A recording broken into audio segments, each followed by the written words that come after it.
Upon awakening, Su-Zhe found himself transported to a world of Beast Tamers, where he had awakened an ethereal attribute as his destined companion. In this realm, some had forged bonds with legendary creatures such as dragons, phoenixes, and Sheelants, while others had made pacts with angels, demons, and various exotic beasts. His innate talent for beast taming not only granted him insight into the most potent evolutionary paths for his companions, but also enabled them to undergo temporary evolutions. As he surveyed his beast taming space, Su-Zhe was rendered speechless. It was not merely a space, but an entire continent. While other beast tamers fretted over the evolution of their companions, he, by contrast, possessed the ultimate evolutionary route. Where others faced limitations in the number of companions they could contract, he found himself unbound. As Su-Zhe grew increasingly powerful, he stumbled upon remnants of his previous world that had transformed into a mysterious realm. What stories lay hidden within these ruins? The realms of Yuanshu, Shanhai, Huandream, Yuming Ancient Abyss, Abyssal Purgatory, and the Holy Radiance Celestial Realm, teeming with formidable mythical beasts, were revealed too. Be fragmented remnants of worlds long destroyed. Who had wrought such devastation upon these realms? Su-Zhe couldn't help but question the authenticity of his transmigration. Was his talent, the continent within his beast taming space, truly a gift of destiny? Was all of this merely a serendipitous occurrence, or was it preordained fate?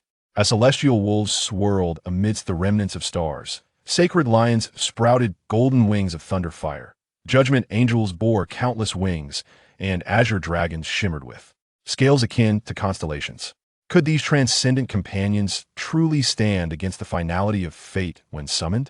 From the depths of the infinite void emerged a mysterious figure, draped in the veil of galaxies, heralding an impending judgment. Chapter 1. The Celestial Anomaly. Lin Shuye, what on earth are you doing?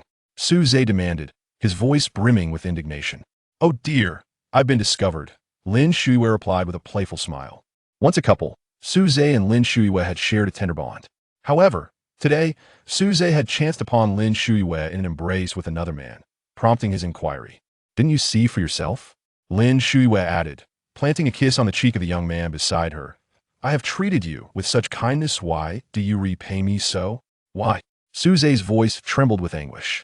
Upon witnessing Su-Zhe's fury, the man beside Lin Shuye interjected, TSK, why are you so upset? You're not the one at a loss here. In fact, you're the one playing the role of the third wheel. What do you mean? Su-Zhe retorted. Surely you can't believe Lin Shuye pursued you out of genuine affection? The man feigned surprise. Though you are indeed quite handsome, my pursuit of you was merely a task assigned by Yuanbua. Lin Shuye leaned in closer, whispering softly into Su-Zhe's ear, it was never about your looks, just a mission from Yuanbua. Stunned, Su-Zhe's eyes widened in disbelief. The Lin Shuye he remembered was the epitome of innocence. Yet today, she embodied a stark contrast. You, Su-Zhe stammered, only to be interrupted by the man. Tonight at 8, room 508 of Shangshin Hotel. If you're interested, perhaps you might come by to listen, he chuckled, wrapping his arm around Lin Shuye as they departed. Overwhelmed by the revelation, Su-Zhe collapsed onto the ground. The blow to his heart was insufferable, leaving him utterly despondent. As he sat there, his once bright eyes began to dim. Just as his gaze threatened to dissipate into nothingness, a different soul within him stirred to life. Boom! A thunderous sound drew Su-Zhe's attention skyward. The heavens appeared as if torn asunder, each fissure bleeding forth the essence of diverse laws. There flowed the molten flesh of a fiery earth, shattered crystal stairways suspended amidst a sea of clouds, inverted stalactite graveyards, and pools of eternal, viscous tar. He remained gazing upwards, his temples throbbing, his throat constricting, as cold sweat trickled down his spine. The soul from earth was tearing at his nerves, compelling his eyes to capture this paradigm-shifting spectacle. This is impossible. His murmurs were swallowed by the roars echoing from the depths of the cloud sea. Floating particles of light cascaded like a divine hourglass toppled by celestial beings. Within the frozen dust of light lay the poses of ancient titans in their final moments. As Su-Zhe's gaze swept across a particular diamond-shaped glimmer, his eardrums were assaulted by a thunderous roar, the breath of an entropy dragon forever frozen in time. 9 translucent, luminescent jellyfish emerged from the rifts of the void, their tendrils piercing through the dimensions of reality, weaving together a tapestry of vibrant thunder. A throne entwined with elemental chains floated amidst the nebulae. Upon it sat a formless shadow, surrounded by an ever-present annihilation of elements. Contract established. The primordial whisper echoed in Suze's mind. The auroras of phosphorescent fire began to warp, and the celestial anomaly that had graced the sky vanished from his sight. In the tranquil courtyard of Pingjing City, an elderly man conversed with a young woman beside him. A petite, pure white beast nestled upon his shoulder. Suddenly, the small creature opened its eyes and spoke. Qianshan, the nation's fortunes are in turmoil. In Pengcheng. At Pengcheng No. 1 High School, Suze rose to process the memories flooding his mind. Gradually, clarity emerged, revealing this to be a fantastical world of beast taming, brimming with an array of extraordinary creatures. Here, humans could awaken their beast taming space to forge contracts with beasts for combat. What is happening? I should be at home, asleep, Suze thought, his heart racing at the recollections flooding back to him. Having merely fallen asleep at home, he now found himself in an entirely transformed world. Suze? Suze? The calls broke the daze that had enveloped him. Following the voices, he beheld a man and woman hastening toward him. Both were strikingly handsome, yet there was a discernible resemblance between them. Are you all right? The girl inquired, concern etched upon her face, as their names swiftly surfaced in Suze's mind. He recognized the boy as Li Qinghe and the girl as Li Qingyan, siblings with whom he shared a close rapport. I'm fine, Suze replied with a smile directed at Li Qingyan that I could just saw. Qingyan, Li Qinghe interrupted, shaking his head at her. What did you see? Suze furrowed his brow in inquiry. Li Qingyan glanced at her brother, and upon seeing no further objections from him, she spoke, my brother, and I just saw Du Yuanbo with Lin Shu. Suze had anticipated that Li Qingyan would mention the celestial anomaly instead. They spoke of Du Yuanbo. His frown deepened as he surveyed the other students, noting their lack of unusual reactions. Could it be that only I can perceive the anomalies in the sky? Observing Suze's furrowed brow, Li Qingyan assumed that her words had perturbed him. Just as she was about to offer some words of comfort, Suze spoke first. Do not concern yourself with her. If she wishes to be embraced by someone, let her be. At this, both siblings were momentarily taken aback. Li Qingyan stepped forward and placed a hand on Suze's forehead. What is the matter? Seeing her gesture, Suze queried in confusion. Are you truly all right? Li Qingyan withdrew her hand and inquired. What could possibly be wrong with me? Had I not heard it with my own ears, I would scarcely believe those words came from your lips. You have always treated her like a treasured gem. In response, Suze offered a faint smile. My relationship with her is over. Let us return to the classroom, as class is about to commence. With that, he briskly made his way to the classroom. Watching Suze's retreating figure, the siblings exchanged puzzled glances before they too headed toward the classroom. Unlike Li Qinghe, whose eyes were filled with perplexity, Li Qingyan's gaze held not only confusion but also a hint of delight. Upon arriving in the classroom, Suze sat down at his desk and began to sift through the memories within his mind. The original owner of this name, also called Suze, had lost both parents. How unfortunate for the parents of transmigrators, yet another one left orphaned. Suze clicked his tongue in dismay. The original owner had poured his heart and soul into his relationship with Lin Shui. While they were together, he cherished her dearly, only to find out that he had been nurturing a plaything for someone else. By Suze's standards prior to his transmigration, Lin Shui epitomized the sweet girl, while Li Qingyan represented the quintessential elegant woman. As he delved deeper into the memories, he discovered that Li Qingyan had harbored feelings for the original owner all along. Regrettably, the original owner was enamored with Lin Shui, and Li Qingyan was not one to readily express her inner sentiments. In understanding Li Qingyan's affections, Suze discerned the underlying reason. When they first met, the Li siblings, both orphans, frequently faced bullying at school. On one occasion, when they were being tormented, Suze intervened and chased away their assailants. It was from that moment that Li Qingyan's affection began to blossom. However, not long ago, the original owner's parents had also vanished due to an unfortunate accident. During this period of despondency, Lin Shui had appeared, ultimately forging a relationship with Suze. The youth of today unaware that sweet girls can be fickle, while elegant women are often devoted. Though the original owner failed to perceive Li Qingyan's affections, Suze, with the wisdom of 2 lifetimes, quickly discerned the intricate dynamics at play. Simultaneously, he began to surmise Lin Shui's motives for drawing near to him. Chapter 2. The fated familiar Suze, along with the Li siblings and Lin Shuiwei, found themselves in the same class, while Du Yuanbo was not part of their cohort. Du Yuanbo was fervently pursuing Li Qingyan, yet she barely acknowledged his advances, choosing instead to draw closer to Su Zhe. In light of this, Du Yuanbo devised a plan to have Lin Shuiwei entice Su Zhe. Should she succeed, it would pave the way for his own opportunity. Lin Shuiwei managed to accomplish this. Yet Li Qingyan remained indifferent to Du Yuanbo's affections, inciting his deep frustration. As fate would have it, Su Zhe stumbled upon the two in a tender embrace, prompting them to abandon any pretense. The truth was laid bare. Lin Shuiwei was merely a pawn in Du Yuanbo's game, while Li Qingyan harbored feelings for Su Zhe, who, in turn, was wholeheartedly devoted to Lin Shuiwei. Such a convoluted scenario could hardly be termed a mere love triangle. It was more akin to a quadrilateral entanglement. Today marked the penultimate day of Su Zhe's sophomore year. Tomorrow would herald the awakening of beast taming spaces for the entire sophomore class at Pingqing No. 1 High School. A day also known as Awakening Day. On Blue Water Star, every child who reaches the age of 16 undergoes an awakening ceremony, designed to help individuals awaken their beast taming spaces and become beast tamers.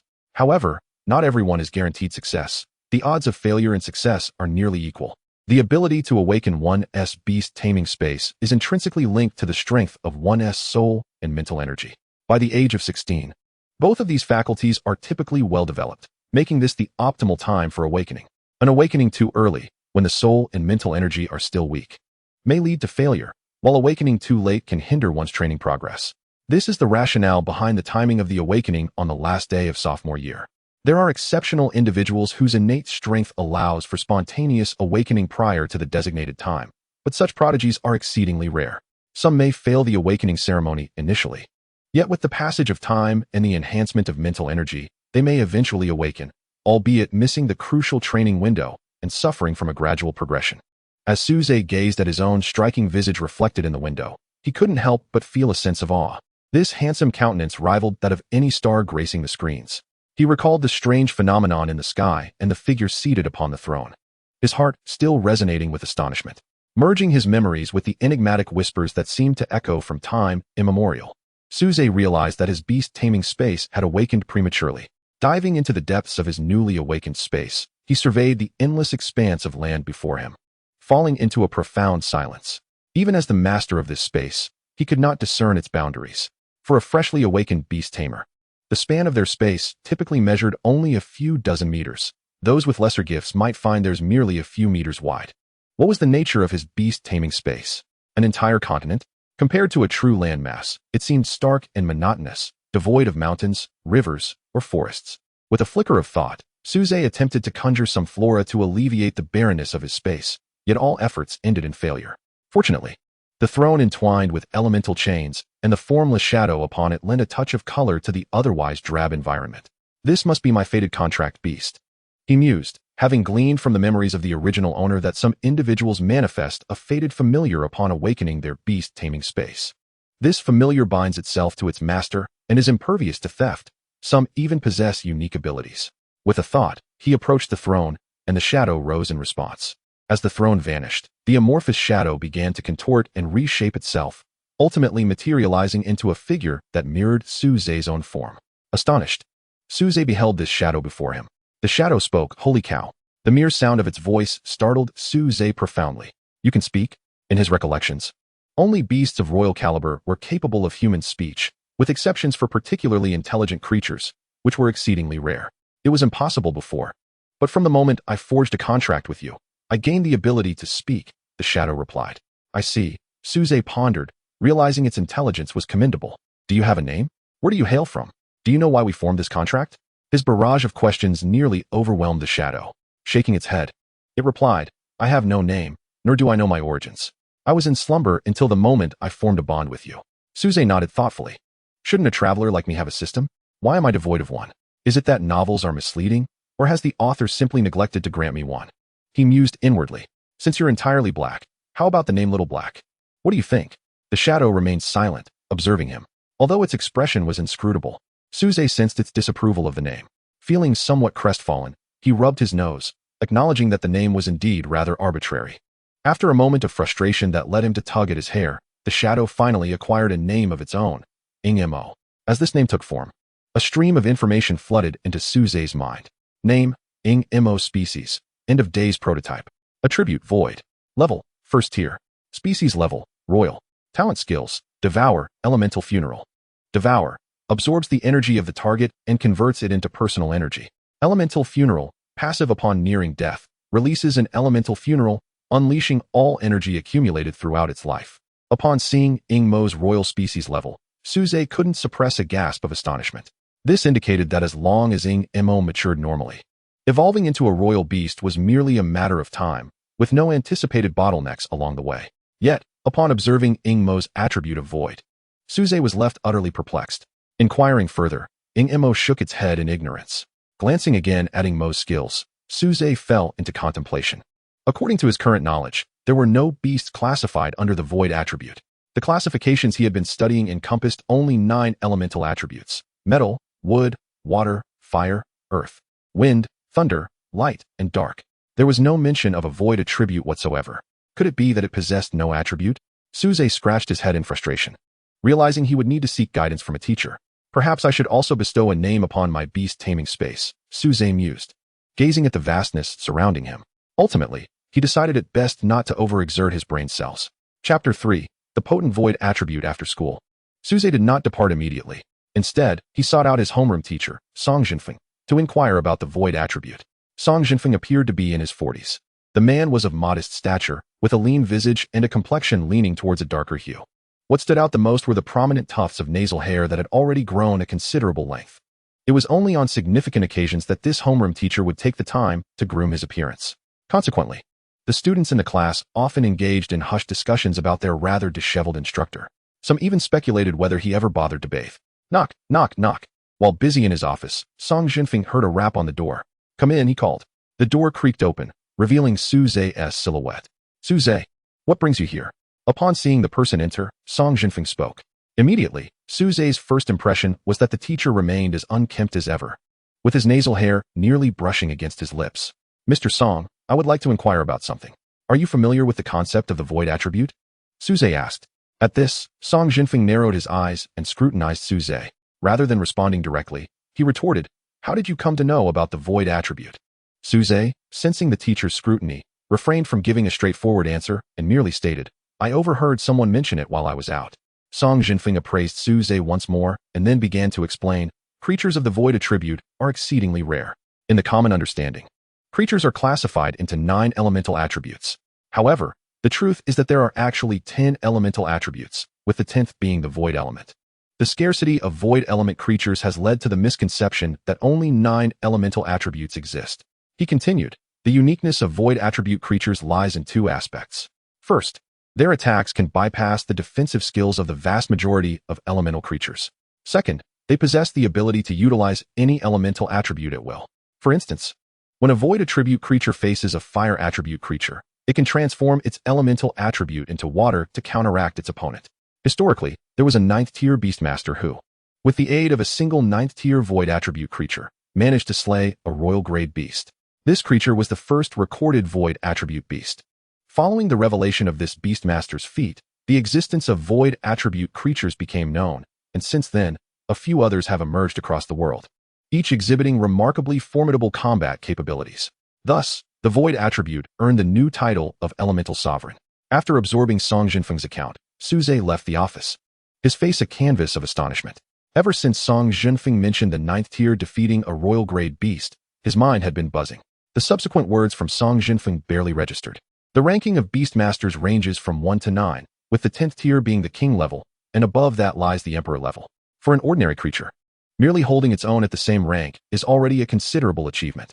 The prospect of overcoming 2 tiers in a single encounter speaks volumes of the extraordinary power that void attribute creatures wield. Contemplating the fact that his own destined beast was a void attribute creature, Suze was overwhelmed with elation, nearly bursting into laughter. Yet he stifled his joy, soon replaced by a wave of fear and apprehension.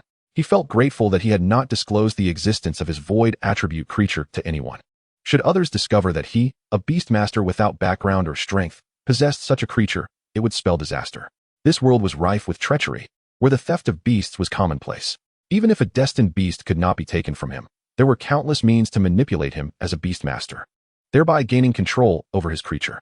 With this realization, Suze resolved to keep the existence of Ingma a closely guarded secret, revealing it only when absolutely necessary. If Ingma were to be exposed before he had the chance to grow, it would lead him to an abyss of despair. As his consciousness sank into the Beastmaster space, he gazed at Ingma within. To his astonishment, this soul, not belonging to this world, had been bestowed such a magnificent gift upon arrival. Simultaneously, he felt a surge of anticipation for his future. With Ingma by his side, and given sufficient time for both of them to grow, he believed he could ascend to the ranks of the world's strongest, even without forging a contract with another creature. Regaining his composure, Suze hastened home. His residence was an unremarkable 3-story villa, modest in size, with each floor encompassing a mere 500 square feet. Though it was called home to Suze, it felt more like a cold, empty shell, for he was entirely alone. A house devoid of family could hardly be considered a home. During his parents' lifetimes, they were well off, both being beastmasters. Their earning potential far surpassed that of ordinary individuals. Unfortunately, they had gone missing during an outing, as many beastmasters do in Blue Water Star, often meeting grim fates at the jaws of ferocious beasts. While the term missing was used, Suze understood that the likelihood of his parents still being alive was minuscule. Fortunately, they had left him a small sum of pocket money, just a few thousand dalu, which, while not substantial, would suffice for an ordinary person to live comfortably for a lifetime. After returning home and refreshing himself, Suze lay down on his bed, contemplating the matter of forging a contract. While others might worry about whether they would awaken the next day, he felt no such concern, for he was already aware of his awakening. Instead, he pondered the intricacies of contracting a beast. Upon successfully awakening the Beastmaster space, he acquired the ability to contract creatures. There are generally 2 methods for doing so. The first involves contracting creatures from reality, such as eggs or young beasts. The second entails entering an alternate dimension to contract creatures from other realms. The first method's advantage lies in its lower difficulty. Schools often provide newly awakened beastmasters with eggs or young beasts for contracting. However, the quality is typically subpar, often limited to creatures of the 3rd or 4th rank. The drawback is that creatures contracted from reality generally possess inferior combat strength compared to those from other dimensions. The beasts provided by schools are usually in their juvenile stages and lack combat capabilities until they reach the 1st tier, rendering them ineffective in aiding their beastmasters. Furthermore, within the hierarchy of beastmasters, there is no classification for these juvenile creatures, as all are considered at least 1st-tier beastmasters. Without combat-ready creatures, one cannot truly claim the title of beastmaster. In this phase of the Beastmaster's journey, the common term used by the populace is unremarkable. Thus, the first method of contract is often referred to as the commoner's method. The second method, however, allows for a significantly higher battle prowess of the contracted beasts, with the guarantee that the minimum success results in a 1st-tier beast. Yet, the drawbacks are glaringly evident. The prerequisites for this method are considerably demanding, rendering it a challenging endeavor. Hence, this second method is also known as the genius method. In truth, the answer had long been settled in Suze's mind. Rather than pondering, he was filled with anticipation. Chapter 4, Awakening of Talent. The awakening occurs separately for each class. Suze is assigned the number 41, making him the last student in his class to undergo the awakening process. The teacher responsible for this awakening, who also happens to be Suze's homeroom teacher, Song Jinfeng, stands at the forefront of the classroom. Students are to approach when their names are called, placing their hands upon the awakening crystal ball to attune themselves. A radiant glow signifies a successful awakening, while its absence denotes failure. The varying hues of the light reflect the differing affinities each individual possesses. Some may resonate with fire, emitting a crimson glow, while others may harmonize with water, radiating a cerulean light. Those with multiple affinities will produce a spectrum of colors. The brilliance of the light correlates directly with the strength of one's affinity and innate talent. Brighter hues indicate greater affinity, while dimmer shades suggest weaker connections. Contracting a beast that corresponds with one's affinity supports its growth, whereas binding one of opposing attributes may impede its development. Zhang Fei.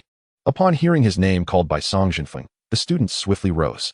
Don't worry, Birdie, you'll surely succeed in your awakening, encouraged Gao Xiang, Zhang Fei's close companion.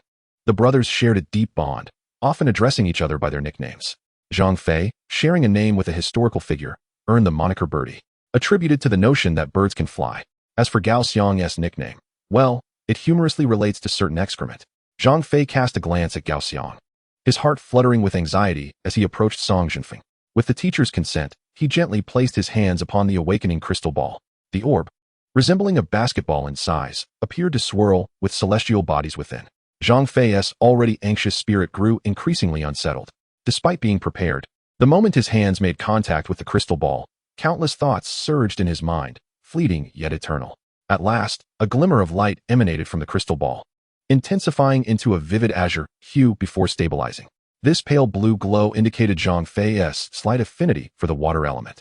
Zhang Fei, awakening successful. Next, Gao Xiang, announced Song Jinfeng.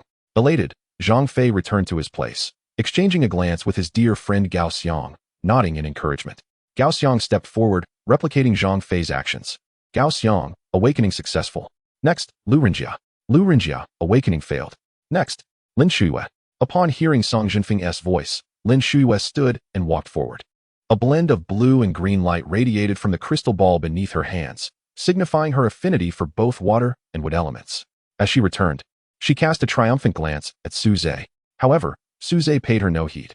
In the ensuing moments, siblings Li Qinghe and Li Qingyin also successfully awakened, their luminous displays ranking among the top 3 in the class. The reason for the top 3 distinction? There was already an individual preordained to take the top spot. Next, Su Zhe. The old Su was aware of his awakening, thus he treated this occasion as merely a formality. The moment his hands rested upon the crystal ball, he felt an ethereal force gently guiding his spirit. This force beckoned him forward, and upon entering the Beast Master space, it dissipated. Inside the classroom, the crystal ball emitted a dazzling and intense white light, its brilliance threatening to penetrate the classroom's windows and spill into the world beyond. This overwhelming radiance sparked fervent discussion among the classmates, drawing curious onlookers from adjacent classes. What a powerful glow! When I awakened, my light was so dim it was nearly invisible. At least you succeeded. What of my failure? Meanwhile, Lin Shuiyue gazed in shock at the crystal ball in Su Zhe's possession, her expression darkening. The Li siblings, upon witnessing Su Zhe's awakening light, exchanged knowing smiles. Song Jinfeng stared in astonishment at Su Zhe. The stronger the light, the greater the innate talent for beast mastery and the potential for growth. Although Su Zhe's affinity was represented by a white, devoid of attributes, this did not necessarily spell misfortune. It indicated he could form contracts with any type of beast without fear of elemental conflict. Within Su Zhe's Beastmaster space, he observed that nothing had changed. Just as he withdrew his consciousness from the space, an ancient whisper echoed in his ears once more. Talent awakening. Talent, promotion. Ability 1. The user can temporarily elevate a beast to the next level. Ability 2. The user gains insight into a beast's optimal evolution path and conditions, enabling the beast to temporarily evolve into that form. Su Zhe was aware of the existence of Beastmaster talents. There exists a rare subset of individuals who awaken their Beastmaster talents simultaneously with their Beastmaster space. In his understanding, the talent should have manifested alongside the space, which had already awakened upon his arrival in this realm. However, he had not sensed any talent at that time, leading him to believe he possessed none. To his astonishment, he discovered that he had awakened a formidable talent now. Evolution represents a process through which a beast breaks free from the shackles of its lineage, achieving a leap in life. Although many evolutionary paths have been researched, no one can guarantee that these paths are indeed the strongest. Superior evolutionary routes will not circulate in the market, and ordinary beast masters typically only access weaker paths. The ability to ascertain the most potent evolutionary route is invaluable. While Su Zhe was unaware of others' beast master talents, if there were a classification of such talents, his would undoubtedly rank among the highest echelons. Suppressing his elation, Su Zhe beheld the radiant glow of the crystal ball and hastily withdrew his hands. He then met the gleaming eyes of his homeroom teacher, Song Jinfeng. Su Zhe, you excel, Song Jinfeng proclaimed joyfully. A genius emerging from his class would undoubtedly reflect well upon him as a teacher, granting him the opportunity to boast before his peers. Su Zhe awkwardly rubbed his nose and returned to his seat. The awakening ceremony for today has concluded. Those who succeeded should not become complacent, for your journey as beast masters has only just begun. Likewise, those who did not succeed should not be disheartened, as this setback does not signify the end of your aspirations to become beast masters. Perhaps next time, you will awaken successfully, remarked Song Jinfeng. Despite Song Jinfeng's comforting words, those who had failed to awaken understood that they were no longer on the same path as their successful peers. It is possible that some among them might awaken their beast space in the future, but the road to achievement would undoubtedly be arduous. To the successful awakeners, it is now time to contemplate the matter of contracting your beasts. Will you opt for the young beasts provided by the school, or prepare for an interdimensional contract? Although the beasts from the interdimensional contracts are formidable, success is not guaranteed for everyone, and the risks are not negligible. Should a contract fail, it could result in spiritual injury, rendering one unable to contract beasts for a period. Therefore, I implore you all to deliberate carefully, concluded Song Jinfeng before turning to exit the classroom, leaving the students ample time for reflection. Once Song Jinfeng departed, discussions erupted among the classmates. Suze, your awakening radiance is so strong. You must be preparing to enter the interdimensional space, right? Inquired Li Qingyan. Suze nodded. What about you? My brother and I are both preparing to enter the interdimensional space, Li Qingyan replied gleefully. Suze was not surprised. The awakening radiance of the Li siblings was indeed impressive.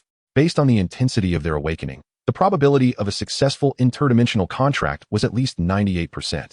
Time slipped away as the students engaged in animated discussions.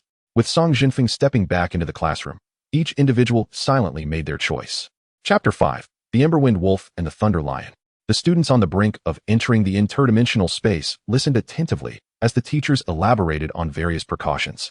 Aside from the Li siblings, Suze also recognized two familiar figures among the group, Zhang Fei and Gao Xiang. The awakening radiance of both Zhang Fei and Gao Xiang was not particularly strong, and in Suze's eyes, it even appeared somewhat feeble. The greater the awakening radiance, the higher the likelihood of success in interdimensional contracts. Conversely, those with weaker radiance faced a greater chance of failure. Based on Suze's judgment, the probability of success for these two was exceedingly low. Remember, if you ever feel your mental energy waning, you must withdraw from the interdimensional space immediately. One teacher stated sternly, an interdimensional contract essentially involves utilizing one's mental energy to perceive the otherworldly planes, allowing the exotic beasts of the interdimensional space to acknowledge and accept the contract. It is a process of mutual selection. Theoretically, even if one is a newly awakened beast master and the other a king beast, a contract could still be established if both parties are willing. However, the question remains, why would a king beast recognize a novice who has just awakened? Just because they are as stunning as the viewers on the screen?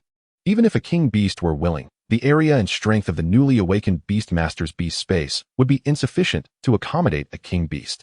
It would be akin to attempting to fit a train into a space no larger than a thumb. The outcome is predictably disastrous. The contract fails. The king beast remains unscathed, while the beast master's space is rendered obsolete. Yet Suze was different. He possessed the potential to achieve this. His beast space appeared limitless. Not to mention accommodating a single king beast, he could easily house dozens, if not hundreds. If there are no further questions, let us commence, the instructor announced, prompting the students preparing to enter the interdimensional space to sit on the ground and begin their meditative focus. Suze, not one to dawdle, settled down and closed his eyes to attune himself. This room had been specially prepared by the school for students entering the interdimensional space for the first time, adorned with various auxiliary formations designed to facilitate their perception of the otherworldly realm. When a beast master's mental energy reaches sufficient strength, they can perceive the existence of the interdimensional space even without these auxiliary formations. As the students began to sense the interdimensional space, the teachers commenced a hushed discussion among themselves. I wonder how many will succeed this time. I hope for a good number. Pengcheng is a small city after all. With a sparse population, naturally, the ratio of promising talents here pales in comparison to larger cities. Success is secondary. I merely wish for their safe return. I heard there's a genius named Suze in Teacher Song's class. Is that true? One teacher inquired, glancing at Song Jinfeng. Genius might be an overstatement. He's merely a tad more gifted. Song Jinfeng waved his hand dismissively. Yet, the smile at the corner of his mouth was harder to suppress than an AK-47. The other teachers exchanged silent glances, rendered speechless by his demeanor.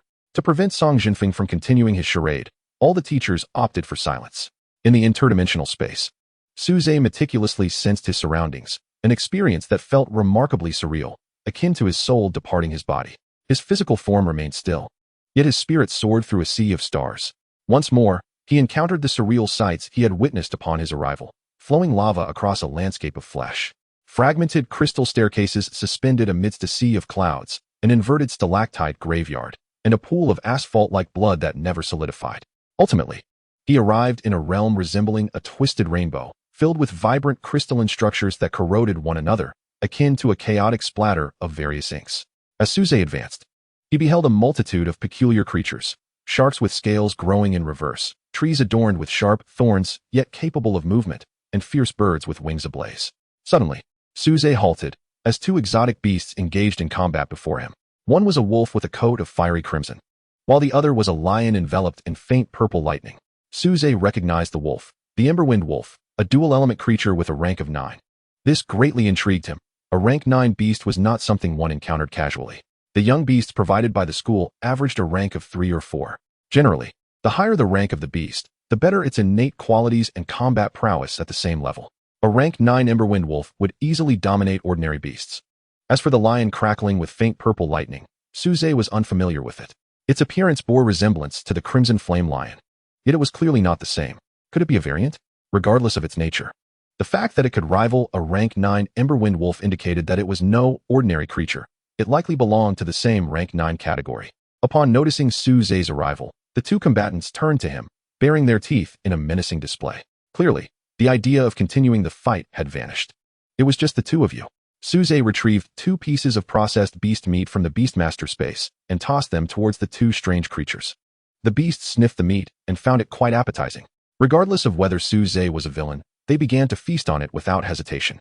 Suze observed the two creatures devouring the meat and smiled, realizing that their parents had evidently not taught them the dangers of consuming food from strangers. Fortunately, he had not laced the meat with any substances. After finishing the meat provided by Suze, the two beasts no longer bared their teeth at him. Seeing this, he quickly conjured a contract formation to approach the two creatures. Gaining their acknowledgement was out of the question. Suze intended to forcibly claim them.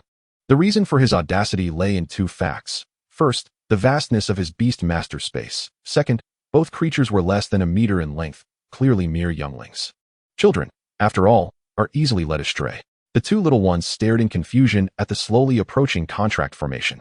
The moment the formation made contact with the two youngsters, a thread of mental connection was established. The contract was successful. The two little ones barbecued with a thought. Suze prepared to check the species level of the Thunder Lion. Species, Thunder Lion. Attributes, Light, Thunder. Level, 1st stage. Species level, 9th stage. Innate skills, Heavenly Thunderstorm. Light Ray Refraction. Heavenly Thunderstorm. Unleashes a thunderstorm, dealing damage to the target and surrounding enemies. Light Ray Refraction. Emits a light ray to attack enemies, with a penetrating effect. Simultaneously, Suze felt his mental energy beginning to wane. Upon discovering that the Thunder Lion species level was 9th stage, he contentedly stored the two pet creatures back into the Beastmaster space, preparing to return to reality. Just as he was about to leave, his gaze inadvertently drifted towards the distance, where he was astonished to see 2 suns in the sky. Had there always been 2 suns? Suze pondered skeptically. As if in an illusion, the 2 suns seemed to be gradually enlarging. Ignoring the peculiar phenomenon, he returned his spirit to reality. Did I just overlook something? Just as he was leaving, Suze suddenly felt he had neglected something. Moments after his departure, the 2 suns grew larger in the sky. Upon closer inspection, one would realize that they were not suns at all, but the eyes of a strange beast, currently fixed on the spot where Suze had just vacated. Before long, a colossal, vividly scaled Eastern Divine Dragon emerged in the sky not far from where Suze had departed. Each scale of this dragon shimmered with ever-changing colors, rendering it extraordinarily resplendent. If one were to count, they would find that each scale bore 9 distinct hues. Chapter 6. Song Yin and Zishao. As Suze's consciousness returned, the other students in the room gradually opened their eyes. Each face reflected a myriad of expressions. To summarize, some were joyous while others were troubled. Suze scanned the room and noticed a few students were conspicuously absent. They must have succumbed to mental strain and were sent by the teachers for treatment, he deduced. His gaze fell upon the Li siblings, who had yet to open their eyes, indicating their consciousness had not yet returned. Suddenly, with a thud, Gao Xiang collapsed onto the floor. 2 teachers promptly rushed to support the unconscious Gao Xiang and carried him outside. Suze shook his head inwardly. A damaged soul could recover if luck was on their side, provided they received timely treatment and rested for a few days. However, if the injury was severe, it would hinder their ability to form contracts for an extended period. Before long, several more students fainted and were escorted out by the teachers. The Li siblings gradually opened their eyes, their faces alight with excitement and joy. Suze understood that they had succeeded. Zhang Fei also opened his eyes, but there was no trace of happiness on his face. Rather, he appeared desolate. It was evident that he had failed to form a contract. As all seated students finally opened their eyes, a teacher swiftly entered and announced, "Students who have successfully formed contracts may stay, while those who have not can leave. However, do not be disheartened by failure. Your souls have not been harmed. After regaining your mental energy, you can still form contracts with the pets provided by the school." With this announcement, the already sparse number of students diminished further. The remaining students were led by the teacher to a spacious training ground, designated for training their pets. "You may now summon your pets," the teacher instructed. The school required students to summon their pets to assess their types and species levels, facilitating subsequent training plans. Students who contracted high-level species would receive preferential resources from the school.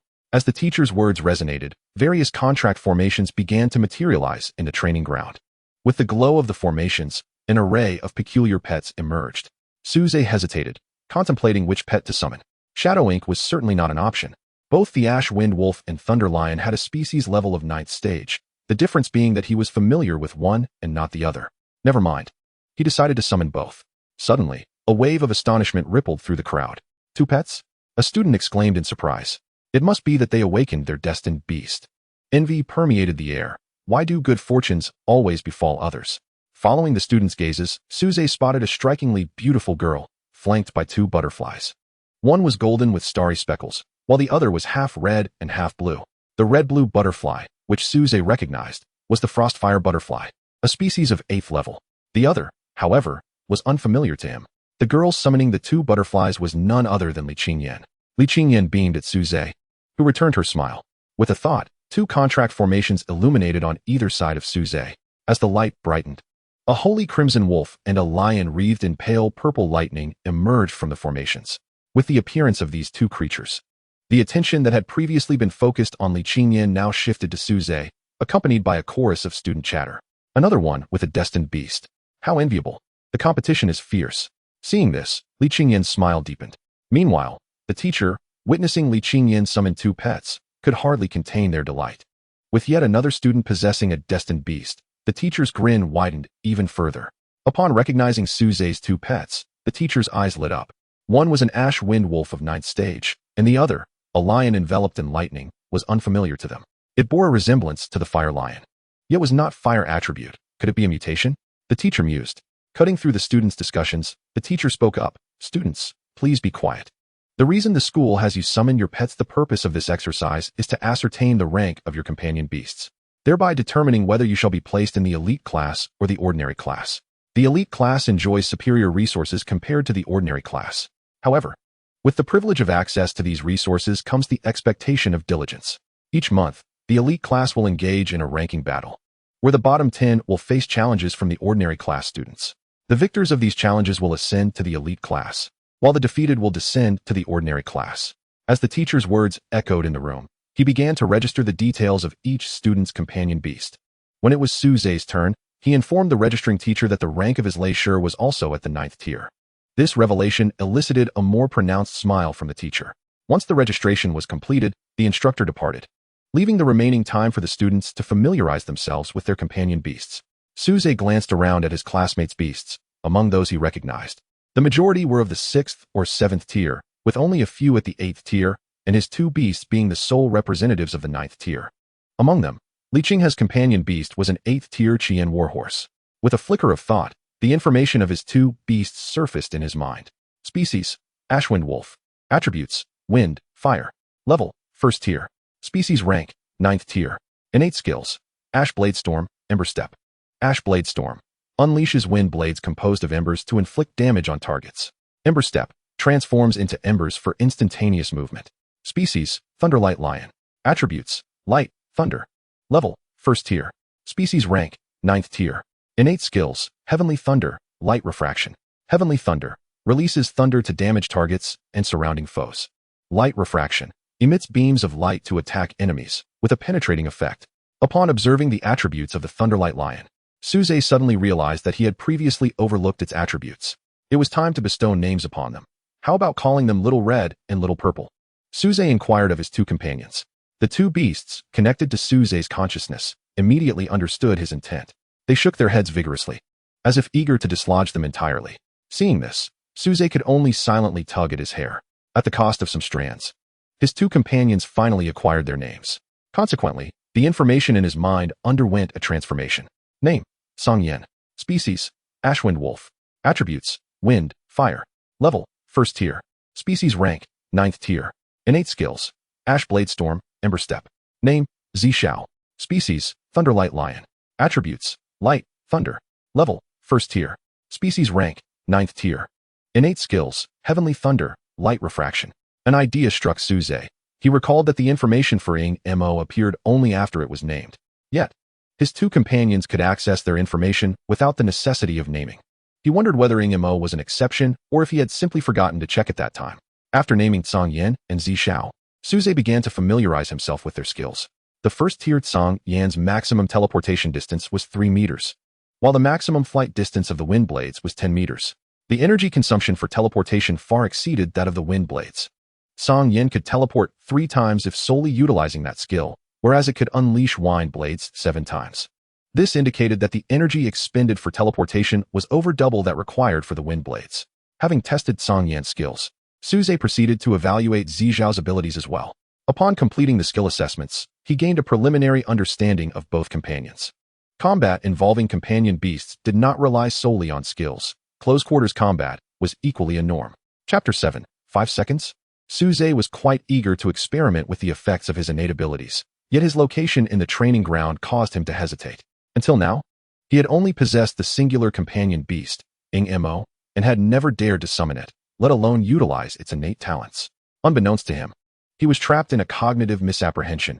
He could indeed employ innate abilities on his companion beasts within the beast mastery space.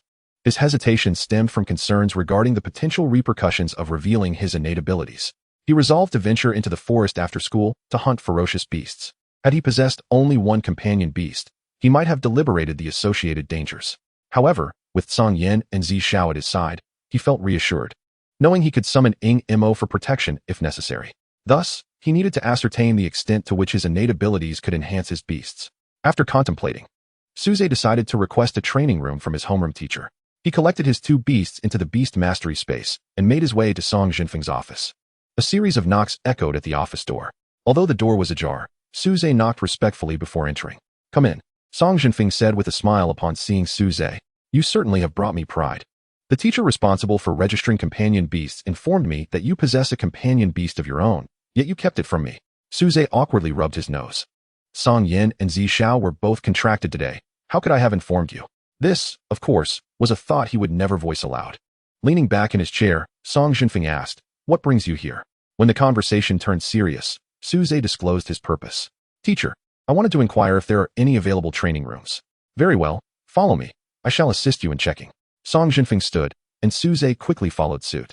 The teacher overseeing the training rooms was named Feng Gang, affectionately referred to as Old Feng by both faculty and students alike. Old Feng was a sprightly elder with graying hair and beard, yet his complexion was rosy and his spirit vibrant. "Old Feng, are there any training rooms available?" Upon seeing the visitors, Old Feng set aside the book he was reading. "Ah, Xiaosong, there are 2 rooms open. How many do you need?" "Just one will suffice. This young man requires it." Old Feng regarded Suze thoughtfully before saying, "Follow me." Suze expressed his gratitude to Song Jinfeng and promptly followed Old Feng. "Is the training room frequently occupied?" Suze inquired. "Not particularly. Many students prefer outdoor training. However, with the impending recruitment for higher academies, there has been an influx of third-year students." Suze nodded in understanding as Old Feng continued to explain the protocols for using the training rooms. "Observe the formations on the doors of the training rooms. When illuminated, it signifies occupancy, while a lack of light indicates availability. To use a training room, channel your mental energy into the formation and the door will open. The same applies upon exiting." Just as Suze was about to inquire about what would happen if someone attempted to enter while a room was occupied, Old Feng seemed to preempt his question. "If a training room is already in use, no amount of mental energy from outside will suffice to open it, unless one possesses enough strength to shatter the formation. Do you have any other questions?" Suze shook his head. Before long, they arrived at the door of an available training room. "Go on in." Suze stepped forward and concentrated a trace of mental energy to touch the formation on the door. The formation glowed, and the door to the training room slowly creaked open. Upon entering the training room, the door slowly closed behind him. The training room spanned approximately 100 square meters, ample space for Suze in his current state. He summoned Song Yan and Zi Xiao, subsequently activating the timer on his watch. Preparing Song Yan, Suze employed his talent, elevation. As the talent took effect, Song Yan, originally about 1 meter in length, rapidly expanded. In an instant, its size doubled, ultimately stabilizing at around 2 meters. Observing the enlarged Song Yan, a flicker of uncertainty crossed Suze's mind. Song Yan exhibited a mere change in size, devoid of any signs of evolution, and he sensed no evolutionary pathway. With a thought, information about Song Yan surfaced in his mind. Name: Song Yan. Species: Emberwind Wolf. Attributes: Wind, Fire. Level: 2nd tier. Species level: 9th tier. Talent skills, Ember Blade Storm, Ashen Step. It had merely leveled up, not evolved. What could this mean? Although Song Yin had not evolved, Suze did not cease his talent activation. He was curious to observe how long his mental energy could sustain the talent. Time passed gradually, and Suze felt his mental energy depleting. Just as he was on the brink of exhaustion, he halted the talent. 2 minutes and 57 seconds. If pushed to the limit, it seemed elevation could sustain itself for around 3 minutes. As he reflected, it felt as though a veil obscured his exploration of Song Yan's evolutionary route. He yearned to pierce this veil, yet found his mental strength insufficient to breach it. Could it be due to my inadequate mental energy?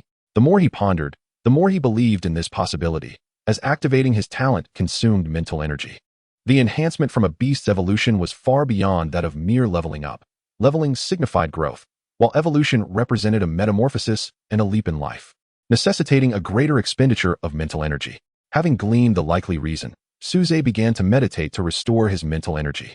Several hours later, his mental energy reached its zenith, and he activated his talent on Zishao once more. Zishao's form also began to enlarge, ultimately halting at approximately 2 meters in length. Name, Zishao. Species, Thunderlight Lion. Attributes, Light, Thunder. Level, 2nd tier. Species level, 9th tier. Talent skills, Celestial Thunderstorm. Light Beam Refraction. Although both creatures measured around 2 meters, Song Yin possessed a lithe and agile physique, while Zishao appeared robust and powerful, exuding a more formidable presence. As time continued to elapse, Suze ceased his talent just as his mental energy approached depletion. 2 minutes and 58 seconds. It seemed that the maximum duration for enhancing Song Yin and Zishao was indeed 3 minutes. He wondered whether the rate of mental energy consumption correlated with the beast's tiers or their strength. Suze surveyed the training room, continuing to meditate and replenish his mental energy. He made a bold decision to attempt elevation on Mo. His confidence stemmed from the training room's enclosed nature, alleviating concerns about anyone witnessing Mo. Once his mental energy surged to its peak again, Suze adjusted the timer and summoned Mo. The summoning array illuminated, and Mo's figure emerged. Still resembling a shadowy humanoid form, it appeared akin to a mere silhouette, yet it was three-dimensional. Song Yin and Zishao were not surprised by Mo's appearance, having encountered it in the Beastmaster space. As Mo manifested, Suze activated his talent. However, unlike with Song Yin and Zishao, Suze's mental energy plummeted rapidly, akin to a dam bursting. Mere seconds later, as his mental energy neared exhaustion, he was compelled to halt the talent. Glancing at the timer, Suze's eyes widened in disbelief. Only 5 seconds? His lips twitched uncontrollably. This duration reminded him of a certain game character's skill from his previous life, which also lasted a mere 5 seconds. With a resigned expression, he recalled Mo back to the Beastmaster space and collapsed onto the ground. Why was there such a vast disparity among first-tier beasts? It appeared that the rate of mental energy consumption was unrelated to the beast tiers. Thus, it must be connected to their strength? If that were the case, Mo would undoubtedly overshadow Song Yin and Zishao. Suze glanced at Song Yin and Zishao, suddenly finding them less appealing. Chapter 8, Moonfall Forest. Moonfall Forest lies near Peng City, a vast expanse teeming with various ferocious beasts. Typically, such an extensive forest would give rise to numerous high-tier beasts. However, the most formidable creatures in Moonfall Forest barely reach the 6th or 7th tier, which is decidedly abnormal. Suze harbored his own perplexities about this. Unbeknownst to him, Moonfall Forest once boasted an abundance of high-tier beasts. 8th and 9th tier beasts were commonplace, and even king and emperor-level beasts were not unusual. During that time, a considerable military presence safeguarded the area. Yet, during an unforeseen investigation by the military, all high-tier beasts seemed to vanish as if into thin air. The territories of those king and emperor beasts had since been claimed by lower-tier creatures. Had the beast kings still been present, these lower-tier beasts would never have dared encroach upon their domains. As time passed, the military was unable to ascertain the cause behind the disappearance of high-tier beasts and reluctantly ceased their inquiries. In the absence of high-tier beasts, the military withdrew a significant number of troops, leaving only a small contingent stationed in Peng City, with beastmasters hunting the ferocious beasts in Moonfall Forest. Coupled with periodic military inspections for high-tier creatures, the once expansive forest was now inhabited solely by beasts of no higher than the 6th or 7th tier. For the residents of Peng City, this was undoubtedly a boon. With the threat of high-tier beasts eliminated, the peril for beastmasters entering the forest diminished significantly. The inhabitants of Peng City no longer needed to fear attacks from ferocious beasts. After preparing the necessary supplies for his journey beyond the city, Suze made his way towards the city gate adjacent to Moonfall Forest. Each day, numerous individuals entered and exited the city, and although there were multiple registration points, long queues were sometimes unavoidable. Fortunately, Suze encountered few people during his exit today, allowing him to complete the registration with ease. Once outside the city, he chose a direction and headed towards Moonfall Forest. Although contracting beasts would enhance a beast master's physical prowess, the 3 beasts Suze had contracted were all merely first tier, providing him with limited improvement. As he approached the forest, he summoned Song Yin and Zi Xiao in advance. He would not venture into the forest alone, waiting until he encountered a ferocious beast to summon his companions. Such a strategy was akin to lighting a lamp in the restroom, inviting disaster. Upon entering the forest, Suze noted that the trees were exceptionally tall, far surpassing any he had encountered in his previous life. Generally, the deeper one ventured into a forest, the higher the level of ferocious beasts encountered. Given Suze's current strength, he could only afford to meander near the forest's periphery. After progressing several hundred meters, his 2 summoned beasts suddenly emitted low growls towards a particular direction. Suze came to a halt, his gaze following the direction of the low growls emitted by the beasts. Before him stood a pig-like creature, nearly 2 meters in length, its body covered in bristling fur and bearing a pair of iron-like fangs, fixated on him with a bloodthirsty glare. Suze immediately recognized this ferocious beast. Species, steel-toothed boar. Attribute, gold. Level, 2nd tier. Species level, 3rd tier. Talent skill, charge. It was a 2nd tier steel-toothed boar, fortunately. This beast employed a singular method of attack and possessed limited intelligence. Despite his thoughts, Suze dared not underestimate it. As the steel-toothed boar approached, he swiftly took action. Song Yin and Zi Xiao engage. Upon issuing the command, the 2 beasts darted towards the steel-toothed boar. In response, the boar assumed a combat stance. Suze was curious to see if Song Yin and Zi Xiao could gain the upper hand in close combat, thus refraining from instructing them to unleash their skills. Even if the 2 beasts were to falter in melee, Suze could employ his enhancement talent to bolster their strength, so he felt no trepidation regarding unforeseen events. However, the unfolding situation exceeded his expectations. Perhaps due to the boar's low species level, it found itself entirely defenseless against the coordinated assault of the 2 beasts. It seems I have somewhat underestimated the combat prowess of Song Yin and Zi Xiao, Suze mused. The boar's seemingly formidable hide was soon drenched in its own blood beneath the claws of Song Yin and Zi Xiao. In no time, the steel-toothed boar collapsed from its grievous injuries, its throat swiftly severed by a single claw from Song Yin. The steel-toothed boar was no more. Suze approached and, with considerable effort, used his dagger to slice open the boar's carcass, extracting a black orb resembling a glass sphere. This was the beast core, a vital material for nurturing his pets. Both beasts gazed longingly at the core in Suze's hand. He turned to Zi Xiao and stated, "This beast was slain by Song Yin, so this core shall be awarded to him first. The next one will be yours, if that is agreeable." Zi Xiao showed no signs of dissent. Seeing this, Suze tossed the core to Song Yin, who instantly devoured it mid-air. After distributing the acquired beast core, Suze stored the steel-toothed boar's corpse in his beastmaster space. The carcass of a ferocious beast could fetch a handsome sum. The body of a 2nd-tier steel-toothed boar could be sold for approximately 10,000. Given that Song Yin and Zi Xiao had engaged in a melee kill, they had sustained minimal energy expenditure. Therefore, Suze continued on, accompanied by his 2 beasts, in search of new hunting targets. Before long, their second opponent emerged. Species, Earth-armored rhinoceros. Attribute, Earth. Level, 1st tier. Species level, 4th tier. Talent skill, Earth armor. Upon sighting the foe, and before Suze could utter a word, Zi Xiao let out a fierce roar and charged forward. Suze simply shook his head with a smile.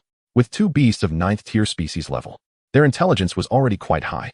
In the presence of a foe weaker than themselves, Suze found no need to direct them. Indeed, the reality mirrored his thoughts. Although the earth-armored rhinoceros attempted to block Zi Xiao's claw strike with its earth armor, Zi Xiao unleashed a beam of refracted light directly at the rhinoceros's head. The head, already exposed and unshielded by the armor, was effortlessly penetrated due to the beam's piercing effect. With that, the creature met its demise, collapsing lifelessly to the ground. Once the enemy lay still, Zi Xiao approached to investigate. Discovering the earth-armored rhinoceros was dead, Zi Xiao began to rummage around its head, eventually retrieving something and returning to Suze's side. Upon seeing Zi Xiao regurgitate the beast core of the rhinoceros into his hand, Suze was taken aback. He had anticipated Zi Xiao would consume the core directly. Instead, Zi Xiao had brought it back for him, the beast master, to allocate. Without hesitation, Suze extended the core towards Zi Xiao, saying, "Go ahead, this rightfully belongs to you." At this, Xiao swallowed the earth-armored rhinoceros's core. After storing the rhinoceros's body in the Beastmaster space, Suze inquired if Xiao required a moment to rest. Xiao shook his head, indicating no need. After consuming the rhinoceros's core, Xiao had replenished the energy expended from the use of the refracted light.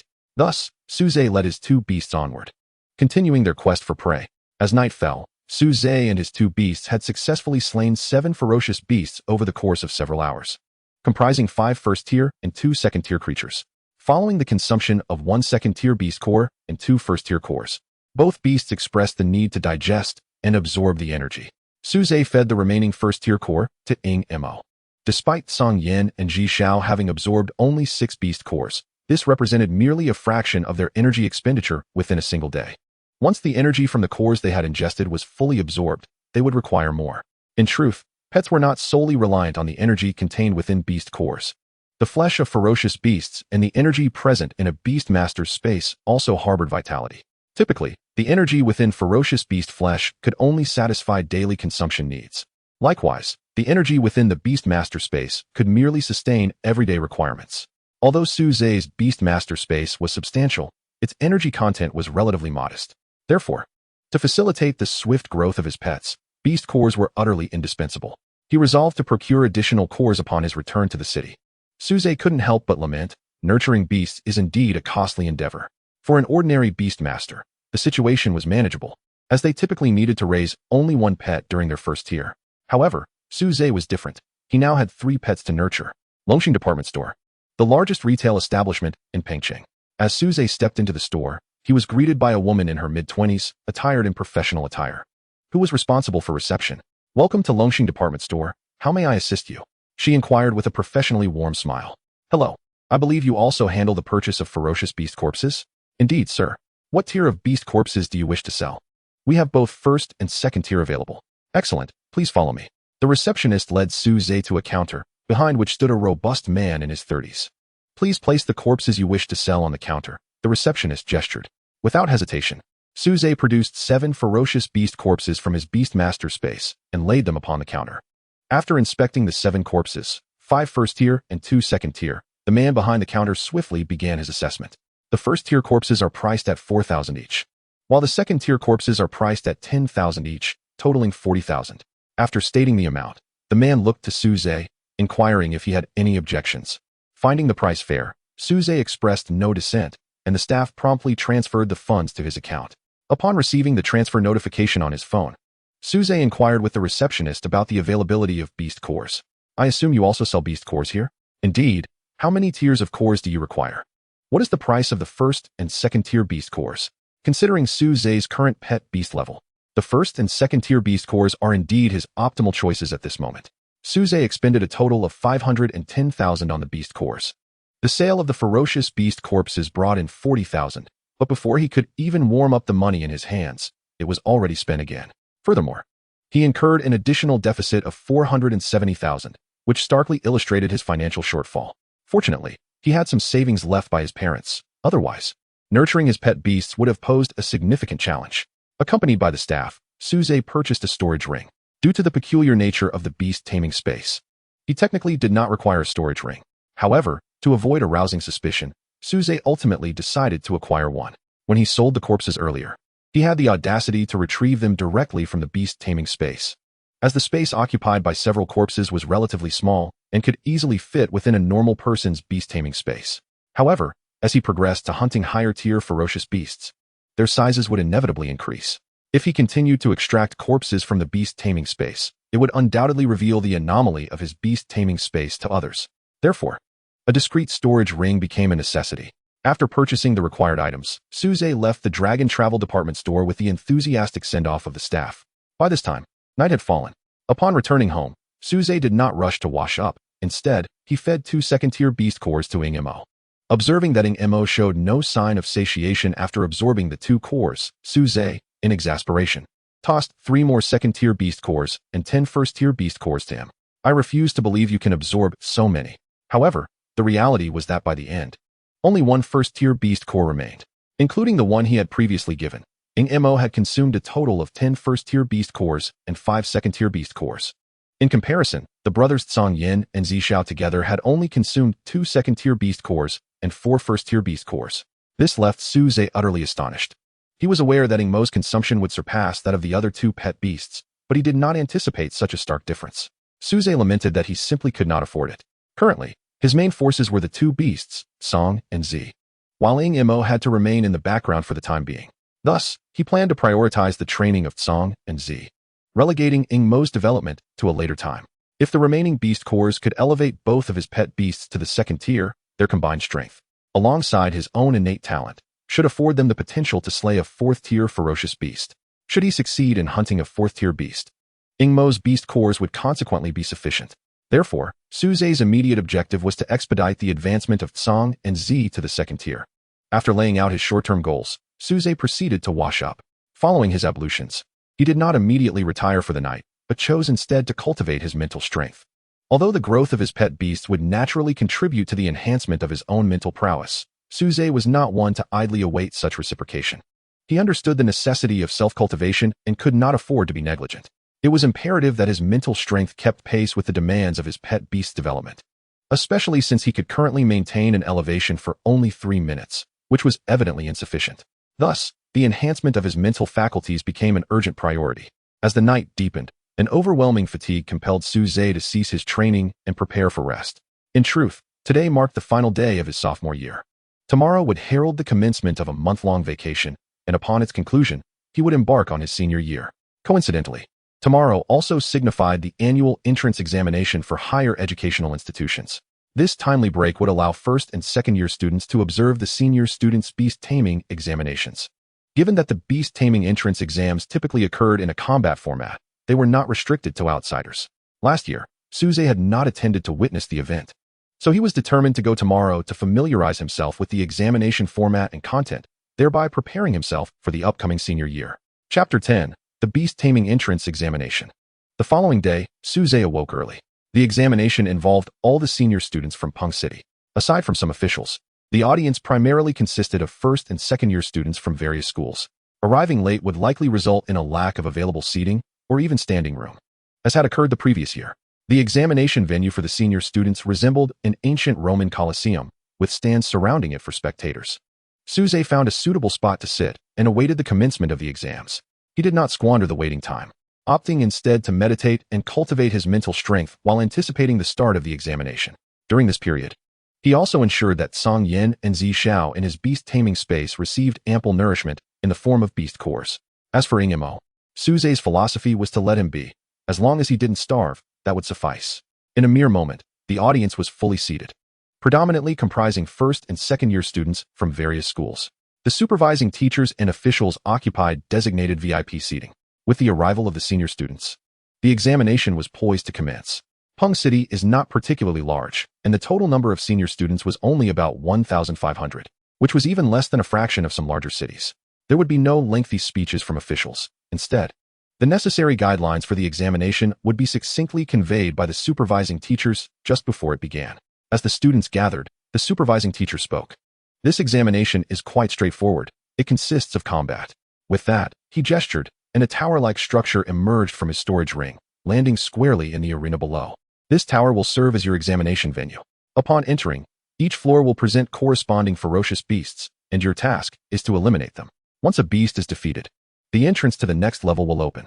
You will have a 10-minute break during this process. After 10 minutes, those who have not advanced to the next level will be automatically expelled from the tower. Should you encounter an overpowering foe, simply shout "I withdraw," and you will exit the examination tower. The shorter your time taken and the higher the levels you ascend, the better your score will be. Do you have any questions? Noticing that the students below had no inquiries, the supervising teacher declared, "Let the examination begin." With that, the candidates began to enter the assessment tower one by one. Since the timer commenced upon a candidate's entrance into the tower, there was no need to worry about the order of entry. As the candidates entered the examination tower, a translucent screen appeared in the square, displaying the scenes within the tower. Each screen revealed an individual space where a student was located.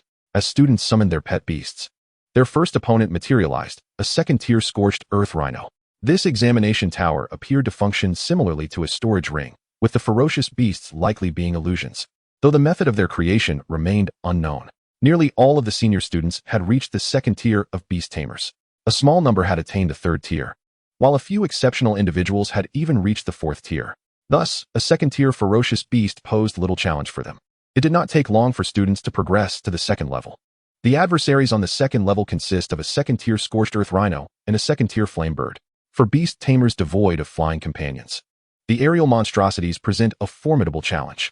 It was not long before several students found themselves embroiled in arduous battles due to the absence of flying creatures. Observing the luminescent screen in the plaza, Suze pondered on the strategies he might employ were he in their position. Both Song Yin and Zi Xiao possessed ranged abilities. Should they ascend to the second tier, he believed he could contend with the second-tier flying beasts without difficulty. As the examination progressed, some students had already ascended to the third level, while others continued to struggle in the second. It was evident that stratification among the participants was beginning to emerge. The third level's beast was a third-tier wind blade mantis, which, as its name suggests, wielded the power of wind. Empowered by its elemental affinity, the wind blade mantis exhibited remarkable speed. Suze mused that not only had the strength of the beasts escalated with each level, but each tier also emphasized distinct attributes. The emergence of the wind blade mantis caused a number of students to falter at the third level. I wonder if there will be any particularly outstanding students this year. One leader remarked. We shall see, another leader replied.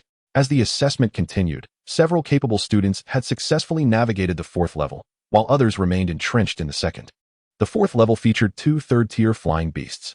Among the first to conquer the fourth level was a student who had reached the rank of fourth-tier Beast Tamer, having summoned a single fourth-tier flying beast to surpass the third level. For the senior students of Pengqing, possessing a fourth-tier beast made one stand out among peers, especially when that beast was a flying type. The appearance of a candidate with a fourth-tier flying companion sparked a flurry of discourse among the spectators. What do you think? How far will he get? A watching student inquired of his companion. I reckon he might reach the sixth level. The fifth level's beasts are already tier 4. So the sixth should be within reach, another responded. Our highest record last year was the sixth level. I believe this year has the potential to break that record. I find that difficult. The beasts at the seventh level are fifth tier. Moreover, the prior exhaustion will take its toll. Clearly, this individual was at odds with the earlier sentiment. Suze absorbed the surrounding discussions in silence, harboring curiosity about how far the competing students would ultimately advance. After all, his own examination was merely a year away. Though both Song Yin and Zi Xiao were of the ninth-tier species, endowing them with superior combat capabilities, the time and resources required for high-tier beasts to mature were significantly greater than those for their lower-tier counterparts. Thus, he found himself uncertain about how far his own beasts would progress in a year. Nevertheless, with the existence of talent-based elevation, Suze was confident that gaining admission into a prestigious institution would not be an insurmountable challenge. As the examination wore on, more than half the students had withdrawn, with most stagnating at the third level. Meanwhile, the student who had summoned a fourth-tier flying beast had already advanced to the sixth level. Additionally, 3 other students with fourth-tier beasts had ascended to the fifth level. The fifth level's beast was a fourth-tier year-ring bear, a formidable creature of earth affinity. Known for its exceptional strength and lack of apparent weaknesses, this left the 3 students embroiled in a grueling struggle. Under normal circumstances, their prowess would have sufficed to tackle a year-ring bear with relative ease. However, the preceding challenges had drained their resources, and their beasts were unable to recover their stamina, while the beast tamers themselves were deprived of rest. This combination rendered even the foes they could typically vanquish into significant threats. Such is the nature of the wild, where beast tamers often find themselves on high alert with little time for respite. Suze recognized this predicament, leading him to contemplate alternative strategies for beast taming. Chapter 11. Different approaches to beast taming. After the completion of the senior students' examinations, Suze took his leave. Regrettably, the student with the fourth-tier flying beast was unable to conquer the 7th level, halted by the exhaustion of his beast and his own mental fatigue. As Suze departed, he reflected on a novel approach to beast taming.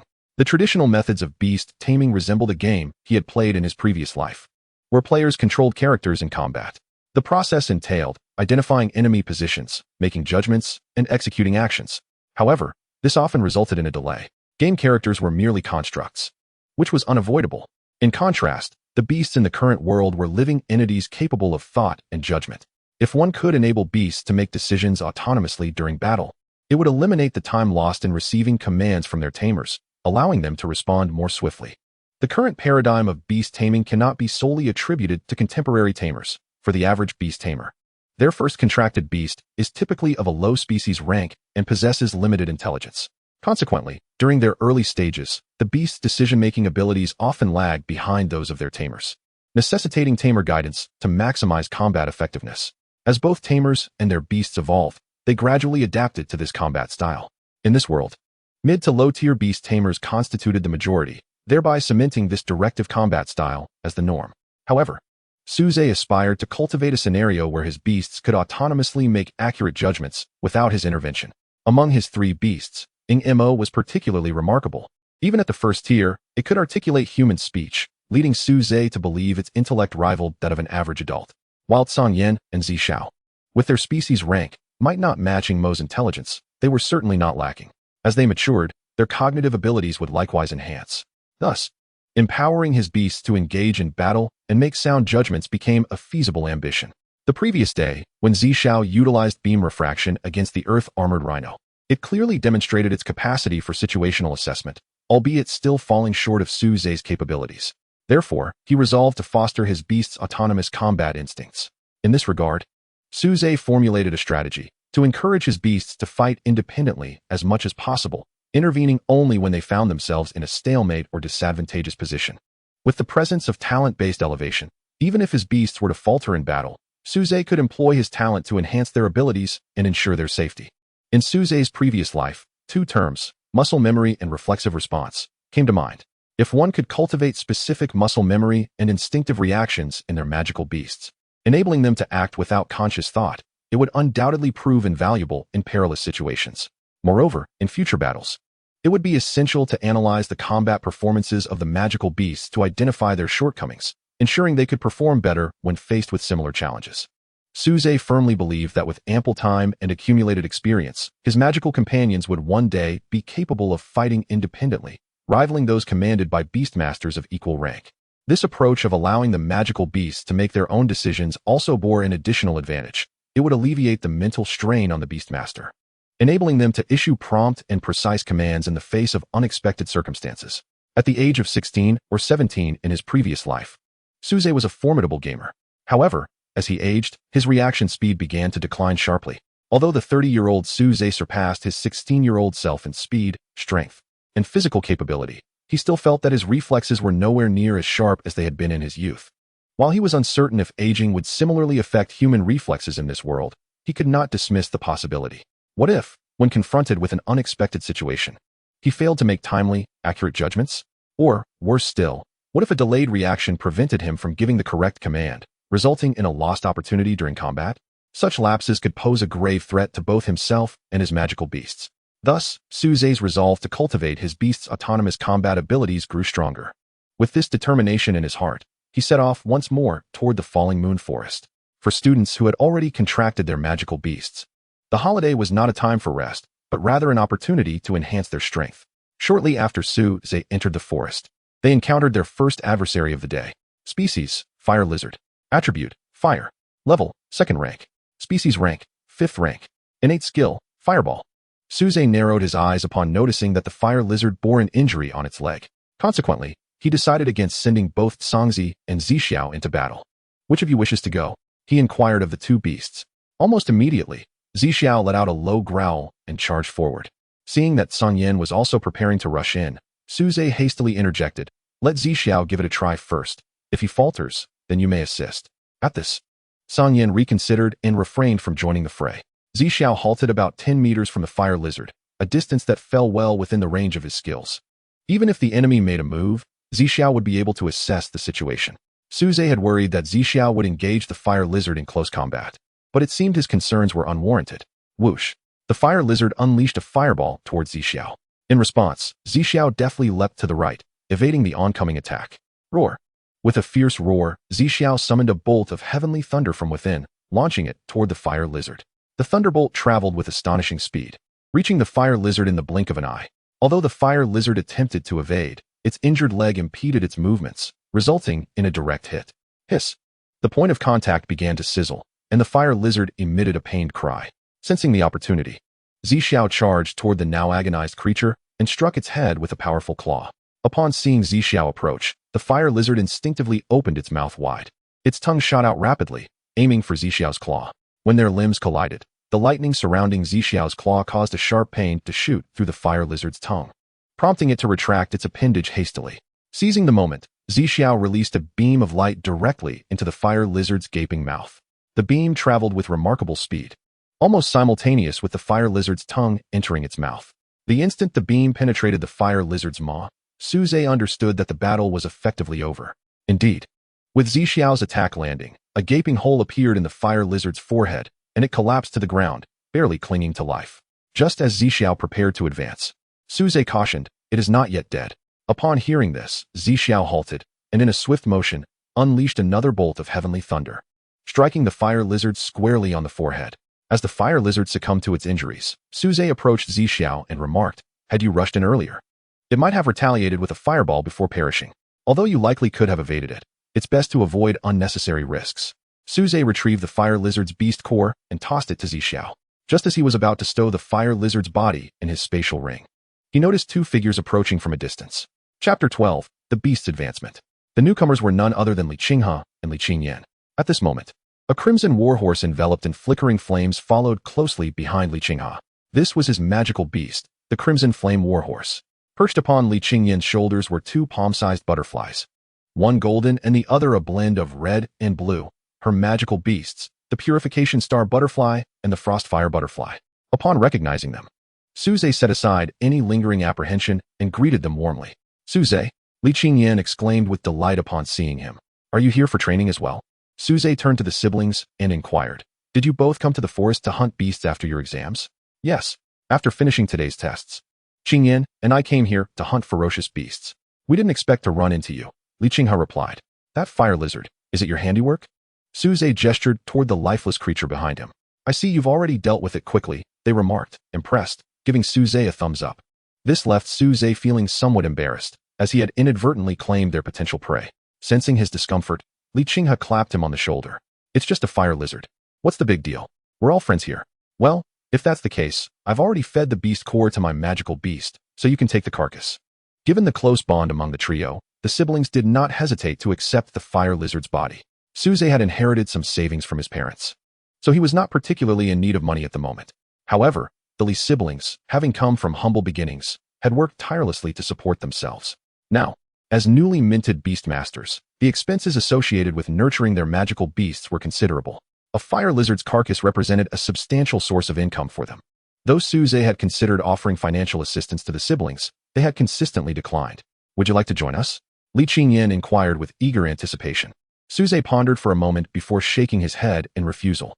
With Song Yin and Zixiao accompanying him, the likelihood of encountering danger was minimal, provided he did not venture too deep into the forest. Furthermore, he possessed innate talents for protection. The siblings, united, were also safeguarded by their three companion beasts, ensuring a certain level of security. Therefore, enhancing the combat awareness of Song Yin and Zixiao through battle was of paramount importance. "Very well, we shall depart." "Do take care," Li Qingyan said, a hint of disappointment evident in her voice upon Suze's refusal. "All right, you both stay safe." After parting ways with the siblings, Suze continued his quest for prey alongside his beasts. During combat, he permitted the two beasts to engage independently, only offering timely reminders as necessary. Following each skirmish, he would review the battles with his companions, discussing their missteps and areas for improvement. Thus, the days passed, with Suze battling in the Falling Moon Forest by day and meditating at night. Half a month later, one morning, as usual, Suze prepared to take his two beasts into the Falling Moon Forest. Suddenly, a smile graced his lips. Song Yin had leveled up. Name: Song Yin. Species: Ember Wind Wolf. Attributes: Wind, Fire. Level: Tier 2. Species level: Tier 9. Innate skills: Ember Blade Storm, Ashen Step. Good fortune continued to roll in. For just as Suze finished examining Song Yin's information, Zixiao also leveled up. Name: Zixiao. Species: Thunderlight Lion. Attributes: Light, Thunder. Level: Tier 2. Species level: Tier 9. Innate skills: Heavenly Strike Thunder, Light Refraction.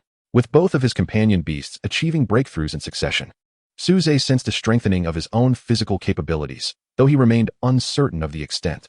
After school commenced, he could assess this at the academy, which was equipped with specialized instruments to evaluate beast master physical fitness.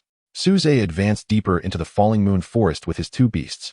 He was uncertain whether he could triumph over a Tier 4 beast with his current strength. However, with the existence of his upgraded talent, he felt confident in preserving his life. It is worth mentioning that since awakening his talent, Suze had yet to utilize it in battle. Previously, he had only hunted at the forest's edge, encountering Tier 1 and Tier 2 beasts. Given the combat prowess of his two companions, he had not had the opportunity to activate his talent. As he ventured further, Suze encountered numerous Tier 1 and Tier 2 beasts, all of which met their demise at the claws of Tsang Yin and Zi Xiao. Not long after, he stumbled upon a Tier 3 beast, marking the first time he faced such a formidable opponent as a Beastmaster. Perched about 10 meters away on a large tree was a sleek, 5-meter-long black snake, flicking its tongue at them. Species: inflated poison snake. Attributes: wood.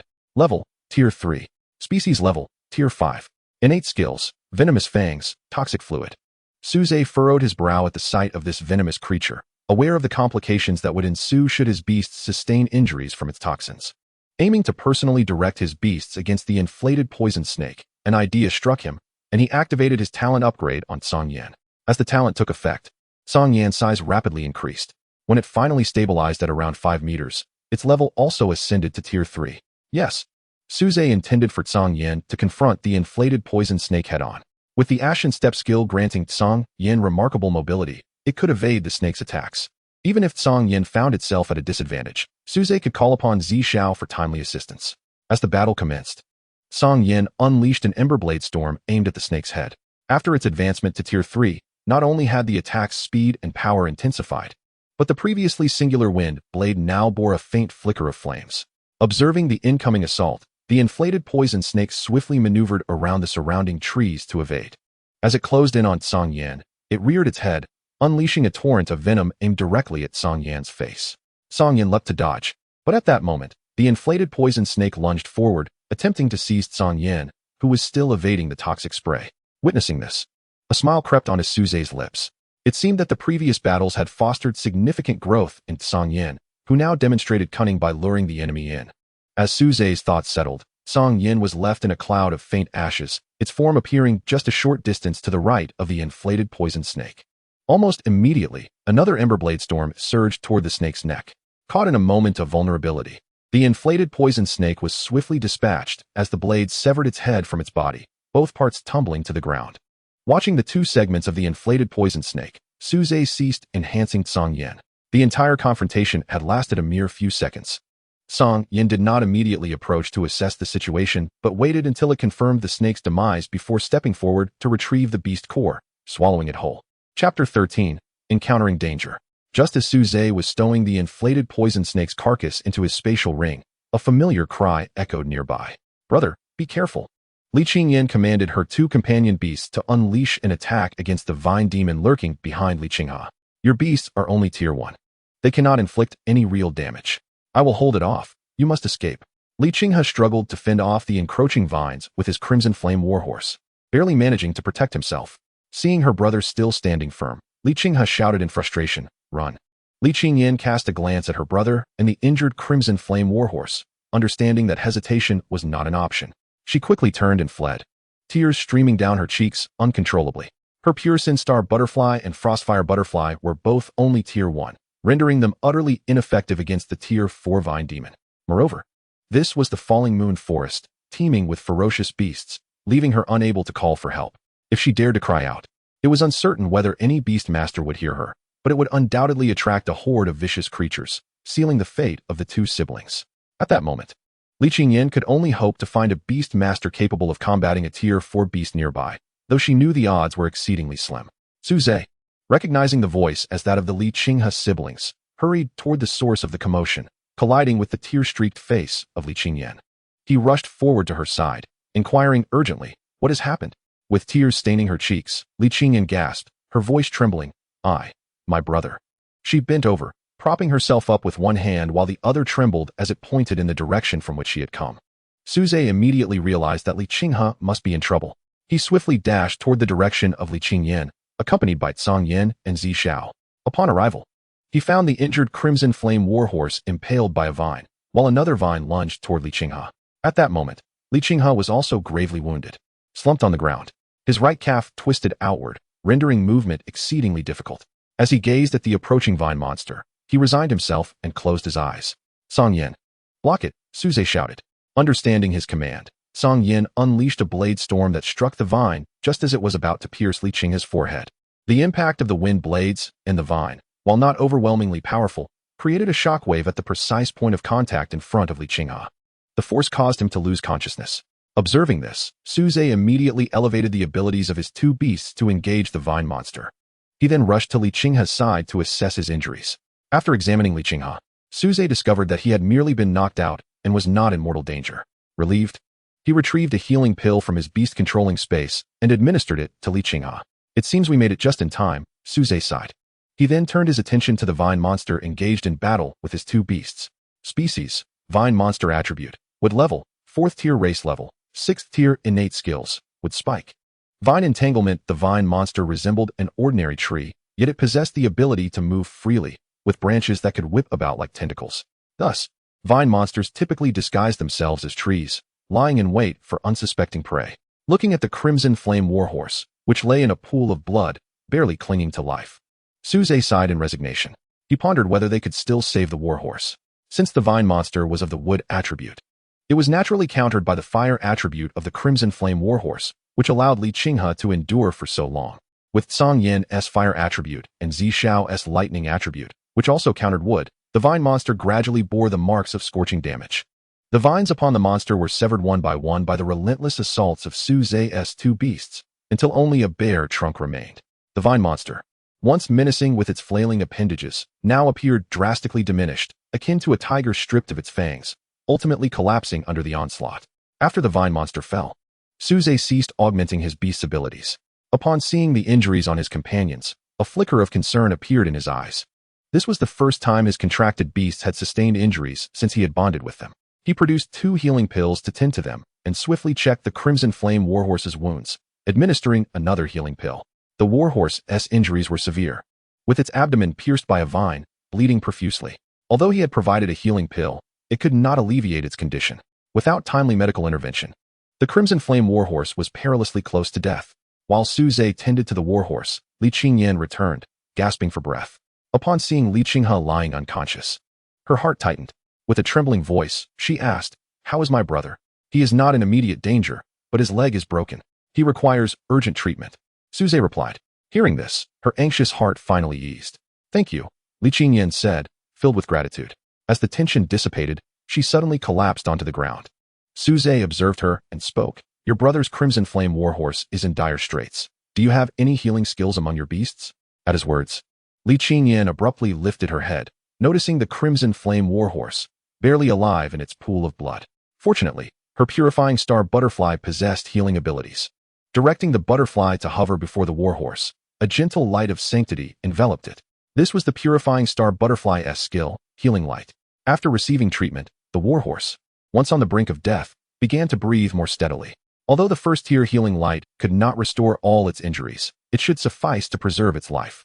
Observing the butterfly channeling its healing light, Suze contemplated whether his next contracted beast should possess healing capabilities. Just then, Li Qinghe, propped against his sister, stirred awake, coughing violently and expelling a mouthful of blood. "Brother, how are you?" Li Qinghe asked, her voice filled with concern.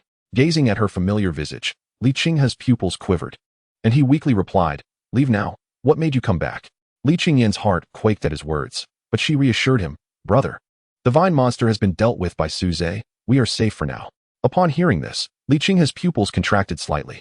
He painfully turned to face the direction of the vine monster, which now lay defeated with only a trunk remaining. As he attempted to express his gratitude, Suze interjected, "Save your thanks until you're healed. The stench of blood here is overwhelming. We must leave swiftly." Understanding the urgency, Li Qinghe quickly withdrew the severely injured crimson flame warhorse into his beast-controlling space, preparing to depart. Neither sibling questioned how Suze had triumphed over the 4th-tier vine monster. They shared a silent understanding. Chapter 14.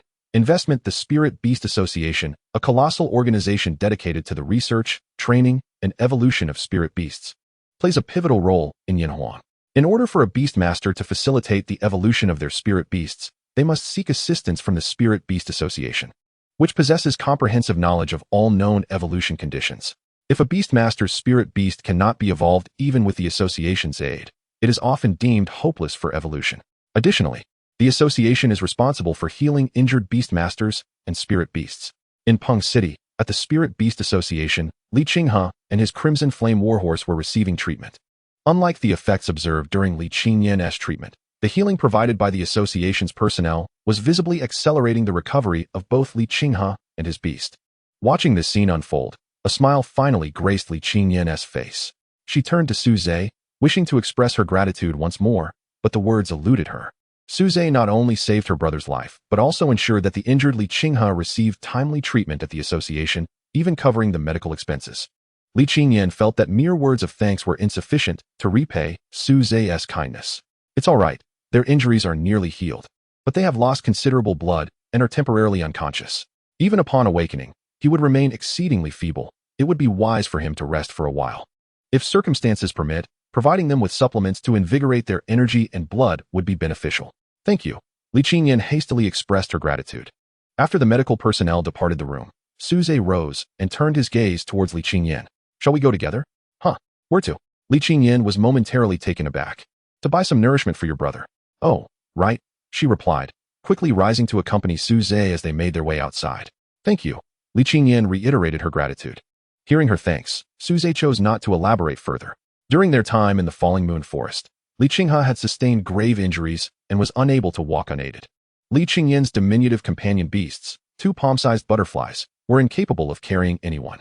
Relying on a young girl to carry her brother back was simply impractical. Should they encounter any ferocious beasts on the return journey, any efforts to save him would be in vain. Thus, it fell upon Su Zhe to carry Li Qinghe back. However, upon their arrival at the Spirit Association, the exorbitant medical fees demanded posed another significant challenge for Li Qingyan. The Spirit Association, of course, would not provide treatment for injured individuals and their beasts free of charge. The cost for treating Li Qinghe and the Crimson Flame Warhorse amounted to a staggering 100,000. While this sum was not excessively high in general, for the current state of the Li siblings, it could be deemed astronomical. The siblings had spent all their earnings from hunting ferocious beasts on nurturing their companion beasts. Otherwise, Li Qinghe's Crimson Flame Warhorse would not have advanced so swiftly to the second tier. Moreover, Li Qingyan's need to nurture two companion beasts required even greater resources. Had it not been for the lack of sufficient resources, her two beasts would not still be at the first tier. At present, while the Li siblings could not be considered destitute, they were certainly struggling financially. To say they could afford 10,000 would be a stretch. Even if they were to remove a zero from that figure, they would still be unable to produce the sum. Noticing Li Qingyan's predicament, Su Zhe decisively offered to cover the medical expenses. To prevent her from feeling guilty, he reassured her that it was merely a loan to their siblings. Li Qingyan understood that Su Zhe's words were meant to comfort her, yet she still nodded in agreement. They soon arrived at the Longxing department store, where the striking combination of a handsome young man and a beautiful young woman immediately drew the attention of many within the mall. May I ask what you two require? Inquired the attendant with a professional smile. What supplements do you have for replenishing blood? Our best-selling product for revitalizing blood is the Qi Blood Pill. It is an excellent restorative for both beast masters and companion beasts, and it is also quite affordable. Additionally, we offer some spiritual materials for blood replenishment, such as the Crimson Blood Fruit and Bloodvine Flower. The Crimson Blood Fruit can stimulate the body's hematopoietic function. However, it does come with the drawback of causing a burning sensation in the meridians, making it unsuitable for severely injured beast masters. The Bloodvine Flower has better efficacy than the Qi Blood Pill. Although it has no side effects, it is relatively costly. The attendant patiently explained the effects of various spiritual materials. After a moment of contemplation, Su Zhe concluded that the Crimson Blood Fruit was not a viable option, leaving only the Qi Blood Pill and the Bloodvine Flower. To elaborate on the costs, the Qi Blood Pill is priced at 10,000 per vial, with each vial containing 10 pills, each capable of lasting 24 hours, perfect for a day. The Bloodvine Flower, on the other hand, is priced at 50,000 per plant, with its efficacy lasting 12 hours. Su Zhe decided on 2 plants of Bloodvine Flower and 3 vials of Qi Blood Pill. After settling the payment, Su Zhe handed 2 plants of Bloodvine Flower and 2 vials of Qi Blood Pill to Li Qingyan, keeping 1 vial of Qi Blood Pill for himself in case of emergencies. Isn't this a bit excessive? Li Qingyan protested, glancing at the items Su Zhe had given her. Not at all, better to have more than less. With Su Zhe's insistence, Li Qingyan reluctantly accepted the offerings. Once they completed their purchase of blood replenishment supplies, Su Zhe acquired some second-tier beast cores and 2 storage rings. Naturally, these items were intended for the Li siblings. Upon seeing the 2 storage rings Su Zhe presented, Li Qingyan waved her hands in refusal. This is too precious. I cannot accept it. Consider this an investment on my part. When you two become formidable in the future, remember to look out for me a little. My demands are modest. I just need a spot to pitch a grass hut at your doorstep. If you have food, a glance in my direction will suffice. Li Qingyan chuckled at his words, her previously despondent mood lifting considerably. Do you take me for someone ungrateful? Rest assured, when I have it, you shall too. She patted her chest in assurance. All right, it's a deal. You mustn't renege on this. Otherwise, I shall linger at your doorstep indefinitely. As they exchanged playful banter, Suze once again handed over the 2 rings, and this time, Li Qingyan did not refuse. She accepted one of the pink rings, which Suze had deliberately chosen, knowing it would appeal to her feminine sensibilities. I have some matters to attend to, so I won't accompany you back. Perhaps you should return to your brother first? He intends to sell the carcasses of the ferocious beasts we hunted today before heading home. Li Qingyan nodded in understanding. Considering her brother's current condition at the Spirit Association and whether he had regained consciousness, after Li Qingyan departed, Suze proceeded to sell the carcasses of the 2 ferocious beasts they had hunted that day. Upon seeing the corpse of the 4th-tier vine demon, the burly man responsible for inspecting the beast carcasses stared at Suze in astonishment. He recalled that this young man had only recently sold 1st- and 2nd-tier beast carcasses. Now, just a few days later, he had managed to hunt a 4th-tier beast? The money earned from selling the beast carcasses had barely warmed in his hands before it was swiftly spent. Suze had inquired with Song Zi whether the 2 companion beasts could absorb 4th-tier beast cores, and they indicated that the energy contained within was excessive for their current state. 3rd-tier cores were just right, but Ing Mo could absorb the 4th-tier core. So Suze tossed the Vine Demoness core to Ing Mo. Though Suze often remarked that as long as Ing Mo was not starved, he would not skimp on resources, perhaps due to Ing Mo's high racial level. Even with a continuous supply of resources, it still had not leveled up. He wondered if, after reaching the 2nd tier, Ing Mo would be able to contend with 5th-tier ferocious beasts. However, Suze had a feeling that Ing Mo would not disappoint him. Though there was a 2-tier gap between 9th tier and royal tier, the disparity was far from comparable to that between 3rd tier and 5th tier. Others' companion beasts could slay royal tier opponents at the 9th tier. Suze's companion beasts could also potentially challenge 5th-tier beasts at the 3rd tier. Suze had another crucial task awaiting him at home. Having reached the 2nd tier, he needed to contemplate contracting a new companion beast. While he had no restrictions on the number of contracts, managing too many companion beasts would be overwhelming. This time, he intended to contract only one beast, preferably one with healing abilities. Chapter 15, Kidnapping an Angel? Due to his prior use of talents on companion beasts in the Falling Moon Forest, Suze's mental energy was not at its peak. Upon returning home, he quickly settled into a meditative posture to restore his mental energy. Once he regained his full capacity, he began preparing to enter the alternate space. A succession of peculiar landscapes flashed before Suze's eyes. He was uncertain of his destination this time. As the stars rotated, his consciousness drifted. Ultimately, Suze found himself within a vast sea of clouds. Within the ethereal sea of clouds, the sacred light shimmered, imparting an aura of inviolable sanctity. Suze absorbed the ambience around him, which bore an uncanny resemblance to the utopian realm spoken of in his previous life. However, the fragmented crystalline staircases and the dilapidated pure white remnants seemed to narrate tales of a fierce battle that had once ravaged this place. Suze's curiosity piqued as he pondered what calamity had befallen this site, yet it was evident that the reasons were beyond his current comprehension. His foremost task now was to seek a suitable creature to form a contract with.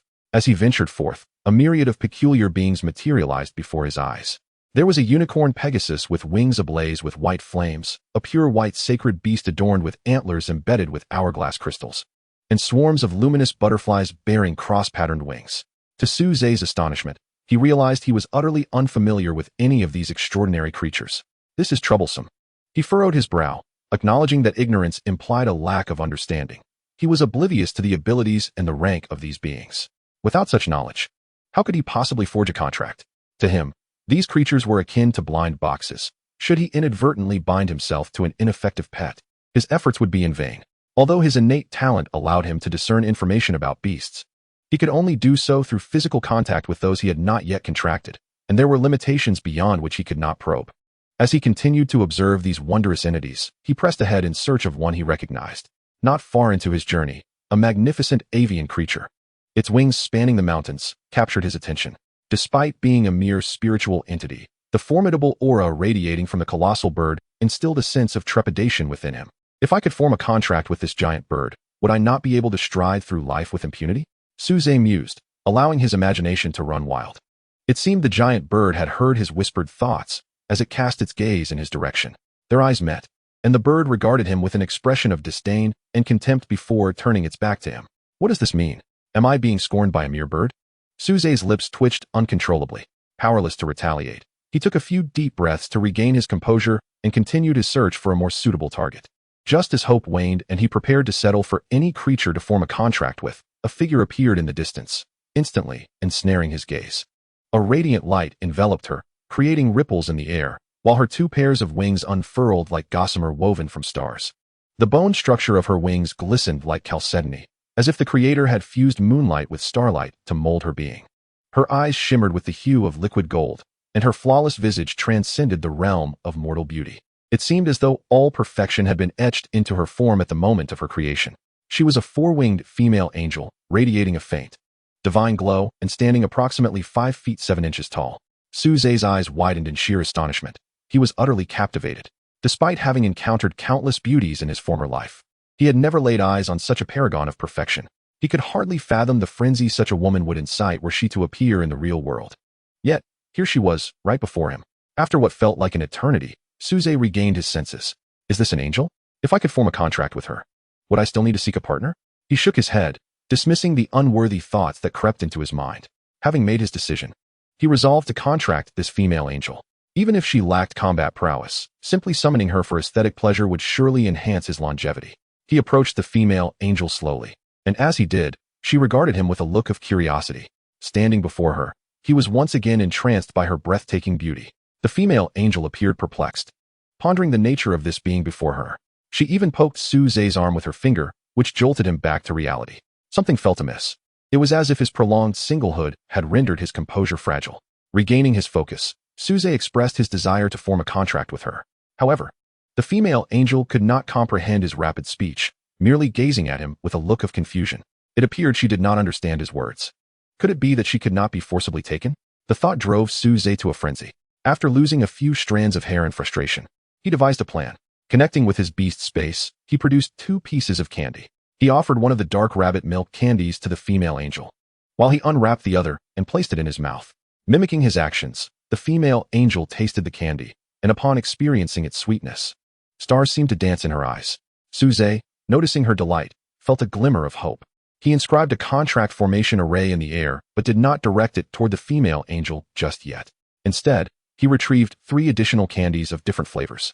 He pointed at the female angel, then at the contract array, and finally at the candies, signifying, if you contract with me, these candies are yours. The female angel appeared to grasp his intent. After glancing at the 3 candies in his hand, she looked at her own fingers. Humph, 3 candies? Is he attempting to shortchange me? She thought, extending 5 fingers towards him, one hand indicating the candies while the other pointed to her own 5 fingers. Why 5 fingers? Because she had only 5 fingers on one hand. Suze felt a pang of disappointment as he saw her shake her head, believing his scheme had failed. Yet, when the female angel extended her 5 fingers toward the candies, he realized he had underestimated the offering. He promptly produced a handful of candies from his beast space.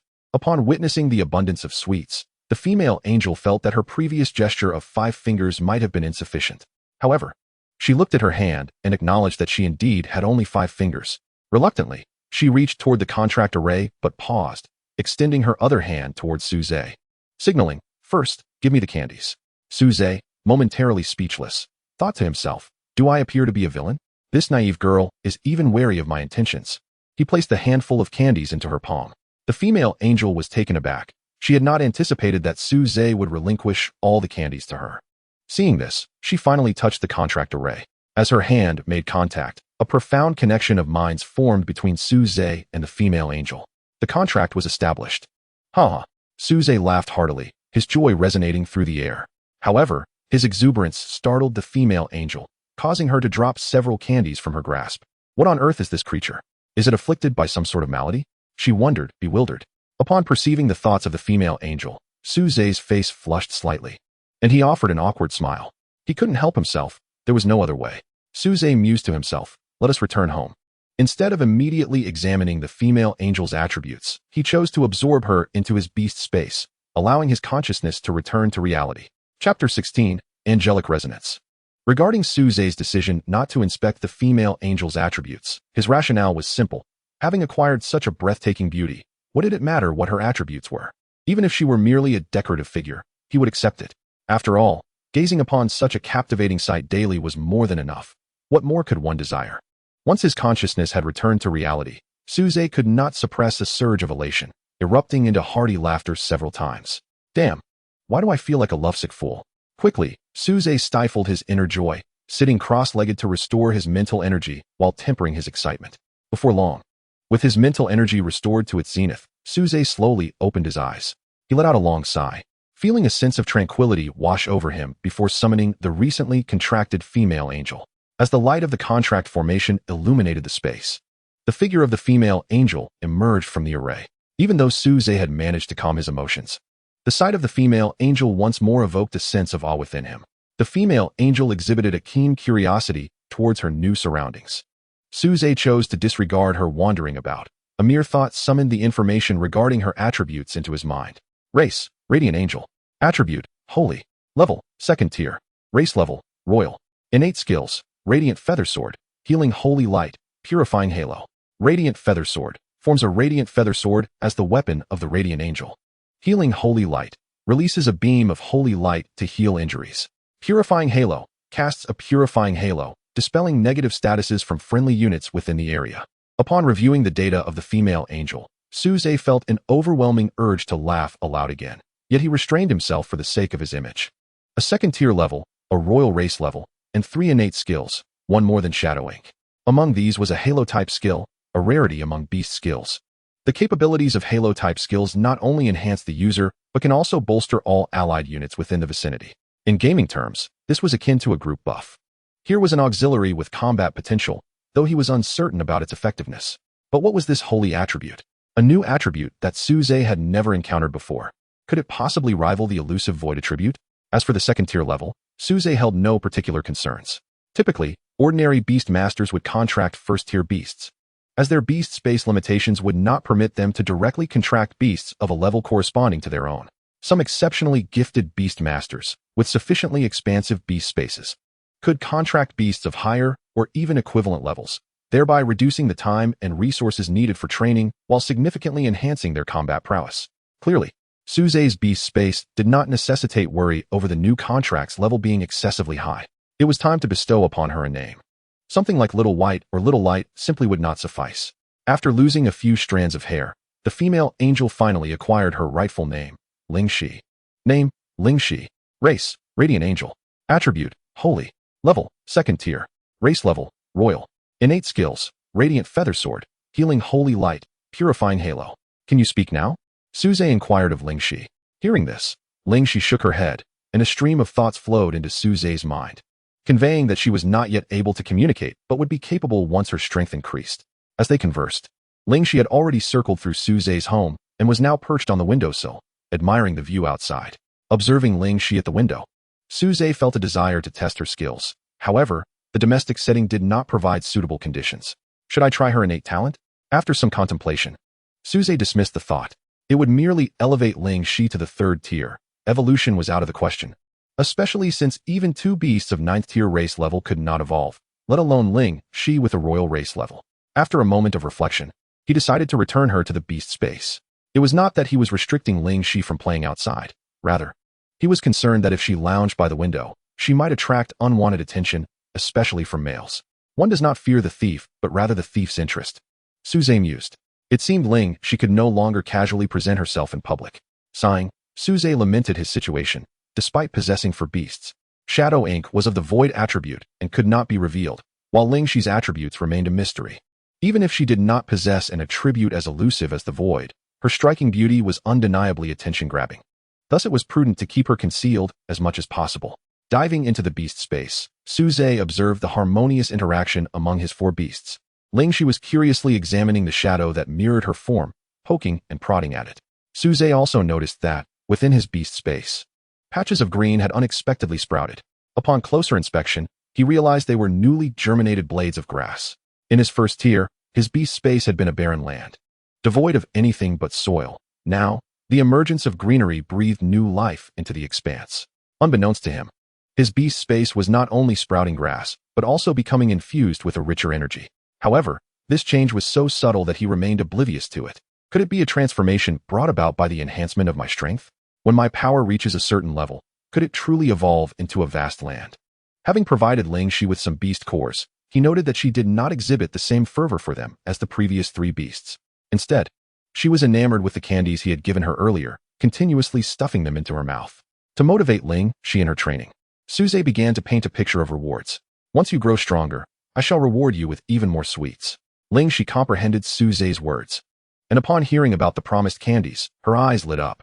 Any prior disinterest in training was swiftly cast aside, and she began to exert herself diligently. A wave of guilt washed over Suze as he realized that this naive girl had been lured by a mere handful of candies. As he withdrew his consciousness from the beast space, after contracting Ling Shi, he felt a notable enhancement in his physical attributes. He wondered whether Shadow Ink could reach the second tier before the semester commenced. As for hopes that Song Yin and Zi Xiao would elevate to the third tier before the start of school, Suze held little expectation. With only half a month remaining until classes began, Song Yin and Zi Xiao had taken half a month to ascend from first to second tier. Clearly, the time required to transition from second to third tier would be considerably longer. Thus, his current hope rested solely on Shadow Ink achieving the second tier soon. Casting aside the thoughts swirling in his mind, Suze seated himself cross-legged, embarking on today's mental cultivation. Chapter 17. Li Qingyan takes to the kitchen.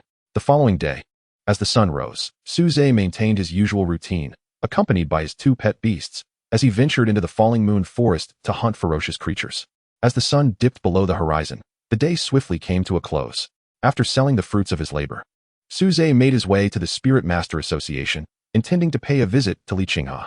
Upon arriving at Li Qinghe's quarters, he found the sibling duo busy packing their belongings in preparation for departure. Li Qinghe appeared markedly improved, though his lips still bore a faint pallor. In contrast, Li Qingyan's lovely visage was marred by the presence of two faint dark circles, clearly indicating she had not rested well the night before. Noticing Suze's arrival, the pair promptly emerged to greet him. Once Li Qinghe had expressed his gratitude, Suze seized the opportunity to speak. I merely stopped by to see how your recovery is progressing. If you are well, I shall take my leave. Upon hearing Suze's intent to depart, the siblings exchanged glances, and Li Qingyan hurriedly stepped forward to intercept him. Suze, why not join us for a meal at our home? Very well. Suze pondered for a moment before acquiescing. On one hand, he was also an orphan, accustomed to preparing his own meals, and on the other, it would be impolite to decline the siblings' heartfelt invitation. After departing from the Spirit Master Association, Li Qingyan excused herself, stating she needed to gather some items. Suze offered to assist, but she graciously declined. Li Qinghe then guided Suze towards a modest residential building. This was an older complex, with only a few stories, the tallest being merely 8. They arrived at a door where the outer security gate had aged, its surface marred by rust and peeling paint. Suze recognized this as the siblings' home. Li Qinghe skillfully retrieved a key and unlocked the door. Upon entering, Suze was pleasantly surprised to find the interior far less dilapidated than he had anticipated. The layout of the room was quite simple, although the furniture was dated. It was well kept and clean. Make yourself comfortable, Li Qinghe invited. Suze was acutely aware that, like him, the siblings were orphans, their parents having passed away even before his own. In Prung City, instances of single-parent families or those bereaved of both parents were not uncommon. For this was not a time of peace. As for the Spirit Masters, unless one chose to remain within the city's confines, venturing outside inevitably invited peril. Ordinary folk might seem relatively safe within the city, yet when ferocious beasts stirred and beast tides surged, their lives too would hang in the balance. Currently, Pung City could be deemed fortunate, with minimal risk of beast tides. In the past, when the falling moon forest teemed with high-level ferocious beasts, the residents of Pung City had often faced siege from these creatures. It was during one such attack that the parents of the Li siblings lost their lives. However, since the high-level beasts had vanished from the falling moon forest, Pung City had seen a decline in powerful spirit masters. Those who had risen to prominence elsewhere were unlikely to venture here, and the spirit masters nurtured in Pung City, in pursuit of strength, sought out locales rich in high-level beasts. Over time, this had led Pung City to become a small town. Creak. As the door swung open, Li Qingyan stepped inside, her arms laden with various ingredients. The siblings promptly set to work in the kitchen. Suze, wishing to lend a hand, was gently rebuffed by Li Qingyan, who insisted on preparing the meal herself. With her declaration, Suze reluctantly returned to the sofa. However, Li Qinghe's expression bore an odd twist. Before long, the aroma of the dishes began to waft through the house. Dinner is ready, Li Qingyan announced, revealing a spread of 4 dishes and a soup on the table. Come, taste and tell me how it is, she urged, her face alight with anticipation, while Li Qinghe cast a disapproving glance at his sister. Without hesitation, Suze picked up his chopsticks and began to sample the food. He first tried the tomato and egg stir-fry. How is it? Li Qingyan inquired eagerly. Suze remained silent, sampling the green braised meat next. Wow, what do you think? She pressed, but again. Suze offered no verbal response as he moved on to taste the potato chunks and the stir-fried green and red peppers, ultimately sipping the soup. Goodness. Before Li Qingyan could ask, Suze declared, I could easily devour 3 bowls of rice with just this tomato and egg dish alone. Is it truly that delicious? Li Qingyan exclaimed with excitement. It's far too salty. I'll need rice to wash it down, Suze replied. Upon hearing this, Li Qingyan's countenance shifted dramatically. And what of the braised meat? Not as salty, but why is its color green? Before Li Qingyan could respond, Suze elaborated, the potato chunks are undercooked, and the stir-fried peppers are excessively spicy, while this blue soup is bitter. Li Qingyan's expression fluctuated, and she eventually cast an apologetic glance at Suze. Just as she was about to speak, Li Qinghe interjected, I told you to let me handle the cooking today, but you refused to listen. Now look at the embarrassment you've brought upon yourself. But you always enjoy the meals I prepare. Li Qingyan retorted softly. How can you say that? Your cooking is so unpalatable that even the neighbor's dog wouldn't touch it. What am I to do? Your dishes are delightful? Then why do my pets always leave so much uneaten? That tiny beast of yours is always served a full basin each time. It's a wonder it can finish any of it. As Suze observed the siblings bickering, he felt a warm sense of camaraderie and amusement. Noticing their continued squabble, he cleared his throat and interjected, it's not entirely inedible, you know. At this, the siblings fell into an awkward silence, suddenly aware of his presence. Suze proceeded to combine the tomato and egg dish with the green braised meat, mixing them together before tasting again. The saltiness is now acceptable. Just return the potatoes and peppers to the pot for further cooking, he noted, lifting the 2 dishes to reheat them. When he returned, the original spread of 4 dishes and a soup had dwindled to just 2 dishes, as the bowl of soup had mysteriously vanished, presumably hidden by the siblings. The lively atmosphere further strengthened the bond among the 3. At the dinner table, Suze shared stories of his life, revealing to the siblings that, like them, he was also an orphan. Curious about their plans for the next few days, he inquired, considering Li Qinghe's need for recuperation. It would be unwise for Li Qingyan to venture into the forest alone. The siblings exchanged awkward smiles, admitting they had yet to formulate any concrete plans. Suze contemplated inviting Li Qingyan to accompany him, but reconsidered and dismissed the idea. Firstly, he intended to delve deeper into the forest, where encounters with 3rd and 4th tier ferocious beasts were likely, and he might not be able to ensure Li Qingyan's safety. Her current strength was insufficient to contend with 3rd tier beasts, placing her in grave danger. The second matter is that the 2 siblings are not currently lacking in resources. Suze has provided them with storage rings filled with numerous 2nd tier beast cores, sufficient to sustain them for a considerable period. In the ensuing days, Suze maintained his routine of hunting ferocious beasts in the Falling Moon Forest during the day and cultivating at night. 2 days later, he encountered the siblings Li Qinghe and Li Qingyan in the forest, both of whom had fully recovered from their injuries inflicted by the Crimson Flame Warhorse. That evening, the siblings invited Suze back to their home, and fortunately, it was Li Qinghe who took charge of the cooking, resulting in no culinary disasters this time. 2 days later, Li Qingyan's 2 butterflies also achieved a breakthrough to the 2nd tier, compelling Suze to pay them another visit as a guest. With only 5 days left until school commenced, Suze received delightful news. Mo had made a breakthrough. Suze had long anticipated this moment, and his thoughts swiftly delved into the Beast Master space to assess Mo's condition. Mo appeared unchanged, even in size, remaining a 3-dimensional shadow. With a mere thought, the information regarding Mo materialized in Suze's mind. Name, Mo race, final form. Attribute void. Level, 2nd tier. Race level, royal. Innate skills, devour, elemental funeral, possession. Possession, allows Mo to merge with another target, sharing its abilities. Upon observing Mo's skills, Suze was momentarily taken aback, discovering the addition of the possession skill. Neither Tsang Yin nor Zi Xiao had acquired new abilities upon leveling up. Could it be that Mo gains a new skill with each advancement? After reviewing the description of the possession skill, Suze summoned Mo from the Beastmaster space. Use possession on me.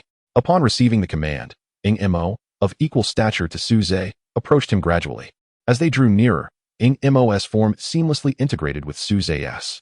Once Mo fully merged, Suze transformed into the very embodiment of Mo, a 3-dimensional shadowy figure. Suze moved his body, discovering that he retained his agility, devoid of any hindrance. The distinction lay in his enhanced physical prowess, and he found himself capable of altering his size and shape like pliable clay, which filled him with joy. As for utilizing Mo's skills, he refrained from attempting any within the confines of the home. inquiring why the possession was led by his consciousness. Imo responded that it could also take the lead if Suze desired. What if it were to possess an enemy? Imo clarified that the stronger entity would assume control. Observing his transformation, Suze was reminded of a symbiotic alien being from a movie in his previous life. His current state with Imo resembled that of a symbiote. Imo, can you conceal yourself within me? Indeed. With that, the darkness enveloping Suze dissipated as though banished by sunlight. Once the blackness faded completely, he reverted to his original appearance. Imo then melded into Suze's body, allowing for instant coverage at Suze's mental command. Remarkable. This is akin to an enhanced version of Venom. Suze was confident that even if the real Venom were to confront him, Imo would undoubtedly prevail. Upon testing, he found that even without Imo's full coverage, his physical attributes were still augmented, albeit without altering his form. Ha! Suze erupted in a fit of exhilarated laughter. It seemed he no longer needed to conceal his abilities. Since forging a contract with Imo, he had been apprehensive about exposing it during battles. Yet now, this concern was perfectly alleviated. He merely needed to allow Imo to possess him, transforming his shape at will. To others, he would merely appear as a three-dimensional black shadow, even if someone recognized Imo as a void attribute beast. As long as they did not ascertain him as its beast master, both he and Imo would remain secure. Unless other summoned beasts were identified or captured, he had no need to worry about exposure. Regarding the first concern, Suze simply needed to refrain from summoning other beasts. Given Imo's formidable combat prowess, the combined strength of Tsang Yin and Zi Xiao paled in comparison. This had already been validated in the Beastmaster space, where even the united efforts of Tsang Yin and Zi Xiao were thoroughly outmatched by Imo. Only when Ling Shi joined the fray could the three beasts contend with Imo evenly. As for the second concern, with Imo's combat capability coupled with his own innate enhancements, he should have no trouble facing foes of a higher tier. Currently at second tier, upon elevation, Imo would ascend to the third tier, making it feasible for it to confront fifth-tier ferocious beasts. Although not enduring, it would suffice for escapades.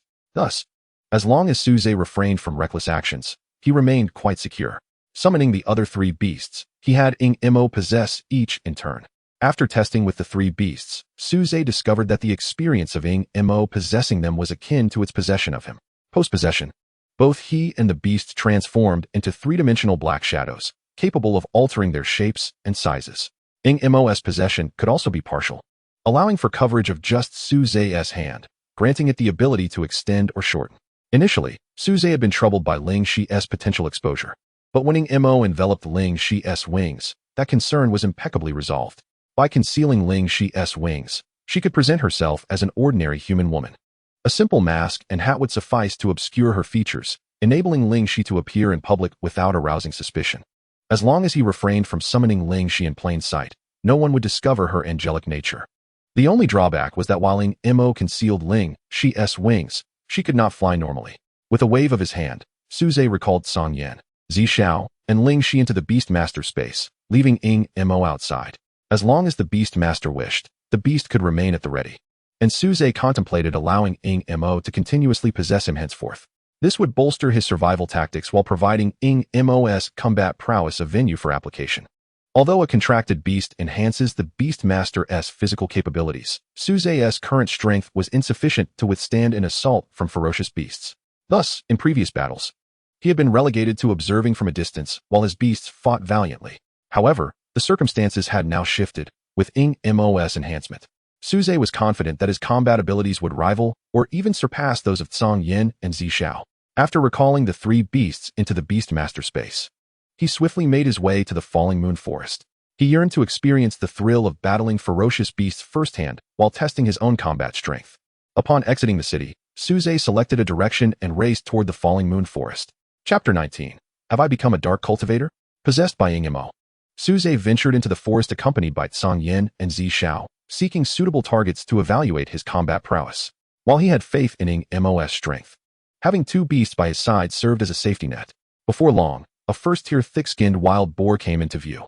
Under Suze's instructions, his two companion beasts refrained from advancing, allowing him to confront the thick-skinned wild boar alone.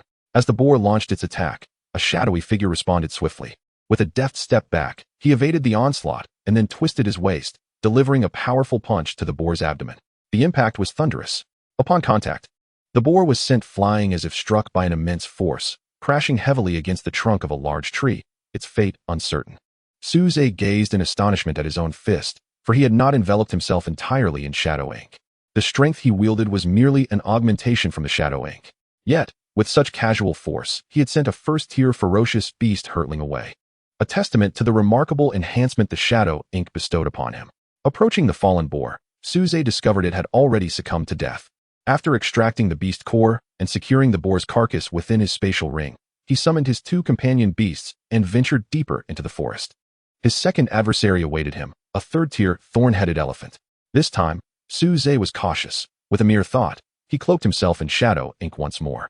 Initially, the shadowy figure and the thorn-headed elephant exchanged blows evenly, but as Suze acclimated to the rhythm of battle, the elephant began to falter. Ultimately, after a series of heavy strikes from the shadow, the elephant collapsed, breathless. As the elephant fell, the shadow ink dissipated, revealing Suze's true form. A sense of exhilaration coursed through him. He realized that battling the third-tier elephant was not his limit. I must seek a fourth-tier beast to test my mettle, he declared with excitement. Continuing his journey, he soon encountered a worthy opponent. Species, Diamond Ape. Attribute, Gold. Level, 4th. Species level, 6th. Innate skills, Steel Armor, Frenzy.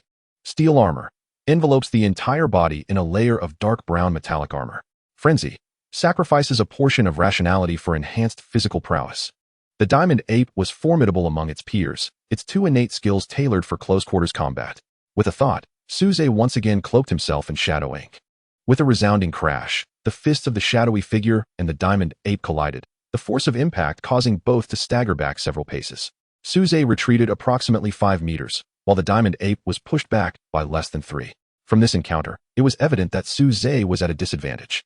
However, far from feeling disheartened, he was filled with delight.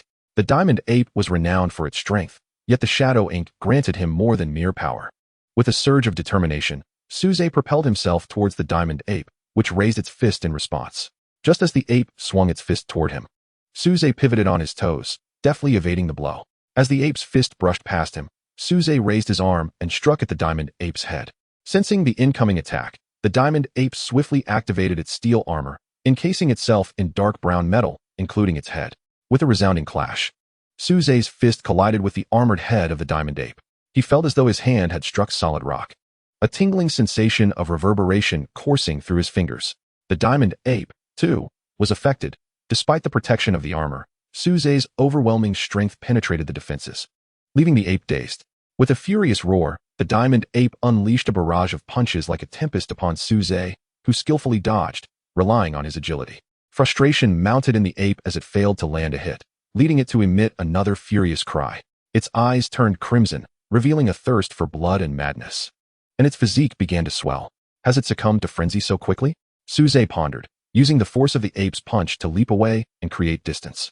Observing the now larger Diamond Ape, he realized that brute strength alone would not suffice to overcome it.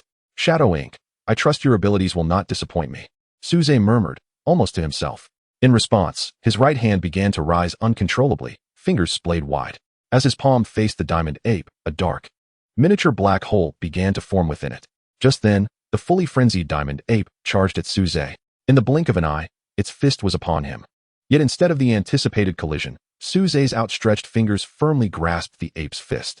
A powerful pull emanated from Suze's palm, specifically from the miniature black hole. As the devouring force activated, the elemental energy within the Diamond Ape was drawn into the shadow ink. Sensing the peculiar sensation within its body, the Diamond Ape attempted to retract its fist, but no matter how hard it struggled, it felt as though an invisible force held it fast, rendering it unable to withdraw. Gradually, the armor enveloping the ape began to dissipate, and its once bloodthirsty crimson eyes grew clearer. As its rationality returned, fear crept into the Diamond Ape's gaze. It could not comprehend the actions of the shadowy figure before it, yet it sensed its own weakening state.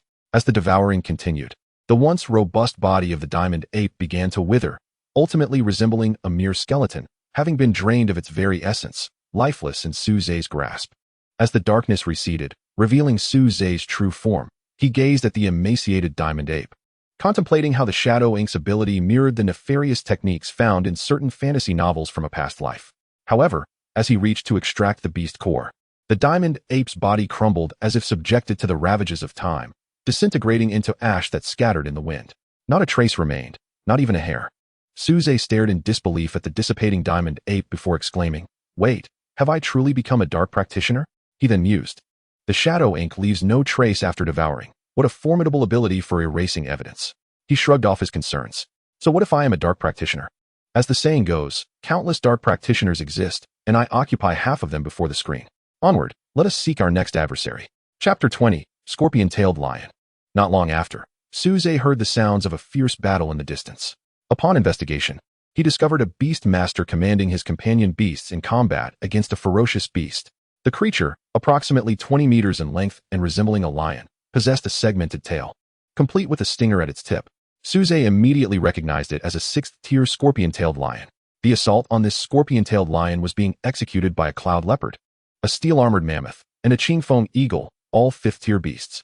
The trio displayed clear roles. The cloud leopard spearheaded the attack. The steel-armored mammoth provided defense, while the Qingfeng eagle coordinated from the skies.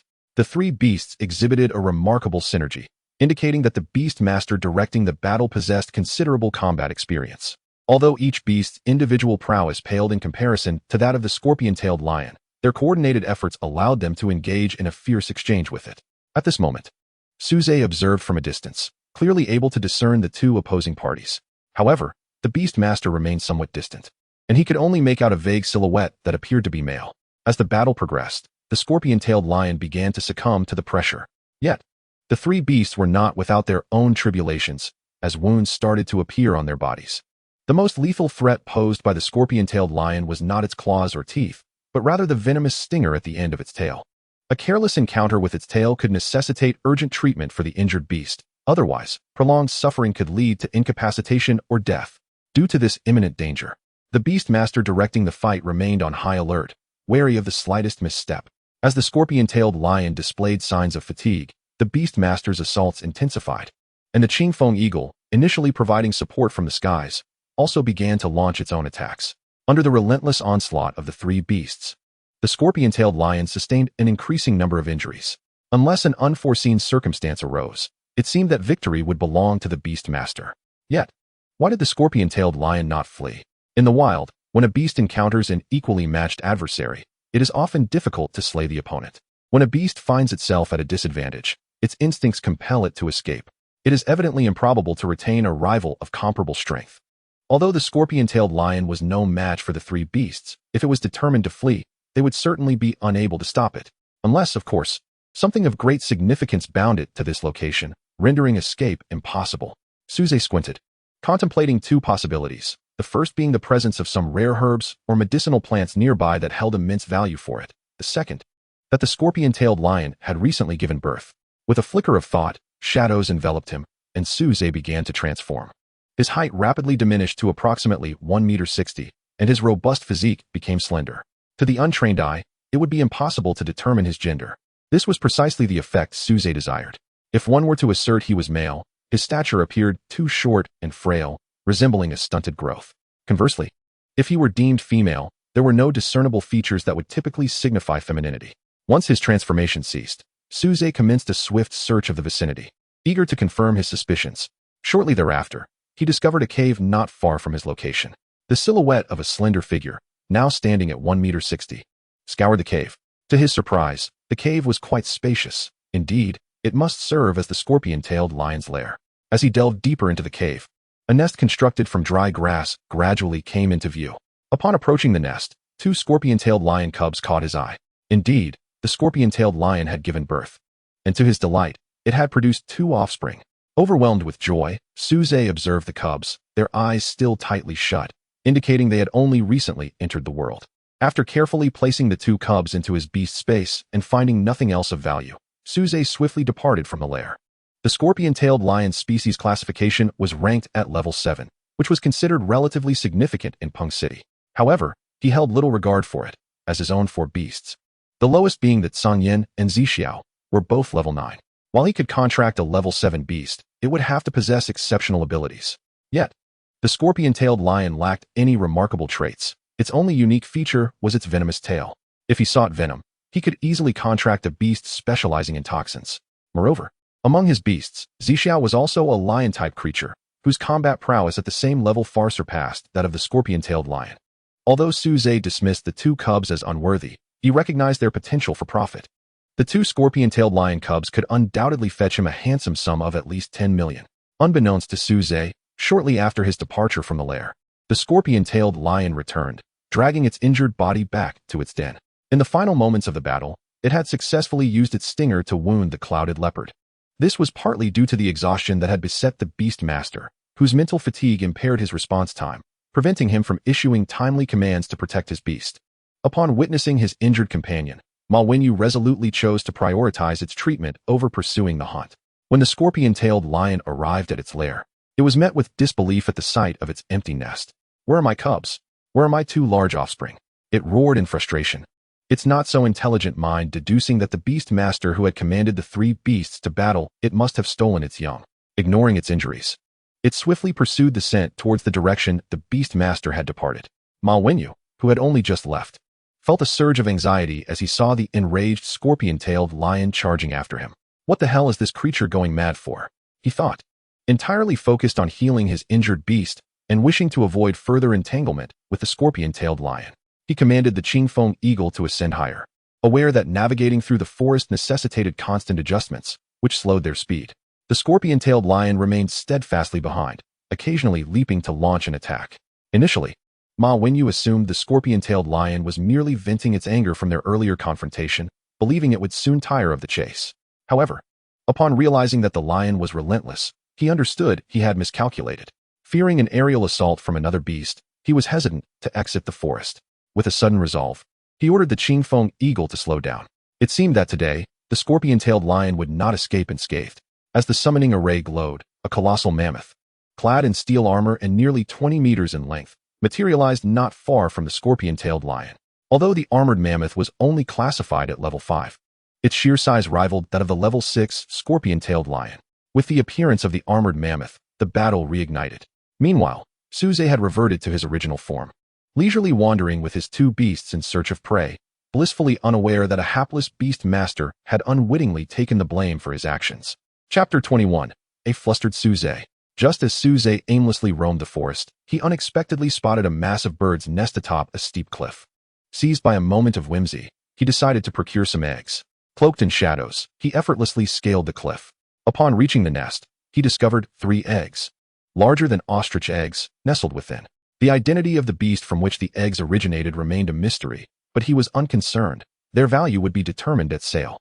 Carefully securing the eggs into his beast space, he prepared to retrieve the last one when caw! A distant chirp of a bird resonated through the air, prompting Suze to gaze toward the source. There, he beheld a fearsome aerial beast, its wingspan exceeding 10 meters, hurtling toward him at an alarming speed. It was a 4th-tier lightning falcon, and there was no need for further identification. It was undoubtedly the egg of the lightning falcon. Swiftly, Suze stowed the last bird egg into his beastmaster space, his form cloaked in shadowy ink as he leaped down the sheer cliff.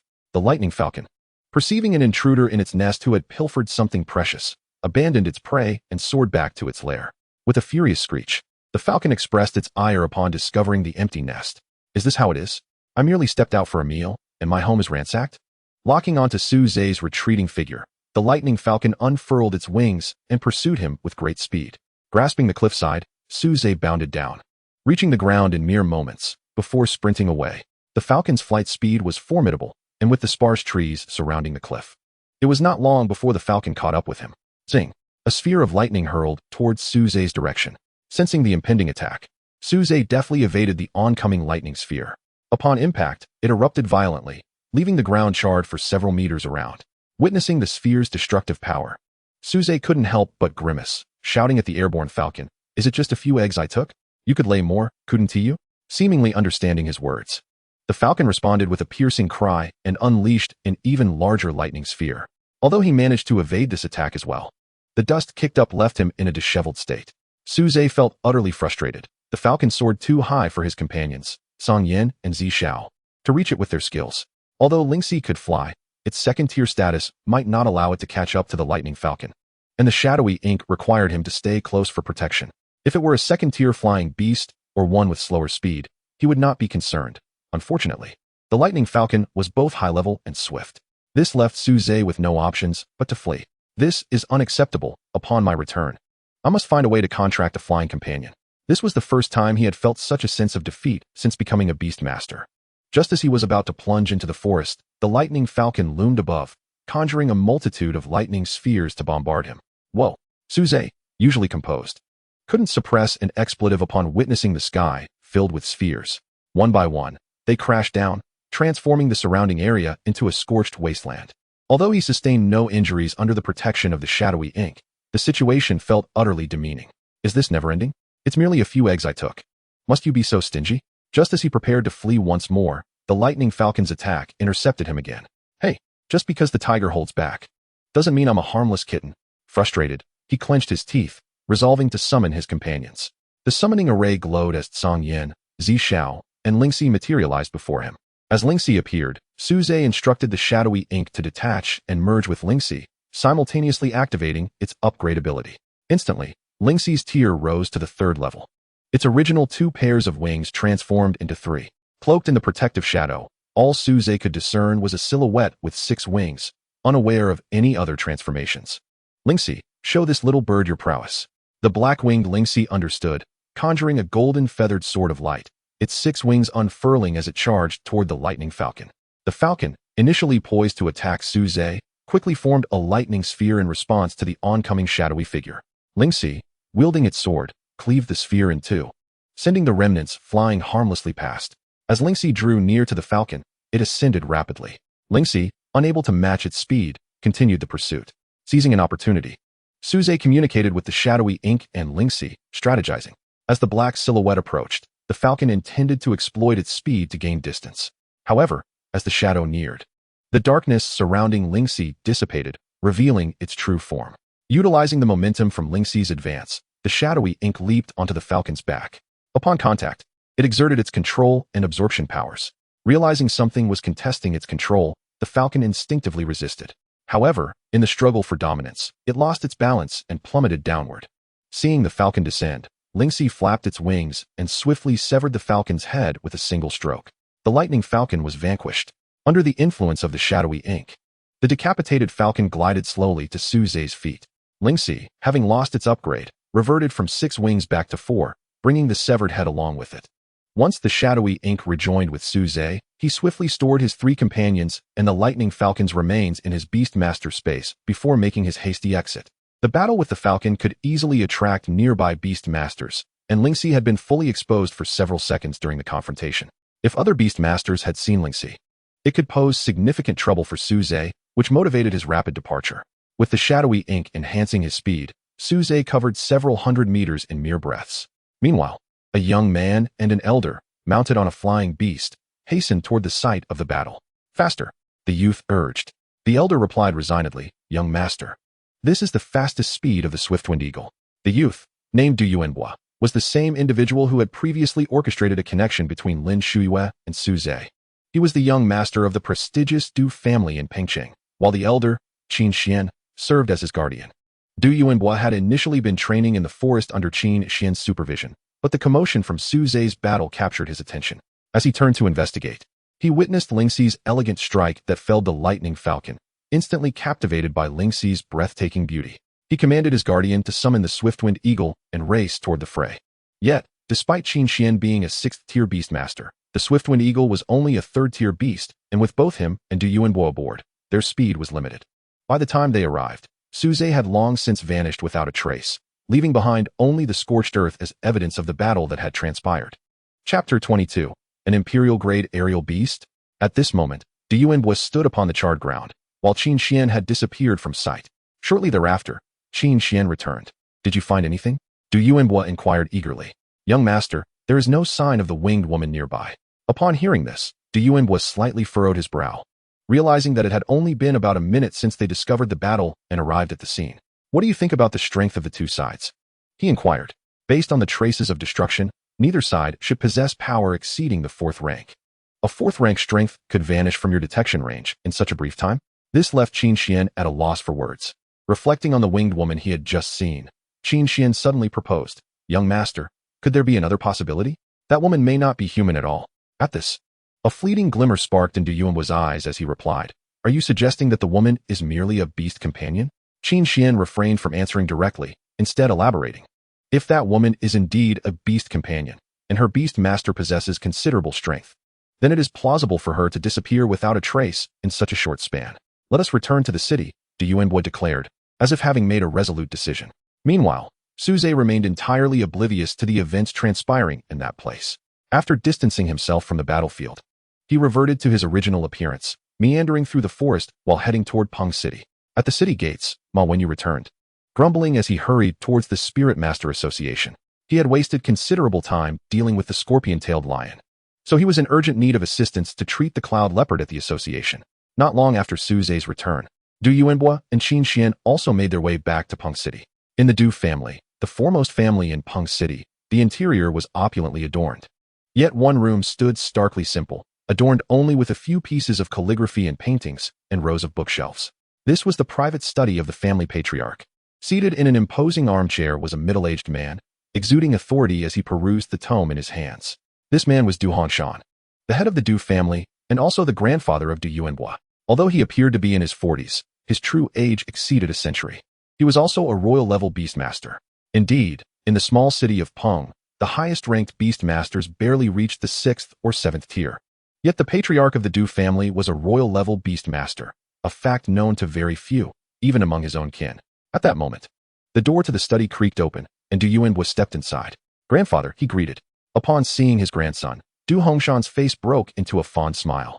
"Xiaobo, how did your training go this time?" Du Yuanbo, the sole heir of the Du family, was deeply cherished by Du Hongshan. While access to this study was restricted even for Du Yuanbo's father, Du Mingqing, Du Yuanbo was granted free entry. He approached Du Hongshan, taking his hand. "Grandfather, guess what I saw today in the Falling Moon Forest? What could you possibly have seen? Have you set your sights on some young lady again?" Du Hongshan teased, cautioning. "Xiaobo, you are still young. Do not let your thoughts dwell too much on romantic entanglements, as it is detrimental to your health." A flicker of light momentarily danced in his eyes as he paused, glancing at Du Yuanbo's waist. Embarrassed, Du Yuanbo scratched his head. "But grandfather, that woman was different. She had 2 pairs of wings. I was a bit too far away to see clearly, and by the time I arrived, she had already vanished." Du Hongshan's eyes narrowed as he replied, "Tell me everything that transpired, in as much detail as possible." Du Yuanbo recounted the events meticulously, even sharing Qin Xian's conjectures.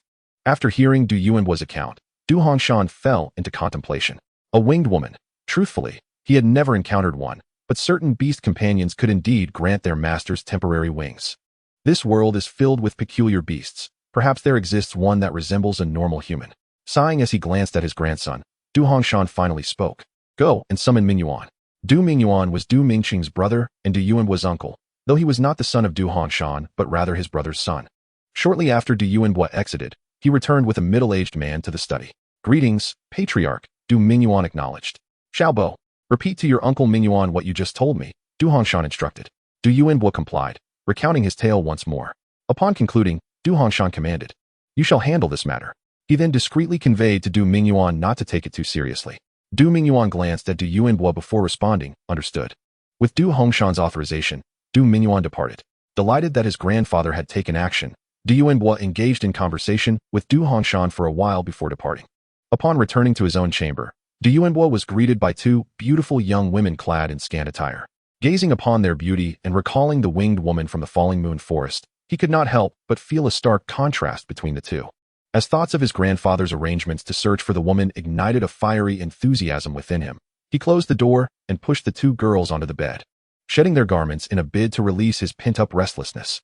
However, merely moments later, the 2 disheveled maidens were hastily dismissed. Meanwhile, in Du Hongshan's study, as he observed his grandson's departure, the smile on his face gradually faded. Reflecting on what he had glimpsed in Du Yuanbo, he let out a resigned sigh. At such a young age, how is it that his vitality is so severely depleted? Calling upon a servant, he imparted a few instructions before sending the servant away. Once alone, Du Hongshan approached a bookshelf, exploring its surface until he uncovered a hidden keypad. After entering a sequence of numbers, the bookshelf parted down the middle, revealing a concealed passage behind it. Advancing toward a metallic door, Du Hongshan entered another code, causing the door to rise slowly.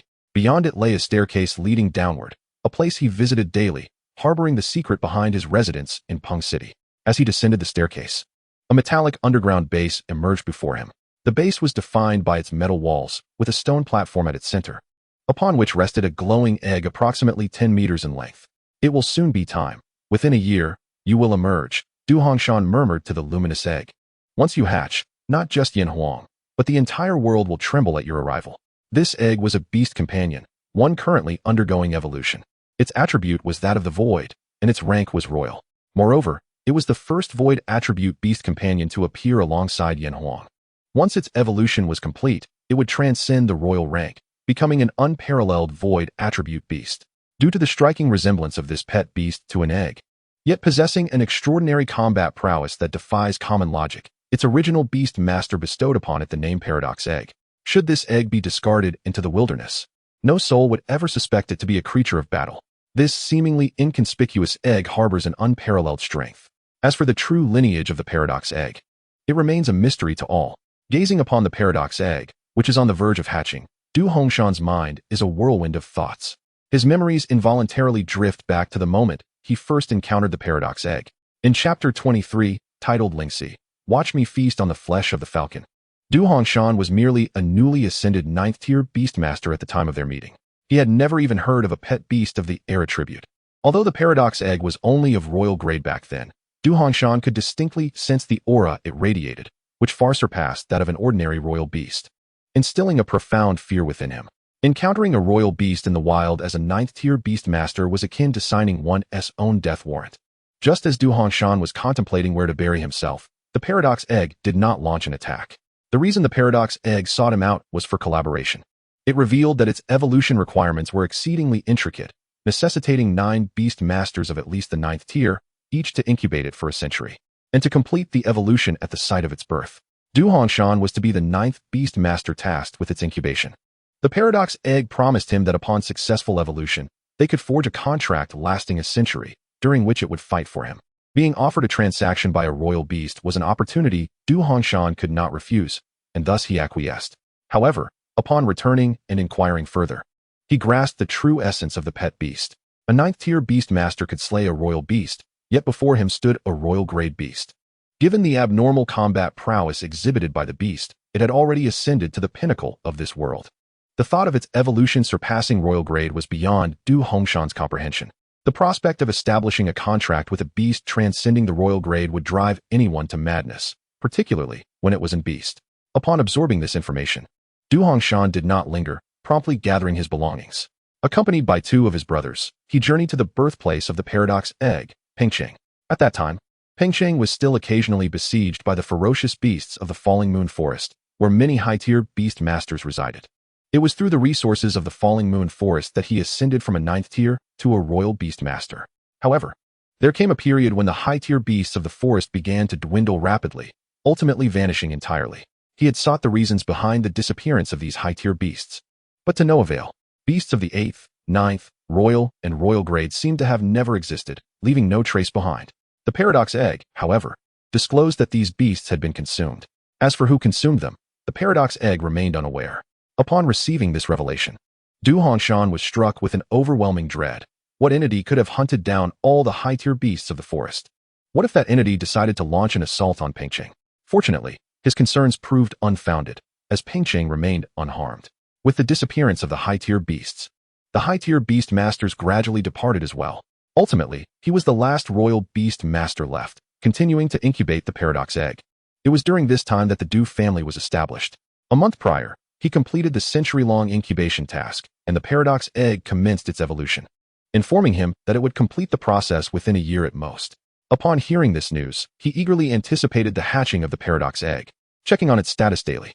Although the Paradox Egg had only promised a century-long contract, with its formidable combat prowess as in beast, capturing a beast surpassing the royal grade within that time frame was certainly within reach. Du Hongshan envisioned a pathway to greatness. Meanwhile, at Su Zhe's residence, he had sold the 2 young scorpion-tailed lions and the carcass of the beast hunted that day. However, he refrained from selling the corpse of the lightning falcon and its egg, deciding instead to indulge in a feast that evening.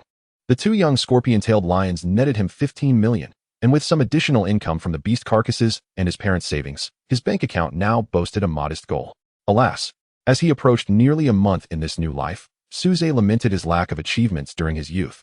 With a mere 100 million lying in the cold confines of his bank account, such a statement, if overheard by others, would likely earn him a beating for his arrogance. The ordinary human lifetime rarely sees the accumulation of even a small target, let alone the sum he now possessed.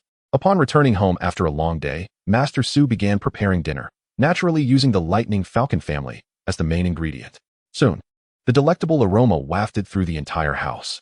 At the dining table, a splendidly arranged feast awaited. Tomatoes sautéed with falcon eggs, falcon egg custard, falcon pancakes, and boiled falcon eggs, along with cola-flavored falcon wings, boneless falcon claws, and braised falcon. Each dish was presented in generous portions. It was clear that he could not consume all this alone, so he summoned his 3 other pet beasts, allowing Ingma to disguise Lingxi's wings for her to blend in. Thus, the 4 of them joyfully commenced their dinner.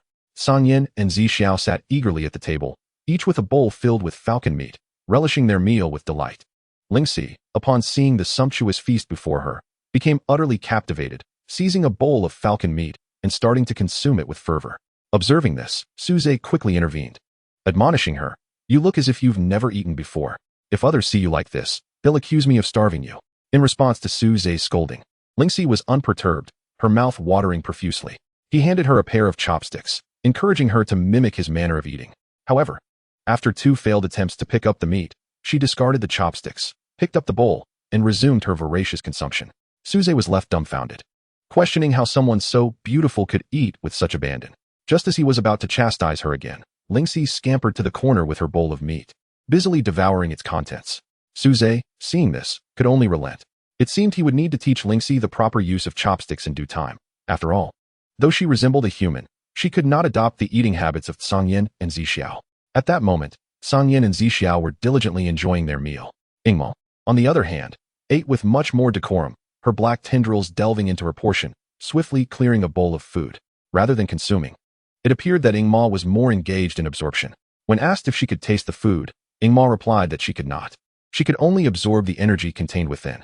Before long, Lingxi, now perched in the corner with an empty bowl, cast her gaze towards the table laden with food. Yet, upon noticing Suze, she shrank back, redirecting her attention to the meat in Sanyin and Zixiao's bowls. As Lingxi prepared to snatch some of their food, Suze hurriedly pulled her back to the table, ensuring she remained seated. A bowl of exquisitely prepared hawk eggs was presented before her, and in this battle, Lingxi and Ingma were the true heroes, so Suze would not neglect them.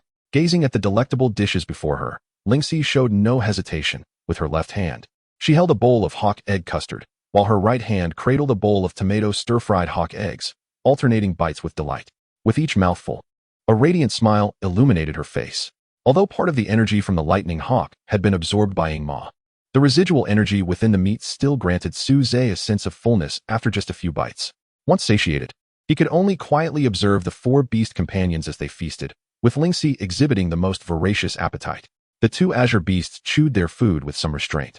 But Lingxi, on the other hand, consumed her meal with abandon, pouring the contents of the bowl directly into her mouth, as if her throat were a mere conduit. Despite her physique being akin to that of a human, she devoured more than both Sanyin and Zixiao, yet her belly showed no sign of swelling. Suze found himself perplexed by this. Could it be that her anatomy was fundamentally different from that of humans? He contemplated the idea of studying Lingxi's bodily structure, yet ultimately dismissed the thought. He feared that should he inadvertently glimpse something inappropriate during such an examination, it would tarnish his integrity. At the Du residence, in Du Hongshan's study, he inquired, "What news do you have?" Looking at Du Mingyuan before him, Du Hongshan asked. In response to the family head, "I have visited the site. Judging from the destruction left behind, one of the combatants must have been a 4th-tier lightning hawk. Additionally, we have checked all locations where the corpses of the ferocious beasts were collected, and today, no one has sold the body of a 4th-tier lightning hawk. The list of individuals who left the city today shows a total of 172 Beast Tamers. Among them, there are 53 first-tier tamers, 45 second-tier, 37 third-tier, 24 fourth-tier, 9 fifth-tier, and 1 sixth-tier, along with 3 whose ranks remain indeterminate." Indeterminate ranks? Du Hongshan's brow furrowed slightly. These 3 individuals awakened their beast taming abilities only a month ago, and it is unclear whether they are now first or second tier, Du Mingyuan elucidated. Du Hongshan nodded, signaling him to continue. If that winged woman is indeed a beast, the 3 most suspicious individuals are Shu Ziho, Ma Wenyu, and Cheng Yinan. Shu Ziho and Ma Wenyu are both 5th tier, while Cheng Yinan is the sole 6th tier beast tamer. Among the 3, I believe Ma Wenyu to be the most likely suspect. "Oh, do elaborate on your reasoning," Du Hongshan prompted. Other 4th tier and above Beast Tamers have individuals who can attest to their whereabouts during the incident. However, these 3 lack any evidence to prove they were not present, and moreover, Chung Yinan has not returned since leaving the city. Yet, both Xu Ziho and Chung Yinan possess transparent beasts. Only Ma Wenyu, despite being a 5th tier Beast Tamer, has records indicating he possesses only 4 beasts. In other words, he is concealing an additional beast. In Peng City, within an old house on the outskirts, Ma Wenyu had just returned from the Beast Spirit Association. The toxins within his cloud leopard had been eradicated, though it required further recuperation to restore its combat prowess. The cloud leopard was not merely a beast to him. It was his companion. Once assured of the leopard's safety, his anxious heart finally found solace. Upon returning home, Ma Wenyu began preparing a simple dinner of pan-fried ferocious beast meat. After the meal, he quietly reclined on his bed, and as he relaxed, memories of his past flooded his mind. His parents had tragically passed away in an accident during his early years, leaving him to live with his grandparents in this house. However, after he entered high school, both grandparents followed suit and departed, leaving him utterly alone. When he awakened his beast taming talents in high school, his innate deficiencies led to a failure in manifesting a beast space. Though he was reluctant to accept this reality, he had no choice but to acquiesce. After graduating from high school, he chose to venture into society, initially believing he was destined for a life of mediocrity. However, unexpectedly, at the age of 20, his dormant beast space awakened. Knowing he could become a beast tamer, he spent that night in exhilaration, unable to sleep. The following morning, he purchased a beast cub to form a contract, marking the inception of his journey as a beast tamer with the cloud leopard. Although he had become a beast tamer, the late awakening, compounded by financial constraints, resulted in a sluggish progression. Gradually, he ascended to 2nd tier and then 3rd tier beast tamer. He had resigned himself to a life as an ordinary low-tier beast tamer. Yet, upon reaching 4th tier, he was afforded his first opportunity to enter an alternate space for a contract. Uncertain of his whereabouts, he encountered shattered crystal staircases and pristine relics. It seemed as if fortune favored him, for he forged a contract with a beast that would change his life, the ethereal bird, a flying creature adorned with 2 pairs of pure white wings. Upon examining the attributes of the ethereal bird, he was astonished to discover it possessed the divine attribute, one he had never encountered before. Despite his unfamiliarity with this attribute, his instincts assured him that this beast was extraordinary. As time passed, he realized that while the ethereal bird's combat prowess was not exceptional, it possessed the remarkable ability to accelerate the growth of his other beasts. With the ethereal bird's presence, he became convinced that he was destined for greatness.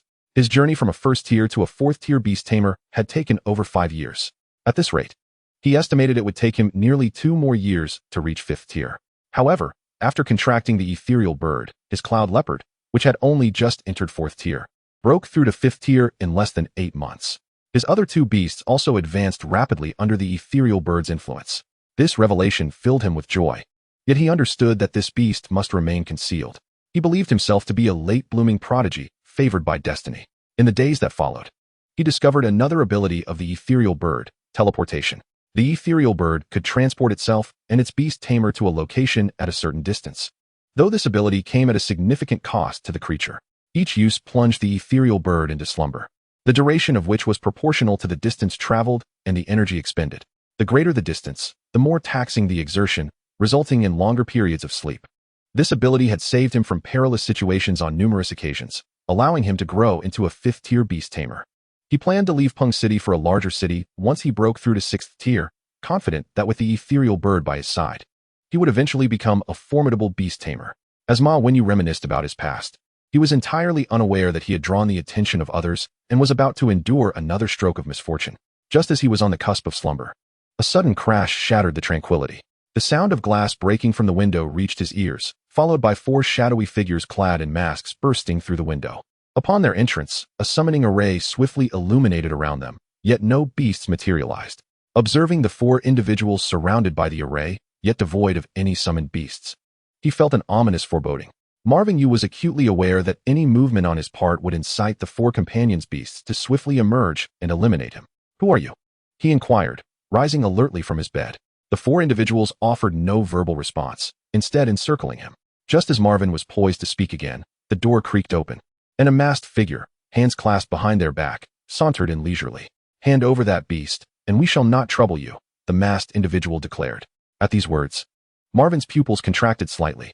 Earlier, during his battle against the scorpion-tailed lion, Only the steel-armored mammoth and the azure-winged eagle had been available for combat due to the injury sustained by the cloud leopard.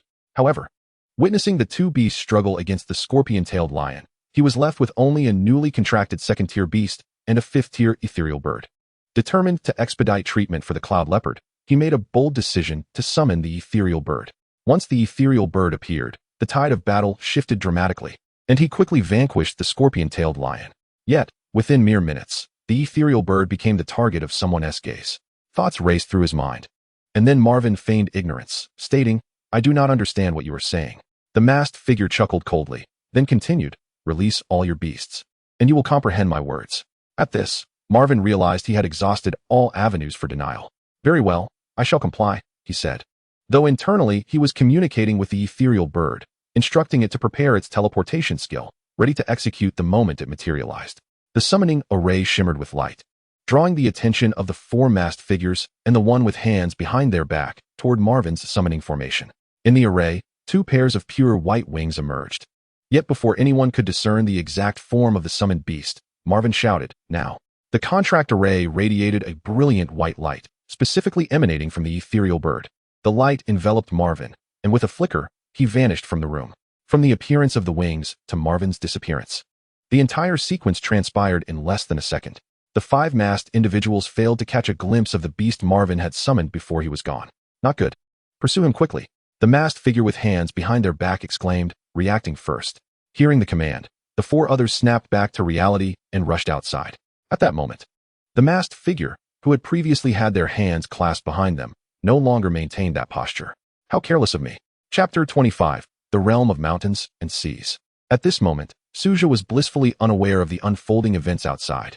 Had he known that Marvin Yu, the unfortunate soul, had once again borne the brunt of blame on his behalf, he would undoubtedly have hailed Marvin as a true hero.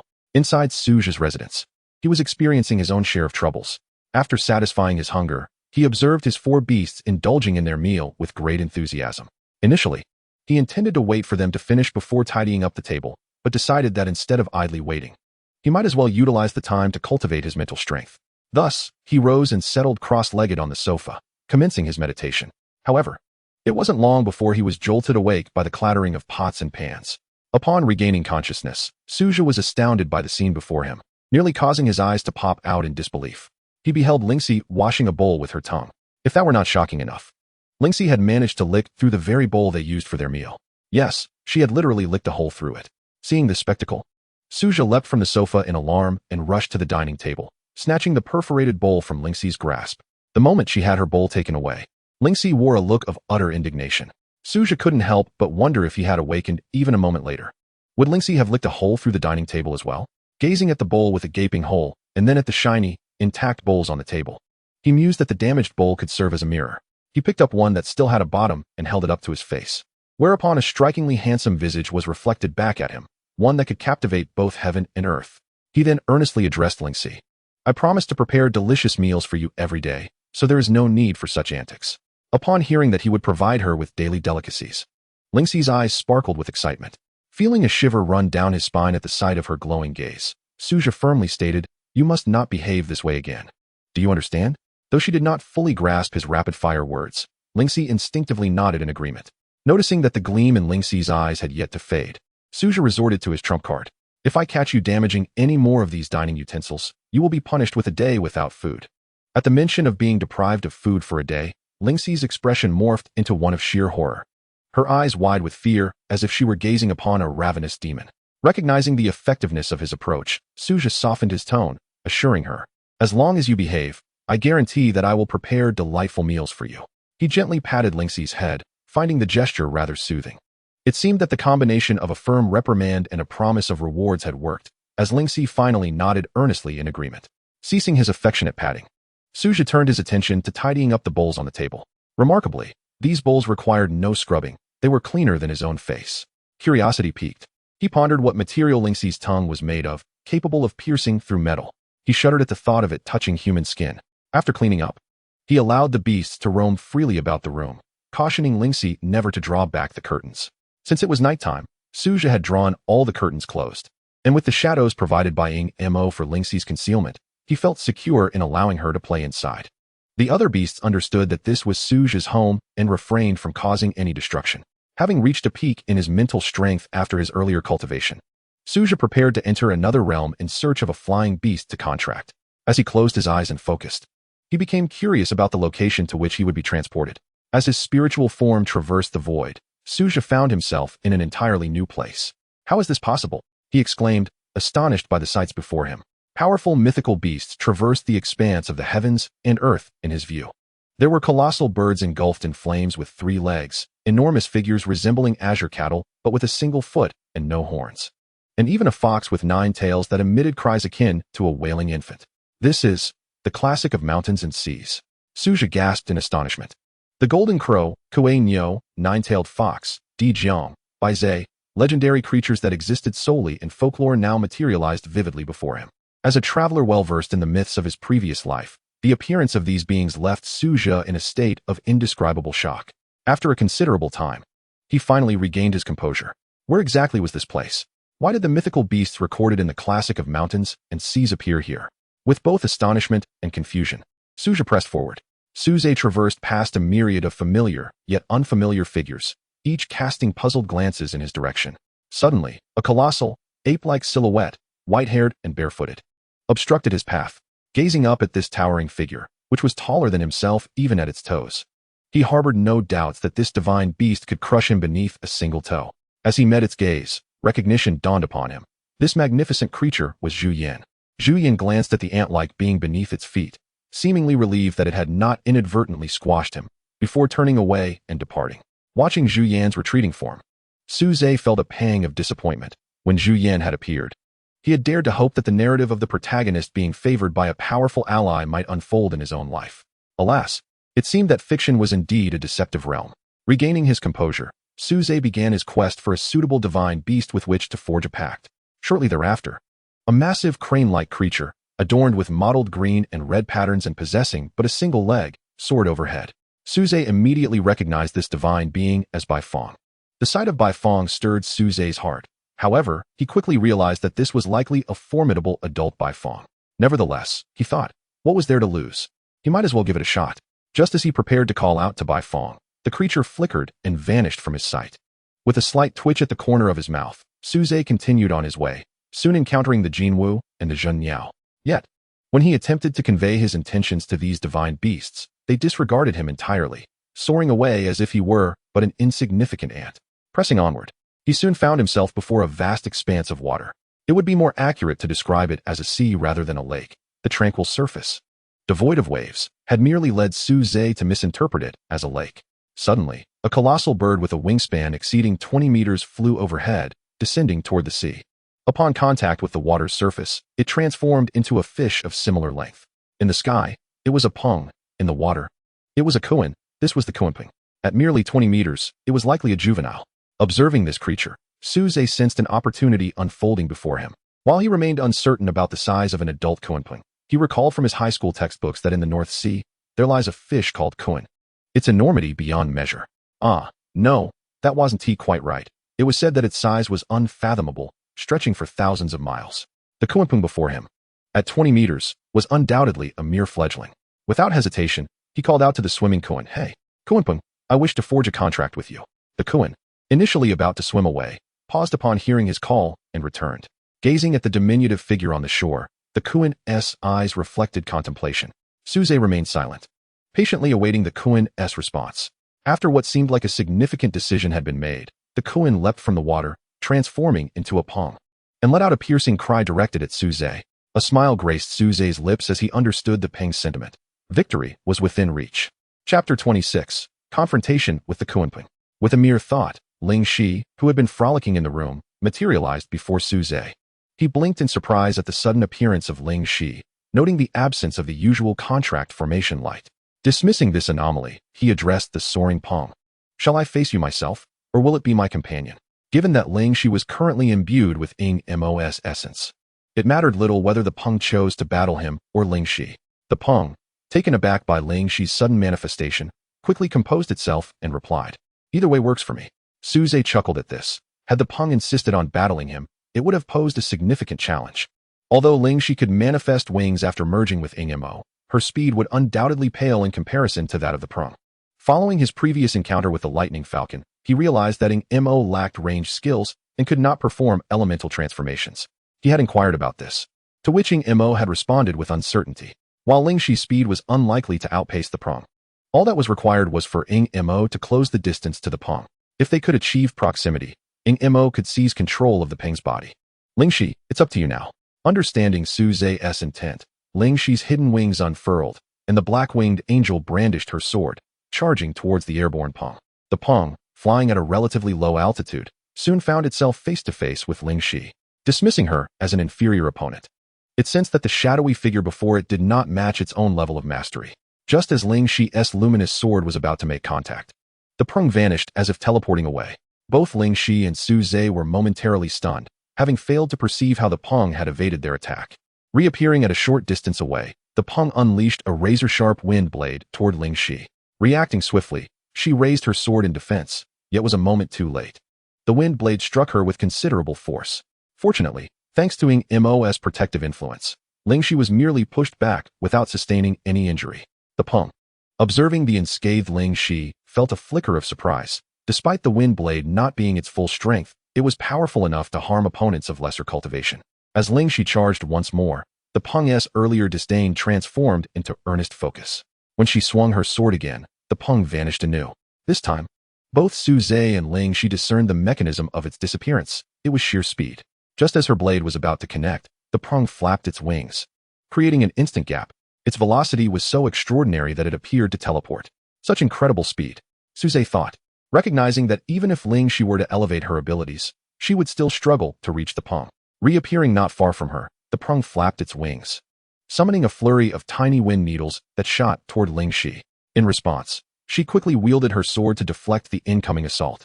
Yet, the pong's onslaught did not cease there.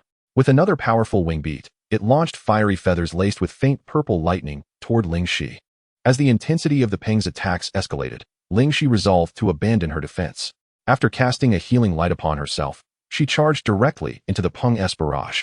In truth, Ing Mo had already activated its devouring skill the moment the pong released its wind needles. Thus, even if Lingxi refrained from blocking, the attacks would be absorbed by Ing Mo, sparing her from harm. Nonetheless, in the interest of caution, she still cast a healing light upon Ing Mo. However, the pong's speed was simply too great. Once it decided to engage earnestly, Lingxi found it impossible to close the distance. This left her in a position where she could only endure the onslaught passively. At that moment, the pong resumed its offensive. Wind blades flew forth as if they were free of cost, but these blades did not target Lingxi directly. Instead, they encircled her. After encircling Lingxi, the blades of wind gradually constricted the surrounding space, forming a tornado composed of these wind blades. Subsequently, the wind tornado ignited into flames, and the blazing fire tornado enveloped Lingxi. The wind harnessed the fire's momentum, while the fire bolstered the wind's ferocity. Had Lingxi been alone, she would undoubtedly have succumbed to the fiery vortex. However, she was not fighting alone. Shadow Ink was with her. As Shadow Ink unleashed its devour skill, the roaring fire tornado was consumed before it could even touch Lingxi. Witnessing the diminishing potency of its own attack, Pong was left bewildered. With a piercing cry, bolts of lightning erupted from the sky, striking towards the dark Lingxi. Faced with the incoming energy, Shadow Ink eagerly absorbed each bolt without hesitation. At this moment, Pong realized that its assaults were futile against this adversary. It prepared to engage in close combat. In the blink of an eye, Pong appeared before Lingxi, its claws aimed at her face. Given Ping's speed, Lingxi could not evade this strike. Yet, with Shadow Ink present, there was no need for Lingxi to defend herself. Shadow Ink absorbed the impact, causing Lingxi to be merely knocked back a short distance without injury. At the moment Ping's claws connected with Lingxi, Shadow Ink detached from her and lunged at Pong. Sensing the encroaching darkness, Pong instinctively retreated, attempting to escape Shadow Ink's grasp with its swiftness. It succeeded, but Shadow Ink, having just made contact, was flung aside. In midair, Shadow Ink shifted its form, transforming into a colossal black bird mirroring Ping's appearance. After the recent encounter, Pong dared not allow Shadow Ink to close in again. The current scenario had Shadow Ink in pursuit behind, while Pong raced ahead.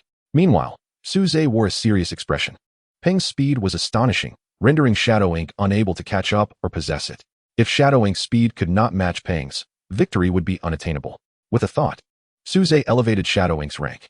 As the talent activated, Shadow Ink ascended to the 3rd tier. Upon reaching this new level, Shadow Ink gained an additional skill, elemental control. This skill allowed the free utilization of elemental forces.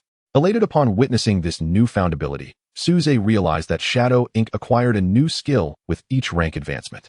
As Shadow Ink attained the 3rd tier, its form shifted once more, transforming from a replica of Peng to that of Suze.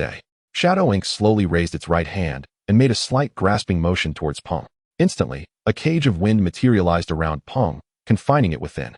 Peng, capable of manipulating wind elements, attempted to dispel the surrounding cage but failed utterly. The wind elements were beyond its control, harnessing the power of the wind. Shadow Ink swiftly appeared before Peng, seizing its wing and slamming it down towards the ground. With a resounding thud, a crater formed where Peng struck the earth, inflicting several wounds upon it and causing the cage to dissipate. As Peng staggered to its feet, its injuries began to heal at an observable rate. It realized that it could no longer contend with the dark figure and leaped into the sea, transforming from Peng to Kuan. The Kuan, upon entering the water, emitted a deep, resonant whale-like cry, causing the previously placid surface of the ocean to surge violently. Towering waves surged towards Shadow Ink in the air. Unfazed by the approaching deluge, Shadow Ink calmly lifted a hand once more. Just as the waves were about to make contact, they were instantaneously frozen in place, as if time itself had paused. In the next moment, the waves that had been directed at Shadow Ink receded, surging back towards the submerged Kuan. Realizing the peril, Kuan quickly dove deeper into the water. With a crash and a splash, the waves collided with the ocean's surface, sending countless droplets flying. Recognizing that it could not match the shadowy figure, Kuan chose to remain hidden beneath the surface, believing this would shield it from Shadow Ink's attacks. Yet, the next instant, Shadow Ink levitated above the ocean's surface. Below it, the water ignited into fierce flames, as if the entire sea had been set ablaze. To describe the scene in a single word, boiling sea would be most apparent. However, if one were to observe from a distance, it would become evident that Shadow Ink was only igniting a portion of the sea. An invisible force seemed to sever the surrounding waters, isolating the area where Kuan resided. As the temperature escalated, the waters began to bubble as if boiling, compelling Kuan to leap from the depths due to the unbearable heat. At the moment it breached the surface, the flames vanished, and the once boiling water instantly froze. Kuan found itself suspended mid-leap, half of its body above water while the other half remained submerged, encased in ice along with the surrounding water. The outcome of this battle was unmistakably decided. Chapter 27, North Sea. The battle concluded with Kuanpeng becoming Suze's 5th companion beast. Though the skirmish felt prolonged, it lasted no more than a minute. The combat prowess displayed by Shadow Ink, now armed with elemental control, far exceeded Suze's expectations. Throughout the clash with Kuanpeng, Shadow Ink had maintained a dominant position. Suze now questioned whether all 4 of his other companion beasts together would stand a chance against Shadow Ink. As consciousness returned to reality, Suze opened his eyes from the couch. With a mere thought, the information about Kuanpeng appeared in his mind. Race, Kuanpeng. Attribute, Mountain Sea. Level, Tier 3. Race level, Royal. Innate skills, Morphing, Devouring, Rapid Regeneration, Speed, Child of the Firmament, Child of the North Sea, Internal Space. Morphing, automatically transforms into Kuan form upon entering water. Reverts to Peng form upon exiting water, and can also consciously decide whether to change forms. Devouring, absorbs surrounding matter to convert it into personal energy. Rapid Regeneration, can swiftly heal injuries by consuming energy. Speed, possesses incredible speed. Child of the Firmament, exclusive to Peng, can utilize the power of the firmament. Child of the North Sea, exclusive to Kuan, can harness the power of the North Sea. Internal Space, possesses a self-contained space within. Upon reviewing Kuanpeng's information, Suze couldn't help but gasp in astonishment. The reason was simple. Kuanpeng possessed an abundance of innate skills. The previous beasts, whether it be the 2 Zhangzi beasts, Lingxi, or Shadow Ink, had a maximum of 3 skills each, while Kuanpeng boasted a remarkable 7. After scrutinizing Kuanpeng's abilities, Suze realized that although the skills were numerous, only a handful were applicable in combat. Morphing was a fundamental skill for Kuanpeng, and the internal space could not directly be employed in battle. The remaining skills, the power of the firmament and the power of the North Sea, were the only ones with direct offensive capabilities. During the earlier confrontation between Kuanpeng and Lingxi, Suze distinctly observed Kuanpeng employing the elemental powers of wind, fire, and lightning. Yet, these 3 elements were conspicuously absent from Kuanpeng's skill set. Upon inquiring further, Suze learned the reason. The power of the firmament skill allowed for the direct invocation of certain natural elements for combat purposes, and the same applied to the power of the North Sea. However, The manner in which Kunpeng utilizes elemental forces diverges significantly from that of Sangyin and Zixiao, as well as Ingmo. Kunpeng draws upon the elements present in its surroundings. If an element is absent, it cannot be summoned. In contrast, the two creatures, Sangyin and Zixiao, along with Ingmo, possess the ability to conjure their corresponding elemental powers from thin air. The ability to manipulate an internal space surprised Suzy, as he had not anticipated Kunpeng possessing such a skill. With this newfound capability, an additional means of survival has been afforded. Suzy had witnessed Kunpeng's remarkable speed. Ordinary ferocious beasts would be incapable of even grazing it. In the face of danger, he could take refuge within Kunpeng's internal space and allow it to flee in its true form. Yet, he pondered the current dimensions of Kunpeng's internal space. Now, within the confines of his home, there was no room to accommodate Kunpeng, preventing him from releasing it to ascertain the size of its internal space. Suzy had inquired about this with Kunpeng, but it seemed to have no concept of dimensions. He glanced once more at Kunpeng's attributes, noting yet another unfamiliar characteristic. With Kunpeng included, he had a total of 5 companion beasts, yet he had never encountered the attributes of 2 of them before. Had he not consulted Song Jinfeng, he would have remained unaware of the existence of the void attribute. Reflecting on Song Jinfeng's earlier discourse, Suzy could not help but question the current classification of companion beast attributes. Based on Song Jinfeng's demeanor, it was evident that he was aware of attributes beyond elemental types. Yet for reasons unknown, he had refrained from sharing this knowledge. Without dwelling on the underlying causes, such contemplation would yield little. He wondered if the next contracted beast's attributes would elude his recognition as well. Fortunately, his hair, dubbed Old Su, had escaped unscathed this time, thanks to the textbooks from his previous life, which facilitated the naming of Kunpeng with ease. Thus, it was named Brimming. Name, Brimming. Species, Kunpeng. Attribute, Shanghai. Level, Tier 3. Racial level, King Grade. Talent skills, Form Transformation, Mingshun, Super Speed Regeneration, Blazing Speed, Child of the Sky, Child of the Northern Abyss, Internal Space. His consciousness descended into the Beastmaster space. Within this realm, Sangyin and Zixiao were circling around Kunpeng.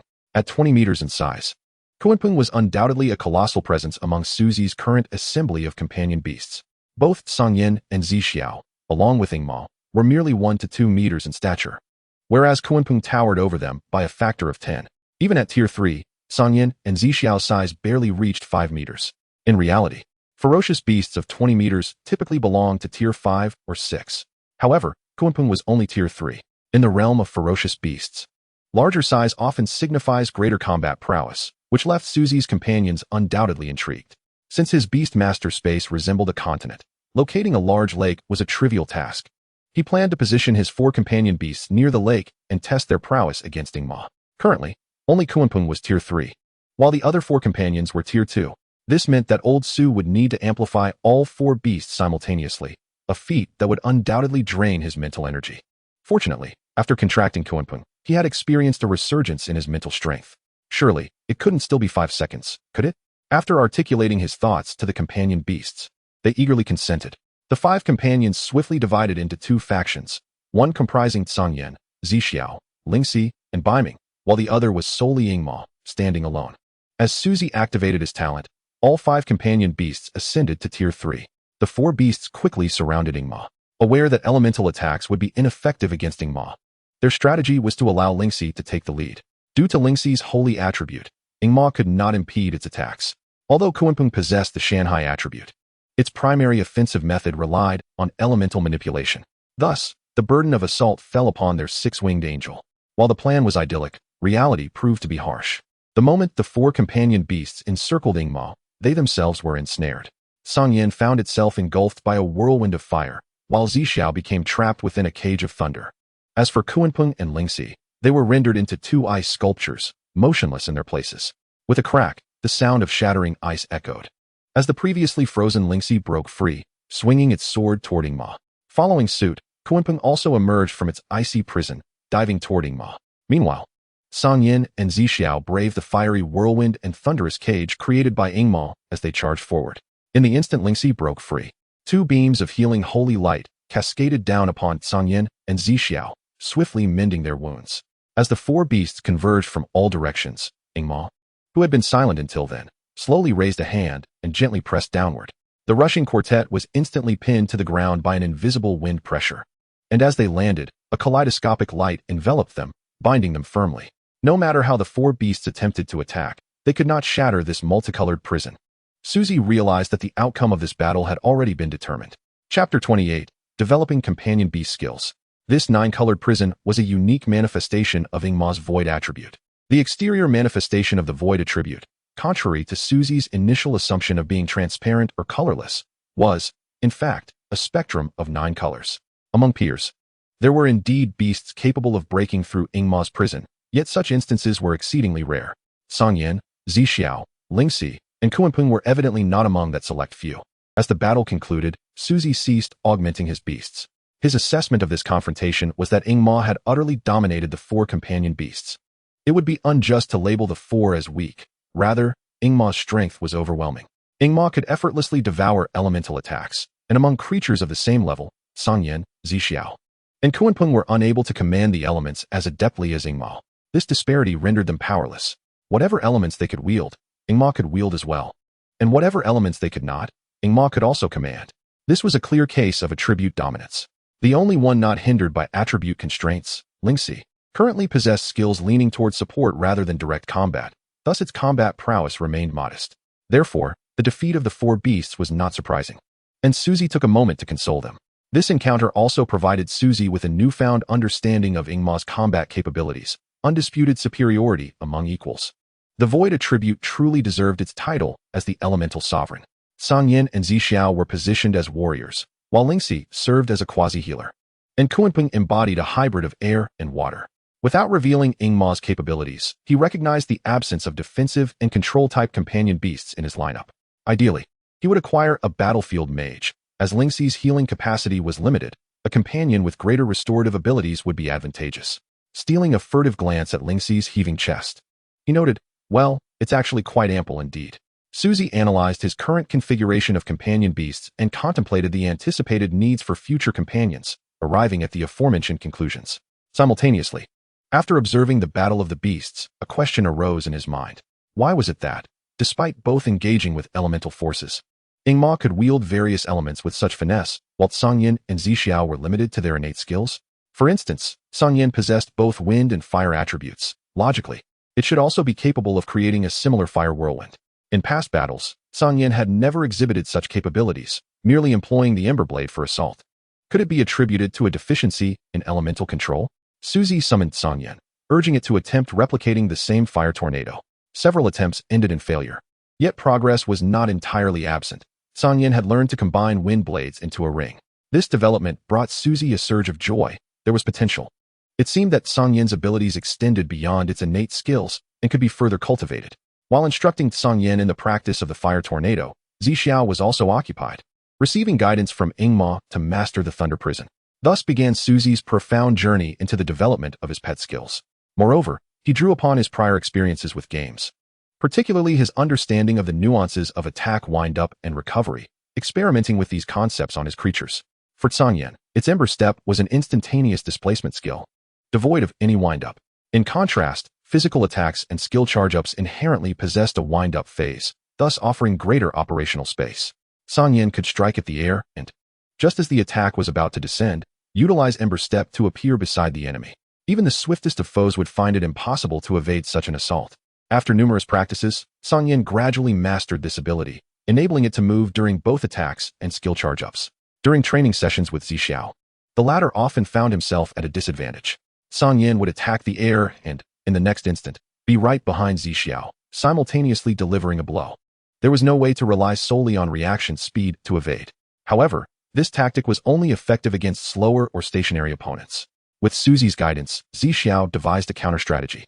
Whenever he noticed Song Yan charging up against the air, he would execute erratic, rapid movements, making it impossible for Song Yan to predict his next position, thus evading its attacks. Both beasts made significant progress during their sparring sessions.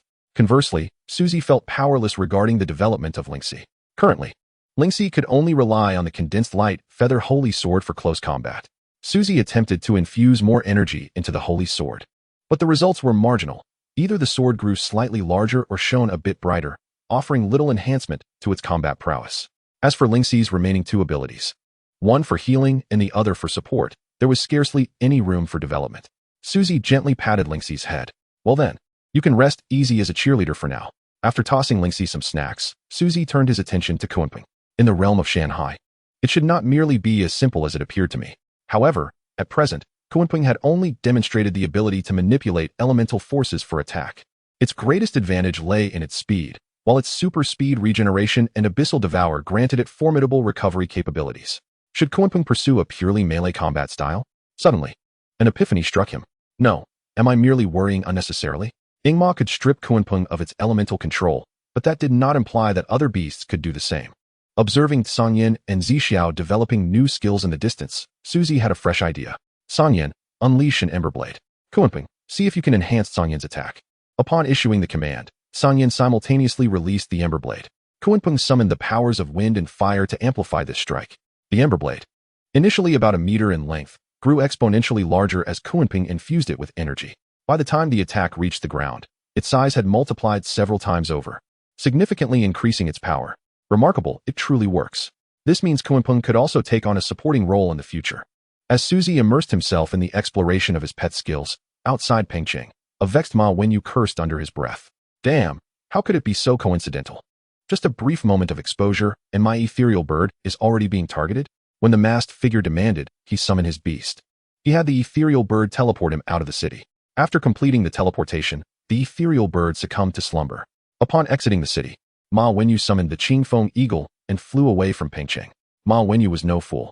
Anyone who could locate his residence in such a short span and dared to act within the city was undoubtedly no mere thug. If he lingered in Pengcheng, they would surely strike again. Should the ethereal bird fall into contemplation, he would be in grave danger. The best course of action for him was to leave Pengcheng. He had a rough idea of who might be after him. As a 5th-tier beastmaster, he was already considered formidable in Pengcheng. Thus, anyone daring to confront him must possess the strength of a 6th or even 7th-tier beastmaster. Official beastmasters would not engage in such underhanded tactics, leaving only certain families as potential culprits. Just wait, I will keep a record of this debt, Ma Wenyu vowed. He believed that given time to grow, he would one day surpass the 7th tier and return to settle the score. Chapter 29. You truly have me exasperated. Did you find him? Du Mingyuan inquired of the returning masked figure. The masked figure merely shook his head gently in response. Return. He should have already left the city. In the Du family study, Du Hongshan turned to Du Mingyuan and asked, are you saying that the winged woman seen by Xiaobo is indeed a beast? It is highly likely. Although the full appearance was not clear, the description of the 2 pairs of wings aligns closely with Yuan's account. However, this beast possesses spatial abilities. And given the distance from the suburbs to the city walls, we conducted a search radius but found no trace of him. Therefore, he must no longer be in Pengcheng. Du Mingyuan replied. After hearing Du Mingyuan's words, Du Hongshan waved him off. Understanding this gesture, Du Mingyuan bid farewell and exited the study, sighing deeply once alone. Du Hongshan lamented, my grandson has many admirable qualities, yet his sole flaw is an obsession with women. He had already replaced the maidservants into Yuan's room. During his last visit, he had noticed his grandson appearing drained at such a young age. In simpler terms, he was suffering from a deficiency. Well, not finding him may not necessarily be a bad thing. At that moment, Du Yuanbo lay on his bed, wearing a look of despair. The reason was simple. Du Mingyuan had relayed the entire sequence of events to him. He had anticipated swiftly acquiring the woman he longed for, only to be met with disappointment. This left his previously brimming expectations utterly deflated. Not only had he failed to obtain the woman of his dreams, but his father had also taken away the 2 beautiful maidens who had been attending to him. Without women, Du Yuanbo felt as though life had plunged into darkness, devoid of any glimmer of hope. In truth, the absence of the 2 enchanting maidens was of little consequence, for he still had Lin Shuyue awaiting him beyond the confines of his dwelling. Just as he contemplated venturing out to seek Lin Shuyue in order to satisfy certain pressing needs, he discovered that 2 guards had been stationed at the entrance of his courtyard to impede his escape. Upon inquiry, he learned that these sentinels were dispatched by his father, tasked with the objective of preventing him from engaging in reckless escapades. His days were now consumed solely by training and consuming various tonics aimed at remedying his renal deficiencies. Hence, upon hearing Du Mingyuan's words, he wore an expression akin to that of one mourning a mother's demise. At present, Du Yuanbo had ascended to the rank of a 2nd-tier beastmaster, accompanied by 2 loyal companions, a shadow kangaroo and a crystalline bone crocodile. With the absence of women in his life, he found solace only in the company of his 2 beasts. It would be utterly inappropriate to vent his frustrations upon them. Or perhaps not, for a fleeting thought crossed his mind. He suddenly recalled a sensational news report he had encountered previously, wherein 3 men were accused of unspeakable acts towards a lizard. A glance at his shadow kangaroo and crystalline bone crocodile swiftly extinguished that idea, prompting him to recline back onto his bed. The shadow kangaroo was a male creature, while the crystalline bone crocodile was nothing more than an assemblage of crystal and bone, rendering any notion of desire utterly futile. At this moment, his thoughts involuntarily drifted back to the breathtaking figure he had glimpsed in the Moonfall Forest. Why could such a magnificent beast not be his? With uncontainable envy and resentment, Du Yuanhua shed tears of longing. Presently, he yearned for the commencement of the school term. For upon its arrival, he would seek out Lin Shuiwa. Meanwhile, at the Su household, having thoroughly examined the skills of his beasts, it was now the dead of night, and Suze found himself yawning repeatedly. However, he did not succumb to slumber immediately. Instead, he reflected on the time he had summoned Lingxi without activating the summoning array, prompting him to conduct experiments in his room. To his astonishment, he discovered that as long as he willed it, he need not illuminate the summoning array at all, and could simply summon his beasts to his side. This revelation filled Suze with exhilaration, for in his recollection, beast masters were always required to manifest a summoning array when calling forth their companions. When adversaries witnessed the activation of such an array, they would undoubtedly take precautions. The ability to conceal the summoning array implied he could catch his foes unawares. With this newfound knowledge, Suze opted not to continue training his mental faculties, but instead drifted into the realm of dreams. He remained in slumber until midday the following day, rising only when the sun had reached its zenith. Ever since forging a pact with Song Yin and Zi Xiao, this was his first indulgence in a late morning. After casually consuming a few morsels, he set forth toward the Moonfall Forest. With the addition of Kunpeng to his repertoire, Suze's travel speed had significantly increased. However, he encountered a humorous mishap along the way, just as he summoned Kunpeng and prepared to mount its back. The creature took off with such velocity that Suze lost his footing and tumbled off. Not only did he fail to project an image of a seasoned master, but he also nearly fell into a muddy predicament. Fortunately, Ingmo's timely intervention ensured his safe landing. Following this incident, when he next perched upon Kunpeng's back, the creature adeptly controlled the surrounding airflow to avoid any disturbance to its beast master. Suze had also ventured into Kunpeng's internal space, which resembled a cubic chamber. With a floor area of approximately 100 square meters, rather modest in size, he resolved to establish a bedroom within Kunpeng's internal space, providing a resting place for future visits. Contrary to expectations, entering Kunpeng's internal domain did not plunge him into darkness. Rather, he could share Kunpeng's vision and observe the external world. Upon entering the Moonfall Forest, Suze instructed Kunpeng to soar high above, serving as his eyes to survey the surroundings. Meanwhile, he, along with Song Yin and Zi Xiao, embarked on today's hunt. Thanks to Kunpeng's reconnaissance, Suze was acutely aware of his environment.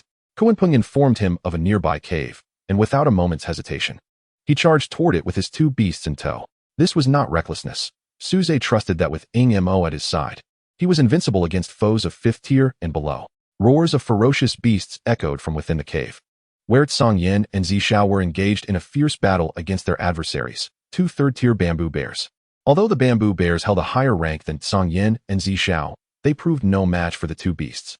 With their superior growth levels and the bamboo bear's vulnerability to fire and lightning elements, enhanced further by Suze's training the previous night, the bears found themselves on the receiving end of relentless attacks. Currently, the two bamboo bears were ensnared by a fiery tornado unleashed by Song Yin, while Zi Xiao unleashed a barrage of strikes upon them, soon rendering the bears charred and tender. Witnessing this, Song Yin retracted the tornado, ensnaring the bears, and in a flash, teleported before them, swiftly severing their necks. The bamboo bear couple met their demise. A delectable aroma of roasted meat wafted through the air, and Suze suddenly felt a pang of hunger. How delightful it smelled, just as he found himself hungry.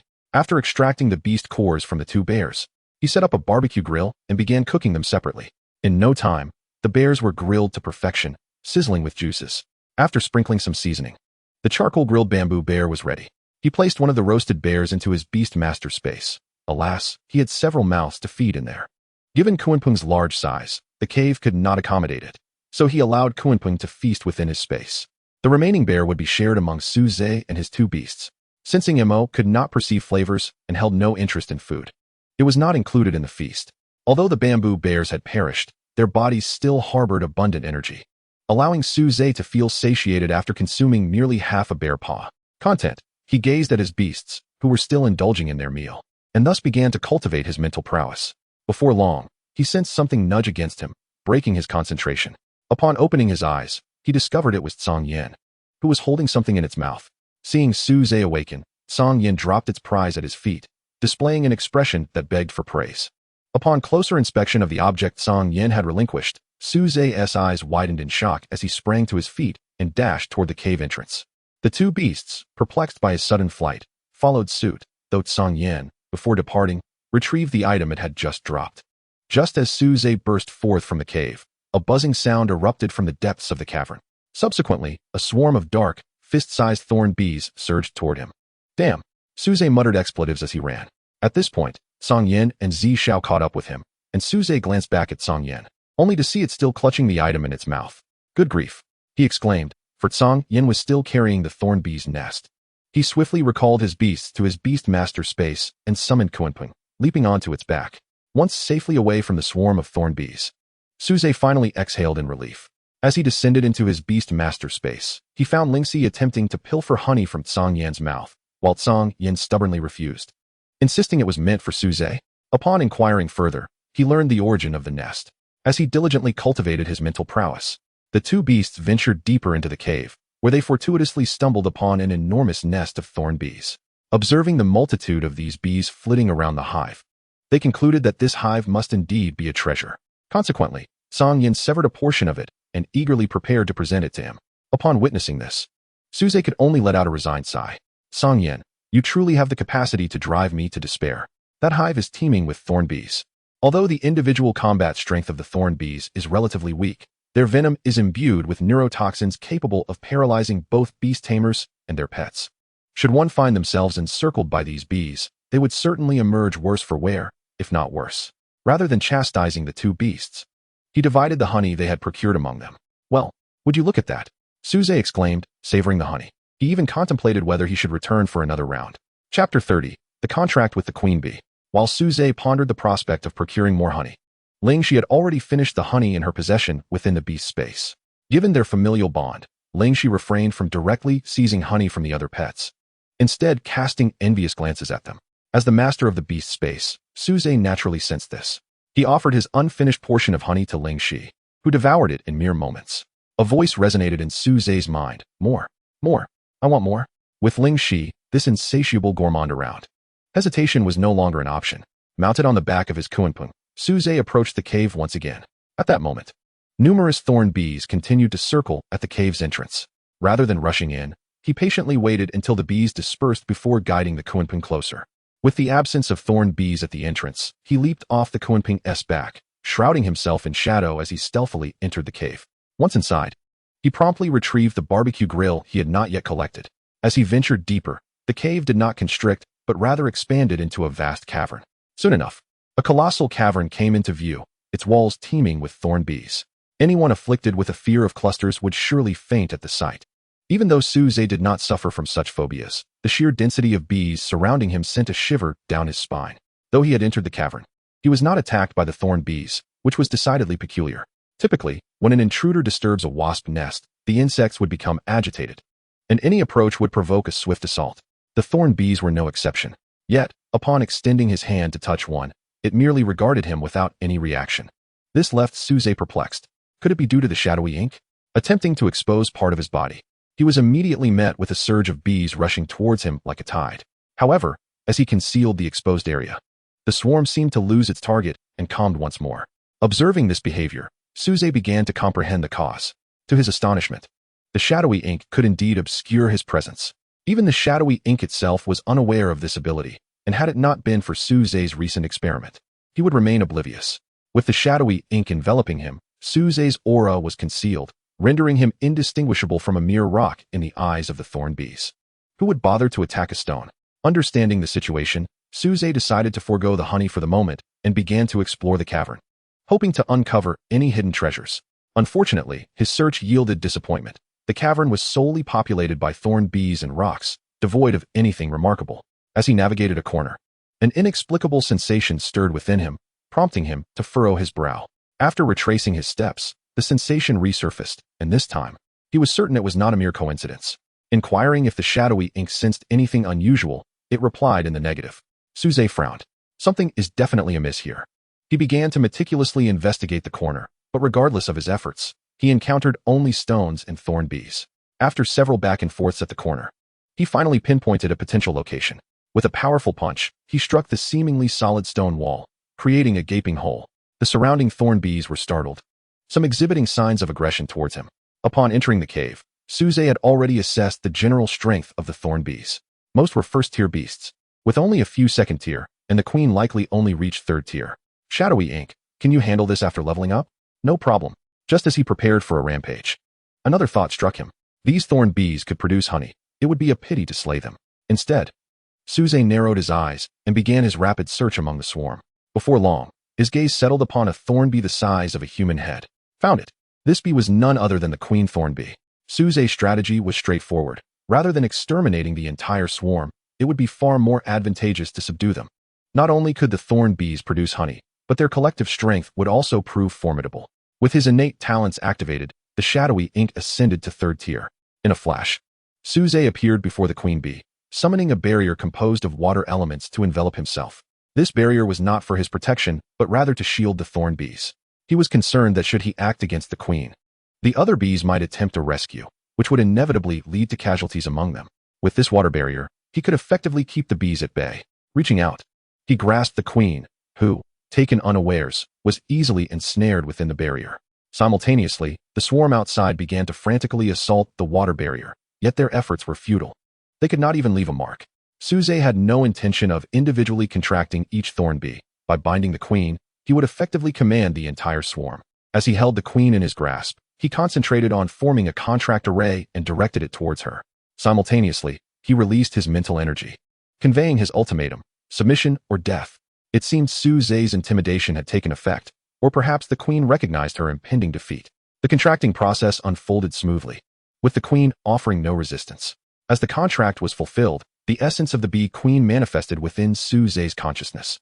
Species: Thorned Poison Bee Queen. Rank: Tier 3. Attribute: Wood. Species rank: Tier 5. Innate skill: Rapid Reproduction. Rapid reproduction: the ability to spawn a multitude of offspring in a brief period. The bee species is characterized by parthenogenesis, and the thorn poison bee has naturally inherited this trait. Holding the bee queen in his hands, Suze felt an inexplicable sensation emanating from her. In the next moment, he comprehended the source of this feeling. Thorn Poison Bee Queen, 100 Poisons, Thorn Matron. Species: 100 Poisons, Thorn Matron. Attribute: Wood. Species rank: Tier 9. Innate skills: Rapid Reproduction, Toxic Honey, Damage Transfer, Visual Sharing.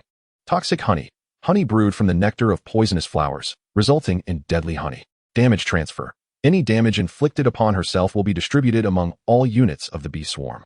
Visual Sharing: sharing the vision of the entire swarm. Evolution conditions: 1. The Thorn Poison Bee Queen must reach Tier 4. 2. Gather pollen from at least 100 different poisonous plants to brew honey, and consume the honey without dying. Previously, when Suze utilized the innate abilities of his pets, he always felt a veil separating him from them. However, with the Thorn Poison Bee Queen, this sensation was absent, allowing him to directly perceive her most potent evolutionary path. The inability to see the evolutionary routes of his other pets stemmed from their high species ranks, which surpassed Suze's mental capacity. The Thorn Poison Bee Queen, on the other hand, had a species rank of only Tier 5, thus granting Suze the clarity to observe her evolution. To ascend from Tier 5 to Tier 9 directly was indeed impressive, a testament to her supreme evolutionary path. Yet, the method of evolution was rather brutal, poisoning oneself. After absorbing the information regarding the Bee Queen's evolution, Suze could not help but feel a wave of emotion. Although the individual combat strength of the Bee Queen was not formidable, who would ever expect her to engage in battle? The densely packed swarm was her true weapon. Chapter 31: Transplanting the Forest. With the safe return of the Bee Queen, the previously rampaging thorn poison bee swarm gradually calmed down. Suze promptly opened the Beast Master space, encompassing both the swarm and the hive within. As for how the hive was incorporated, the answer was simple. The thorn poison bees moved in of their own accord. Once the entire swarm entered Suze's Beast Master space, the once lively cave was left with nothing but stones.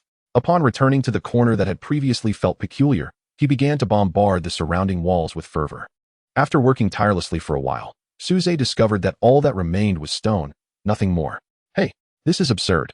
Why is there not even a trace of hair left in this spot? At this moment, the cave's walls, particularly at the corner, had been blasted down several meters, revealing the very area that had felt so unusual. Yet, it was entirely empty, leaving him utterly perplexed. After various attempts yielded no results, he was left with no choice but to depart. He had other matters to attend to, namely providing a new home for the thorn-poison bees. With such a vast swarm, Suze had no intention of raising them himself. He simply could not afford it. Therefore, he resolved to create a forest within the Beastmaster space. The method was straightforward. There was a ready-made forest nearby, so he could simply relocate it. The Tier 3 Shadow Ink could manipulate various elements at will. With a swift gesture, the Shadow Ink grasped the surrounding trees, uprooting them along with their expansive soil and transporting them into Suze's Beastmaster space. The beasts within the space were not idle either. They busied themselves planting trees. As moving individual trees proved to be too slow, the Shadow Ink resorted to transporting entire sections into Suze's Beastmaster space. The beasts merely needed to use their skills to blast a pit in the ground, awaiting the Shadow Ink to deliver the growth. Just as the Shadow Ink prepared to repeat this method, the previously tranquil forest erupted into commotion. The once still trees began to thrash their branches, becoming aggressive. Suze then realized he was amidst a grove of tree spirits. Upon closer inspection, he discovered that the highest-ranked tree spirit was merely Tier 4, which filled him with confidence. You dare to act brazenly before me? You must be living recklessly. Shadow Ink, deal with them. Upon receiving the command, the Shadow Ink unleashed a fiery blaze, incinerating the entire grove of tree spirits. No, wait. I didn't instruct you to burn them. Those corpses could at least yield a few minor targets.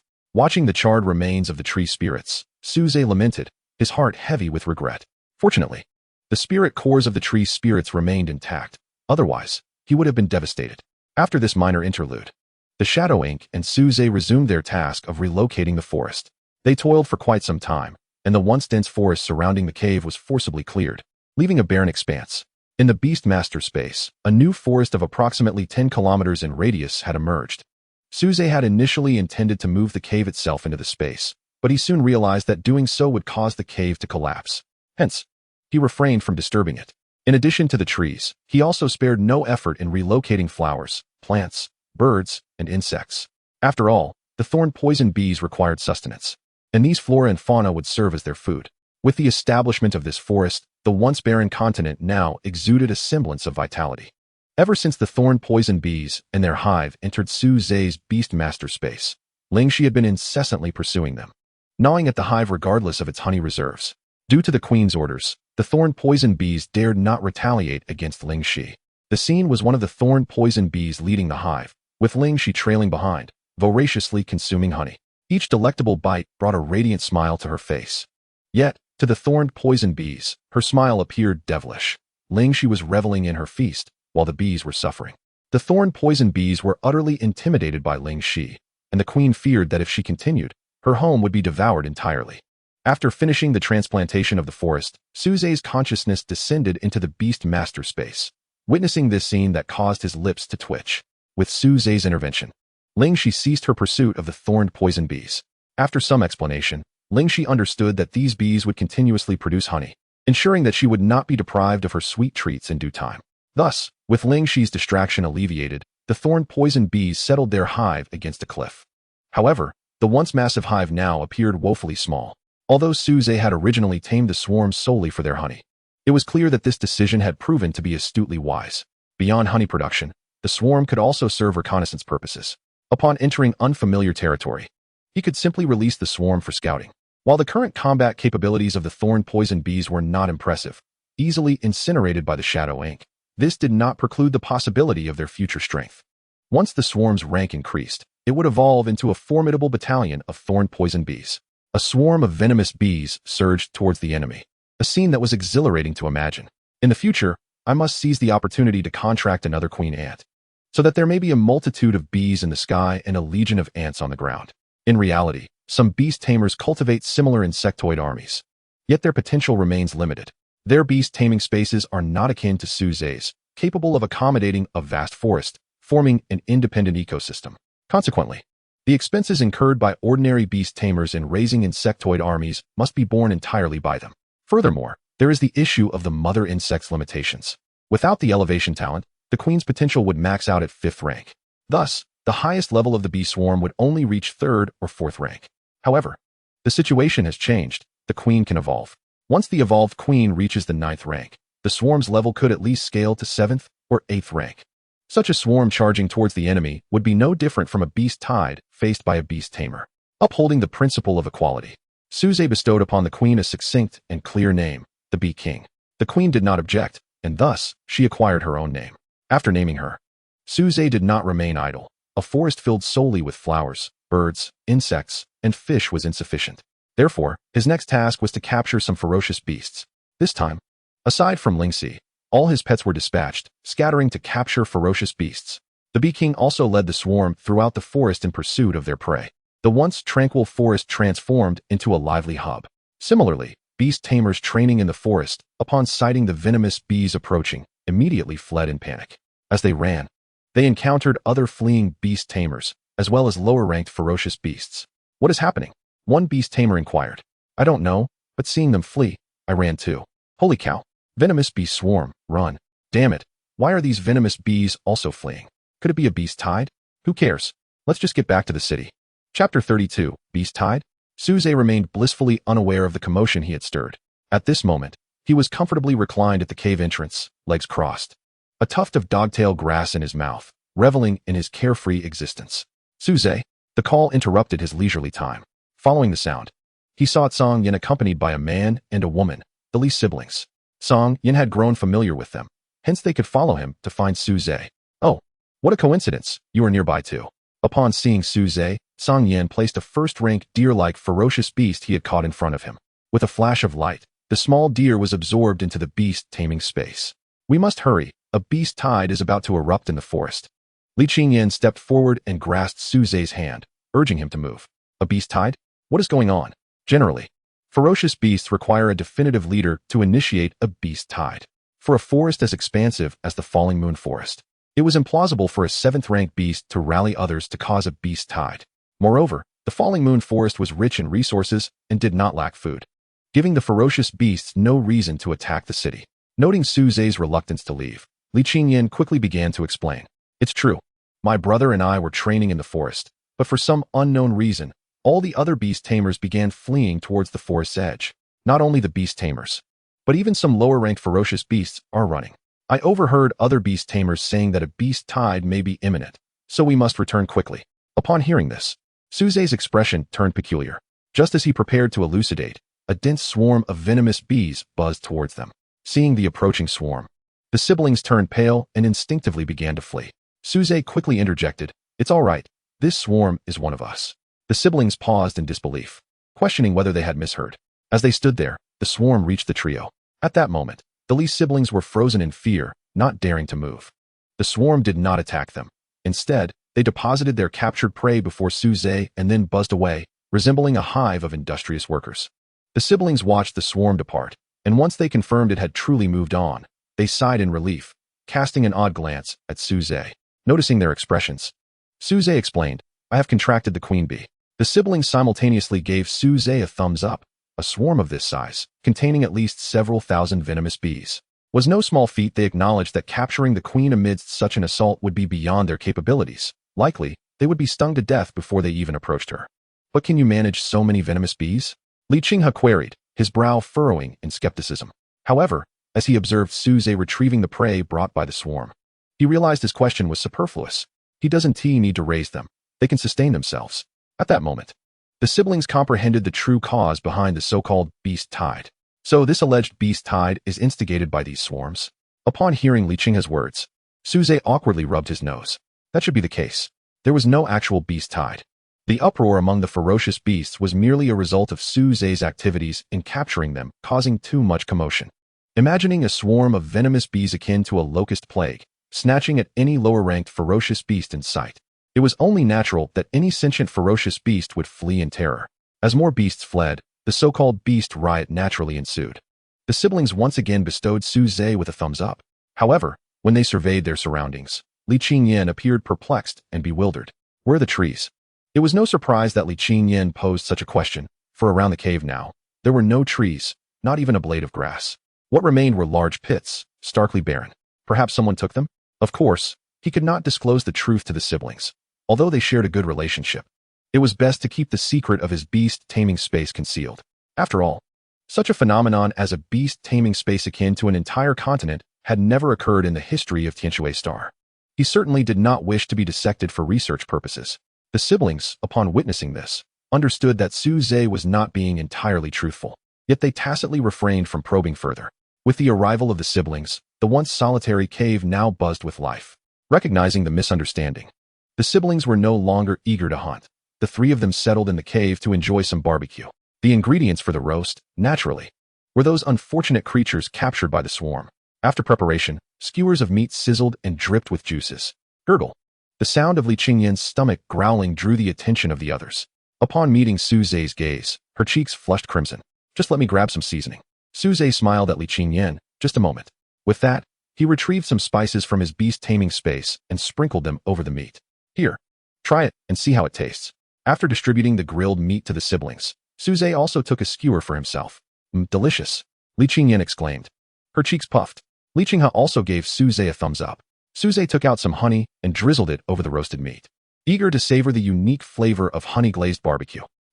To his delight, honey-glazed meat indeed possessed an extraordinary taste. He then shared 2 pieces of honey-drizzled meat with the siblings, inviting them to enjoy the delightful dish as well. After tasting it, the brother and sister sang praises without reservation. He did not forget the greedy little girl in the Beastmaster space and shared some with Lingxi.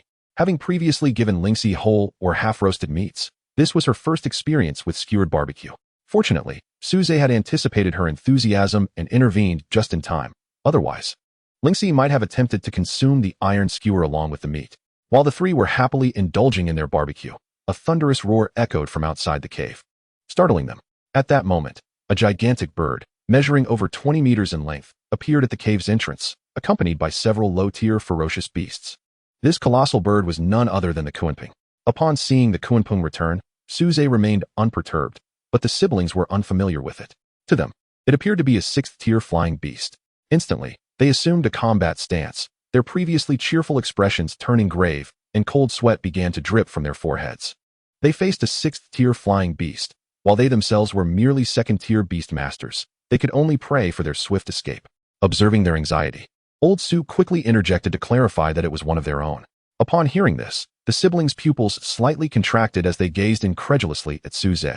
When they looked back at the gigantic bird at the cave entrance, it had already dropped its prey and taken flight. Suze stepped forward to collect the ferocious beasts captured by the Kunpeng into the Beastmaster space. The siblings regarded Suze with a mixture of awe and disbelief. And Li Qinghe couldn't help but ask, "Is that gigantic bird your pet?" Suze nodded. "What about you now?" "3rd tier. The North Peng is merely larger in size. In reality, it is only 3rd tier." After hearing Suze's explanation, the siblings remained somewhat skeptical. They had all become beast masters on the same day. Yet while they had just reached 2nd tier, Suze had already attained 3rd tier. Unbeknownst to them, Suze actually possessed 6 pets, not 4. Ingma was currently hidden within his body, and there was also the gluttonous little girl in the Beastmaster space. This was something he would never disclose. Upon their return to Peng City, the siblings noted a significant increase in the number of guards at the gates, all wearing solemn expressions. After inquiring, they learned that returning beast masters had reported a potential beast tide, prompting an increase in sentries at the city gates. Moreover, the military had dispatched reconnaissance teams to the forest for investigation. Upon discovering the reason, the siblings looked at Suze in unison. Suze had not anticipated that his capture of a few ferocious beasts would create such a stir. Fortunately, the military had subsequently clarified that there was no beast tide, which relieved the concerns of those who had been anxious about an impending onslaught. Thus, time passed day by day. On the eve of the school term, Lingxi surprised Suze with her upgrade. Name, Lingxi. Species, Holy Radiance Angel. Attribute, Sacred. Level, 3rd tier. Species rank, Royal. Talent skills, Light Feather Holy Sword, Healing Holy Light, Cleansing Holy Ring. The former 4-winged angel had transformed into a 6-winged angel. Lingxi's once youthful visage appeared to have matured somewhat. Now, Suze possessed 3 3rd-tier pets, Lingxi, Brimming, and the Bee King. Suze couldn't help but reflect that while most beast masters typically contracted their highest level pets first, his situation was the opposite. The earlier he contracted, the lower their levels. Unexpectedly, it was Lingxi who had achieved a breakthrough first. To reward Lingxi, Suze prepared a lavish dinner that evening. However, this time, Lingxi opted to use chopsticks. Yet, instead of using them to pick up food, she employed them in place of her hands. At that moment, Lingxi held a basin with one hand while the other wielded chopsticks, frantically shoveling food into her mouth. If outsiders were to witness Lingxi's current eating style, they would undoubtedly exclaim, "This must be the reincarnation of a famished ghost." Suze could only watch helplessly. The fact that she could use chopsticks to eat instead of her hands was a result of his diligent teaching over the past few days. Alas, it seemed that teaching Lingxi to use chopsticks was a long and arduous journey ahead. Chapter 33, The Start of School. After a month of vacation and baptism, many students had made significant progress. Thus, numerous students eagerly anticipated the day of school reopening, eager to assess their current abilities. Du Yuanbo was undoubtedly the most excited about the start of school. Confined within his courtyard, he counted the seconds as time dragged on. During this period, he had spent his days training with his pets and consuming various tonics. It had been a full 5 days since he had seen a woman, which was excruciating for him, given his usual indulgence. Fortunately, today was the day of school reopening. 5 days, exactly 5 days. Can you imagine how I endured those 5 days? Tears of relief and joy welled in Du Yuan's eyes as he realized he would soon return to school. The moment he saw Lin Shuiwei, he would be able to release all the pent-up frustration from these days. Peng City First High School. At this moment, students were gradually arriving at the school. Upon entering, students searched for their names on the student roster posted at the entrances of various classrooms. The entrance to the elite class was undoubtedly the most crowded, with many students hoping to see their names on that list. For most, such hopes were clearly unattainable. Meanwhile, Suze had already stepped through the school gates. Upon seeing the classroom entrance crowded with people, he recognized it as the elite class. Though he was curious about the posted list, the sheer number of people made it impossible for him to squeeze in. Reluctantly, he abandoned the idea of checking and proceeded directly into the elite class. Although he didn't see his name on the list, Suze was confident he was included. At the school entrance, someone was hurrying towards the school. After scanning the surroundings, he spotted a familiar figure waiting not far away and rushed over to her. Du Yuanbo approached Lin Shuiwei and, without a word, grabbed her hand and led her into the small woods.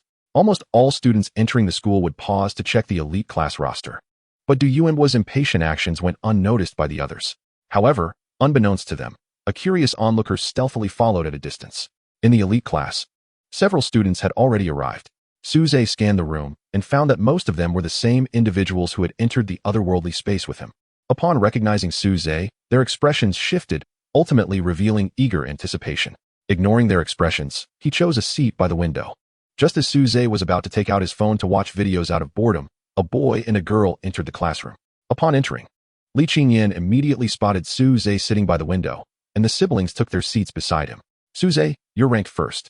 Li Qingyan smiled as she spoke to Suze. The order of the student rankings merely reflects the hierarchy of their abilities, meticulously determined by the school's instructors based on factors such as the species and grade of the student's first contracted beasts. Suze, however, paid no heed to his position. It held little significance for him. He anticipated a re-evaluation of the rankings, as a month-long break would undoubtedly have allowed some students to experience considerable growth. The current standings were merely a reflection of the student statuses from a month ago when they first formed their contracts with their beasts. Suze offered a slight smile in response and refrained from further comment. Li Qingyan continued, there will surely be many eager to challenge you shortly. That's fine. Let them come, Suze replied nonchalantly. Indeed, with your current prowess, it seems unlikely that anyone would pose a challenge, she added. What about you two? Are there any challengers you are preparing for?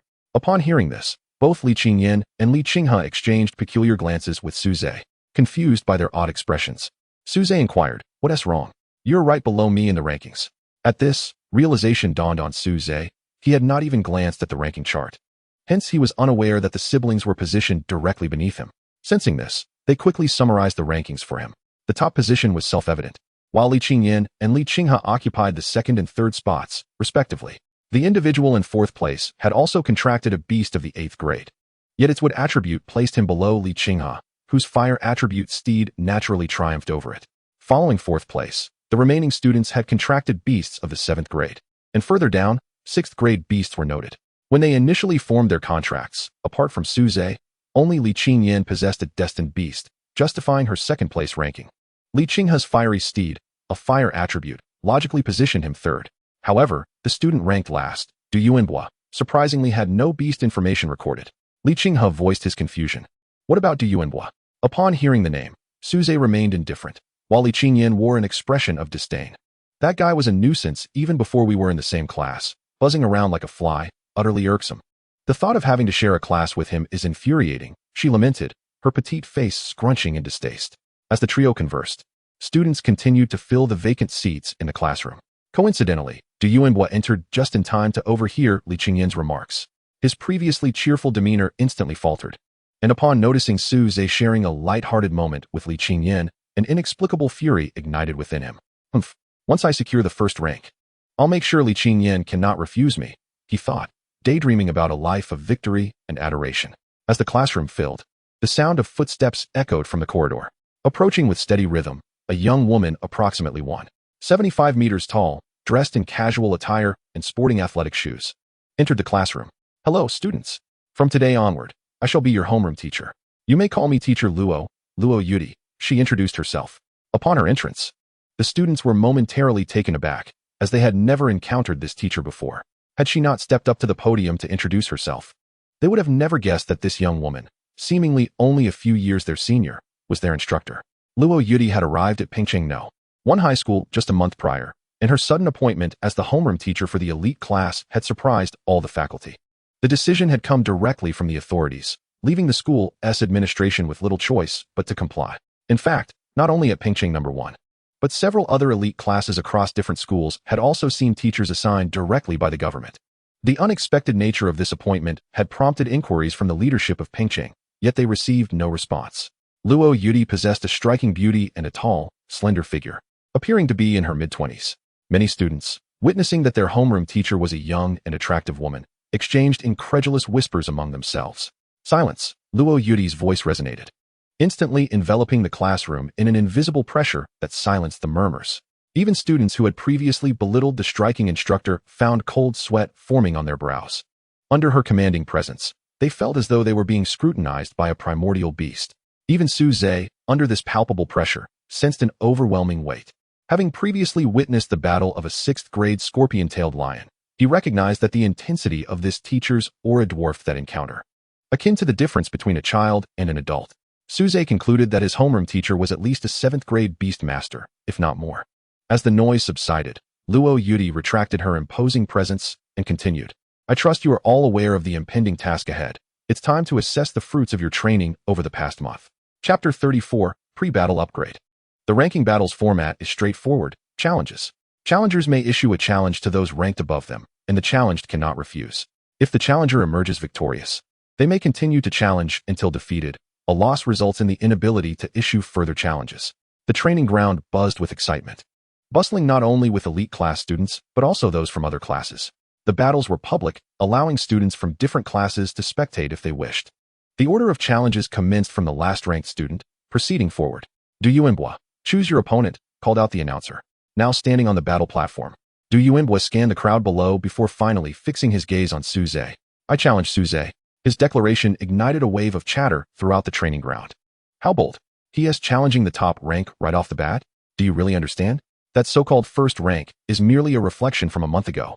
Who knows how things stand now? I know him. He is from the Du family. With the Du family's resources backing him, he must have made significant progress this past month. It seems the top rank might change hands. Su Zhe, undeterred by the surrounding discussions, calmly approached the battle platform. Once atop, Luo Yudi's voice echoed once more. Let me remind you both, during the battle, you are not permitted to attack the Beastmaster. Let the battle commence. As Luo Yudi's words resonated, 3 summoning arrays illuminated around Du Yuanbua. 3 beasts emerged, a shadowy kangaroo, a skeletal crocodile seemingly composed of crystal, and a hawk adorned with spiral patterns on its wings. As the crowd beheld Du Yuanbua's summoned beasts, the chatter intensified. Luo Yudi's wristband glowed, and the information of the 3 beasts materialized before her. Species, Shadow Kangaroo. Attribute, Dark. Level, 3rd. Species grade, 8th. Species, Crystalline Skeleton Crocodile. Attributes, Gold, Earth. Level, Tier 3. Racial rank, Tier 8. Species, Gale-eyed Falcon. Attribute, Wind. Level, Tier 2. Racial rank, Tier 8. Gazing at the information displayed on the bracelet, a flicker of astonishment danced in Luo Yudi's eyes. 3 beast companions? He has already reached Tier 3? I have just barely broken through to Tier 2. And he has ascended to Tier 3? Hearing the murmurs surrounding him, Du Yuanbua couldn't help but smile, glancing at Su Zhe with a grin. Considering you safeguarded the first place for me for a month, why not just concede? Su Zhe furrowed his brow at the remark, pondering, is this person unwell? Without engaging in further banter with Du Yuanbua, he activated his own 3 contract arrays. Song Yan, Zi Xiao, and Bei Ming emerged from the formations. As Bei Ming's imposing 20-meter frame came into view, the previously raucous discussions came to an abrupt halt. Soon after, However, the fervor of conversation intensified. Good heavens! What am I witnessing? This beast companion can't possibly be at tier 6, right? Tier 6? Then what is the point? I bet all of us combined wouldn't stand a chance against even one of its beasts. I reckon this creature is merely large in size. Its actual level must be tier 3. I share the same sentiment. Luo Yudi cast another glance at the bracelet, absorbing the details of Su Zhe's 3 beasts. Upon seeing Bei Ming's information, a glimmer of light flashed in her eyes. She had reviewed the profiles of every student in the class. She was aware that both Li Qingyan and Su Zhe possessed their own spirit beasts. Thus, she was not surprised that Su Zhe could summon 3 beast companions. It would have been startling had he not had a third. Tier 3, which implies this little fellow is concealing yet another beast. With a dual tier 9 and a royal level racial rank, could it possibly be him? The individuals dispatched to Peng City were not there for leisure, but on a mission. The objective was to locate a certain individual, likely a student in this year's senior class. Therefore, she needed to meticulously observe every outstanding student. A month prior, the legendary pavilion convened a meeting. The impetus for this assembly was due to a peculiar spirit beast belonging to Luo Qianshan, the nation's fortune beast. Although this creature lacked formidable combat prowess, it possessed the ability to sense fluctuations in national fortunes and could intuit significant future occurrences for the nation. A month ago, Luo Qianshan's spirit beast foresaw a significant upheaval in Yan Huang's national fortune. A surge in national fortune heralds a prosperous nation. Moreover, the ramifications of this change could extend across the entire Blue Water Star. Subsequently, after several sensing episodes, the nation's fortune beast pinpointed the source of the upheaval to Peng City. However, when the beast sensed Peng City, it could only discern death and calamity. This indicated that a great disaster was impending for Peng City. Consequently, Luo Qianshan convened this meeting at the legendary pavilion. Yet, the outcome sensed by the nation's fortune beast was not immutable. Excessive interference could alter future developments. Hence, after thorough analysis by numerous elders, it was concluded that the individual responsible for instigating this change in national fortune was likely a student from a high school. Thus, they resolved to send some individuals to various high schools in Peng City, hoping to identify this person. Luo Qianshan's granddaughter is Luo Yudi. Upon learning this information, she eagerly volunteered to come to Peng City, assuming the role of homeroom teacher for the elite class at Peng City No. 1 High School. With her prowess as a Tier 9 Beast Master, guiding these newly awakened Beast Masters was well within her capabilities. On the combat stage, upon witnessing Bei Ming's silhouette, the previously confident Du Yuanhua's smile instantly froze. Yet, when he observed that Song Yan and Zi Xiao were both Tier 2, he exhaled a sigh of relief. What the heck? It's merely a large size. That startled me. Just a fade, a mere paper tiger. Du Yuanhua continued to taunt Su Zhe. I concede that my gale-eyed falcon may not stand a chance against your oversized bird. However, as long as my gale-eyed falcon can hold it off for a moment, your Tier 2 dog and cat will be torn to shreds by my beasts. Thus, I advise you to concede. Su Zhe frowned, feeling that Du Yuanhua was rambling excessively. Just as he was about to command his beasts to attack, astonishment washed over his face. Fort Song Yan and Zi Xiao had both leveled up simultaneously. At this moment on the combat stage, the originally 2-meter-long Song Yan and Zi Xiao rapidly expanded in size, ultimately stabilizing around 5 meters. Su Zhe was not the only one taken aback. The spectators below were abuzz with chatter. Good heavens, what am I witnessing? They leveled up just like that? My beast only just reached Tier 2 yesterday, and others have already ascended to Tier 3? Comparing oneself to others is truly disheartening. Meanwhile, Du Yuanhua's expression was quite the sight to behold. Just moments ago, he had dismissed Song Yan and Zi Xiao as merely a dog and a cat of Tier 2. Yet in the next moment, this dog and cat had leveled up. Now, he found himself at a disadvantage. It was Su Zhe's turn to speak. Just consider it a cat, but don't forget, cats catch mice. And they also eat fish. Chapter 35, Overwhelming Dominance.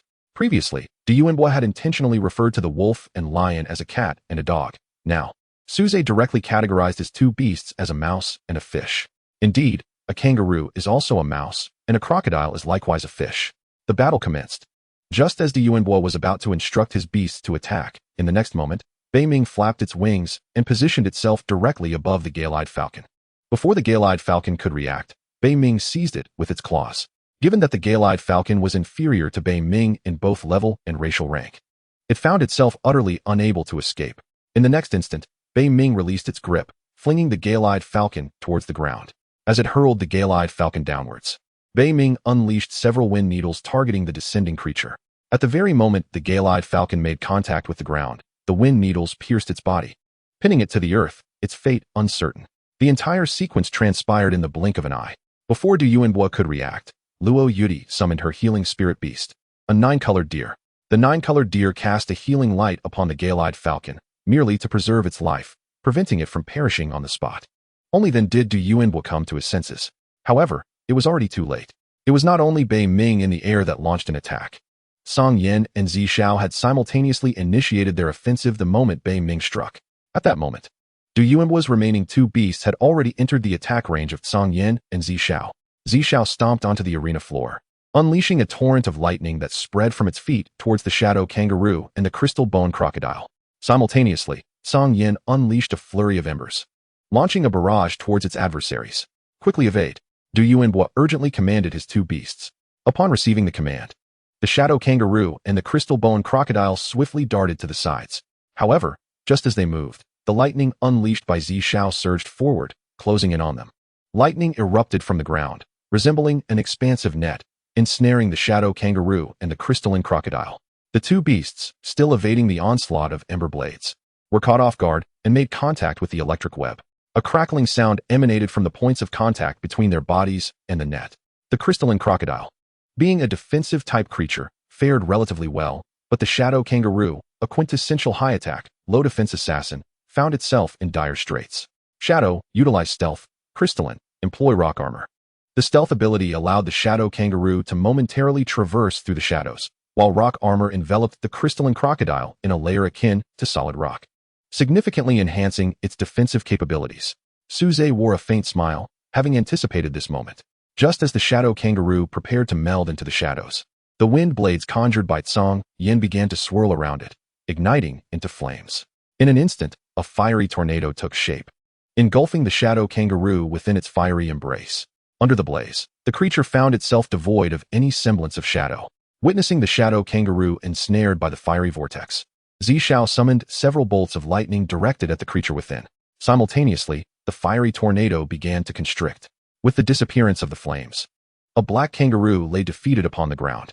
The shadow kangaroo, originally black in hue, now bore the charred remnants of its fur, a testament to its battle scars. In the instant the shadow kangaroo lost its fighting capability, a healing light from the 9-colored deer descended upon it. At this juncture, Du Yuanbo was left with only the crystalline crocodile still standing in the fray. He withdrew his 2 injured beasts into the beast conjuration space, closed his eyes, and took a deep breath to steady his thoughts, directing his gaze towards the crystalline crocodile. However, upon doing so, the equilibrium he had just achieved shattered instantly. Before him, the crystalline crocodile was being mercilessly kicked around like a ball by Suze's 3 beasts. While Du Yuanbo was inhaling deeply, Song Yan executed a glimmering step, appearing behind the crystalline crocodile, and with a fierce throw, launched it into the air. In midair, Bei Ming followed up with a kick, sending the crocodile flying towards Zi Xiao. Receiving the pass, Zi Xiao leapt and delivered another kick back to Song Yan. Observing this scene, Du Yuanbo was nearly overcome with rage. I concede, allowing his beasts to be toyed with like a ball was far worse than simply admitting defeat. Though reluctant, he found himself with no recourse. Upon hearing Du Yuanbo's concession, the 3 beasts halted their playful kicking.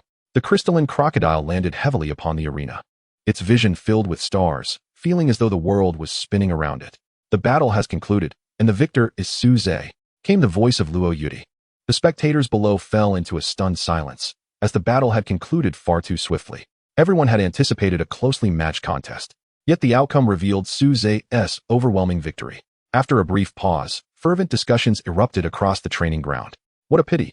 If Du Yuanbo had challenged someone else, it seemed likely he would have faced no formidable opponents, yet he chose the one he could not best. This is truly self-inflicted misfortune. Now he has even lost the opportunity to challenge further. Even if he cannot continue with the prowess he exhibited, he should still rank prominently, right? Did you not see the rankings? Du Yuanbo is at the bottom. What? How could that be? Oh, I know. It said that Du Yuanbo didn't even show up when the contracts for Beast were assigned due to family circumstances, and thus retained a spot in the elite class, resulting in his last place ranking. I see. How unfortunate for Du Yuanbo. Suze's performance in battle also took Luo Yudi by surprise. She had anticipated his victory, but not to such a swift and effortless extent. Not to mention, he is quite handsome, was her inner appraisal. Impressive, Suze, exclaimed Li Qingyan, her face alight with praise. Li Qinghe remarked that after this battle, it was likely no one would dare to challenge him again. Suze, fully aware of this, relished the prospect of some leisure time. With a playful glint in his eyes, he proposed, "Qinghe, why not challenge me?" Upon hearing this, Li Qinghe shook his head vigorously. He had no desire for unnecessary suffering. Seeing this response, Suze placed a hand on Li Qinghe's shoulder and teased, "Who knows? I might falter, and the first place could very well be yours. Relying on your misstep? I might as well wish for a royal beast to descend from the heavens for me to contract." Li Qinghe dismissed, fully aware of his own strength. Engaging in battles with others was feasible, yet his current Crimson Flame Warhorse was merely at the second tier, and his second beast had only just recently achieved the same level. To expect two second-tier beasts to contend against Suze was not self-deprecation. He suspected he wouldn't even be able to match one of Suze's beasts. He knew Suze also had a swarm of thorny wasps. If released, it would likely overwhelm the entire grade in a single assault. Chapter 36. Li Qinghe takes the stage. The next match featured Li Hao, ranked 41, challenging Lu Ji, ranked 30. Both had only just stepped into the second tier of beast conjurers, with one second tier and one first tier beast each. Their strengths were closely matched, leading to a fiercely contested battle, with Li Hao narrowly emerging victorious. Although Li Hao claimed victory, his beasts were gravely injured, making further challenges impossible. Fortunately, with Luo Yudi's 9-colored deer present, their injuries could be healed. Not only could the 9-colored deer mend the wounded beasts, but it also ensured they returned to peak condition, allowing every student to engage in battle at their best. Seeing his beasts fully restored, Li Hao sought to challenge a higher rank. Alas, he was unable to succeed this time, although his opponent also possessed a configuration of one second-tier and one first-tier beast. The skills and strategies of his beasts had been thoroughly analyzed during the previous battle with Lu Ji, with the opponent now prepared for his tactics. Li Hao's defeat became inevitable. As the battles progressed, Li Qinghe soon faced his first challenger. His challenger was Lei Wenji, ranked 5th. As the battle commenced, there was no idle talk, for beasts materialized upon the arena. Li Qinghe's second beast was a thunder mantis of 8th-tier racial classification. His opponent's beasts were equally formidable, featuring two 7th-tier creatures, a second-tier ice wolf and a second-tier water lion. Lei Wenji's affinity for water in his beast conjuration space indicated his intention to specialize in water-based abilities, which was why he had contracted two water-type beasts. Although water possesses an advantage over fire, Li Qinghe was not limited to just the Crimson Flame Warhorse. The Thunder Mantis, known for its high attack and rapid speed, quickly overwhelmed the Ice Wolf and Water Lion, rendering them incapable of fighting. Li Qinghe wins, proclaimed Luo Yudi, immediately followed by the 9-colored deer, utilizing its abilities to restore Li Qinghe's two beasts to their prime condition. Despite his beasts being rejuvenated, Li Qinghe did not exit the arena, for he was aware that another opponent awaited him. Indeed, before Luo Yudi could inquire, a figure ascended the battle platform directly. It was Mu Sun, ranked 4th. Just by looking at Mu Sun's name, one could surmise the general trajectory of his pets. Indeed, Mu Sun specialized in the wood element. In contemporary beast taming, practitioners generally fall into two main categories, one being the specialized faction, like Raven Ji and Mu Sun, who excel in a specific aspect. The other being the balanced faction, which develops various aspects harmoniously. Each faction has its strengths, and the debate over which is superior has perpetually lingered in the beast taming community, yet a universally accepted conclusion remains elusive. Mu Sun's two pets were a thorn demon and a spore spirit. Both were second-tier beasts, with a species rank of 8. On the surface, it appeared that Li Qinghe had a greater chance of victory. Whether it be the Crimson Flame Warhorse or the Thunderclap Mantis, both had certain advantages against the wood element. However, since Mu Sun dared to mount the challenge, he certainly possessed methods to counteract elemental weaknesses. As the battle commenced, the Thorn Demon unleashed its vines. The spiny tendrils rapidly spread out, encasing both itself and the Spore Spirit in a protective web to thwart the Thunderclap Mantis's close-range assault. The Crimson Flame Warhorse, gathering fiery energy, launched a fireball towards the Thorn Demon, while the Thunderclap Mantis swiftly advanced upon the Spore Spirit. Under Mu Sun's command, the Thorn Demon reacted promptly, conjuring a vine shield to block the incoming fireball.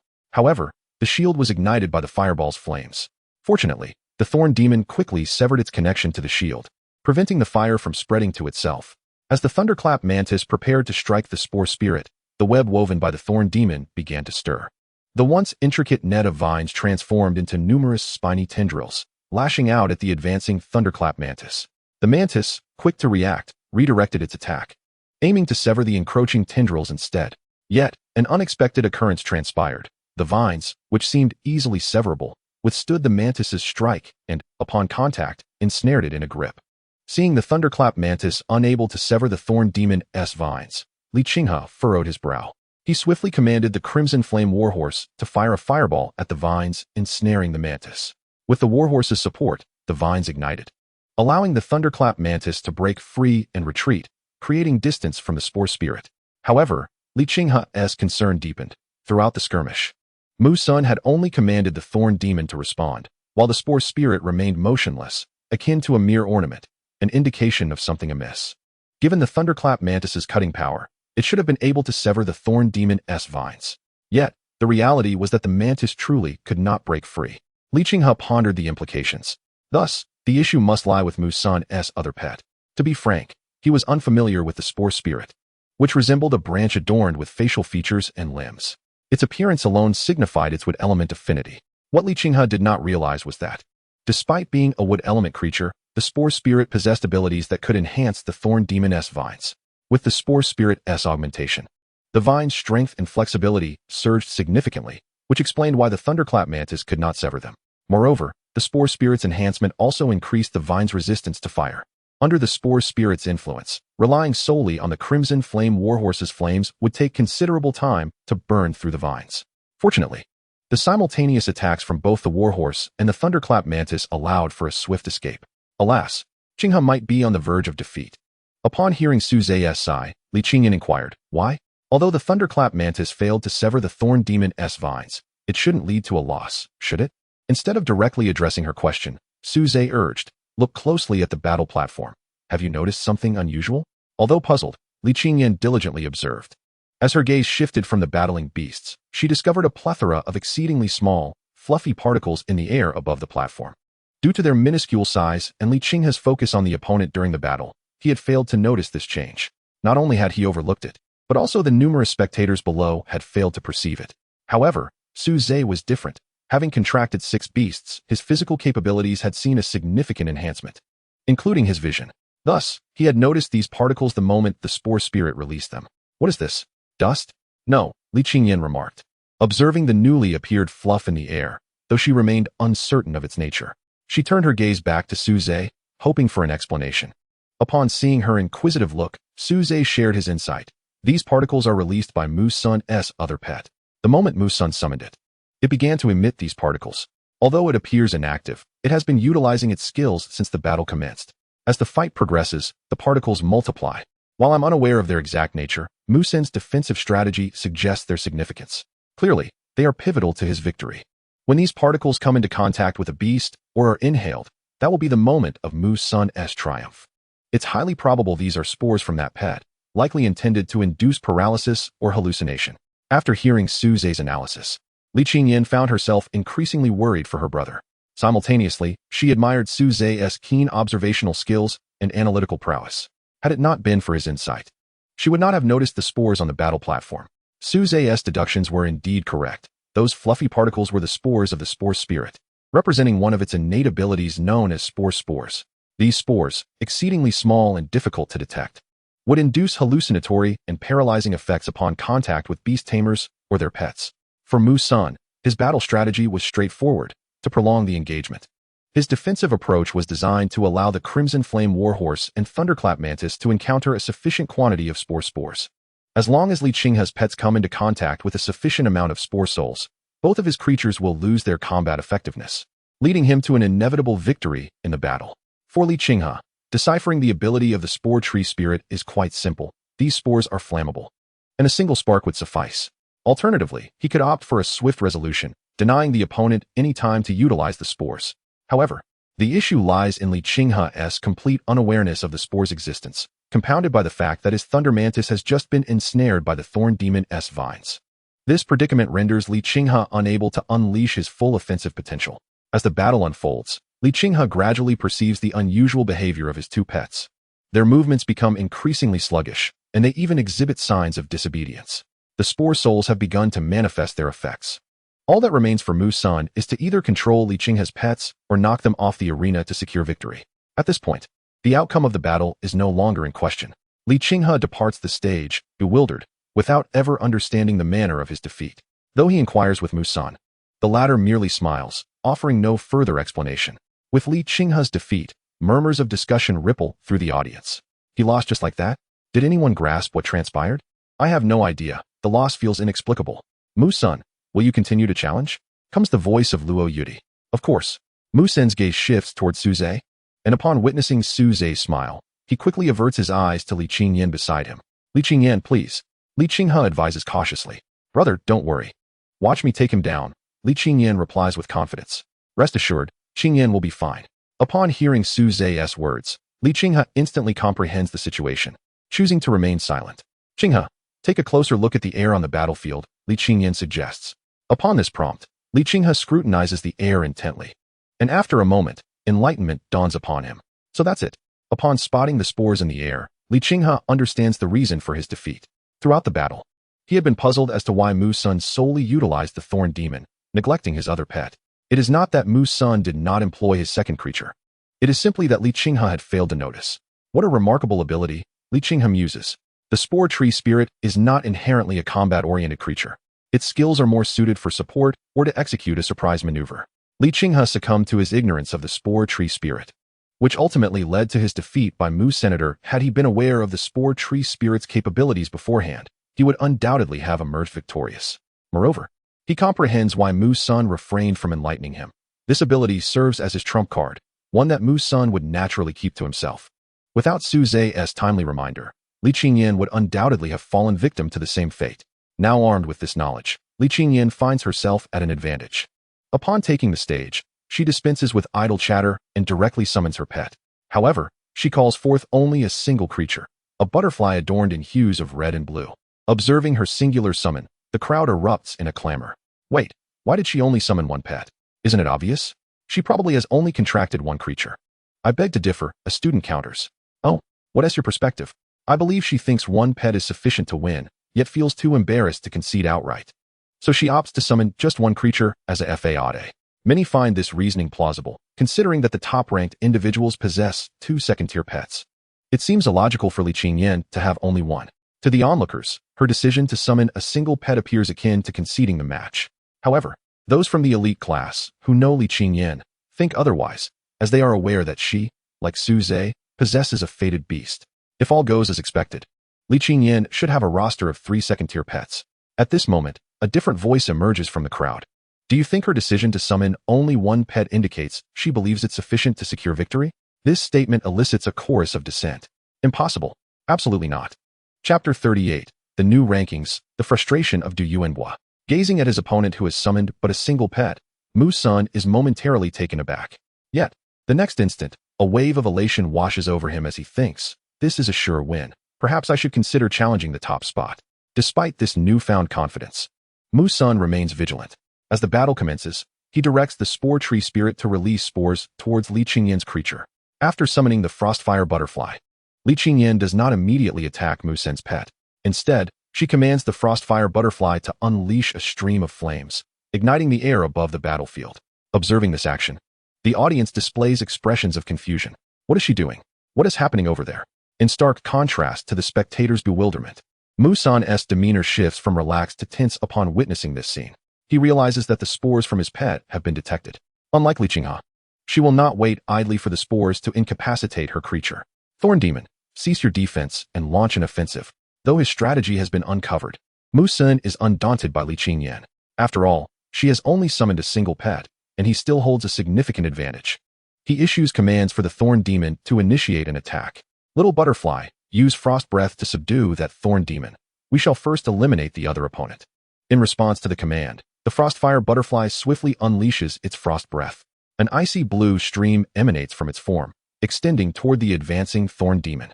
As the Frostfire Butterfly enters the Thorn Demon's attack range, the enhanced vines of the Thorn Demon lunge toward it. Yet, as the vines make contact with the icy blue stream, they begin to freeze inch by inch. The freezing spreads rapidly, and the Thorn Demon attempts to retract its extended vines. However, the frozen appendages seem to resist its control, maintaining their frosted state. At this juncture, the icy blue stream envelopes the Thorn Demon, encasing it in a crystalline prison. The Thorn Demon is not incapable of breaking free from the ice. With a little time, it could escape. However, the Frostfire Butterfly's primary target is not the Thorn Demon, but rather the Spore Tree Spirit. Witnessing his primary pet ensnared in ice, leaving him with only a support creature, Mu-san hastily commands the Spore Tree Spirit to channel more energy into the Thorn Demon, hoping to expedite its release. Yet, the Frostfire butterfly is not inclined to grant him that opportunity. In the next moment, it charges towards the spore tree spirit, and to prevent the spores from being inhaled, the Frostfire butterfly ignites a circle of flames around itself. Thus, even with an abundance of spore spirits, the Frostfire butterfly remains an insurmountable foe. Stripped of the Thorn Demon's protection, the Spore Treant could only endure a beating in the face of the Frostfire butterfly's onslaught. As the Frostfire butterfly charged forth, the Spore Treant disregarded Mosen's commands and, with its gnarled, tree-like legs, began to flee. Alas, two legs cannot compete with wings. And the Spore Treant was soon overtaken by the Frostfire butterfly, which unleashed a fiery torrent upon it. The unfortunate Spore Treant was instantly engulfed in flames. Writhing in agony upon the ground, just as Mosen braced himself to concede defeat, he witnessed the flames gradually extinguishing from the Spore Treant's form. He understood then that Li Qingyan had shown mercy. Bereft of the Spore Treant's enhancements, the Thorn Demon was naturally no match for the Frostfire butterfly. Mosen was acutely aware of this fact, and thus, he resolutely opted to surrender. What? Is this how it ends? The spectators erupted in discontent at Mosen's concession. How could someone of the same fire affinity have lost so easily? However, it is unjust to blame Li Qinghe. Although both the Crimson Flame Warhorse and the Frostfire Butterfly were fire elemental, their roles differed significantly. The Frostfire Butterfly was a pure mage, with pyromancy as its primary specialization, while the Crimson Flame Warhorse was a warrior, with fire merely a secondary aspect, focusing primarily on close combat. This elucidates why Li Qinghe refrained from executing widespread fire attacks during the battle. Li Qingyan, victorious. The voice of Luo Yudi echoed once more. Simultaneously, her nine-colored deer healed the Spore Treant's injuries.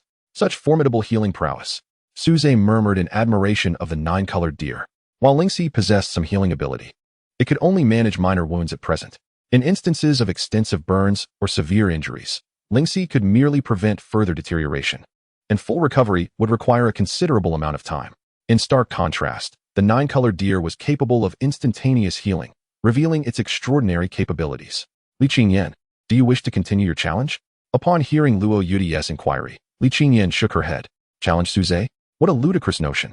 She surmised that she could, at best, defeat a single one of Suze's beasts, and that was a generous estimation. Hence, the new rankings for our class are as follows. First place, Suze. Second place, Li Qingyan. Third place, Mosen. Fourth place, Li Qinghe.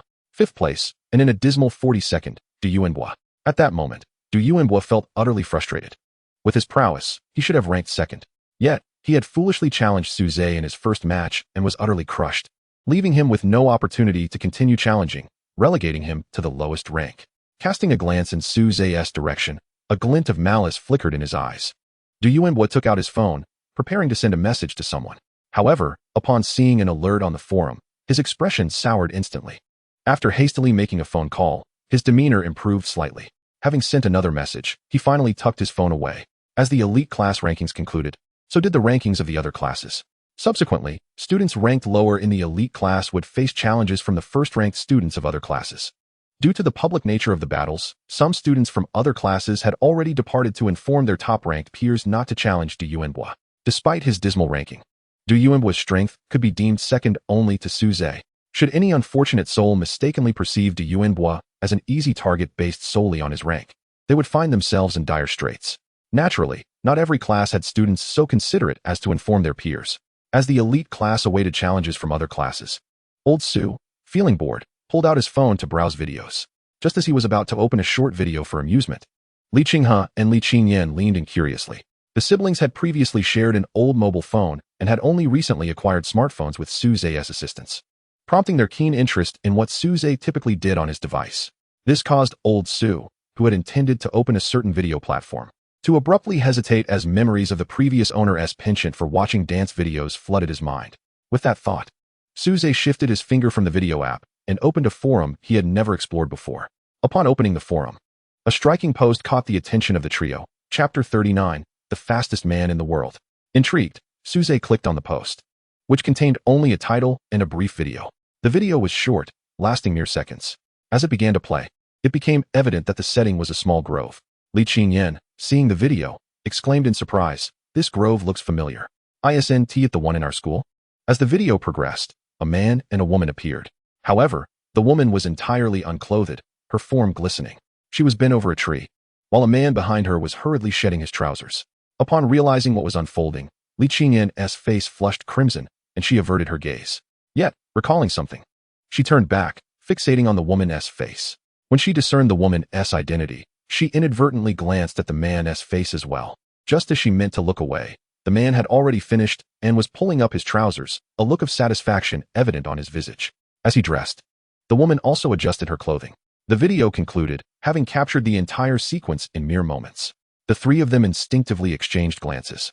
A shared incredulity reflected in their eyes.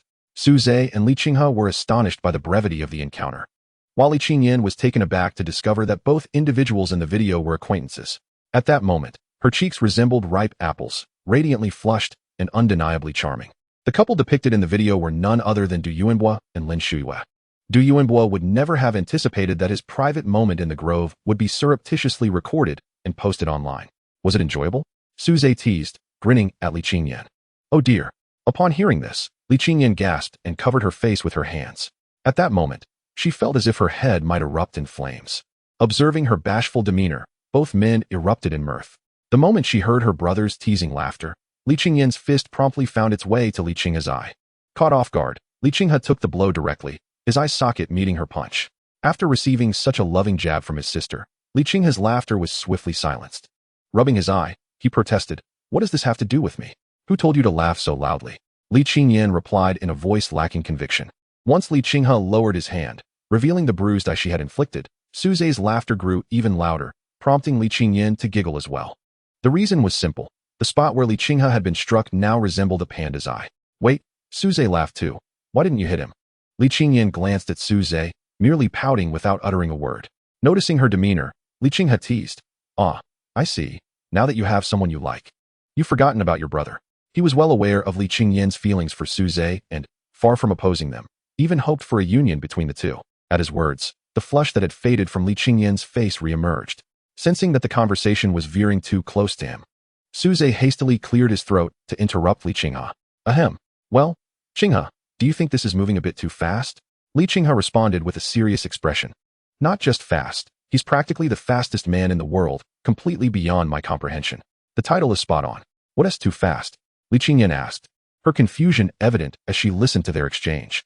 It's an adult matter. Children should refrain from prying. Li Qinghe replied, adopting a tone of an elder. What? Li Qingyan was about to retort, but suddenly recalled the scene she had seen in the recent video, quickly grasping the implications of Su Zhe and Li Qinghe's conversation.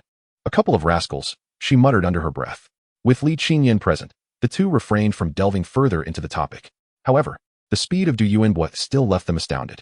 Su Zhe contemplated that Du Yuanbo might have some issues in that regard that needed addressing. At that moment, Du Yuanbo's gaze was fixated on Su Zhe's back, as if he were anticipating something. A sudden chill crept up Su Zhe's spine, prompting him to turn around and meet Du Yuanbo's gaze, which bore an unsettling smile.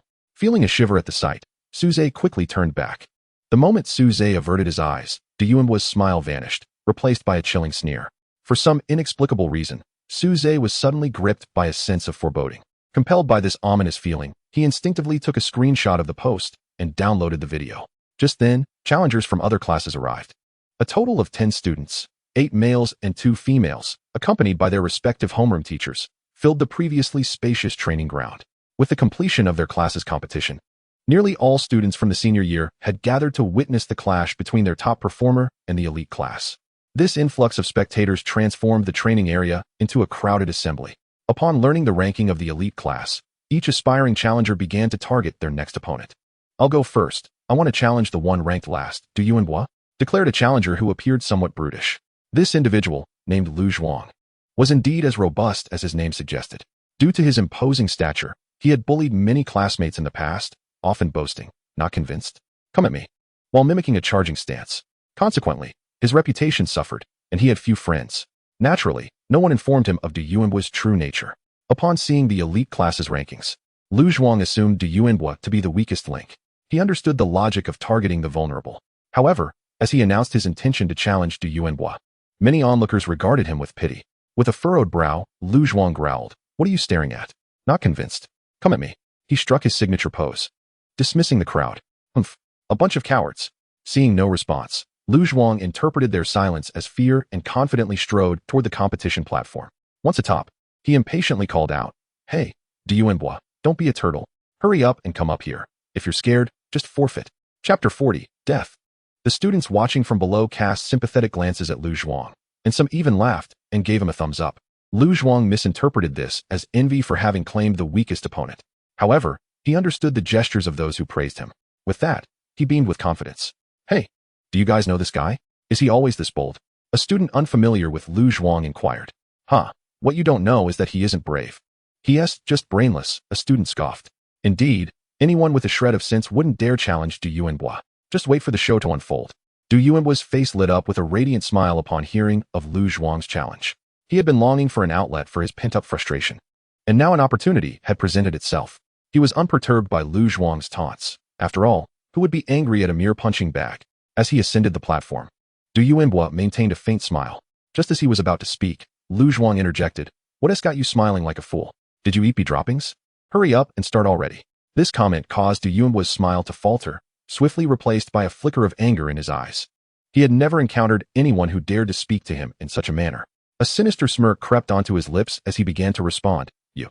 Before he could finish a word, Lu Zhuang interrupted again, "Stop whining like a girl. Let us get this started." This further ignited Du Yuanbua's fury. Choosing not to engage verbally, he turned to Luo Yudi, who understood his silent cue. "Since both sides are prepared, let the battle commence," she declared. With that, Lu Zhuang summoned his two beasts, a mighty gorilla and a powerful ape. Both of the summoned beasts are of the second tier, with a species ranking of 5. Moreover, their personalities align remarkably well with Lu Zhuang's. They are both simple-minded brutes, ready to fight at the slightest provocation. Upon witnessing his opponent summon a beast, Du Yuanbua summoned his own companions.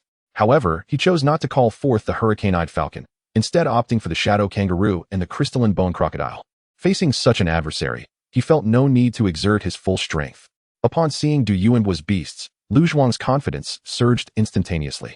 Unaware of the levels of the shadow kangaroo and the crystalline bone crocodile, and noting that their sizes did not surpass those of his own beasts, he naturally assumed that Du Yuanbua was, like him, merely a second-tier beastmaster. "Gorilla, monkey, charge in together and show that black thing and its skeletal companion what you're made of," Lu Zhuang commanded his two beasts. In response, the mighty gorilla and the mighty monkey roared in unison, pounding their chests before rushing towards the shadow kangaroo and the crystalline bone crocodile. "Heh," Du Yuanbua scoffed coldly, casting a glance at his beasts without issuing any commands. The two beasts, sharing a profound mental connection with him, understood his intentions perfectly. In an instant, the crystalline bone crocodile was enveloped in a layer of rock crystal armor and charged toward the oncoming foes. Meanwhile, the shadow kangaroo seamlessly employed its stealth ability, melding into the shadow beneath the crystalline bone crocodile. The clash of the three beasts echoed as they collided. The crystalline bone crocodile was knocked back several meters, leaving behind deep gouges in the ground from its claws. Although the crystalline bone crocodile possessed a higher level than the mighty gorilla and the mighty monkey, it was still outmatched in sheer force during their collision.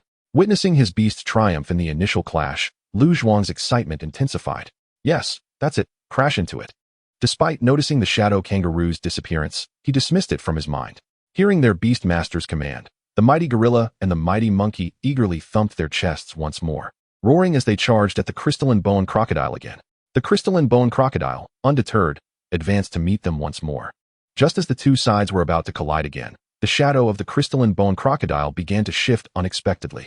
The shadow kangaroo leaped out from the crocodile's shadow, aiming a kick at the mighty gorilla's head. At that moment, the mighty gorilla, fully committed to a collision with the crystalline bone crocodile, was entirely unable to defend against the incoming attack from the shadow kangaroo, as was the mighty monkey beside it. As the shadow kangaroo's kick connected with the mighty gorilla's forehead, a sharp crack resonated, the sound of bone shattering. After fracturing the mighty gorilla's skull, the shadow kangaroo did not relent. In the next instant, the mighty gorilla's head exploded, a gruesome spray of blood and brain matter scattering in all directions.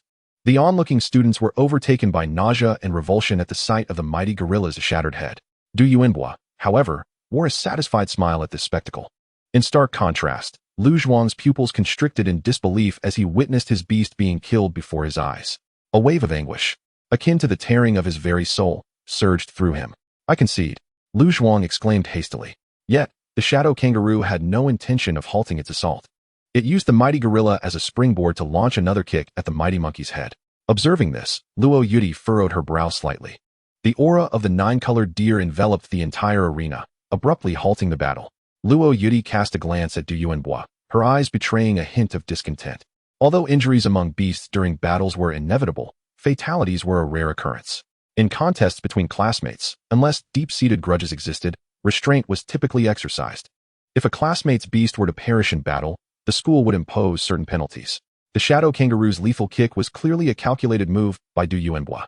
Furthermore, he had allowed his beast to continue attacking even after his opponent had conceded. My apologies, teacher. I had instructed my beast to hold back, but I didn't anticipate my opponent would be so weak. Furthermore, I had commanded the Shadow Kangaroo to cease its actions upon the opponent's concession. I am unsure why it did not heed my command. Du Yuanbua shrugged, feigning helplessness. This was evidently a premeditated excuse. Luo Yudi chose not to engage further with Du Yuanbua, instead focusing her attention on the lifeless mighty gorilla. At this point, the mighty gorilla lay motionless on the ground, devoid of any hope for revival. In this duel, Du Yuanbua emerges victorious, Luo Yudi declared. Simultaneously, the nine-colored deer cast a radiant light, piecing together the shattered remains of the mighty gorilla's head. Your beast cannot be saved. All I can do is ensure its remains are intact, Luo Yudi addressed Lu Zhuang. Observing the still form of the mighty gorilla, Lu Zhuang's earlier confidence and bravado had vanished entirely. Lu Zhuang stepped forward, retrieving the corpse of the mighty gorilla along with the mighty monkey into his beast space. He then bowed deeply to Luo Yudi, expressing his gratitude before departing the arena. After leaving the battleground, Lu Zhuang moved against the flow of the crowd, his head bowed in silence. Chapter 41. No Fourth Beast? The death of a beast is an experience no beast master wishes to endure. Whether they regard their beasts as companions or merely tools, the loss is devastating. The death of a beast signifies more than just the loss of a creature. It damages the beast master's space and inflicts wounds upon their soul. In severe cases, it may even hinder their ability to ascend to higher ranks in the future. The arena was filled with a cacophony of voices, yet none mocked Lu Zhuang. Most were murmuring about the ruthlessness of Du Yuanbua. Amidst the whispers, Du Yuanbua remained unfazed, a satisfied smile gracing his face. The remaining 9 challengers regarded Du Yuanbua with a tinge of fear in their eyes. Following this battle, it was likely that even those who had not received a warning about Du Yuanbua would refrain from challenging him. The school would address the matter of Du Yuanbua's fatal strike against Lu Zhuang's beast. It was not for the onlookers to concern themselves with. The challengers had to focus on their upcoming matches. The battles continued. The challengers refrained from engaging in pre-match banter, as Lu Zhuang had. They were wary of inadvertently offending a formidable opponent and losing their own beasts. With Lu Zhuang's example fresh in their minds, the 9 challengers approached their battles with heightened caution, fearful of having their beasts killed outright. In the subsequent duels, both sides exhibited restraint, avoiding excessively forceful tactics. Ultimately, among the 10 challengers, only one succeeded in advancing from the ordinary class to the elite class. This is, in fact, a rather commonplace occurrence.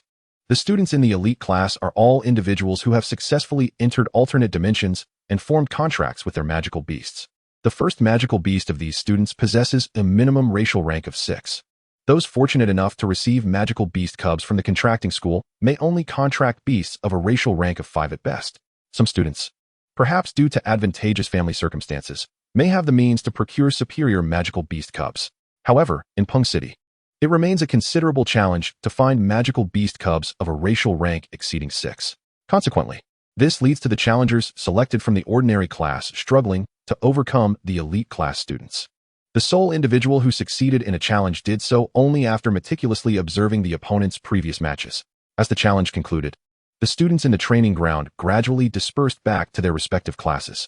The elite class students, however, did not return to their classrooms but lingered at the training ground. The elite class S schedule consists of merely one cultural lesson in the morning, with the entirety of the afternoon devoted to practical combat training. The educational system in this world revolves around the mastery of magical beasts, and the morning's cultural lesson is focused on knowledge pertaining to these creatures.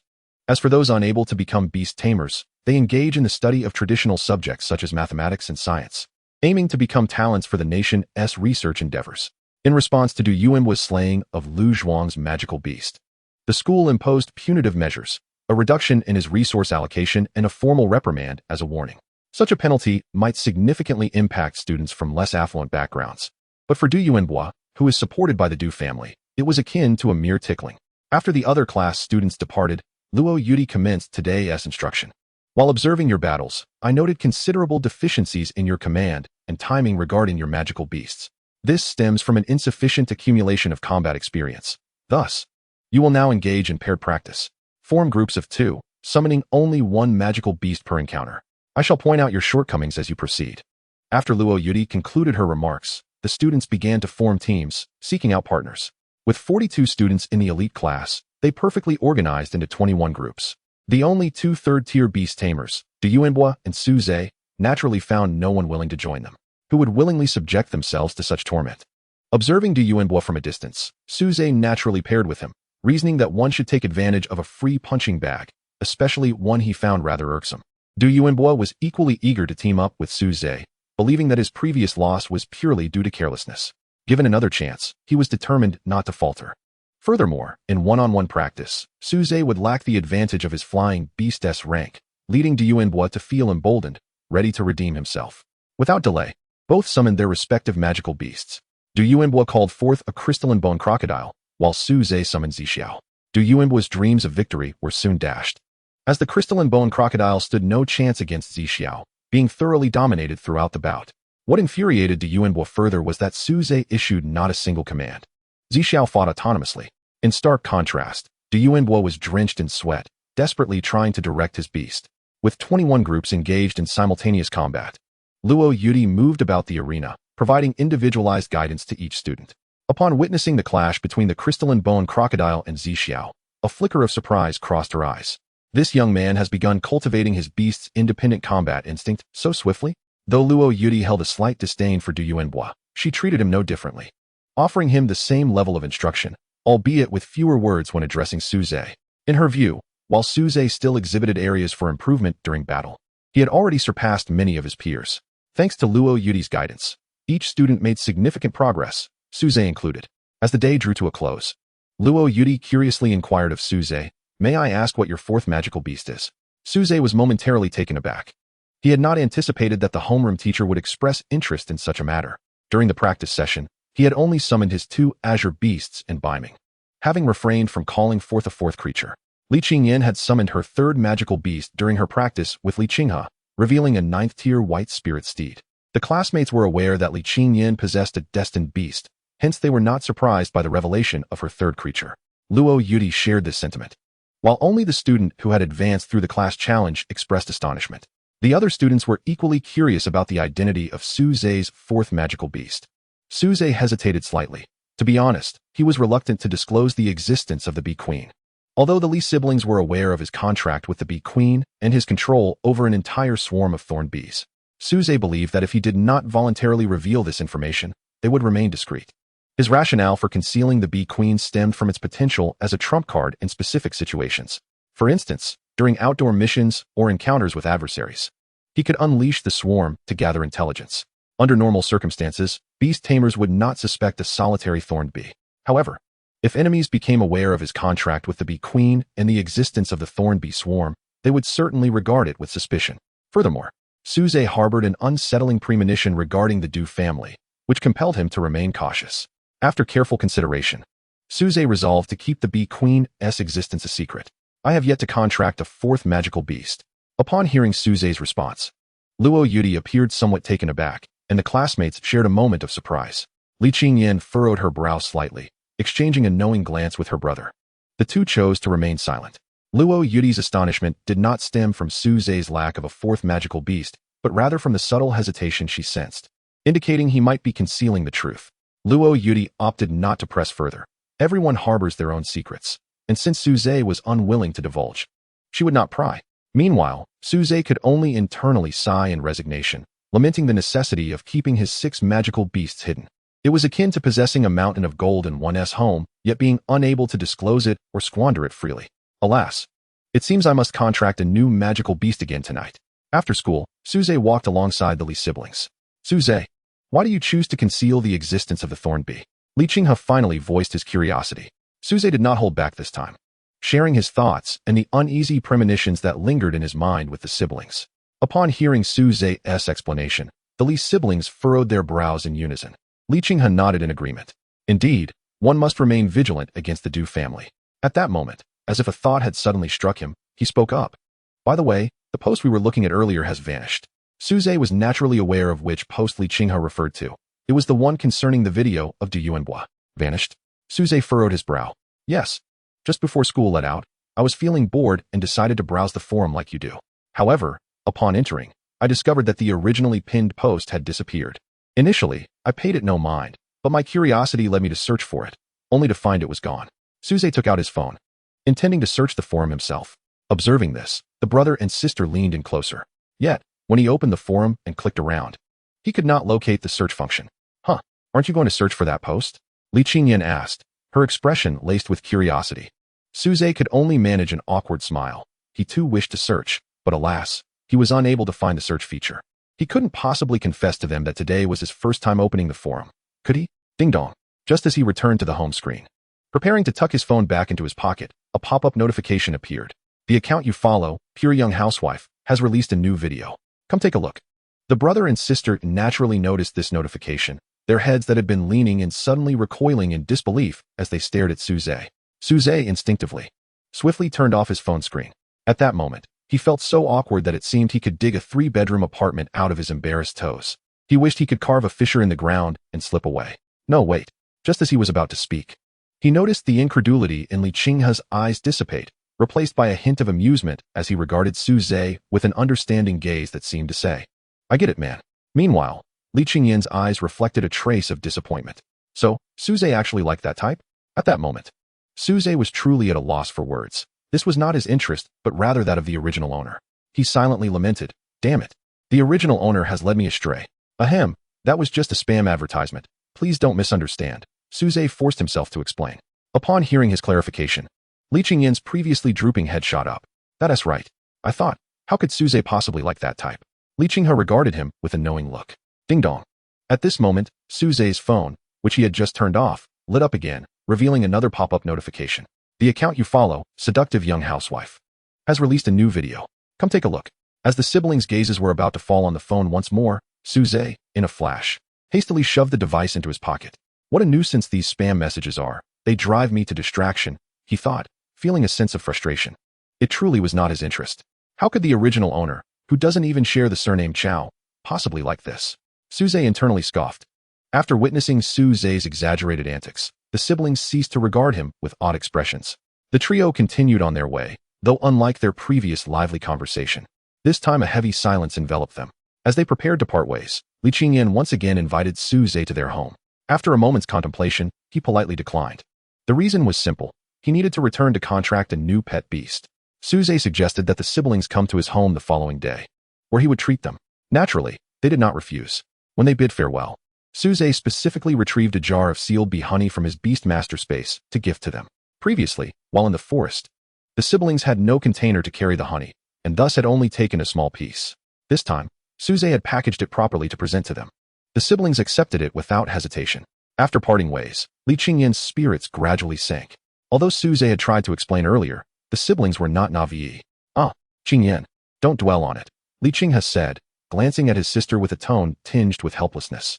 He pondered. Why would a young lad like Suze have an affinity for older women?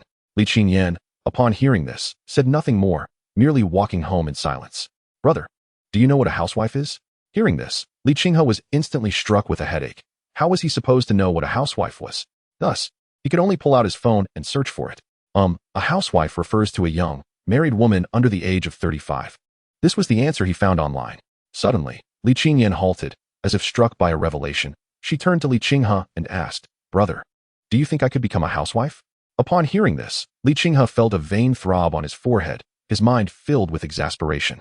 No. What on earth are you thinking? Married. Did you not hear that? Li Qingyan, however, paid him no mind. Meanwhile, Suze was oblivious to the absurd conversation the siblings were having, as he had already returned to his own villa. Upon arriving home, his first task was not to prepare for contracting a pet beast, but rather to open his phone and systematically disable notifications from various applications. Not only that, but he also unfollowed all the bloggers the original owner had subscribed to. Of course, he would retain those that piqued his interest. He had been so preoccupied with training pet beasts that he hadn't had the energy to use his phone, which allowed the original owner's preferences to linger. After the incident with the Li siblings earlier, Suze resolved to meticulously clean up his phone. Chapter 43, Jellyfish. The place where Luo Yudi resided was a staff dormitory specially arranged by the school. Upon returning to her dorm, she produced a specially encrypted phone and opened a chat application. The application contained only a chat group with 6 members. Entering the group, Luo Yudi composed a message and sent it. "I've discovered a student who may be a target." Before long, someone in the chat group replied. The message consisting of just 4 words, "Continue observing." After receiving the message, Luo Yudi tucked her phone away. The person who had responded was her grandfather, Luo Qianshan. The other 4 members were currently in Peng City, serving as elite class instructors at 4 other high schools. Among the 5 sent to Peng City, Luo Yudi was the weakest in terms of strength. The other 4 were all king-level beast masters, although they possessed only 1 or 2 king-level pet beasts. They were undeniably formidable. Luo Yudi was currently a 9th-tier beast master, and it would take considerable time for her to break through to the king level. She was allowed to participate in this mission partly due to her grandfather, Luo Qianshan, and partly due to her exceptional talent. Despite being the weakest among those sent to Peng City, she was also the youngest. The others were all in their 60s or 70s, while Luo Yudi had just turned 24. Typically, an ordinary beast master would only reach the 5th or 6th tier by the age of 24. Marvin Yu epitomizes the archetype of an ordinary beast master. At the age of 26, he has yet to attain the status of a 6th-tier beast master. In contrast, graduates from prestigious academies typically manage to elevate most of their pets to the 7th tier by the age of 24.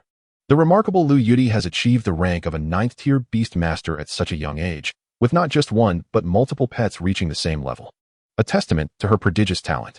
Little do people know that within the small city of Pengcheng, 4 king-tier beast masters have emerged, along with one who is on the verge of breaking through to the king level. At Suzai's residence, he is currently engaged in the task of purging unsavory content from his mobile device. Upon opening a popular short video platform and scrolling through several clips, he found himself utterly flabbergasted. Out of 10 videos viewed, at least 11 featured scantily clad young women, either dancing exuberantly or flaunting their figures. It seems the original owner of this account had curated quite a collection. With each video he encountered, he dutifully marked it as dislike. After half an hour, he finally stumbled upon a video that did not feature a young lady. It was an educational clip presented by a doctor named Su, addressing the topic of male impotence during intimate moments. Without any preamble, the video struck him like a bolt from the blue. As he listened to Dr. Su's lengthy exposition, Suzai felt his vision darken, and he collapsed flat on his back. He couldn't help but feel grateful that he was in the privacy of his own home. Had he been in public, others would surely have judged him for watching such content. After a moment's contemplation, he resolved to first clear out his collection of videos and address the issue at a later time. However, upon opening his saved videos list, he was rendered speechless and silently navigated to the settings interface to deactivate his account. The reason was simple. Upon discovering that the original owner had saved an astounding total of 860 videos, he initially thought he had miscounted. Yet, upon a meticulous recount, he confirmed the staggering figure of over 100,000. "I knew you had a significant collection, but never imagined it to be this extensive. Over 100,000? Really?" Suzai exclaimed in exasperation. The thought of individually unsaving such an overwhelming number of videos was daunting. Even if he were to forego eating and drinking, he would scarcely finish by the next day. Thus, he opted to simply deactivate his account and create a new one. After expunging all unsatisfactory content from his phone, night had fallen. Suzai hastily gathered his composure, preparing to enter the alternate realm. He sought a pet that he could confidently showcase before others, to fill the void of his 4th beast. As the stars shifted, Suzai found himself in an unusual location. What manner of place is this? Surrounding him was a chaotic blend of illusion and reality, devoid of any tangible entities. Upon closer inspection, however, it seemed that the earlier chaos was merely a figment of his imagination. The disorder began to coalesce into a semblance of order, evoking a dreamlike sensation. Yet, he was resolute in his understanding that he was not dreaming. Typically, one is unaware they are dreaming until they awaken. The moment one recognizes the dream state, consciousness returns. Moreover, dreams lack the clarity of awareness and coherent thought. Thus, Suzai was certain he was not ensnared in a dream, but rather in a dreamlike alternate space. After testing his spiritual essence and detecting no anomalies, Suzai commenced his search for a suitable contracting target. As he advanced, the preceding chaos receded, revealing an expanse of void. Suddenly, in the previously barren space, translucent jellyfish materialized. Unlike the jellyfish Suzai had encountered in other alternate realms, these were semi-transparent, straddling the line between reality and illusion, much like his own spiritual essence. The jellyfish, upon noticing Suzai, swam toward him. He, wary and vigilant, summoned his companion, Shadow Ink. Upon its arrival, Shadow Ink did not immediately merge with Suzai but stood alongside him, keen to observe the jellyfish's intentions. As the jellyfish encircled Suzai, they did not attack but rather swirled around him in curious formation. Tentatively, he reached out to touch one of the jellyfish. As his hand extended, the jellyfish seemed to sense his desire for contact, extending a tentacle to lightly brush against his fingertip. A soft luminescence enveloped the jellyfish, its form oscillating between the realms of reality and illusion. At the sight of this transformation, memories from earlier that day, of clearing his phone, flooded back to him. Suze furrowed his brow, abruptly severing his thoughts and withdrawing his finger from the jellyfish's tentacle. In that moment, the previously semi-transparent jellyfish appeared more corporeal and less ethereal. Observing Suze's withdrawal, the jellyfish retracted its tentacle, displaying the exuberance of a child with a new toy, frolicking joyfully around him. The other jellyfish hastily congregated around their companion, as if drawn to the allure of a newfound plaything. Could it truly evoke my memories? The recollections that surfaced were entirely involuntary, not prompted by his conscious mind. The jellyfish that had made contact with him danced among the surrounding jellyfish, and soon its form reverted to its original semi-ethereal state. Like a child sharing their toy with friends, the jellyfish returned to Suze's vicinity, accompanied by its entourage. Chapter 44, The Primordial Dream Sea. As the jellyfish approached once more, Suze refrained from reaching out.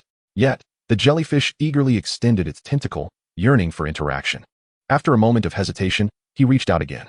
The jellyfish transformed once more, a fragment of memory not belonging to him surfacing in his mind. It revealed a tranquil sea, its surface utterly still, devoid of any waves or disturbances. This sea, akin to the jellyfish, existed in a liminal state between reality and illusion. Along the shores, a multitude of semi-transparent jellyfish resided, not in the water but perched upon coral-like flora. Beyond the jellyfish, he beheld other strange creatures, stone beasts resembling primates with exposed hearts, their cardiac organs displaying human visages, fish adorned with horns and human-like smiles, and flora embodying human features. The memory concluded abruptly. The jellyfish retracted its tentacle, becoming increasingly insubstantial. It appeared fatigued, its tentacles drooping languidly. At this juncture, Suze comprehended that these jellyfish harbored no malice. Rather, they were intrigued by his memories. Furthermore, in acquiring a fragment of memory, they seemed to exchange a piece of their own in return. Withdrawing Ingma into the beast's space, Suze once again extended his hand, deliberately reaching out to the limp tentacles of the jellyfish. Yet, the jellyfish did not illuminate anew. Instead, it grew increasingly ethereal. Could it be on the verge of death? With no other options, Suze actively recalled the events that had transpired in the room earlier.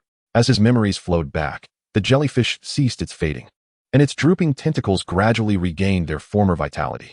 He traversed through every memory from the moment he returned home until he entered the. Upon acquiring these memories, the jellyfish's form approached the tangible. Observing its recovery, Suze surmised that these jellyfish must exist as vessels of memory. When they acquire memories, their bodies become more real. Conversely, when they lose memories, they become insubstantial. Suze speculated that if these jellyfish were to lose their memories entirely, they might simply vanish. "Can you take me to that place you showed me?" Suze tentatively inquired of the jellyfish. As he spoke, he gestured toward it with his hand. The jellyfish seemed to comprehend his intent, and after a few movements before him, it swam off in a particular direction. The other jellyfish that had been nearby also followed suit, and seeing this, Suze quickly pursued them. At times, the group of jellyfish would halt to connect their tentacles, as if engaging in some form of communication. Once they disentangled, they would continue their movement, repeating this cycle. Initially, their movement was confined to a plane, but after a while, the jellyfish began to ascend. Suze, witnessing this, was momentarily taken aback. He could not fly. Was he expected to have Ingma carry him aloft? After ascending a distance, the jellyfish seemed to notice Suze's failure to keep up and returned to him. Just as Suze was preparing to summon Ingma once more, the jellyfish that had made contact with him rotated 90 degrees in midair. The jellyfish, previously upright, now lay down. The others followed suit, all reclining in unison. In an instant, Suze understood their intent, and, mimicking their posture, lay down on the ground. To his astonishment, lying down did not evoke the sensation of resting on the ground, but rather, he felt as though he remained upright, albeit with the ground beneath him now vertical. How wondrous! Is the orientation defined by my own perception? The jellyfish group resumed their ascent in the direction they had previously taken, and due to his rotation, Suze found himself able to keep pace. Thus, they progressed in fits and starts, transitioning several times, until suddenly, the jellyfish halted. This time, they ceased their communication and floated silently in the air, seemingly awaiting something. Suze mirrored their stillness, and before long, his gaze fell upon a vast expanse of ocean, precisely the ocean from the jellyfish's memories. However, to his bewilderment, this ocean was inverted, positioned above him. Suze realized that it was not the ocean that was upside down. Rather, it was he who was inverted. After another directional shift, the ocean appeared not far beneath him. He couldn't help but feel a pang of emotion. I have already traversed 3 distinct, none of which possessed the enchantment of this one. Observing the jellyfish ahead, Suze felt a swell of gratitude. Without their guidance, he would never have arrived at this ocean. A mere change in direction would have eluded him. Moreover, that ocean had evidently materialized abruptly, had it not been for the jellyfish. Even if he had wandered here, he would have never thought to remain in place. As the distance between Suze and the ocean diminished, he began to discern that had previously emerged in his memories. In addition to those he had encountered before, there were other fantastical creatures.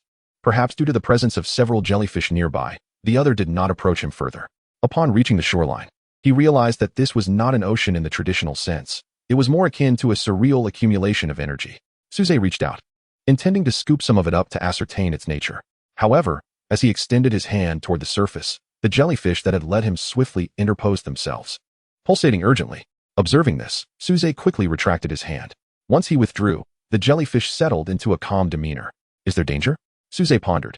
A glance around revealed that the seemingly tranquil surface of the ocean contained no. Not only that, but even the living on the shore refrained from touching the water. With this realization, Suze grew increasingly convinced that beneath the surface of this seemingly placid ocean lay a grave peril. I was too careless. Thankfully, these jellyfish are here. Or I shudder to think what might have transpired. Suze reflected, realizing that his next pet would likely emerge from among these creatures. He surveyed the around him, feeling a sense of exasperation, for he did not recognize a single one. Since it was all a gamble, he might as well choose you, he mused, casting his gaze toward the jellyfish he had previously interacted with. Just as Suze prepared to form a contract with that jellyfish, the formerly tranquil surface of the ocean erupted violently, akin to boiling water. The surroundings scattered in terror, fleeing away from the ocean. Suze, realizing the urgency, instinctively turned to escape as well, only to be struck by a paralyzing fear. He found himself unable to move. Not just him. The jellyfish that had accompanied him were also frozen, as if time itself had paused, suspended mid-air, motionless. Chapter 45. The Illusory Sea Dragon.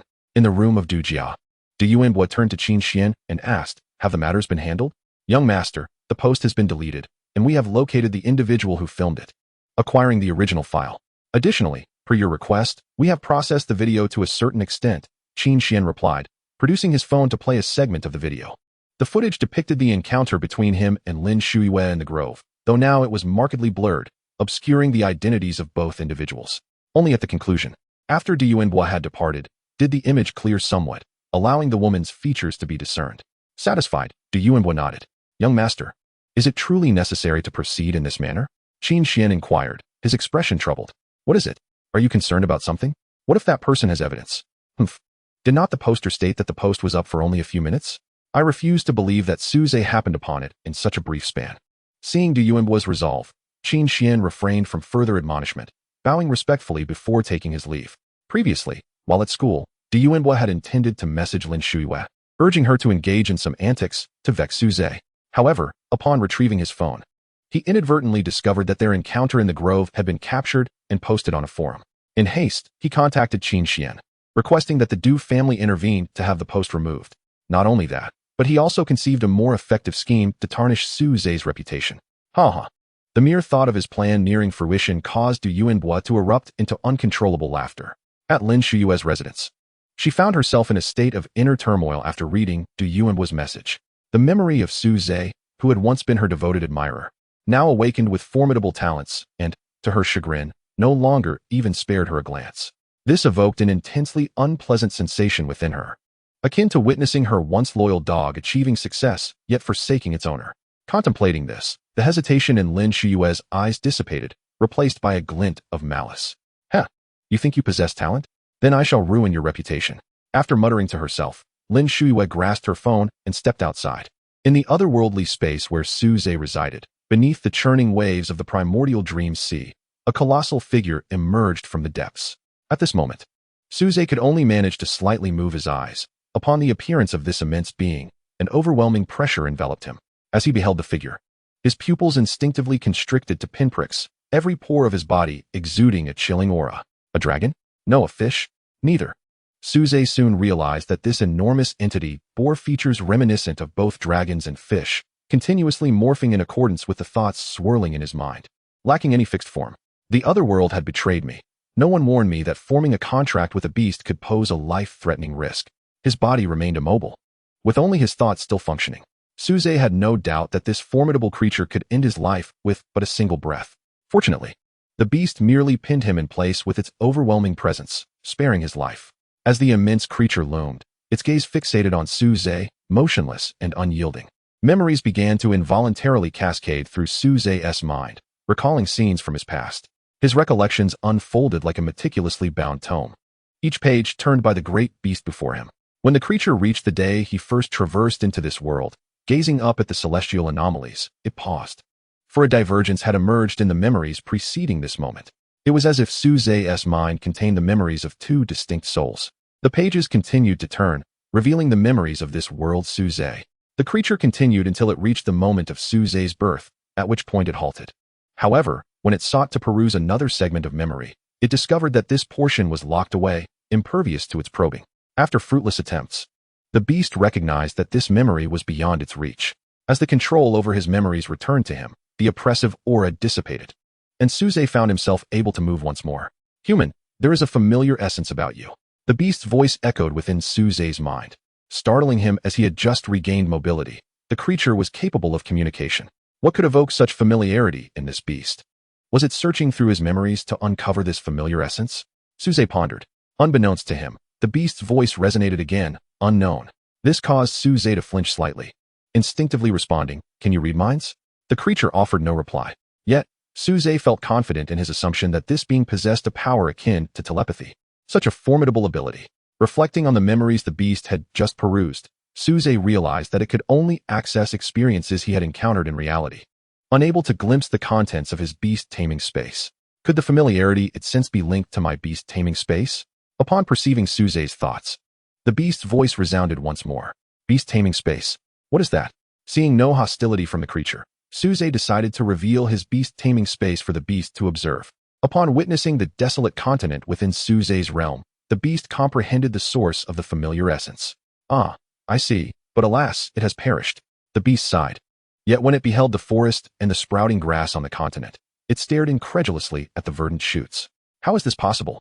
Once it withdrew its gaze, the beast continued to regard Suze with a look of disbelief, noting that the creature had shifted its focus away from his beast taming space. Suze seized the opportunity to inquire, "Elder, what did you perceive?" Instead of answering, the beast released a palm-sized orb of white light from its being. The orb floated before Suze, remaining still in the air. "What is this? For me?" Suze asked uncertainly, gazing at the beast.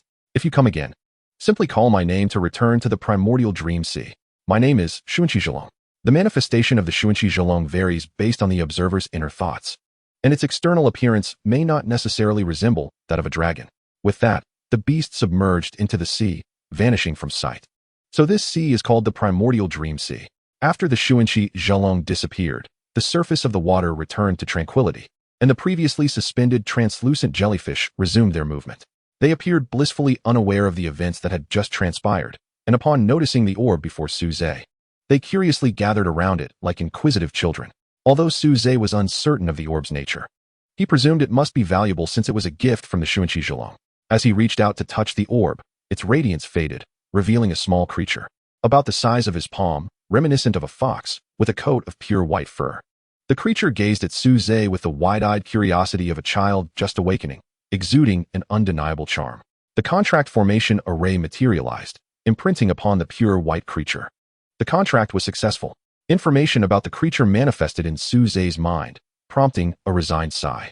Indeed, another unexpected development was about to unfold. Chapter 46, Dream Beast. Species, Dream Beast. Attributes, Mental, Illusion, Dream. Level, First Tier. Species rank, Royal. Innate skills, Mental Interference, Mental Control, Illusion, Dream Modification. Mental Interference, disrupts the target's mental state. Mental Control, exerts control over the target, compelling obedience to the Dream Beast's commands. Illusion, transforms into a familiar target, with the effect becoming more vivid the better acquainted the Dream Beast is with the subject. Dream Modification, alters dreams, allowing the target to experience past events within their dreams. Indeed, another unfamiliar attribute. While Suze could roughly grasp the concepts of the mental and dream attributes, The illusion attribute required interpretation based on its skills. It feels as though you cannot be carelessly exposed to the public either. Suze gently patted the dream beast's head. The creature seemed to relish Suze's affection, closing its eyes in bliss. How about I name you by Yutuan? The dream beast appeared indifferent to its name, readily accepting it.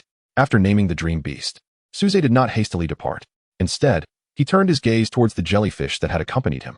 Are you willing to come with me? Suze inquired of the jellyfish. His intention was clear. Since the white jade orb could not be carelessly exposed, it would be more prudent to contract a jellyfish as his outwardly visible pet. He found it hard to believe that such a common jellyfish could be deemed a secretive creature. The jellyfish appeared perplexed by Suze's question and did not respond.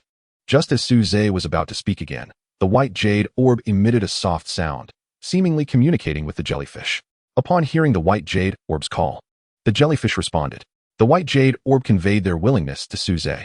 He contracted only the jellyfish he had previously interacted with, while the others were directly absorbed into the beast's space. Once the contract was finalized, Suze examined the jellyfish's information. Species, memory, jellyfish attribute, mental level, first tier species level, sixth tier innate skills, memory reading, memory sharing, memory reading, accessing a target's partial memories. Memory sharing, sharing a portion of one's own memories. After reviewing the information about the memory jellyfish, Suze nodded in satisfaction. Although the sixth tier species level was not particularly high, Suze possessed the innate talent to facilitate the jellyfish's future evolution. As for the memory jellyfish's lack of combat prowess, Suze had never intended for it to engage in battle. What he required was simply a pet that could be openly displayed in public. An ordinary memory jellyfish was perfectly adequate for his needs. He named the memory jellyfish Moo Moo, as he could not think of a more suitable name. Opting to replace the mother in jellyfish with Moo, the memory jellyfish seemed indifferent to the name, so Suze spared himself the trouble of overthinking it. Initially, Suze had considered naming Moo Moo a Piao, but recalling the connotation of a Piao from his past life, he ultimately abandoned that idea in favor of Moo Moo. After bestowing a name upon the memory jellyfish, Suze returned to reality. In the beast space, the various pets were intrigued by their new companion and gathered around to observe. The white jade orb appeared quite fond of Lingxi, having nestled into her embrace since entering the beast space. The memory jellyfish made its home in the lake where the Kuanping resided, and the Kuanping was equally curious about these new neighbors. The memory jellyfish could thrive in water and glide freely through the air. Upon entering the beast space and witnessing the harmonious interaction among his pets, Suze smiled. He began to sense the evolutionary path of the memory jellyfish, and as he did, its most powerful evolution route materialized in his mind. Memory jellyfish devourer jellyfish species, devourer jellyfish attribute, mental species level, 8th tier innate skills, memory reading, memory sharing, memory devouring, absorbing a target's memories. Evolution conditions. 1. The memory jellyfish must reach 4th tier. 2. It must absorb at least 100 memory fragments from intelligent beings, coalescing them into memory crystals within itself. After reviewing the evolutionary path of the memory jellyfish, Suze began to doubt whether his innate talent had misfired. The evolved memory jellyfish still seemed weak in his eyes. The enhancement of combat capability appeared negligible. Perhaps the memory jellyfish was simply not a combat-oriented pet. If its skills were utilized effectively, they might prove invaluable at critical junctures. As for when such critical moments might arise, Suze was uncertain. Upon returning to reality, he noticed that night had fallen.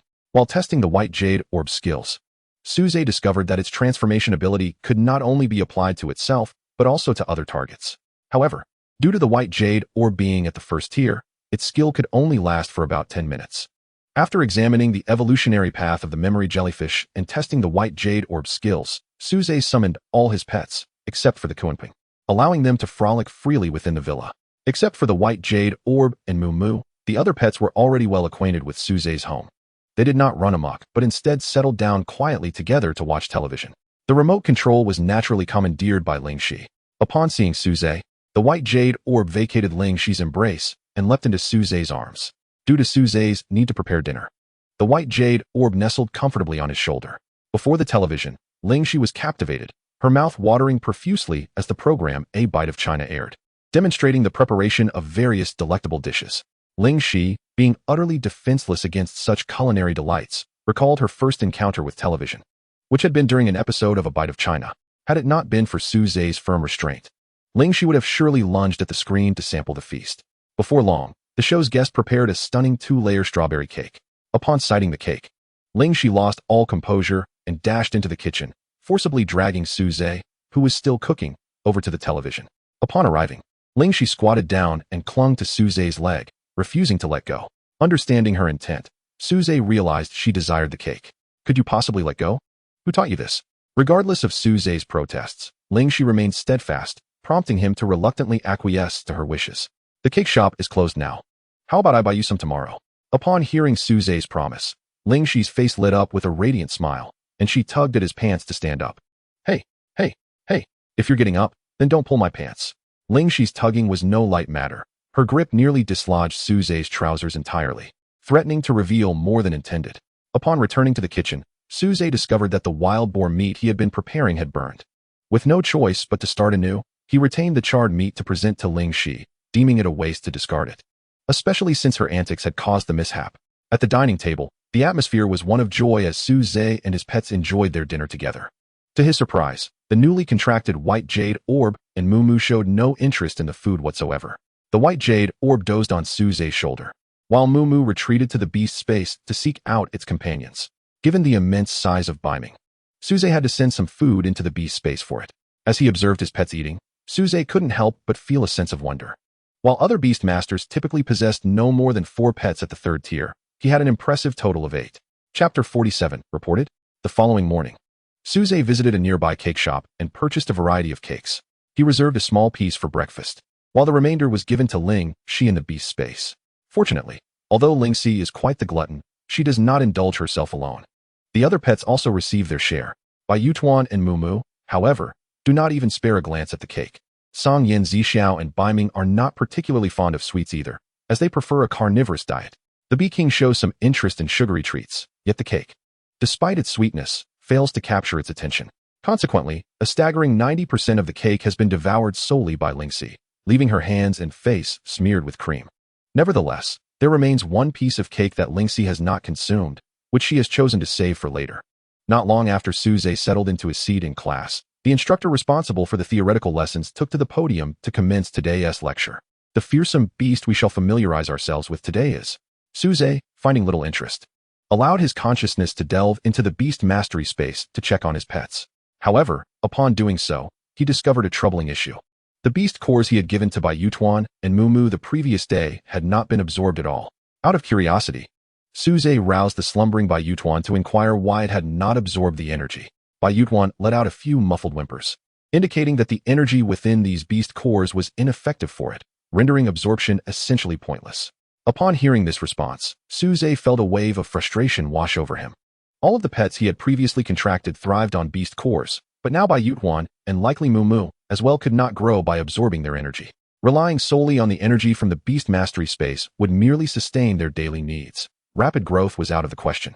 Just as Suze grappled with how to address this predicament, the lecture in the classroom was interrupted.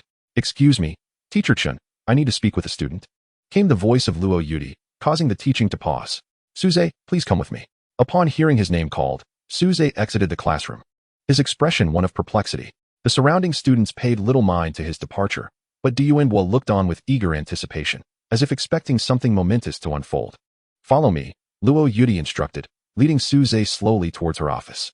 "Have you done anything unlawful recently?" she asked, carefully choosing her words. Suze was taken aback. What unlawful act could a model citizen like him possibly commit? "No," he blurted out. "Really?"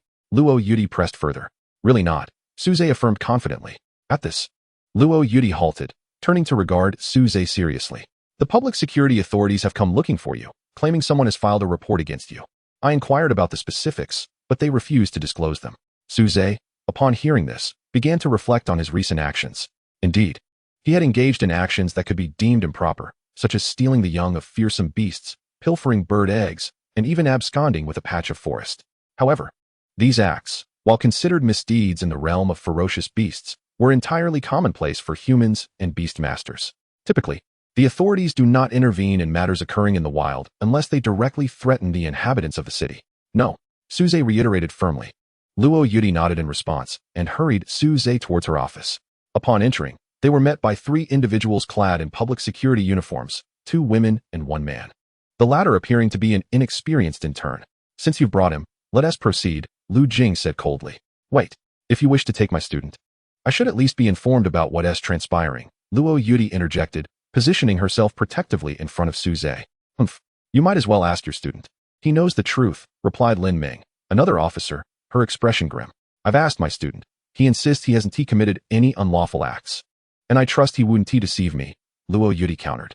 Listening to their exchange, Suze's brow furrowed in confusion, glancing at the lone man among the trio, who wore a look of resignation. Ladies, I truly do not know what I am being accused of. I would appreciate your clarification, he stated. Realizing that the two women seemed to harbor a clear bias against him, they regarded him with disdainful gazes. Humph. Have you already forgotten the incident from yesterday involving a girl? Lu Jing retorted coldly. Me? Yesterday? Assaulting a girl? You must be mistaken. Suze exclaimed incredulously. Huh. The complainant named you explicitly. What more can you say? Lin Ming sneered. Stop wasting time with him. Let us take him in, Lu Jing declared, producing a pair of specially designed handcuffs to restrain Suze. Luo Yudi once again stepped in front of Suze. The public security department needs evidence to apprehend someone. Do you possess any? Of course we have evidence. Oh, then present it for us to examine. If it's valid, I want to obstruct your actions, Luo Yudi challenged. Huh. You want to see the truth until it's too late. Lu Jing scoffed, opening a video file. The video was brief, lasting less than 10 seconds. Suze focused intently on the footage, and as soon as he recognized the scene, his expression shifted dramatically. The video, which he had seen just the day before on a forum, depicted a male and female engaging in intimate acts in a small grove. However, the male's features were obscured, and the event transpired in mere seconds. As the video concluded, Lu Jing smirked at Luo Yudi. To protect the victim's privacy, we can only show you a portion of the video. While her face is not visible here, it is clearly identifiable in the complete footage. Now, what do you have to say? With that, she advanced to apprehend him. Suze, now grasping the situation, realized he had been falsely accused. And it was easy to deduce who was behind it. Understanding the nature of the accusations made the situation more manageable. Wait, the man in the video is unidentifiable. That cannot prove it was me, Luo Yudi challenged. Humph. Do you believe a young girl would jest with her years of innocence? Lu Jing retorted. Listening to Lu Jing's words, Suze was almost amused. It appeared that even in this otherworldly realm, he was entangled in such absurdity, especially directed at him. As tensions escalated, Suze quickly pulled Luo Yudi to his side. Teacher Luo, allow me to handle this on my own. Upon hearing this, Luo Yudi ceased her argument with Lu Jing, recognizing that the two women were somewhat irrational. Were it not for her current role as a homeroom teacher, she might have resorted to violence. Suze cast a glance at the two individuals and spoke slowly. Aside from this, do you possess any additional evidence? Lu Jing, upon hearing Suze's words, wore a frosty expression and retorted, What? Is this video not sufficient? What you need to do now is accompany us back for an investigation to prove your innocence. Chapter 48. I suspect you are insane. And what if I cannot produce evidence to demonstrate my innocence? The two exchanged glances and chuckled coldly. Then I advise you to confess without delay. Suze regarded them with a glint of mockery in his eyes. So, you are stating that you have come to apprehend someone without any evidence? Furthermore, you demand an innocent person to prove their innocence? I must now reasonably suspect that both of you have psychological issues. Kindly demonstrate that you are not of unsound mind. You little brat. Who are you calling insane? Lu Jing and Lin Ming glared at Suze with indignation. Please, do not be so agitated. I merely expressed a suspicion. Hence, you need only to prove that you are sane. If you lack a proper method of proof, I happen to have a suggestion. It is rather simple. You merely need to answer a question. If you respond correctly, it will naturally demonstrate your sanity. The mockery in Suze's eyes intensified. What question? Lu and Lin inquired in unison. Well, I have a bathtub here, filled to the brim with water. Next to it, there is a bowl and a basin. Now, how would you choose to drain the water from the bathtub? Using the bowl or the basin? Of course, I would use the basin. Lu Jing was the first to respond. Suze remained silent, turning to Lin Ming beside Lu Jing. And you? That goes without saying. I would choose the basin as well. Upon hearing their responses, Suze shook his head in resignation and then turned to Luo Yudi. Teacher Luo, it appears these two indeed have some mental issues. Perhaps we should send them to the Spirit Association for treatment. A normal person would simply pull the plug, not use a basin. And they claim they are not mentally impaired? Luo Yudi paused momentarily, a smile creeping upon her lips, but she refrained from speaking, for she had just thought of the same answer, using the basin. As Lu and Lin were on the verge of exploding with rage, Suze quickly interjected. Although you cannot prove your sanity, I happen to possess evidence that attests to my innocence. With that, he leisurely retrieved his phone and located the previously saved video, playing it before the group. In stark contrast to Lu Jing's blurry footage, the video on Suze's phone was remarkably clear, distinctly showcasing a man and a woman. After viewing the video, Lu Jing reached out to snatch Suzai's phone. Reacting swiftly, Suzai tucked the phone into his pocket. Witnessing Lu Jing's action, Luo Yudi raised her voice in anger. What do you think you are doing? Lu Jing, unfazed, replied, how am I to ascertain the authenticity of this video? Naturally, I need to take it back for verification. Suzai thought to himself, are these two truly mentally unstable, or do they have some nefarious dealings with the Du family? If you desire the video, I can certainly make a copy for you. Suzai offered, preparing to send a duplicate to them. However, it was evident that their aim was not merely the video. We want the original file from your phone, or you can hand over your phone to us, and we will return it once the verification is complete. Upon hearing this, Suzai's expression darkened. Hand over his phone. Did they take him for a fool? Enough. Luo Yudi, unable to endure the situation any longer, unleashed her formidable aura towards Lu and Lin. Though she was currently Suzai's homeroom teacher, she was merely 24 years old and brimming with youthful vigor. Were it not for her role as a teacher, she would have acted long ago. The two, mere 4th-tier Beast Tamers, were no match against Luo Yudi's 9th-tier pressure and were instantly forced back several steps, collapsing to the ground. If you possess no other evidence, then be gone. Luo Yudi's voice was frigid, her pressure still palpable. Exchanging incredulous glances, Lu and Lin were taken aback by the strength of the seemingly youthful teacher. They realized that with Luo Yudi present, they could not take Suzai away. Thus, after requesting a copy of the video, they could only leave in defeat, accompanied by Wang Xian. As Wang Xian departed, he cast a glance at Suzai, his eyes filled with a hint of apology. Wang Xian was the man who had remained silent throughout the ordeal. Wait. As the three stepped out of Luo Yudi's office, Suzai called after them. I expect a satisfactory resolution to this matter, particularly for those who have slandered me. They must face punishment. Within a week, I demand a satisfactory outcome. Suzai's gaze was icy as he addressed Lu and Lin. Upon hearing his words, Lu and Lin revealed a trace of disdain in their eyes before turning on their heels and departing. Wang Xian cast one last lingering look at Suzai, filled with resignation. He wished to say something, but ultimately fell silent, hastening away. As the trio exited, Luo Yudi retracted her oppressive aura. Suzai gazed in the direction they had departed, knowing from Lu and Lin's attitude that his demands would likely go unmet. The words he had spoken were merely a prelude to his subsequent actions. Having voiced his demands, if the Public Security Bureau failed to address this matter justly, he would not hesitate to take matters into his own hands. Do you honestly believe they will punish those who slandered you? Suzai shook his head. Certainly not. Then did you not waste your breath just now? Suzai glanced at Luo Yudi, a smile gracing his lips. One must at least provide a forewarning. Upon hearing his words, both chuckled. In truth, when Suzai had spoken those words to Lu and Lin, Luo Yudi had already surmised his subsequent intentions. The reason she had refrained from directly assisting Suzai and pressuring the Public Security Bureau was that she wanted to observe how he would handle the situation. Had Suzai chosen to endure in silence, Luo Yudi would not have voiced any objections, yet she would have internally labeled him as weak. Now, she was aware that Suzai was not the type to silently endure. This aligned with Luo Yudi's character. Had she found herself in a similar predicament, she would have long ago subdued the two and demanded answers from the Public Security Bureau. However, given her current responsibilities as a teacher, she needed to be mindful of her conduct. Consequently, she could not act as impulsively as she might have before. If you encounter any insurmountable troubles, feel free to seek my assistance. Luo Yudi patted Suzai on the shoulder, offering her support. Suzai did not refuse this, sensing that his young and beautiful homeroom teacher held considerable influence. Meanwhile, on the road to the Public Security Management Department, Lin Ming turned to Lu Jing and asked, Sister Lu, what should we do next? Lu Jing replied, let's contact the person who reported the case and inquire if she has any further evidence. Lin Ming continued to question, what if she doesn't have more evidence? Then we shall let it be. Lu Jing interjected before Li Ming could finish. If they come asking, we can simply concoct some excuse to brush it off. Let us not forget, we are officials. That woman may be formidable, but she cannot lay a hand on us. As for that young man, he is merely a powerless, insignificant wretch. Chapter 49, The Special Cultivation Conditions for Psychic Beasts. After Lu Jing and her companions departed, Suzai lingered, eager to pose some questions to his striking homeroom teacher. Teacher Luo, aside from the Beast Mastery program I am currently studying, are there other disciplines? Luo Yudi glanced at him, not surprised by Suzai's curiosity. During the last ranking battle, her wristband scan had revealed that Suzai possessed a beast of the Mountain Sea attribute. The classification of beast attributes you are studying is indeed incomplete. To be precise, you are currently learning only one of many categories, the elemental system. Other classifications will only be introduced once you enter university.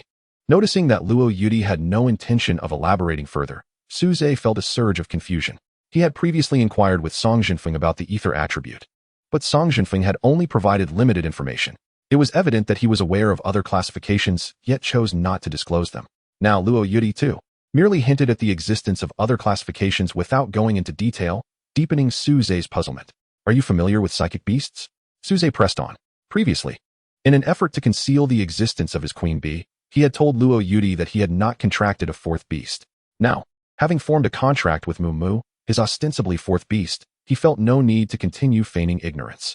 Additionally, since Bai Yutuan and Mu Mu could not absorb energy from beast cores to grow, Su Zhe approached Luo Yudi with a tentative inquiry. So, the fourth beast you previously concealed is of the psychic type? Upon hearing this, Su Zhe felt a pang of embarrassment, as it was clear from Luo Yudi's words that she was aware of his previous deception. What type of beast is it? Summon it so we can see. Luo Yudi said, seemingly unconcerned about Su Zhe's awkwardness. Her curiosity piqued. A contract formation glowed, and Su Zhe summoned Mu Mu into existence. Ah, a memory jellyfish. Luo Yudi's eyes momentarily flickered with disappointment before she continued. It is indeed a functional beast. You wish to know why it cannot absorb energy from beast cores, correct? Su Zhe nodded. Psychic beasts are quite unique. They cannot grow rapidly by absorbing energy from beast cores like other beasts. To foster the growth of a psychic beast, there are only 3 methods. First, through the absorption of energy contained within the beast mastery space. Second, by feeding them with one's own mental energy. And third, allowing them to absorb beast cores of the psychic type or spiritual materials imbued with psychic energy. For most beast masters, facilitating the absorption of energy from their beast mastery space for rapid growth is a formidable challenge, the reasons for which you likely understand. As for allowing them to absorb psychic beast cores or spiritual materials rich in psychic energy for swift development, that is also a rarity. The psychic beast cores, like the psychic beasts themselves, are scarce, and materials infused with psychic energy are exceedingly rare. Such materials can be utilized not only by psychic beasts, but also by beast masters to enhance their own mental capacities. Moreover, the prices of these materials are exorbitant. Most beast masters would not purchase them even if encountered in the market. Thus, for those possessing psychic beasts, they typically rely on their own mental energy for nourishment. After hearing Luo Yudi's explanation, Su Zhe finally understood why Bai Yutuan and Mu Mu were unwilling to absorb energy from beast cores. The thought of nurturing them with mental energy caused Su Zhe's brow to furrow once again. I believe you have already surmised, Luo Yudi said, observing Su Zhe's frown. The significance of mental energy is self-evident for beast masters. For a beast master to progress, they must expand their beast mastery space, which can only be achieved by painstakingly carving it out with mental energy. Therefore, unless you have reached a challenging bottleneck or possess considerable strength, it is inadvisable to use your mental energy to nurture psychic beasts. Unbeknownst to Luo Yudi, Su Zhe's frown was not due to her concerns. His beast mastery space was a vast land, ample in both area and strength. Thus, he did not require the same mental energy expenditure as other beast masters to develop his space. His unease stemmed from uncertainty about whether his current mental energy would suffice to nurture both Bai Yutuan and Mu Mu simultaneously. Having gleaned the answers he sought, Su Zhe refrained from further inquiries about other attributes, recognizing that if Luo Yudi was unwilling to divulge additional information, it would be futile to press on. After departing from Luo Yudi's office, Su Zhe made his way directly to the school cafeteria for a meal. As the morning cultural classes had concluded, it was now time for students to enjoy lunch and a brief respite. Upon reaching the cafeteria, Su Zhe noticed a considerable queue forming. He meandered about, selecting a less populated window to stand in line. While waiting, he attempted to nurture Bai Yutuan within his beast mastery space using mental energy. Su Zhe prioritized Bai Yutuan's development over Mu Mu's, with the latter receiving a more relaxed approach. Although he was now aware of the evolution paths for both the queen bee and Mu Mu, he felt no urgency in preparing for their evolutions. The queen bee's primary responsibilities at present were honey production and reconnaissance, and when needed, he could directly employ her talent to share the vision of the swarm. Furthermore, the evolution of the queen bee carried the risk of failure. If unsuccessful, she would perish, and Su Zhe was unwilling to subject her to such peril. Mu Mu's role was far simpler, merely serving as a FAAD of a beast without expectations of combat. Additionally, as neither beast had reached the requisite level for evolution, Su Zhe resolved to postpone considerations regarding their evolution for a few days. Concerning the collection of evolution materials, the queen bee's requirements included the pollen from 100 toxic plants. While it might prove challenging for the queen bee to gather these herself, for a beast master, acquiring them was merely a matter of expenditure. As for Mu Mu's evolution materials, the city was replete with people, making the collection of 100 memory fragments a trivial task. Perhaps due to Bai Yutuan's current first-tier status, Suze expended little mental energy in satiating the beast. Once well fed, Bai Yutuan returned to his embrace, drifting into a deep slumber. Mu was also nourished with an ample supply of spiritual energy. Perhaps due to its lower racial standing, it consumed even less. After both of his pet beasts had their fill, Suze discovered that his own consumption of spiritual energy amounted to less than a fifth of the total, which brought him a modicum of relief. Previously concerned about a potential shortage of spiritual energy, it appeared that his worries had been unfounded. After feeding the two beasts, it was now Suze's turn to collect his meal. Just as he prepared to do so, a group of individuals approached him with ill intentions from a distance. Chapter 50. Trouble. Upon noticing the encroaching figures, Suze felt an immediate sense of foreboding. There were 5 individuals in total, 4 men and 1 woman.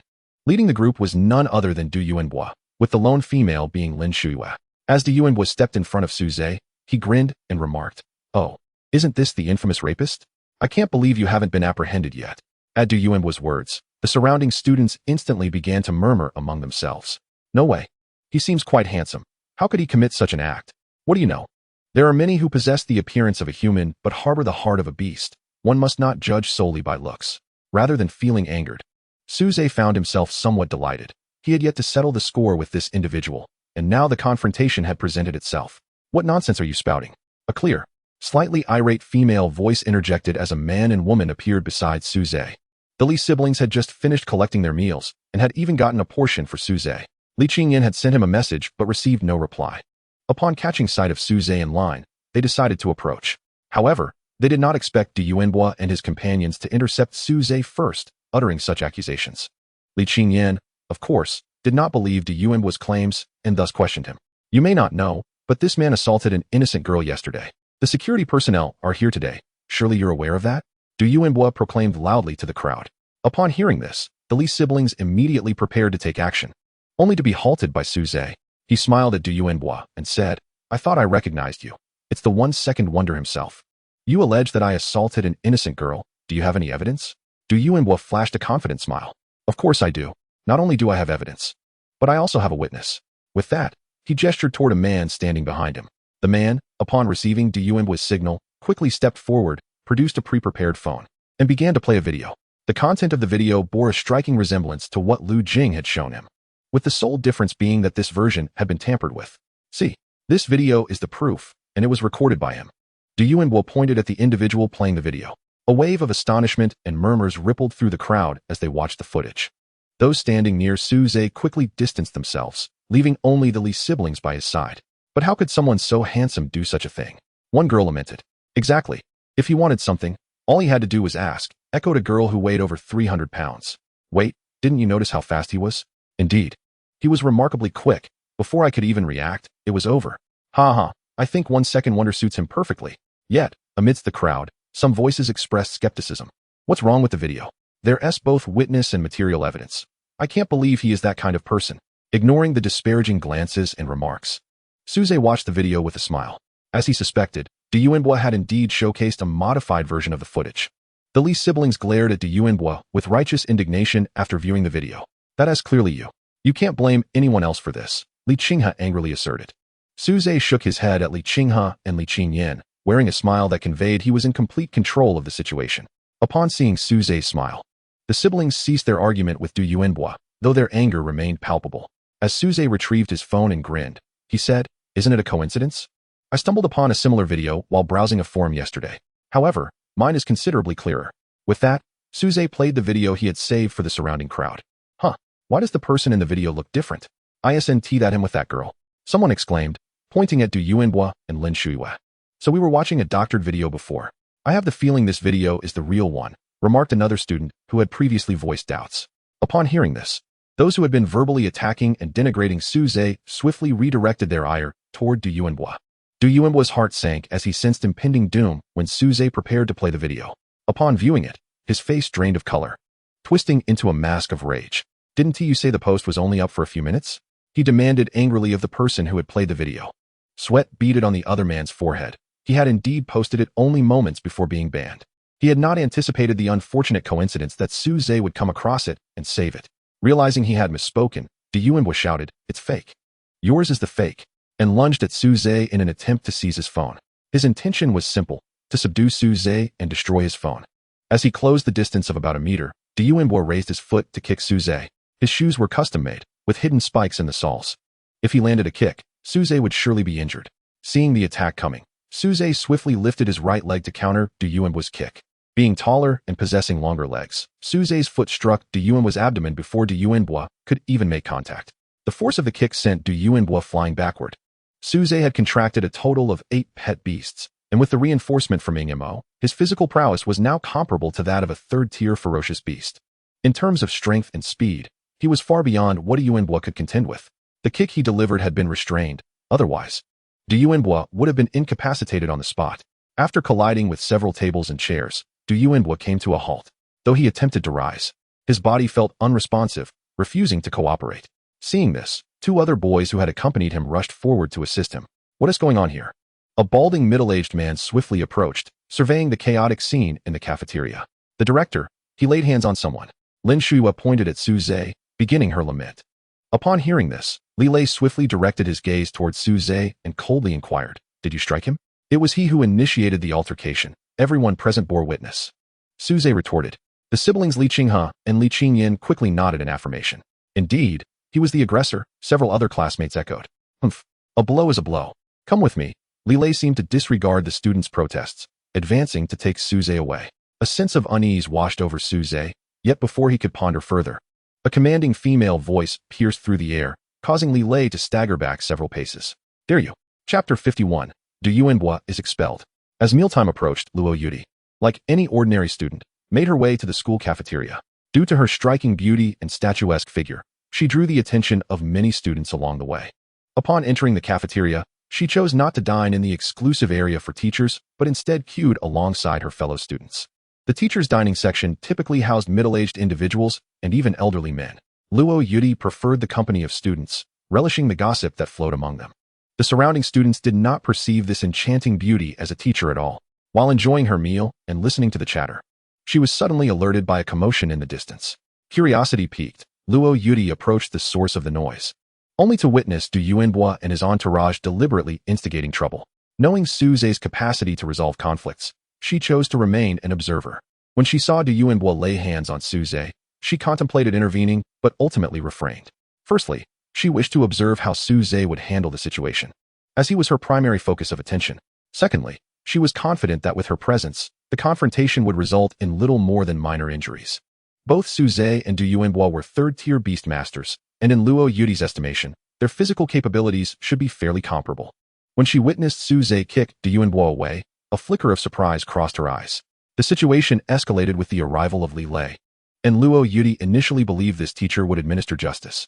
However, he approached without discernment, intent on taking Suze away. Could she endure such blatant injustice? Thus, she unleashed her formidable aura, compelling the teacher to retreat.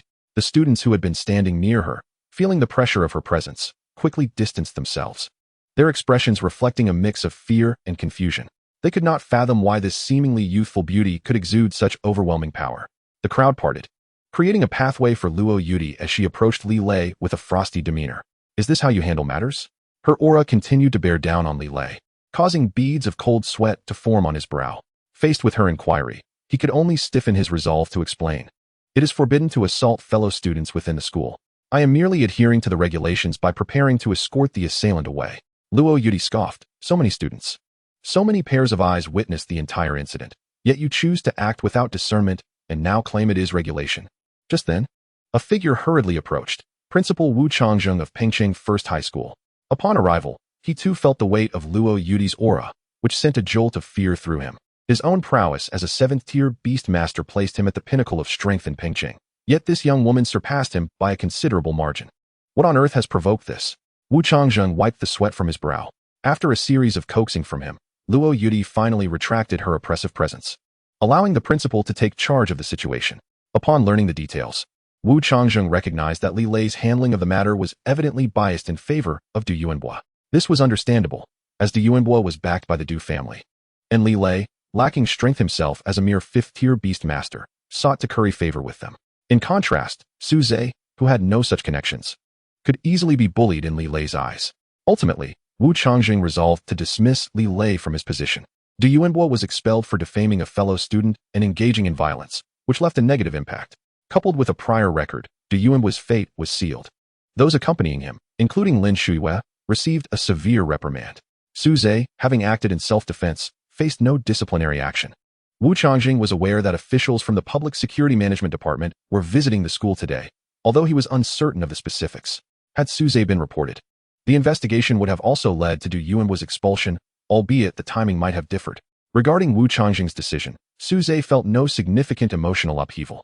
He cast a glance at Lin Shuiwei, a glimmer of coldness flickering in his eyes. He understood that the individual who reported him to the Public Security Management Department was none other than Lin Shuiwei. He would settle this score with her in due time. While other students might deem Du Yuan's attempt to shift blame onto another as foolish, the reality was quite the opposite. Had Su Zhe not preserved the video evidence, Du Yuan's scheme would have succeeded. Once a rumor takes hold, dispelling it becomes exceedingly arduous. After all, creating a rumor is as simple as speaking, but countering it requires relentless effort. Fortunately, Su Zhe had spotted the post shortly after its publication and saved the video, thwarting Du Yuan's intentions. After finishing his meal, Su Zhe arrived early at the training ground. The Li siblings inquired about the reason behind Luo Yudi's earlier intervention. Su Zhe, without reservation, recounted the events. Upon hearing his account, both siblings displayed expressions of outrage. These people are utterly despicable. Not only did they maliciously report you, but those from the Public Security Management Department aren't exactly virtuous either. Li Qinghe, differing from Li Qingyan's perspective, perceived an additional layer of danger. You must be cautious. Those individuals are likely connected to the Du family, including Li Lei. He continued, their current actions may escalate beyond mere reports to physical confrontations. Su Zhe was aware of these potential threats. In the school, no one dared to physically confront him, but the outside world presented different challenges. Fortunately, apart from the recently contracted by Yutuan and Mu Mu, his only remaining pet was Ing Mo, still at the second tier. With the advantage of his innate talent, Ing Mo could exhibit the combat prowess of a fifth-tier beastmaster. As long as he did not encounter sixth-tier foes, he should remain safe. Additionally, Ing Mo's ability to possess others provided an extra layer of security. At present, Su Zhe could only hope for Ing Mo to ascend to the third tier. Once that occurred and he applied his talent to Ing Mo, the latter would possess the combat capability of a sixth-tier beastmaster. Thus, Su Zhe could essentially traverse Pengqing with impunity. In his previous life, a profound adage succinctly articulated, if one cannot resolve a problem, then one must address the individual who presents it. This maxim remains pertinent in the current milieu in which he finds himself. Rather than allowing troubles to seek him out, it is far more prudent to proactively eliminate those who bring forth such troubles. A glint of cold determination flashed in Su Zhe's eyes as he formulated his plan. Chapter 52, Li Lei's Ambush. The Du family. Inside Du Yuan's chamber, Du Mingqiang, upon learning of his brother's expulsion, delivered a heartfelt admonishment. At this moment, Du Yuan lay on his bed, his posterior painfully swollen, intermittently emitting cries of distress. Qin Xian. Upon hearing Du Yuan's call, Qin Xian entered the room. Young master. In the family head study, Du Mingqiang addressed Du Hongshan, who was seated in a grand armchair, with a mixture of exasperation and resignation. Father, Yuanbo has been expelled. Upon hearing the entire account from Du Mingqiang, Du Hongshan's expression remained unyieldingly stoic. Father, I have long cautioned you against indulging him excessively. Yet you chose to disregard my counsel. And now, look where we are. Before Du Mingqiang could finish, Du Hongshan raised a hand to interrupt him. It is not a matter of great consequence. Since he has been expelled, we shall simply enroll him in another school. Given our Du family's standing, it is hardly conceivable that little Bo would find himself without a school willing to accept him. Moreover, the individual responsible for his expulsion is not worth retaining. I have heard that his pet beast is quite commendable and could be contracted when little Bo reaches the fourth tier. After Du Mingqiang departed, Du Hongshan retreated once more into the enigmatic depths of the paradoxical egg's evolution in the basement. After school, students began to exit the premises in succession. Not far from the gate of Pengqing No. 1 High School, a balding middle-aged man loitered, his gaze unwaveringly fixed on the entrance as if awaiting a certain individual's arrival. Before long, his eyes fell upon a trio of figures. Upon recognizing one of their faces, a flicker of resentment twisted his features. This man was none other than Li Lei, who not only failed to forge ties with the Du family, but also faced expulsion at the hands of Wu Changjing. He attributed his misfortunes solely to Su Zhe. Shortly after emerging from the school gates alongside the Li siblings, Su Zhe sensed he was being followed. The myriad enhancements bestowed by his pet beasts, coupled with the fortification from Ing Mo's possession, rendered his senses extraordinarily acute. Although the follower exhibited considerable caution, Su Zhe nonetheless discerned their presence. Could it be a member of the Du family? Su Zhe pondered internally. Qing He, Qingyan. I've just recalled an urgent matter that demands my attention. I must take my leave for now. I shall call you later. Without waiting for the siblings to respond, he dashed off in the opposite direction. Though Suze had earlier invited the siblings to his home, upon detecting the stalker, he deduced that the target of the pursuit likely had no connection to them. Thus, he resolved to separate from them momentarily to address this troublesome situation. Li Lei, observing Suze part ways with the Li siblings, felt a surge of delight and swiftly followed suit, heading directly towards the city gates. Suze was certainly not intimidated by his pursuer. His decision to exit the city stemmed from the prohibition against killing within its confines. To venture outside the city at this moment, truly a boon from the heavens. Li Lei was oblivious to the fact that Suze had discovered his tale. Rather, he perceived Suze merely as a third-tier beast master, while he himself was a fifth tier. Should Suze truly realize he was being followed, he would seek refuge, not recklessly venture outside to meet his demise. Upon arriving at the Falling Moon Forest, Suze slowed his pace, awaiting the arrival of his pursuer. After estimating the distance and time, he concealed himself behind a tree and summoned Song Yin and Zi Xiao. This tree provided ample cover, rendering him invisible from Suze's approach.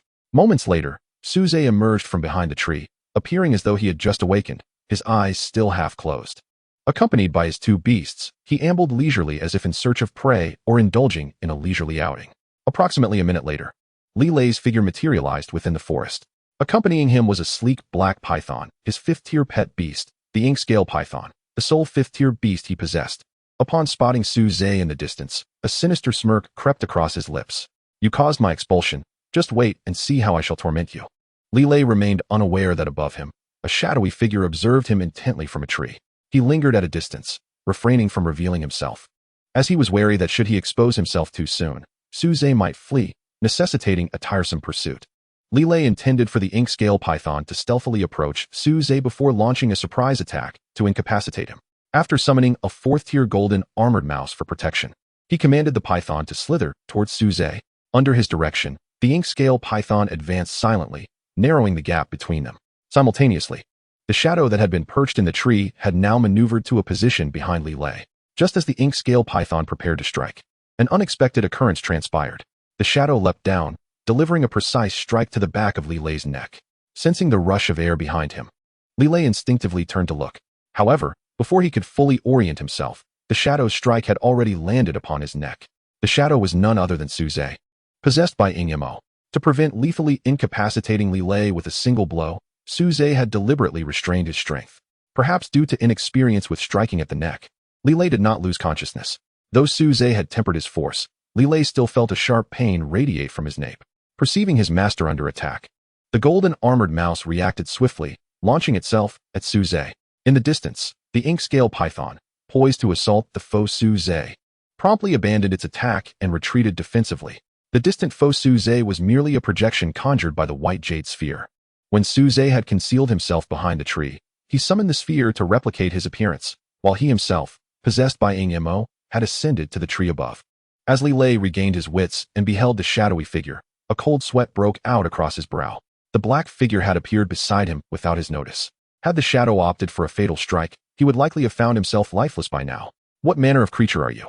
Li Lei's eyes were filled with terror as he regarded the dark figure before him. Suze did not respond to Li Lei's query. Instead, his dark arm elongated and ensnared the oncoming golden armored mouse. Subsequently, the devouring ability activated, swiftly siphoning the energy from within the mouse. Alas, it seems I must take decisive action. How troublesome. He had initially intended to disregard Li Lei's two pet beasts and simply incapacitate him for abduction. Perhaps it was due to an incorrect strike point, or perhaps a lack of experience that his palm failed to render Li Lei unconscious. Now, he was compelled to confront Li Lei's formidable beasts.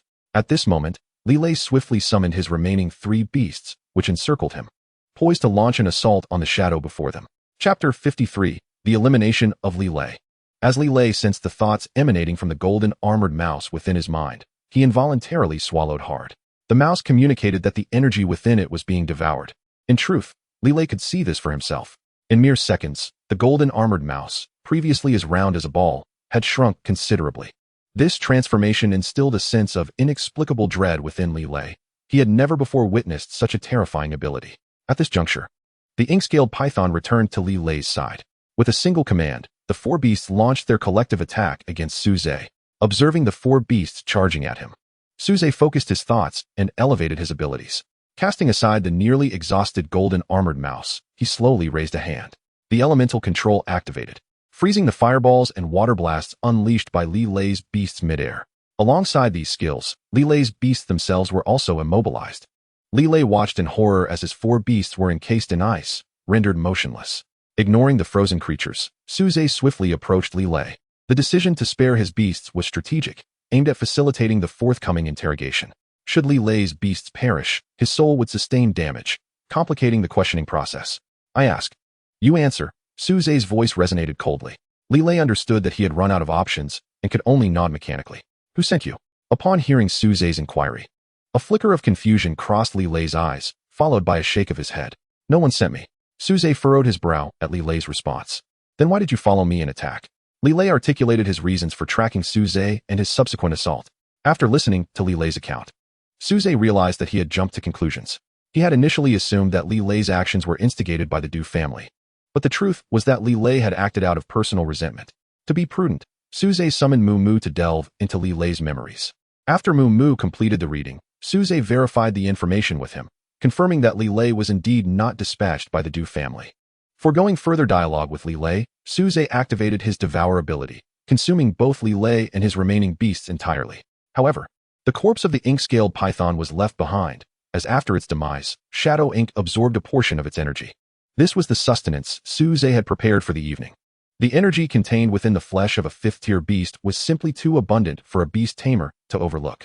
Following Li Lei's demise, no valuables remained, only a mobile phone, a key, and a few bank cards. There were no elixirs or spiritual materials to be found. After resolving the Li Lei matter, Suze released the thorn poison bee and brimming to conduct a thorough search of the vicinity.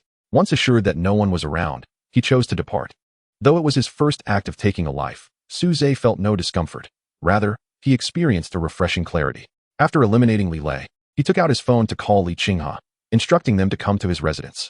After providing them with his address, he swiftly returned to the city. Suze moved with great speed, and upon arriving home, he found that the siblings had not yet arrived. Rather than idle, he entered the kitchen and began preparing. The corpse of the ink-scaled python had already been processed, and now he had ready to cook pieces of its flesh. Meanwhile, brother, is this really the place? You didn't get it wrong, did you? Li Qingyan asked uncertainly as she gazed upon the opulent villa district. Li Qinghe recalled the address Suze had provided and cross-referenced it with the location on his phone map. It should be here. Still skeptical, Li Qingyan followed her brother into the villa area. Knock, knock, knock. After a short while Suze was engrossed in the kitchen, he heard the sound of knocking at the door. Wiping his hands, he glanced at the surveillance screen and confirmed that it was Li Qinghe and Li Qingyan before opening the door. Make yourselves comfortable. He welcomed the siblings into the room before hastily returning to the kitchen. The siblings settled onto a sofa, taken aback by the lavish decor of the villa. They had not anticipated Suze's wealth, living in such a splendid residence. Although the three shared a close bond, it was their first visit to Suze's home. They had expected his family situation to be merely a notch above theirs, but it appeared to be several notches higher. Not long after Suze returned to the kitchen, he brought out some fruits and beverages. The fruits were nothing extraordinary, just common varieties. The drinks, however, were honey water that Suze had freshly concocted using thorn poison bee honey. Try the honey water I made. The flavor should be quite delightful. The siblings raised their cups, took a sip, then gulped down the sweet concoction until both cups were empty. What can we say? Master Su's culinary skills are simply exceptional. Watching the siblings' reactions, Suze found himself momentarily at a loss for words. Is there more honey water? Li Qingyan asked weakly. Looking at her empty cup and turning to Suze, Li Qinghe cast a similar inquiring glance. There is. Suze darted back into the kitchen to prepare another round for them. This time, after placing the 2 cups of honey water down, he did not linger and promptly returned to the kitchen. It was not out of stinginess regarding the honey water. Rather, Suze was concerned that the siblings might fill up on drinks and have no appetite for the meal he had prepared. After all, he had invited them over for dinner, and it would be improper if they filled up on beverages. Upon returning to the kitchen, the siblings exchanged glances, looking at their empty cups and then at each other, beginning a silent conversation through their eyes. Qingyan, why don't you ask Suze if there is more? No way, I asked just now. It's your turn this time. Is it really that good? Curiosity piqued. Suze decided to mix himself a cup of the honey water he had prepared earlier. After taking a sip, he exclaimed, well, would you look at that? It's surprisingly delightful. Gulping down the honey water in one go, Suze realized something was amiss. Wait a minute, I didn't add anything special. Why is it so tasty? He pondered the simplicity of his honey water recipe, thorn poison bee honey mixed with a bit of fruit juice. After some thought, Suze deduced that the quality of the honey used was likely the key factor, as it had been freshly produced by the thorn poison bees in recent days. Suze retrieved a freshly brewed jar of honey from his Beastmaster space and took a delicate sip. Indeed, the honey tasted significantly more exquisite than before. Chapter 54, Crisis. After inquiring with the queen bee, she too was unaware of the underlying reason. She merely knew that honey derived from the flowers cultivated within Suze's Beastmaster space would possess superior quality. What Suze did not realize was that this was due to the higher purity of energy within his Beastmaster space. With elevated energy purity, the plants absorbed it more effectively, resulting in nectar of exceptional quality, and consequently, the honey was far more delectable. Although he remained oblivious to the reason, Suze chose not to ponder further and instead embraced his role as Chef Su. Before long, a sumptuous dinner crafted from the flesh of the ink scale python was ready. Suze beckoned the two siblings to join him for the meal. Upon seeing the spread prepared for dinner, the siblings' eyes nearly bulged in astonishment. All the dishes Suze had made were served in bowls. The table was laden with numerous bowls of python meat. Suze, why are all these dishes served in bowls? Inquired Li Qinghe. Yes, there is far too much food. We can't possibly finish it all. Li Qinghe nodded in agreement. No worries, whatever we can't consume can be fed to my pets. They have quite an appetite. So I always prepare a little extra, Suze explained. The siblings glanced at the abundant bowls on the table, internally scoffing. Is this just a little extra? It seems more like a monumental surplus. After the siblings took their seats, Suze filled 2 small bowls with rice for them. When they beheld the modest portions, they nearly burst into laughter. Is he afraid we won't be satiated? Unfortunately, we don't have any plates, only bowls, so I hope you can make do with that, Suze said, handing them the rice. Since the last time Lingxi had licked a bowl clean, he had refrained from using plates, fearing that if she dined from them, she might inadvertently consume the dishes themselves. Thus he had replaced all his crockery with bowls. Thus, the siblings experienced the unorthodox sensation of dining from bowls. During the meal, their curiosity piqued. They inquired about the nature of the meat. Upon learning it was ink scale python, they felt their horizons had broadened. Until this moment, they had never heard of anyone consuming python meat. Once the trio had their fill, Suze stored the remaining python meat into his Beastmaster space to share with his pets. He also reserved 2 bowls for the siblings to feed their own pets, which they accepted without hesitation. As night deepened, Suze proposed that the siblings stay overnight. Expecting a refusal, he was pleasantly surprised when they agreed. Their willingness stemmed from 2 reasons. Firstly, it was indeed dark outside, and secondly, they were concerned that the Du family might retaliate against Suze. Thus their presence could offer him some measure of protection. During the conversation, Suze also suggested that they move in with him, as he often found himself alone, and 3 together would create a livelier atmosphere. However, the siblings both shook their heads in refusal. Although their current residence was not particularly lavish, they had grown up in that house, and it held sentimental value. Additionally, while Suze would not treat them as outsiders, it was still his home, and they felt a bit uncomfortable about residing there long-term. Understanding their reasons, Suze refrained from further persuasion.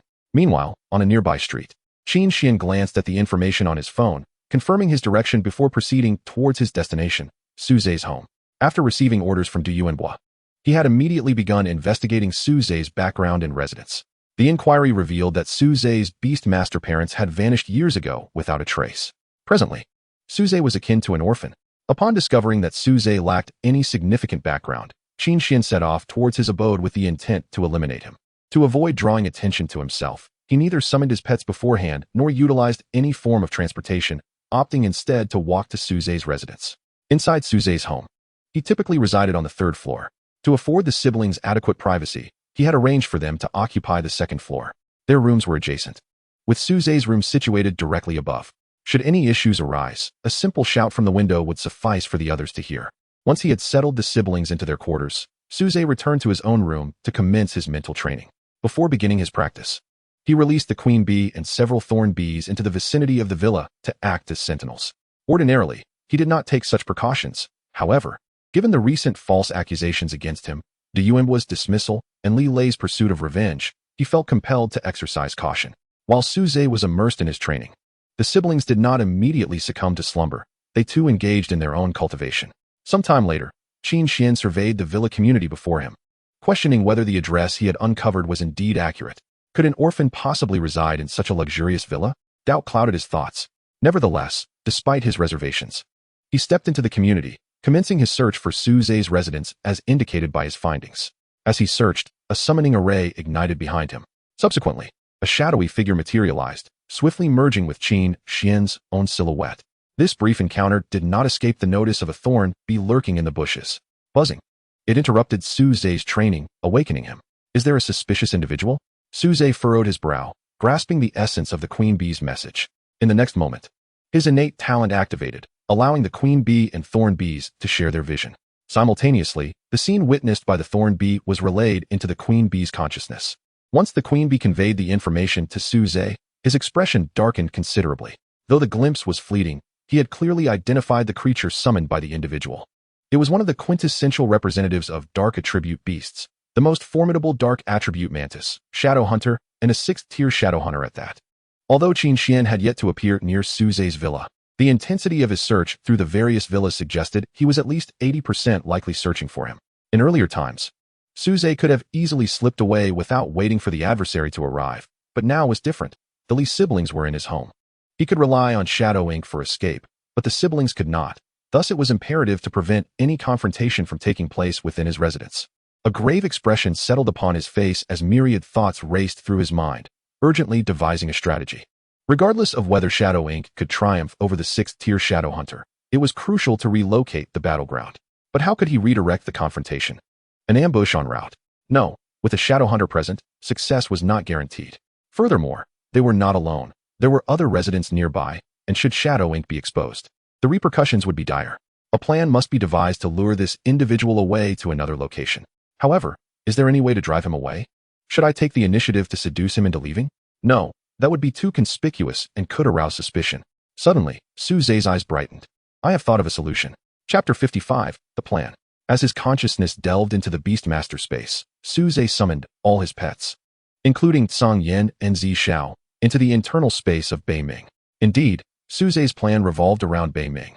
He intended to use Bei Ming's internal space to transfer Qin Xian away. Given Bei Ming's massive size, it would be impossible to silently engulf both Qin Xian and the Shadow Hunter. This necessitated the assistance of Ing Mo to help conceal Bei Ming. As Su Zhe's consciousness sank into the Beastmaster space, he also summoned Ing Mo into the realm, where Ing Mo merged with Bei Ming. Returning to reality, Su Zhe swiftly climbed through the window and landed in Li Qingyan's room. The moment Li Qingyan, who was deep in meditation, was awakened by her vigilant pets. She instinctively tensed up, preparing for battle upon seeing someone entering through the window. However, her nerves relaxed when she recognized Su Zhe. Simultaneously, her mind began to race with thoughts. What could he possibly want from me? Should I resist or yield? While Li Qingyan was lost in her musings, Su Zhe had already reached her side and turned off the room's lights. Upon seeing the darkness envelop her, Li Qingyan's heart began to race. Su Zhe then grasped her hand and urged her to exit, speaking as they moved. Qingyan, remember what I said. Go to your brother's room, secure the doors and windows, and extinguish the lights. Regardless of what you hear or see later, do not make a sound. As he finished speaking, they arrived at Li Qinghe's room, and Su Zhe gently knocked on the door. When Li Qinghe opened it, Su Zhe pushed Li Qingyan inside and earnestly instructed her, there is no time for explanations. Just remember to follow my instructions. Li Qinghe, still processing what was happening, had no chance to react before Su Zhe ushered Li Qingyan inside. Once in the room, Su Zhe said nothing further. He simply closed the lights and the door behind him. He then approached the window and leaped down. Li Qinghe, bewildered and uncertain of Su Zhe's intentions, was still trying to grasp the situation when Li Qingyan began to regain her composure. Once she did, she swiftly discarded her chaotic thoughts and relayed Su Zhe's instructions to Li Qinghe. Upon hearing her words, Li Qinghe hurriedly drew the curtains and closed the windows. His expression grave. At the same time, Li Qingyan understood the gravity of the situation. Someone was preparing to target Su Zhe. The siblings pressed against the wall by the window, silent and tense, not uttering a word. After landing on the ground, Su Zhe quickly summoned Bei Ming, now possessed by Ing Mo, and entered Bei Ming's internal space. As he did so, he also elevated Ing Mo's status. A few of his pets, connected with Su Zhe's consciousness, instantly grasped the unfolding situation. Ing Mo melded with the shadows and, leveraging the cover of the night, proceeded toward Qin Xian's location. Inside the internal space, Su Zhe's expression was unusually grave. He harbored no certainty regarding the success of this plan, nor did he have confidence in overcoming the adversary. After advancing a distance, Ing Mo concealed itself within the shadows, remaining still. Approaching Qin Xian directly could alert the Shadow Hunter. so it waited patiently for Qin Xian's arrival. After a brief interval, Qin Xian's figure emerged and began to draw closer to Ing Mo's south hiding place. In the Beastmaster space, Suze utilized Ing Mo and Bei Ming's vision to observe the unfolding scene. As Qin Xian appeared, cold sweat broke out on his forehead. With a thought, he elevated Bei Ming's status as well. Taking command, Suze issued directives to Bei Ming while instructing the pets in the Beastmaster space to prepare their skills. The moment Qin Xian entered, they were to unleash their attacks. Time trickled by, and Qin Xian drew nearer to Ing Mo's position. When Qin Xian was merely 2 meters away, Suze commanded, "Now." Emerging from the shadows, Ing Mo swiftly dispelled its concealment of Bei Ming, revealing the massive head of Bei Ming. Simultaneously, the prepped attack, the Abyssal Devourer, was unleashed. Caught off guard, Qin Xian was suddenly lifted off the ground by the force of the Abyssal Devourer, drawn toward Bei Ming's gaping maw. The Shadow Hunter, sensing the danger, leapt from Qin Xian's shadow in a bid to protect its master. Yet it was too late. Qin Xian was on the brink of being consumed by Bei Ming's internal space. Witnessing this, the Shadow Hunter made a leap, following Qin Xian into Bei Ming's internal space. At the same time, Ing Mo detached from Bei Ming and entered its internal realm. Once Qin Xian and the Shadow Hunter were inside, Bei Ming took flight, soaring toward the outskirts of the city. As they entered the internal space, Suze's pets unleashed their attacks upon Qin Xian. The Shadow Hunter, quick to react, positioned itself before Qin Xian, neutralizing the incoming assaults.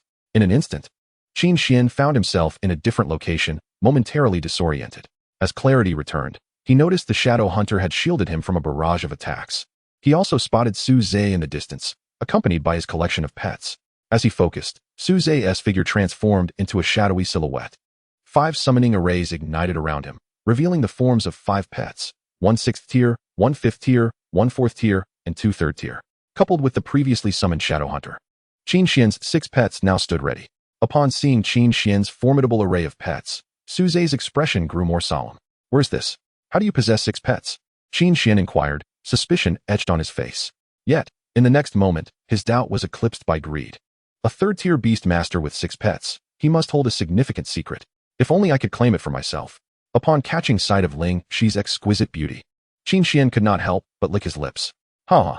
Fortune has truly smiled upon me, delivering both opportunity and beauty into my grasp," he exclaimed, viewing Suze with utter disdain. The fear of being in an unknown place vanished. He could not fathom that a mere 3rd-tier Beastmaster could stir any storm beneath his might.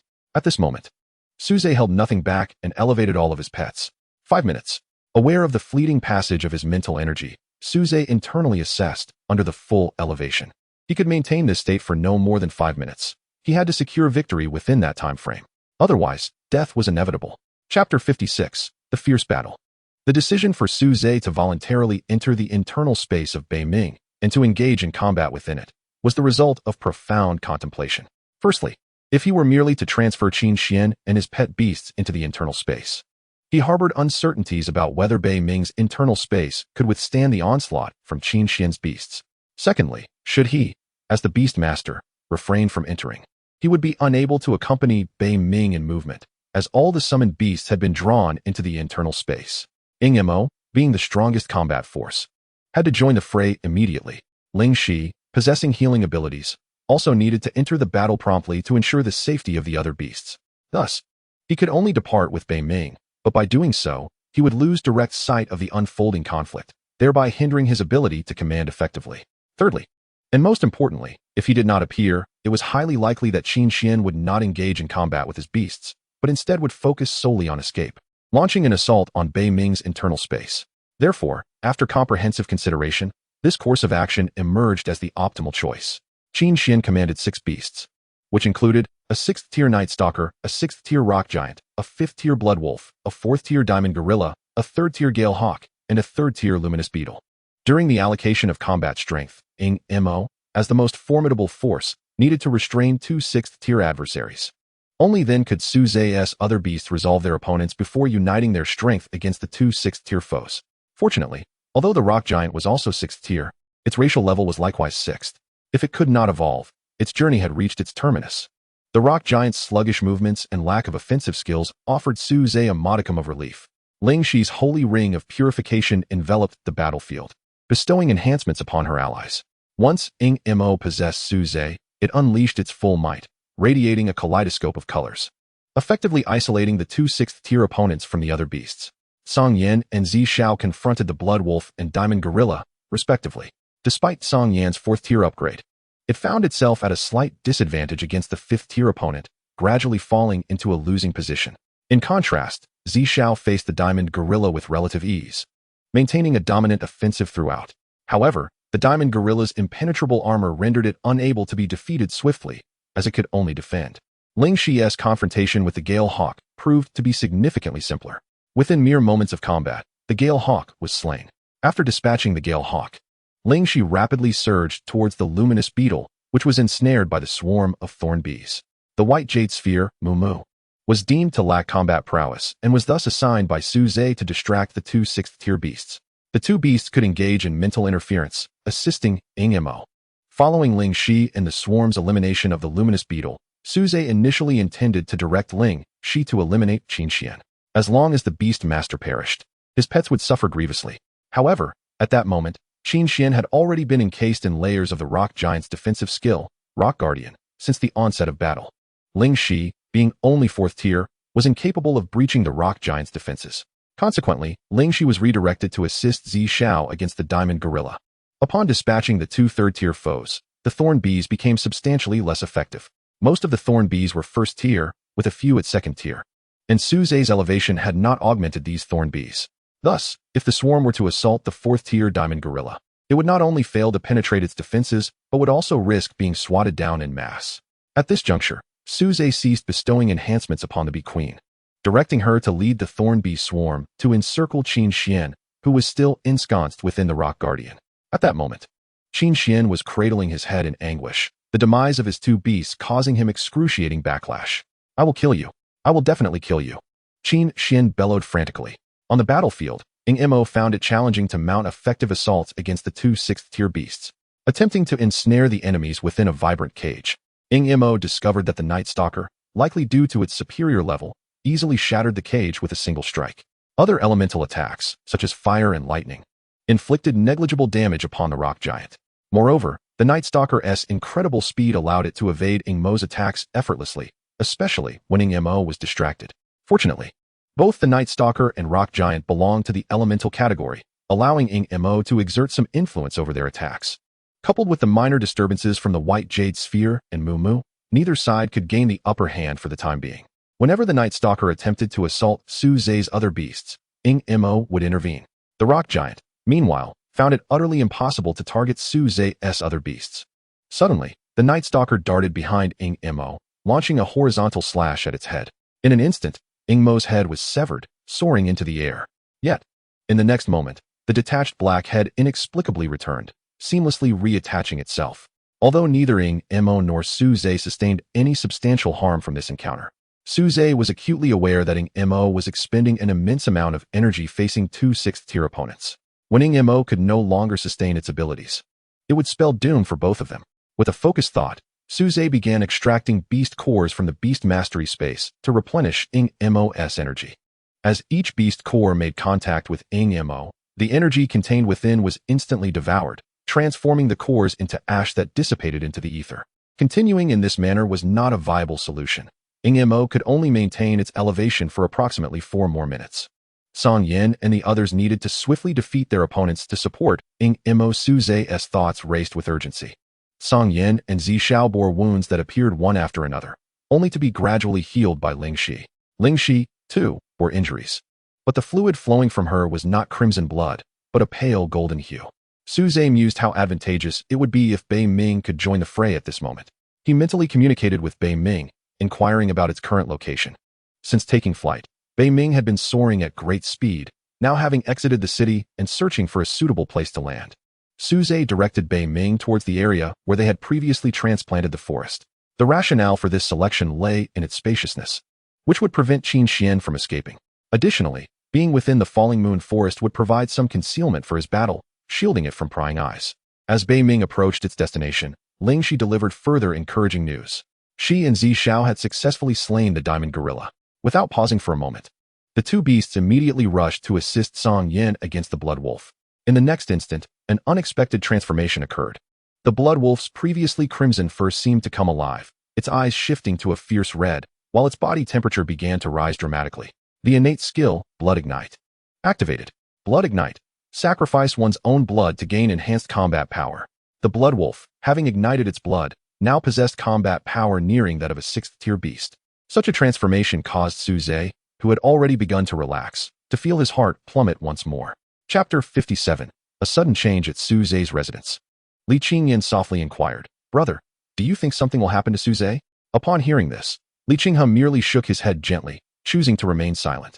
Suze had been gone for a considerable time, yet there was not a whisper of activity outside, which inevitably stirred a sense of worry in the siblings. Within the confines of the North Underworld's inner space, Suze's expression was graver than ever. He was now faced with 3 adversaries, each possessing 6th-tier combat prowess. After Blood Wolf employed its innate skill, Blood Ignite, it had approached nearly 6th-tier strength. The burden on Mo, who was pitted against 2 6th-tier foes, was immense. Had it not been for the ample beast cores stored in Suze's beast mastering space to replenish Mo's energy, it would have likely exhausted its strength long ago. Yet, even with the assistance of Bayutuan and Mu, Mo still found itself at a significant disadvantage, barely managing to restrain both opponents. Bayutuan and Mu, lacking in combat capability, had to keep their distance. As Mo struggled, the 2 beasts would occasionally dart in to disrupt the Dark Knight Hunter and the Rock Giant, either delivering a mental disturbance or attempting to siphon memories. Whenever the Dark Knight Hunter sought to strike at Bayutuan or Mu, Mo would intercept. Conversely, when Mo aimed to devour the foe's energy, the Dark Knight Hunter and the Rock Giant would hasten their attacks to thwart Mo's efforts. The only way to absorb both adversaries was through possession, enveloping them slowly. However, Mo was currently possessed by Suze and could not disengage. Even if it attempted to possess the 2 enemies, it could not guarantee their inability to escape. Meanwhile, Sangyan Zixiao and Lingxi were faring no better against Blood Wolf. Although the 3 beasts benefited from their upgraded state, they were only at 4th tier. Currently, they could only engage Blood Wolf in a tug-of-war, making it implausible to slay the Blood Ignite-empowered creature in the short term. The Blood Ignite skill carried significant side effects. After its use, a beast would remain weakened for an extended period. Furthermore, prolonged use could lead to a drop in tier, and in severe cases, result in a complete loss of advancement potential. In truth, against Blood Wolf's Blood Ignite skill, the strategy was simply to buy time. Once Blood Wolf's blood supply could no longer sustain the skill, victory would naturally follow. Yet, Suze was in dire need of time. He had scarcely over 3 minutes left of his mental fortitude to maintain his upgraded state. Fortunately, at that moment, North Underworld had reached outside the cave. Without a moment's hesitation, Suze commanded North Underworld to release all 3 6th-tier opponents from his inner space. The instant the enemies were expelled, Suze emerged into the outside world alongside his beasts. However, Qin Xian was left behind in North Underworld's inner space. Alone, Qin Xian could never hope to breach that sanctuary, even if he were to attack incessantly. Suze estimated that he would never succeed in breaking North Underworld's inner space. Leaving Qin Xian behind had 2 advantages. First, the inner space was an independent realm, preventing Qin Xian from issuing commands to his beasts or summoning them back into the beast mastering space.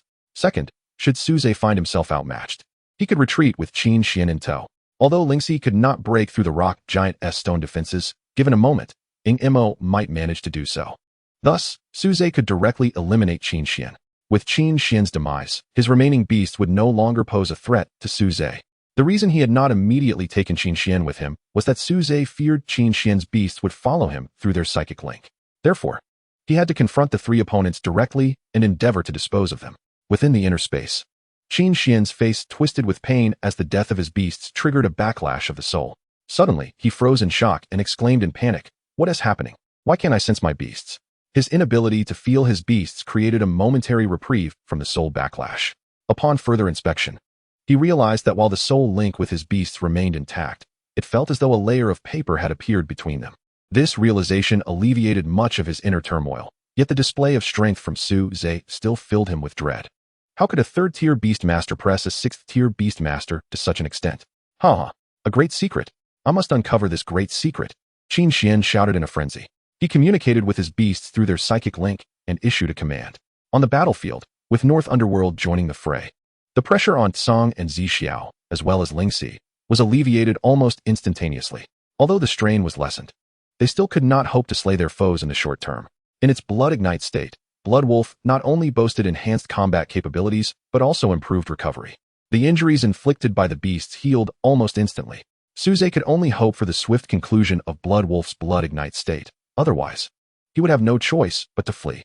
Approximately a minute later, Blood Wolf's condition was noticeably deteriorating. Seeing this, Suze's eyes lit up.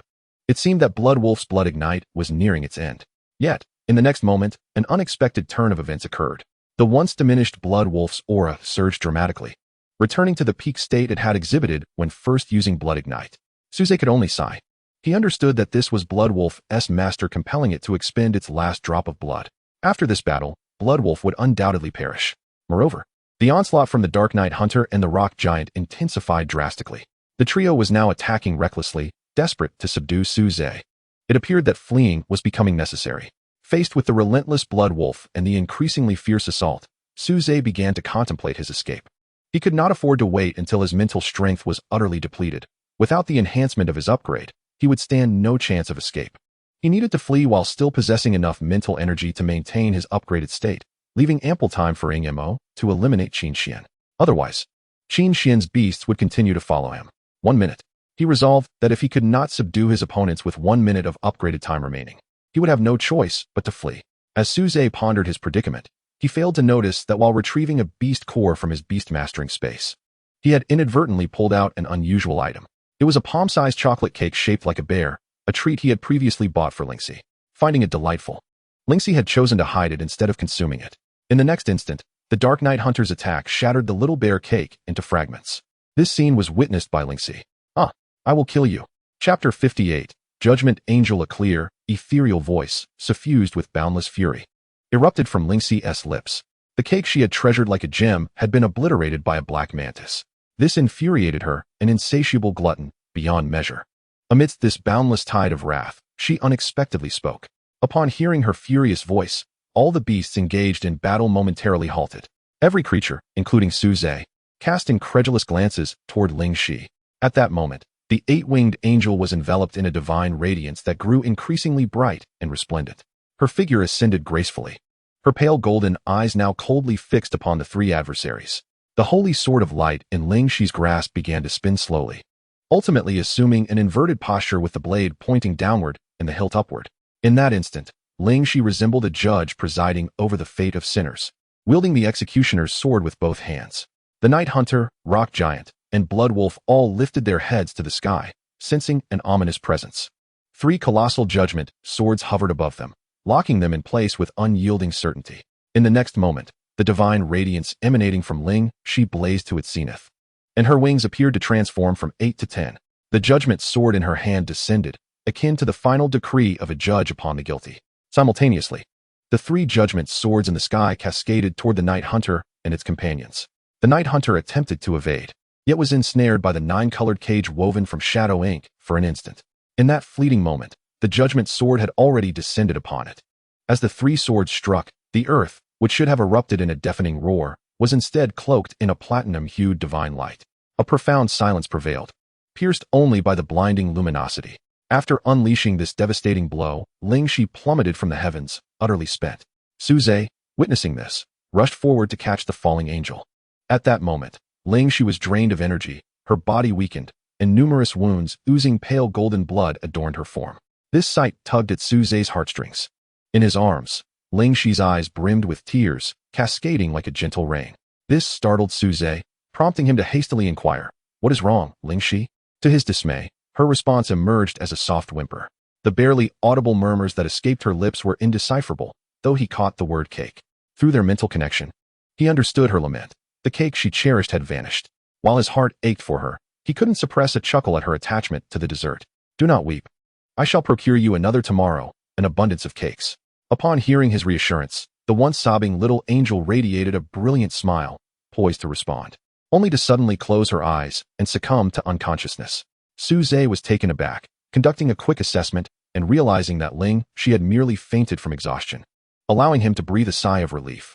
Observing the unconscious angel, who instinctively smacked her lips, he shook his head with a smile, bemused by her gluttonous nature.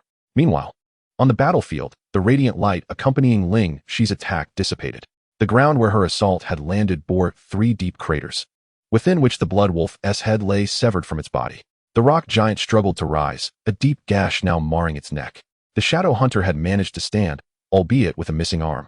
Shadow Ink, proceed, Suze commanded.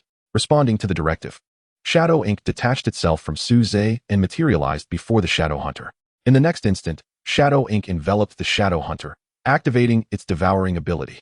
The Shadow Hunter, sensing Shadow Ink's intrusion, attempted to resist. As it tore a hole in the encasing darkness, it sought to break free. However, before it could act further, the gash began to mend. Shadow Ink's form resembled a viscous rubber, consistently healing as the Shadow Hunter struggled, maintaining its grip, while Shadow Ink consumed the Shadow Hunter. The other beasts were not idle. Song Yen, Zishao, Bei Ming, and Bai Yutuan He Mu Mu unleashed their respective skills upon the gaping wound of the rock giant. Although this onslaught could not slay the rock giant, it provided Shadow Ink with precious moments to consume the Shadow Hunter. After confirming that Ling, she had merely fainted from energy depletion, Suze exhaled deeply, relieved. As he felt Ling Shi's weight in his arms, he noted that she was surprisingly lighter than he had anticipated. Despite her daily indulgences, she had not gained an ounce, a fact that would surely evoke envy among other girls. Casting a glance at Ling Shi's figure, he noted her perfect proportions, and, feeling a slight flush, averted his gaze. Ling Shi, having fought fiercely, bore traces of blood and dirt upon her face and body, yet he harbored no disdain. Rather than consigning her to the cold confines of the beast space, he held her gently in his embrace. Feeling that it would be unjust to cast aside a valiant warrior who had sacrificed her energy in battle, he retrieved a healing pill, pried open Ling Shi's mouth, and administered it. Only then did he redirect his attention to the battlefield, or rather, the cratered battleground. Within the tumultuous struggle between the Shadow Hunter and Shadow Ink, their movements gradually diminished. This was due to Shadow Ink not only contesting control over the Shadow Hunter's form, but also rapidly siphoning its energy. As their strengths waned and waxed, the Shadow Hunter swiftly lost a portion of its bodily autonomy. Meanwhile, in the crater where the rock giant lay, Bei Ming resolutely pinned one of its arms to the ground, while Song Yin and Zi Xiao restrained the other. Simultaneously, they concentrated their attacks upon the gaping wound. Wind blades, flames, and thunderous strikes rendered the rock giant's injuries sizzling with agony. Bai Yutuan He Mu Mu clung to the rock giant's head, perpetually unleashing psychic assaults to disrupt its movements. The Bee King had also been summoned from Bei Ming's spatial realm, with a faction of the swarm tasked with vigilance, while others injected toxins into the rock giant's wound. After approximately a minute had passed, the Night Hunter finally ceased its struggles, succumbing to Shadow Ink's control. At that moment, Suze was mere moments away from exhausting his mental energy.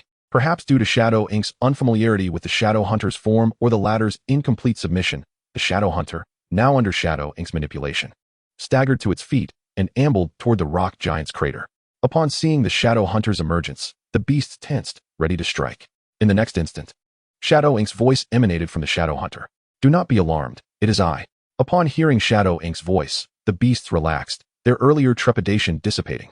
It was understandable that they reacted this way. The prolonged battle had left them on edge, easily startled. Furthermore, the darkness of both Shadow Ink and the Shadow Hunter made it difficult to discern that the latter was under new dominion.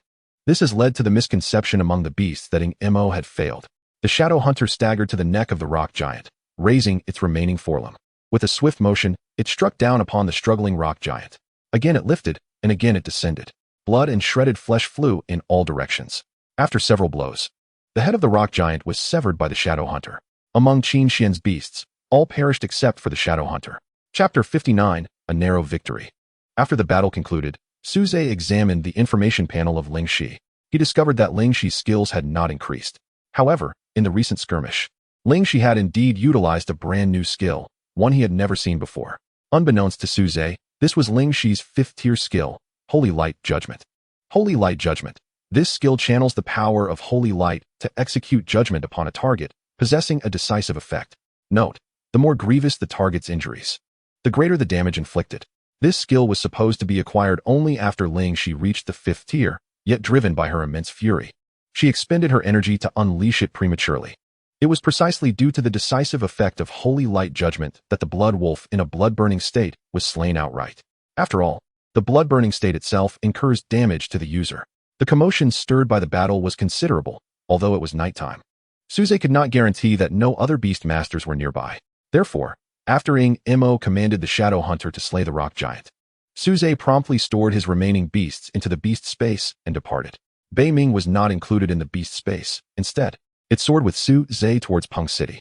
At this moment, Suze found himself within Bei Ming's internal space, where another individual awaited his judgment. With the demise of the rock giant, The protective barrier of the rock guardian was naturally dispelled. Suze shattered the remaining rocks with a few punches, revealing the twisted, frenzied visage of Qin Xian. Faced with Qin Xian, Suze had no desire for idle chatter and knocked him unconscious with a single punch. Subsequently, Mu Mu's figure appeared, initiating a memory retrieval on Qin Xian. After extracting Qin Xian's memories, Suze uncovered the reasons behind the events. He had no personal enmity with Du Yuanhua. Yet Du Yuanhua had targeted him multiple times, even sending guards to kill him now. Du family, Du Yuanhua, you truly overestimate me, Suze remarked coldly. He was merely a third-tier beast master, yet the Du family had audaciously dispatched a sixth-tier Qin Xian to eliminate him. Suze's resolve solidified. Du Yuanhua must die. He then contemplated the Du family, which had given rise to Du Yuanhua, was certainly no benign entity. It would be better to eradicate them entirely, lest the younger ones bring forth the older ones. However, his current strength was too feeble. The Du family had 7th-tier beast masters, necessitating that Ing Mo attain the 4th tier before he could act. After Ing Mo reached the 4th tier, bolstered by elevation, slaying a 7th-tier beast should pose no challenge. Speaking of Ing Mo, she was currently in Suze's beast space, consuming the Shadow Hunter and the Rock Giant. Without the enhancement of elevation, it took a significant amount of time for the 2nd-tier Ing Mo to devour 2 6th-tier beasts. Casting a glance at the unconscious Qin Xian, Suze unceremoniously tossed him into the beast space. Within his beast space, he possessed a forest where Qin Xian could serve as sustenance for the ferocious beasts. Thus, a 6th-tier beast master, in his stupor, became the fodder for several 1st and 2nd-tier ferocious beasts. While retrieving Qin Xian's memories, Suze also stumbled upon another matter concerning Lingxi. Previously, during his battle with the lightning falcon in the Falling Moon Forest, Lingxi had been exposed for a brief period. During this exposure, Qin Xian and Du Yuanhua had caught sight of her. Later, Du Yuanhua even conducted an investigation into Lingxi, but ultimately found no leads on Suze. Suze had assumed that no one had noticed Lingxi at that time, but from Qin Xian's memories, he learned that a person named Ma Wenyu had shielded him. Ma Wenyu is truly a good person. I must make his acquaintance when the opportunity arises, Suze mused. Meanwhile, on the outskirts of Shi City, in a dilapidated, abandoned building, a man resembling a vagabond unconsciously sneezed. Damn, why do I have this ominous premonition? Ma Wenyu muttered. He had fled Prung City, heading north, and had become disheveled while being pursued by ferocious beasts. Fortunately, he had managed to reach Shi City without incident. However, upon entering the city in his filthy state, he was mistaken for a beggar and denied entry by the guards. Reluctantly, he surrendered the little money he had to the guard, gaining passage into the city. Yet, once inside, penniless Ma Wenyu found it impossible to secure lodging. Thankfully, despite his harrowing escape from ferocious beasts, he had managed to hunt a few and sold their corpses, thereby replenishing his finances. Just as he intended to find a hotel for a proper rest, he was again mistaken for a beggar and ejected. At that moment, a genuine beggar, perhaps feeling pity for him, led him to this dilapidated building.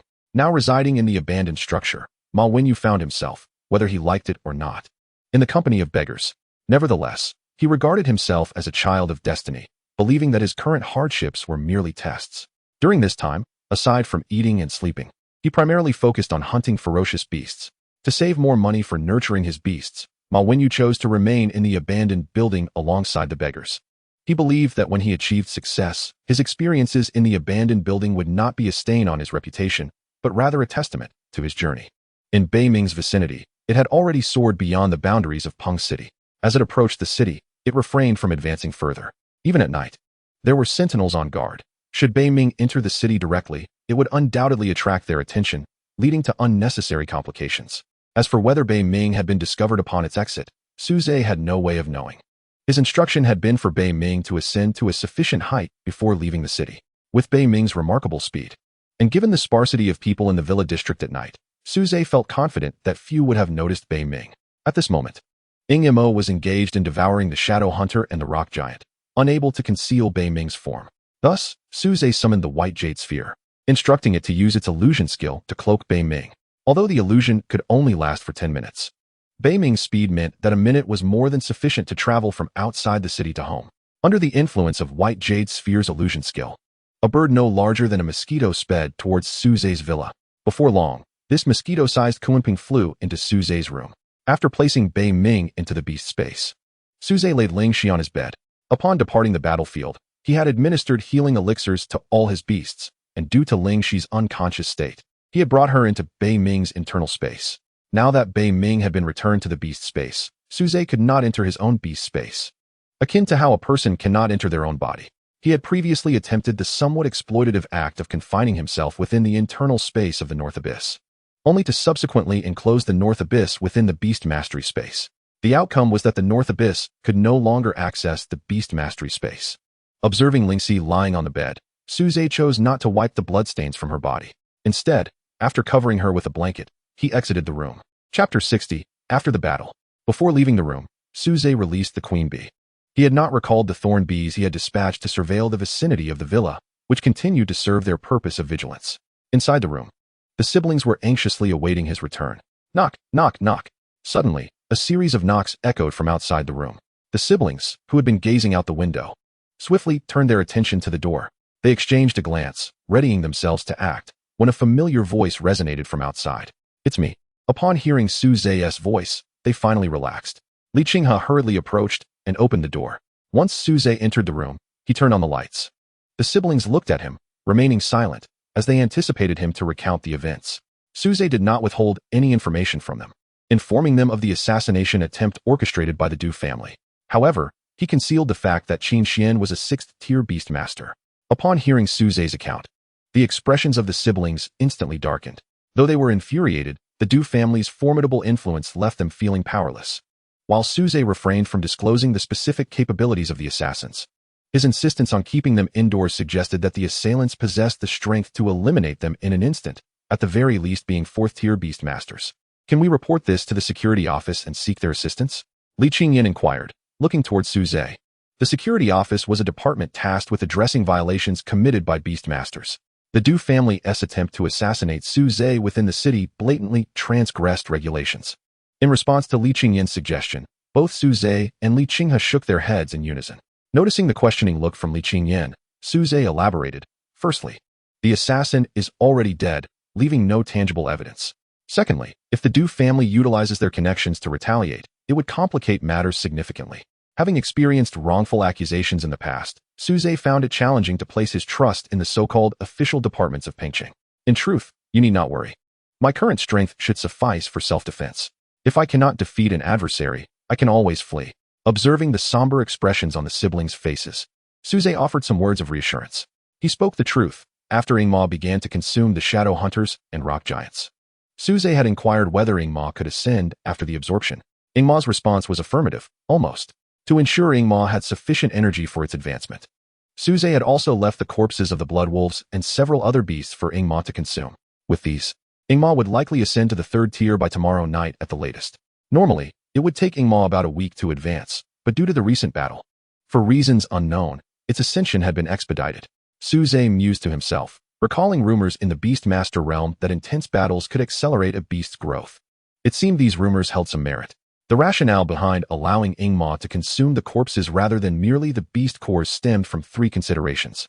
First, as a mere 3rd-tier beast master, selling the corpses of 6th-tier beasts would inevitably raise suspicions. Second, should he sell the corpses, the Du family would undoubtedly discover that Qin Xian had perished at the hands of a 3rd-tier beast master, leading to the possibility that their next assassin would be of a higher tier. Third, and most importantly, Ingma urgently needed to level up. Only in this way would Suze's safety be assured. Thus, transforming the corpses of these beasts into nourishment for Ingma was the most prudent choice.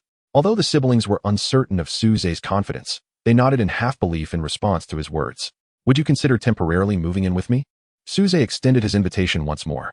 His concern was that should the Du family discover his connection with the siblings, they might target them as a means of coercing him. While residing together might increase the risk factor, Ingma was on the verge of ascending to the 3rd tier. In its elevated state, Ingma would possess the invincible power of a 6th-tier beast.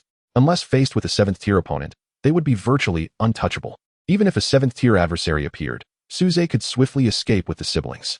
If the siblings were to remain in their own home and encountered danger, he would be unable to render timely assistance. However, Li Qinghe opened his mouth, about to express something, only to be interrupted by Suze. Consider it a means of protection for me for a while. Upon hearing this, Li Qinghe ceased speaking, instead exchanging a glance with Li Qingyan, and they both nodded in agreement. What Li Qinghe had intended to say was that they were only 2nd tier at present. In the event of a formidable foe, they would be unable to provide assistance and might instead hinder Suze. The siblings understood that Suze did not genuinely require their protection. He merely sought an excuse for them to stay, facilitating their own safety. Yet, having heard Suze's insistence, they found no grounds to refuse and ultimately acquiesced. Upon returning to his room, Suze noted that Lingxi remained unconscious on the bed. After checking her body, he discovered that her wounds had healed completely, leaving no scars. Only some blood remained on her body and face, so he refrained from administering any healing elixirs. He then settled into a cross-legged position on the sofa. After inquiring with the queen bee about any abnormalities and receiving confirmation that all was well, Suze closed his eyes, sinking his consciousness into the Beast Mastery space. Within the confines of the Beast Mastery space, the wounds on Cangyan Zixiao had yet to heal. Fortunately, after consuming healing elixirs, the wounds had scabbed over and ceased to bleed. With the presence of rapid regeneration, Beiming's injuries required merely the expenditure of some energy to heal instantaneously. Thus, Beiming appeared unscathed, as if it had suffered no harm at all. Bai Yutuan and Mumu had merely been peripheral distractions during the battle, and thanks to Ingma's protection, neither had sustained injuries. The queen bee had been even less involved, serving as the battlefield commander without participating in the fray. Therefore, the only ones truly wounded were Cangyan Zixiao and Lingxi. At this moment, Ingma enveloped the corpses of the shadow hunters and rock giants, forming an oval-shaped sphere nearly 20 meters high. If one were to observe closely, they would notice the sphere gradually shrinking. After administering another healing elixir to Cangyan and Zixiao, Suze exited the Beast Mastery space. Upon returning to reality, Suze opted not to sleep. Instead, he began to restore his mental energy. Since the conclusion of the battle, his mental energy had not yet recovered. Once he restored 2/3 of it, he intermittently utilized the ascension on Ingma to expedite its consumption rate. Chapter 61. Lingxi, ABA. On that night, Suze found himself unable to sleep, dedicating his time to the elevation of Ingmo. With Suze's assistance, the oval sphere formed by Ingmo had shrunk to a height of approximately 2 meters. If all went well, Ingmo would soon advance. Meanwhile, the siblings downstairs also tossed and turned, unable to find rest. Fortunately, as Beast Tamers, their bodies had adapted to the restorative properties of their pets. Thus, even after a sleepless night, the impact on them would be minimal. As dawn broke, Suze stepped out of the house, heading directly to a nearby bakery, where he ordered every ready-made cake, packing them all away.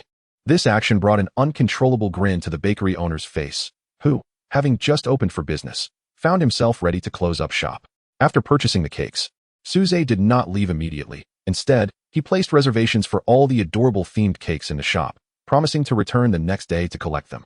After paying the deposit, he departed the bakery amidst the owner's enthusiastic send-off. Meanwhile, when the siblings rose, they found no trace of Suze. Assuming he was still asleep, they made their way to his room to rouse him. However, after knocking on the door and receiving no response, they exchanged glances, a sense of foreboding creeping into their hearts. Fearing something had happened to Suze, they prepared to force the door open. Yet, when Li Qinghe turned the doorknob, he discovered it was unlocked.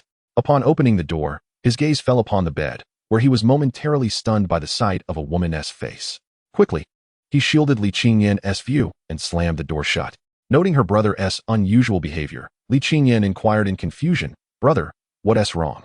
"It's nothing, Suze isn't in his room." "Let us go," Li Qinghe replied, taking his sister's hand as he urged her downstairs. Although puzzled by her brother's odd demeanor, Li Qingyan followed suit without further thought. However, just as she turned to follow him, a soft sound emerged from Suze's room, a clear indication of a girl waking and stretching. Li Qingyan's eyes widened in disbelief as she stared at the door. "Hey!" Li Qinghe sighed in exasperation, gently pulling at his sister's hand. "Qingyan, let us go."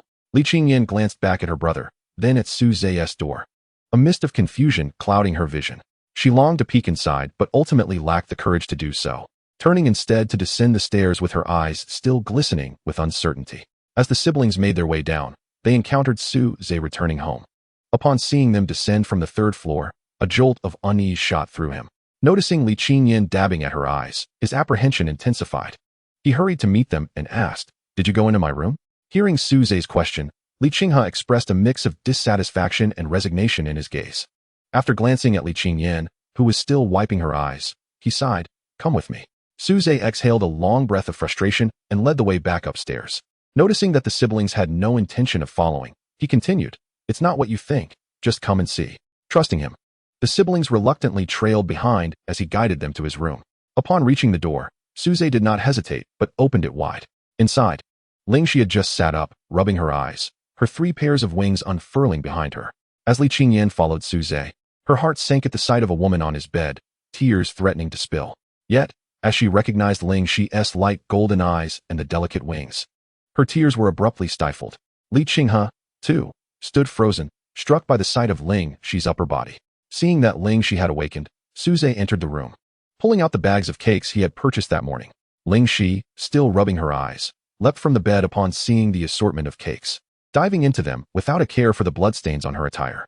With each piece she devoured, a radiant smile blossomed on her face. It was only then that the siblings regained their composure, bewildered by the scene before them. "Who is she?" Li Qingyan asked, looking at Suze in confusion. "She is my pet," Suze replied. The siblings exchanged incredulous glances, both unable to fathom the beauty before them. "She is absolutely stunning," Li Qinghe exclaimed, inadvertently drawing a glare from Li Qingyan, whose eyes silently questioned her brother's compliment. Suze, oblivious to the silent exchange, retrieved 3 pieces of cake from the bags, intending them as breakfast for the trio. After he distributed 2 pieces to the Li siblings, Ling Xi, clutching a cake, turned to hide it behind her back, her eyes narrowing at the 2 with a fierce glint. The 3 couldn't help but chuckle at her antics. "She can be quite possessive," Suze remarked with a hint of exasperation. Li Qinghe's earlier discontent faded as he observed Ling Xi's protective demeanor. Meanwhile, Li Qingyan couldn't help but ponder.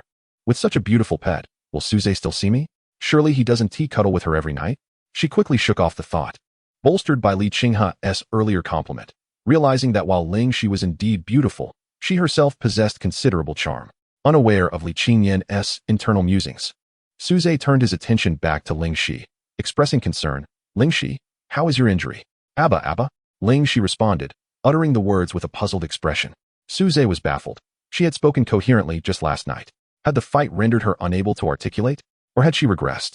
The siblings exchanged glances, their eyes wide with confusion as they watched Ling Xi repeat her nonsensical utterance. Realizing she could only say Abba, Ling Xi communicated with Suze through their mental link. Once Suze learned that she was indeed fine, he felt a wave of relief wash over him. He inquired further as to why she could no longer speak. Ling Xi munched on 2 pieces of cake while contemplating. It might be a matter of levels? Upon hearing Ling Xi's response, Suze found it quite plausible. Last night, Ling Xi spoke while in an elevated state, but now, without that enhancement, she has reverted to her 3rd tier. Suze reached out to gently ruffle Ling Xi's head. It appeared she was not only still intelligent, but seemed to have become even more astute, capable of contemplating issues. It is noteworthy that ordinarily, Ling Xi is indifferent to everything except for food. Her cultivation is solely aimed at acquiring more delicacies. Once reassured of Ling Xi's well-being, Suze directly summoned her into the Beast Master space in front of the 2 siblings. "So, you are now at the 4th tier?" Li Qinghe inquired uncertainly, while Li Qingyan cast a curious glance. Unlike Suze's initial encounter with Ling Xi, Li Qinghe was not entirely captivated by her beauty. Although Ling Xi was indeed stunning, Li Qingyan was no less so. Having spent every day in the company of his sister, Li Qinghe had developed a certain resilience to the allure of beautiful women. Upon hearing Li Qinghe's question, Suze found himself at a loss for words. If he had a pet that had reached the 4th tier, he would indeed be able to claim the same for himself. However, the reality was that all his current pets were merely at the 3rd tier. After a moment's contemplation, Suze shook his head and replied, "No, I am still at the 3rd tier. It is merely that my Beast Master space is somewhat larger, allowing me to contract Ling Xi." After listening to Suze's explanation, the siblings remained somewhat skeptical but chose not to press further. In Blue Water Star, it is not uncommon for individuals with exceptional talent to possess larger and more potent Beast Master spaces, enabling them to contract 1 or 2 additional pets. Having witnessed the brilliance of Suze during his awakening, the siblings found his explanation plausible. With their curiosity satisfied, the 3 returned to a light-hearted conversation. After finishing breakfast, they made their way to school together. Along the way, Suze contemplated whether to erase the memory of Ling Xi from the minds of the 2 siblings using Moo Moo. Ultimately, he decided against it, uncertain of any potential side effects that such memory alteration might impose on them.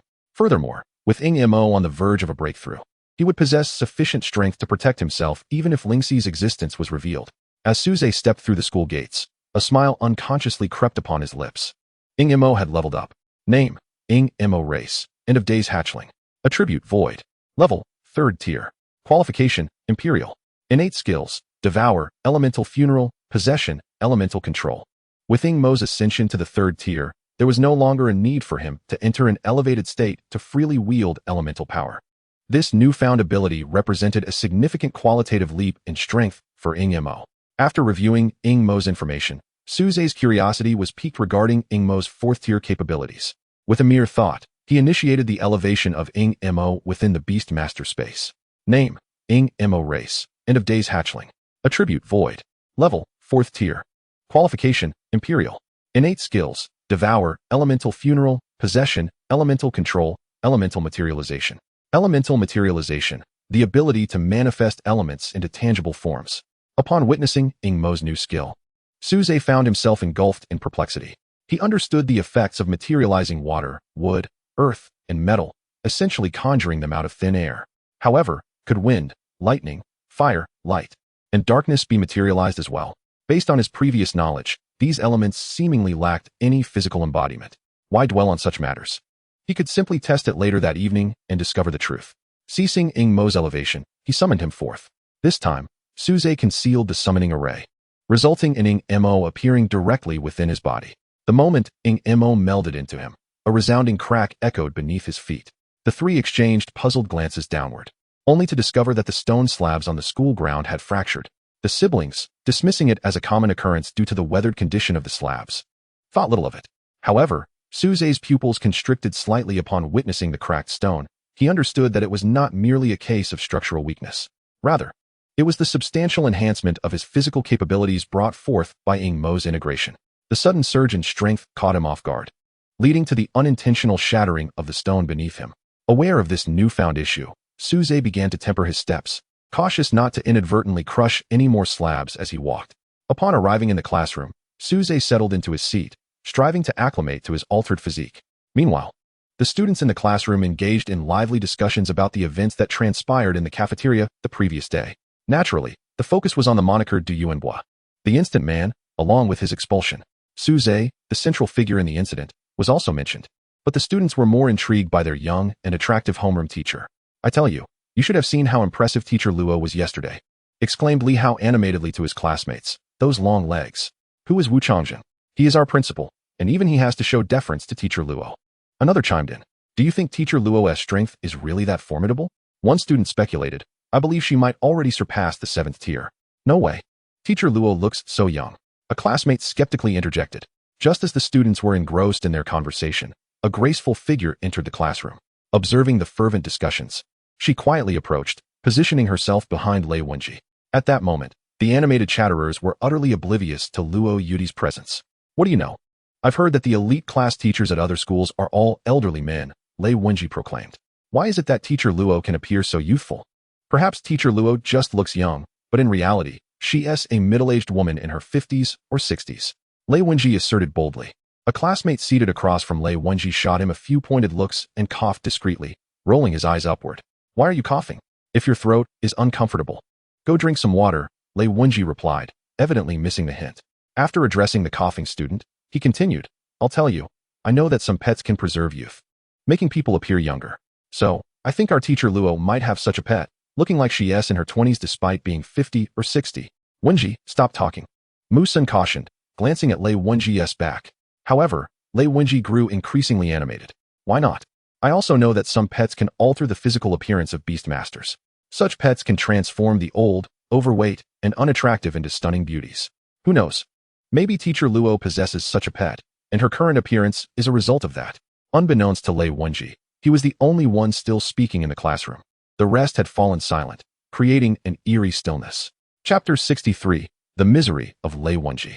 In the Du family, within Du Yuanbo's room. Damn it. What on earth is Qin Xin up to? It has been an entire night without any news of him carrying out the assassination. Du Yuanbo paced anxiously within the confines of his room. Meanwhile, in another chamber of the Du residence, Du Mingqing scrutinized his subordinate, inquiring, Is the information reliable? Sir. It is absolutely trustworthy. Very well, you may go. Once the man departed, Du Mingqing spoke to his own shadow. This matter, you shall attend to it. Upon hearing Du Mingqing's words, his shadow began to contort, and a figure shrouded entirely in black cloth slowly emerged. Had Suze been present, he would have instantly recognized this cloaked figure as resembling a ninja from a certain island nation in his previous life. In the classroom, Suze exhibited little interest in the absurd conjectures posited by Lei Wenji, yet his attention was drawn to other matters. As his thoughts meandered, Suze contemplated an array of ideas. Were the headmasters of the elite classes from other schools also newly appointed? That certainly piqued his curiosity. Teacher Luo's prowess was formidable. At the very least, she was of the 8th tier, since she and Luo Yudi had been dispatched to Pengcheng. It stood to reason that the abilities of the others would not fall below the 8th tier either. No, Lei Wenji mentioned they were all elderly men. If that were the case, their strength might even surpass that of Luo Yudi. 9th tier? Surely they can't be at the king level, can they? If they truly are of the 9th tier or king level, then what brings them to Pengcheng? What is it about this place that captivates them? They are not operating covertly. Rather, they are in plain sight. Could it be that they are in search of something? The fact that these individuals have all coincidentally chosen to become headmasters at various schools led Su Zhe to formulate a bold hypothesis. Could they be searching for a specific student or teacher? If they were looking for a teacher, they could easily conduct individual investigations. Unless, of course, they themselves are unaware of the identity of their target. A student? No, that doesn't seem right. Su Zhe's pupils constricted slightly as he suddenly recalled the strange phenomena he witnessed upon his arrival in this world. Could they be seeking me?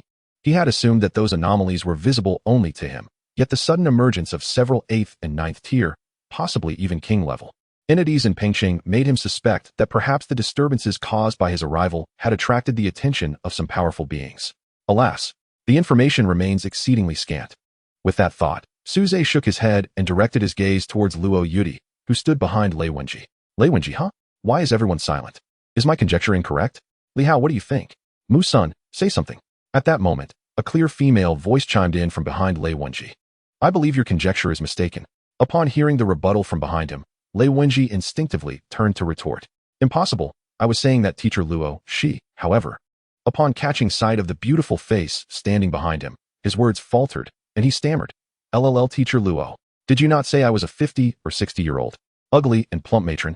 Come, let me show you whether I truly am. Luo Yudi's expression remained inscrutable as she extended a hand towards Lei Wenji's collar. A misunderstanding. It was a misunderstanding. Teacher Luo, let me explain. Luo Yudi paid no heed to Lei Wenji's protests, grabbing him by the collar and lifting him as if he were a chick, dragging him out of the room. The reason Luo Yudi had come to the classroom before the lesson was to announce an important matter. However, upon entering and seeing the students engrossed in lively discussion, she decided to join in and enjoy the gossip. Little did she expect that the gossip would turn against her, with Lei Wenji making such remarks about her. As the classmates observed Lei Wenji being hauled away by Luo Yudi, they silently mourned for him. I was wrong. Teacher, I truly was wrong. Help me. Hearing the cries of despair emanating from the doorway, the students instinctively recoiled. Some began to pray for Lei Wenji, while others believed he would not survive this ordeal, even preparing dishes for after the event. Before long, a limping Lei Wenji, bearing the bruised visage of a pig, returned to the classroom. Hiss out. As he walked, indistinct sounds of pain escaped his lips. Upon seeing Lei Wenji's woeful state, the students couldn't help but shudder. Goodness, how dreadful. Upon his return, Luo Yudi re-entered the classroom, looking refreshed. She approached the podium and began to elucidate her purpose for coming. I have good news to announce. In 1 month, Pengcheng will host the preliminary selection for Junior Beastmasters. At that time, the top 5 students from each school will have the opportunity to participate in the selection. The top 3 from the selection will represent Pengcheng at the National Junior Beastmaster competition. Your rankings in the upcoming competition will directly determine your eligibility for this selection. Those wishing to compete must exert themselves over this month. After delivering her message, Luo Yudi exited the classroom. Upon receiving this news, the students promptly forgot about Lei Wenji's thrashing, and the classroom erupted into fervent discussions. Naturally, they were aware of the National Junior Beastmaster competition. Participants would be students who had recently become Beastmasters, with the stronger and higher-ranked individuals having the opportunity for early admission into prestigious academies. Since Pengcheng's highest combat strength was merely at the 7th tier, there had been no spots available for participation. However, this year was different. Thanks to the arrival of Luo Yudi and her colleagues, Pengcheng had secured 3 spots. With a bruised face resembling that of a pig, Lei Wenji struggled to ask his friends, why didn't you all warn me that Teacher Luo was coming? Mu-sun, Li Hao. And the others looked at him with pity and replied, didn't we already warn you? Not only did we cough as a hint, but we also advised you to remain silent. Realizing this, Lei Wenji recalled their earlier warnings. He had been too caught up in the moment to take them seriously. Let us focus on the selection process. Securing a spot could lead to admission into a top-tier academy. Don't get your hopes up. You might not even make it to the selection. Hey, just because I can't go doesn't mean you can. After hearing the announcement, the Li siblings approached Su Zhe to discuss further. So, do you both have confidence in securing a spot? Su Zhe inquired. The spots he referred to were, of course, for the national competition. Upon hearing Suzei's question, both siblings exchanged bitter smiles and shook their heads in unison. It feels a bit challenging. Right now, both our beasts are at the second tier. To secure a spot, we need at least third-tier strength. Moreover, we can't have just one third-tier beast. Qingyan is in a better position. She has her destined beast. If luck is on her side, she might have a few third-tier beasts by the end of the month. I heard that there's a student in class 4 who also has a destined beast. As for me, as he reached this point, Li Qinghe refrained from continuing. Though his talent was not lacking, it paled in comparison to that of Li Qingyan and Suzei. The absence of a beloved pet beast inherently diminishes one's combat prowess. Observing the troubled expressions of the two siblings, Suzei found himself at a loss. Although he possessed the innate talent for elevation and his primary combat beasts hailed from high-ranking species, securing a spot in the competition was, for him, an exceedingly simple task. Chapter 64. Methods to accelerate pet beast growth. As the students engaged in fervent discussion, the ringing of the class bell signified the start of lessons. Mr. Chen entered the classroom simultaneously with the bell's chime. Upon seeing the swollen visage of Lei Wenji, Chen Lisan inquired, perplexed, Lei Wenji, what on earth happened to you? Mr. Chen, I accidentally fell this morning, replied Lei Wenji, eliciting further confusion from Chen Lisan. Can a fall cause such a transformation? Lei Wenji offered no further explanation, choosing instead to bow his head in silence while his classmates stifled their laughter. All right, let us commence the lesson. Today, we shall explore how to expedite the growth of pet beasts. The mention of this topic piqued the interest of all students. Accelerating the growth of pet beasts is a desire shared by every beast master. Consider a scenario where two individuals become beast masters simultaneously. One can elevate their pet beast by a level in merely 10 days, while the other takes a whole month, an astonishing disparity of threefold. Of course, this is merely an illustrative example. Such vast differences are rare in reality. Chen Lisan continued. In general, there are 4 primary methods to accelerate pet beast growth. The first method involves possessing a unique talent for fostering rapid growth in pet beasts. The mere possession of such a talent places one among the elite of beast masters, and the ability to expedite growth is even more exceptional. Hence, this method lacks universal applicability. The second method entails administering growth-accelerating spiritual materials to pet beasts. For instance, the spirit grass can enhance the growth rate of pet beasts below the 6th rank by approximately 2-fold, with its effects lasting around 3 days. This approach requires substantial financial backing or the fortuitous discovery of similar spiritual materials in the wild. It is worth noting that such materials are highly sought after by beast masters, with demand far outstripping supply. The third method involves beast masters enhancing the energy content and purity within their beast space through cultivation. The higher the energy content and purity, the swifter the growth of pet beasts. At this juncture, Suzei recalled the honey he had previously consumed. The honey produced in his beast space was far more delectable than that from the outside world. Could this not be attributed to the differing energy content and purity? There was once a beast master specialized in wood who transplanted various flora into his beast space for cultivation. He discovered that the stronger the beast master, the higher the energy purity within their beast space, resulting in more potent flora. Furthermore, cultivating spiritual materials within a high-purity energy environment yields better results. Thus, a unique breed of beast master known as spirit cultivators emerged, dedicating parts of their beast space to cultivate various spiritual materials for profit. Upon hearing this, Suzei affirmed his prior assumptions.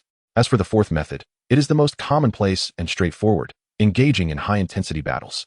After Shadow Inc. battled 2 6th-rank pet beasts, its growth rate accelerated by approximately 7 days. Although Suzei had previously heard that intense combat could enhance the growth speed of pet beasts, he considered it mere hearsay. Now, after Chen Lisan's elucidation, he recognized this knowledge as common sense among beast masters. Previously, he believed that when beast masters ventured into the wild to hunt ferocious beasts, it was solely for monetary gain and pet cultivation. However, it appeared they also harbored the goal of hastening their pet beast's growth. The morning swiftly passed, leading to the afternoon training session.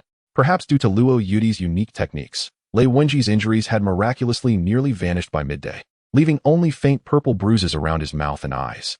Upon her arrival, Luo Yudi did not outline the day's group training content, but instead uttered an unexpected announcement. This afternoon, we shall not train at school.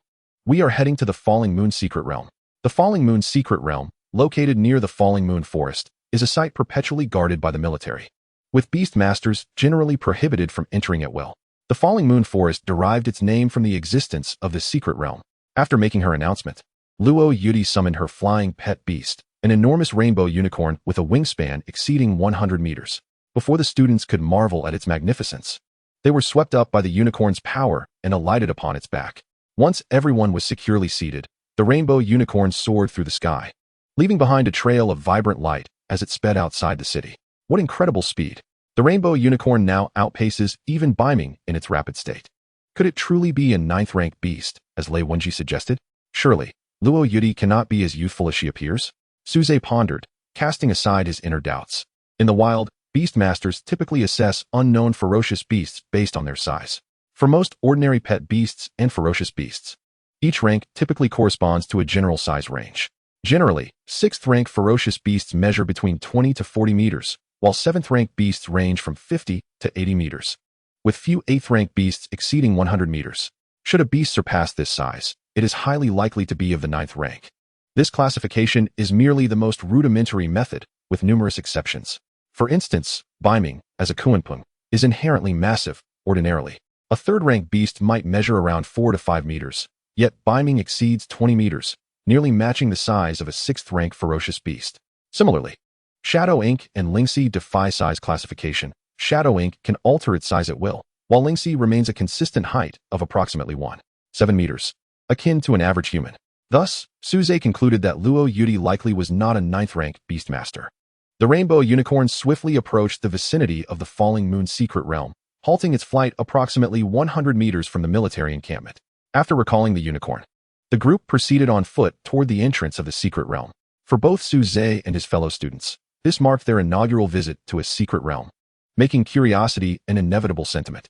Perhaps due to prior arrangements, no station soldiers interrogated them along the way. Luo Yudi produced a document and presented it to the station soldiers. After reviewing it, the soldiers guided the group to the entrance of the secret realm. Each soldier distributed a wristband to the students, explaining various precautions throughout the journey. The wristbands contained a map of the secret realm, as well as a positioning feature. Should you encounter any peril, press the alarm button on your wristband, and we shall rush to your aid without delay. Additionally, the wristband contains information about the spirit beasts and ferocious beasts within the secret realm. Any creature designated as a spirit beast is strictly off-limits for hunting. If necessary, you may form a contract with them. Conversely, creatures labeled as ferocious beasts may be hunted at your discretion. Should you come across any beasts not listed in the wristband's database, my counsel is to refrain from hunting them. Furthermore, if you encounter spiritual materials, do not sever their roots upon collection. I trust you will commit these guidelines to memory. Upon your return, we shall conduct a thorough inspection. Any violations will not go unnoticed. At this point, the soldier leading the group fell silent. Soon, the entrance to the secret realm emerged before them, a gently swirling orb of light. Chapter 65, The Falling Moon Secret Realm.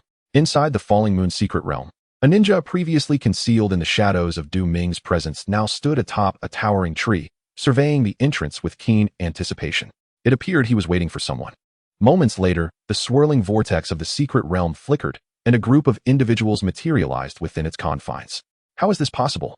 The students who had entered the secret realm stood motionless, gazing skyward, their voices filled with incredulity. In their minds, the Falling Moon Secret Realm was merely a secluded forest, akin to the outside world. Yet the reality was starkly different. The Falling Moon Forest bore no distinction between day and night. Only a fragment of the moon hung high in the sky, casting a pallid glow that illuminated the entirety of the realm. The atmosphere was perpetually shrouded in twilight. As they scanned their surroundings, they indeed beheld a forest, but the trees were a somber shade of grayish-black. In the distance loomed a bulging, semicircular mound. No, it was not merely a hill, but the missing half of the moon above. It became clear that the Falling Moon Secret Realm was indeed named for a moon that had fallen. The students realized that the name was not arbitrary, but derived from the phenomenon itself. Liudi displayed no signs of surprise. She had traversed many peculiar secret realms. A half-fallen moon was insufficient to astonish her. Meanwhile, the ninja's gaze swept over the students, and upon locking eyes with Suze, Koyanjiro's expression hardened, a cruel smile curling upon his lips. Aha, I have found you. At the very instant Koyanjiro's gaze fixated on Suze, the latter felt an instinctive urge to look in his direction. Despite the semi-darkness of the Falling Moon Secret Realm, with the support of his summoned beasts and Ingma's enhancement, Suze perceived his surroundings as clearly as he would in the outside world. Simultaneously, Liudi seemed to sense something amiss, turning her gaze toward Koyanjiro's position alongside Suze. Yet, apart from the grayish-black trees, they saw nothing unusual. In that fleeting moment when Liudi and Suze glanced toward Koyanjiro, he vanished, melding into the shadows. Damn, a 9th-tier ninja. Thankfully, my reflexes are sharp. How could that kid's senses be so acute? With Liudi present, Koyanjiro refrained from revealing himself further, instead remaining concealed in the shadows, observing the group. Retracting his gaze, Suze inquired of Ingma, "Did you sense anything just now?" However, Ingma's response was negative, leaving Suze to question whether it had merely been a figment of his imagination. Liudi shared a similar sentiment of unease. "Now, you are free to explore at your leisure, whether in teams or alone. The extent of your discoveries this afternoon depends solely on your efforts." With that, Liudi summoned the rainbow unicorn once more, ascending into the sky. Before long, the rainbow unicorn hovered aloft. Liudi needed to ensure the safety of the students. From her aerial vantage point, she could both observe more effectively and provide swift assistance. The creatures within the Falling Moon secret realm were generally of lower tiers. Predominantly 3 or 4. Spirit beasts were mild-mannered and would not initiate attacks against beast tamers. Stronger magical beasts were typically concentrated on the Fallen Moon. As long as one kept their distance, they would remain unscathed. Thus, as long as the students did not act recklessly, they were unlikely to encounter any mishaps. Moreover, their wristbands contained detailed information about various beasts, enabling them to respond appropriately. Soon, the group dispersed into clusters of 3 to 5, embarking on their explorations within the secret realm. "Suze, care to join us?" Upon hearing Li Qinghe's inquiry, Suze pondered for a moment before agreeing. Although he still harbored some unease regarding the lingering gaze he had felt, he believed that with Ingma by his side, they would be safe. Meanwhile, Liudi's eyes searched the vicinity of the tree where Koyanjiro had lingered, yet she found nothing out of the ordinary. After confirming with the rainbow unicorn beneath her that all was well, she shifted her focus away. How peculiar. Could it truly have been an illusion? The once united group had now scattered. The trio ventured deeper into the dark forest, their destination set on the half-fallen moon. Not long into their journey, they encountered a yellow and black striped snake. The tiger-striped snake, one of the spirit beast species in the secret realm, had a penchant for slumber. A mere glance at the tiger-striped snake led the trio to disregard it.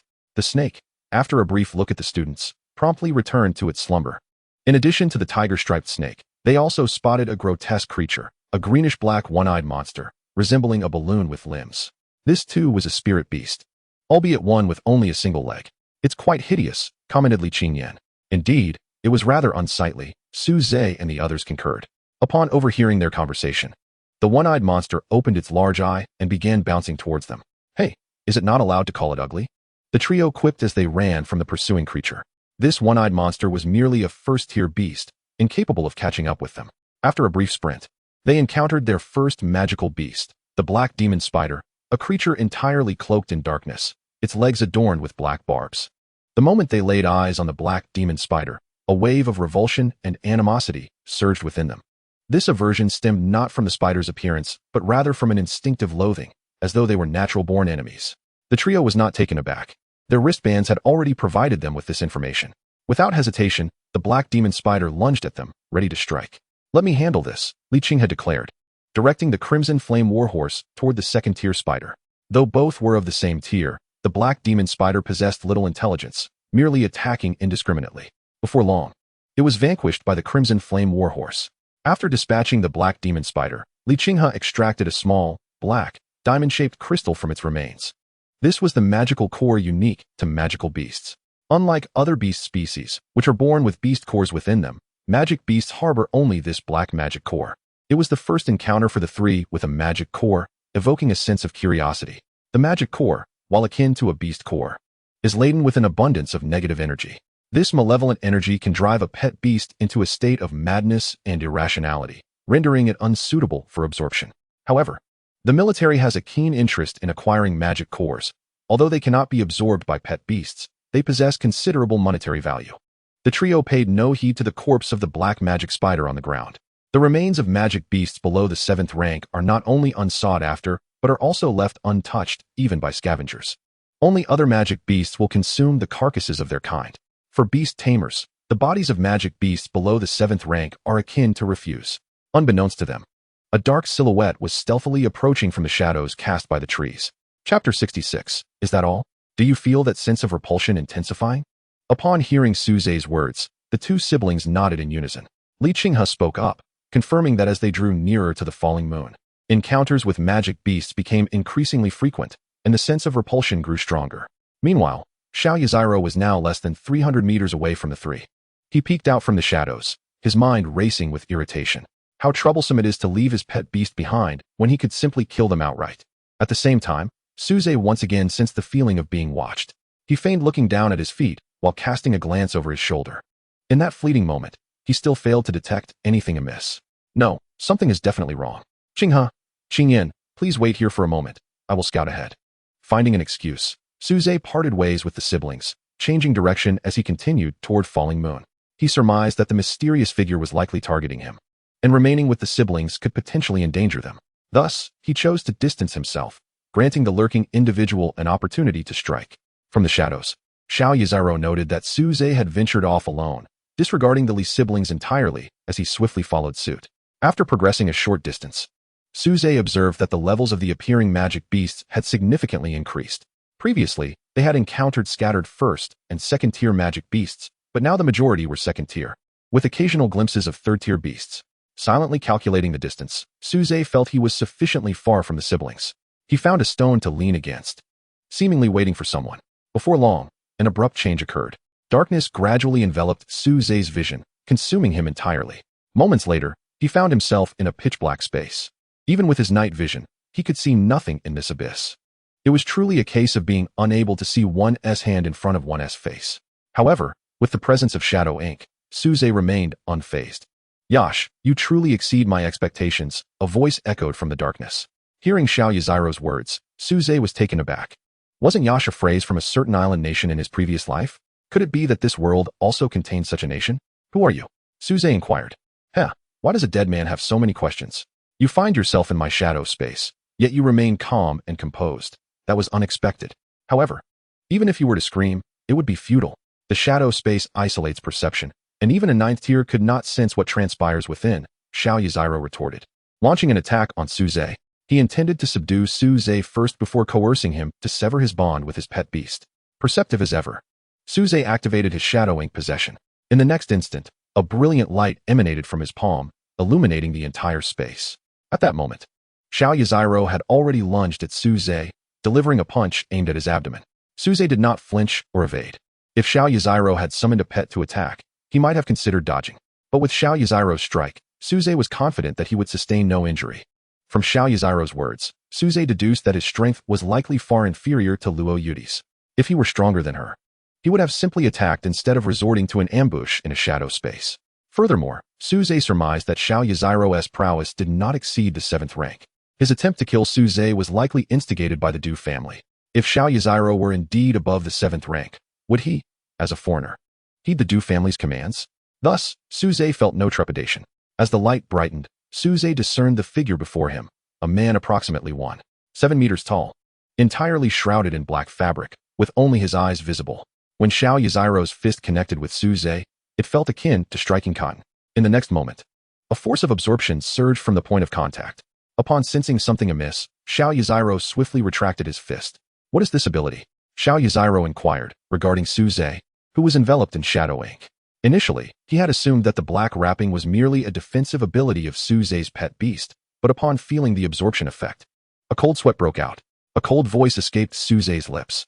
Fool, since you claim that the outside world cannot perceive this space, it saves me the trouble. Bakahatsu. Xiao Yaziro exclaimed, seemingly understanding Suze's insult. Just as he was about to make a move, he suddenly felt an inexplicable force binding him, rendering him immobile. Shadow Ninja. As Xiao Yaziro uttered this, the sensation of restraint dissipated, and a small figure, about 1 meter tall, and also wrapped in black cloth, appeared beside him. It was his most powerful pet, the 6th-tier Shadow Ninja, a creature unique to Yamamoto's nation. With the Shadow Ninja's arrival, Suze sensed a shift in the black space, as if it were coming to life. Without hesitation, Shadow Ink entered its upgraded state. In an instant, the once black prison transformed into a vibrant spectacle of colors. Shadow Ink utilized the elemental manifestation of the space attribute, enveloping the entire Shadow Realm. Concurrently, Xiao Yaziro and the Shadow Ninja found themselves ensnared in a vibrant cage.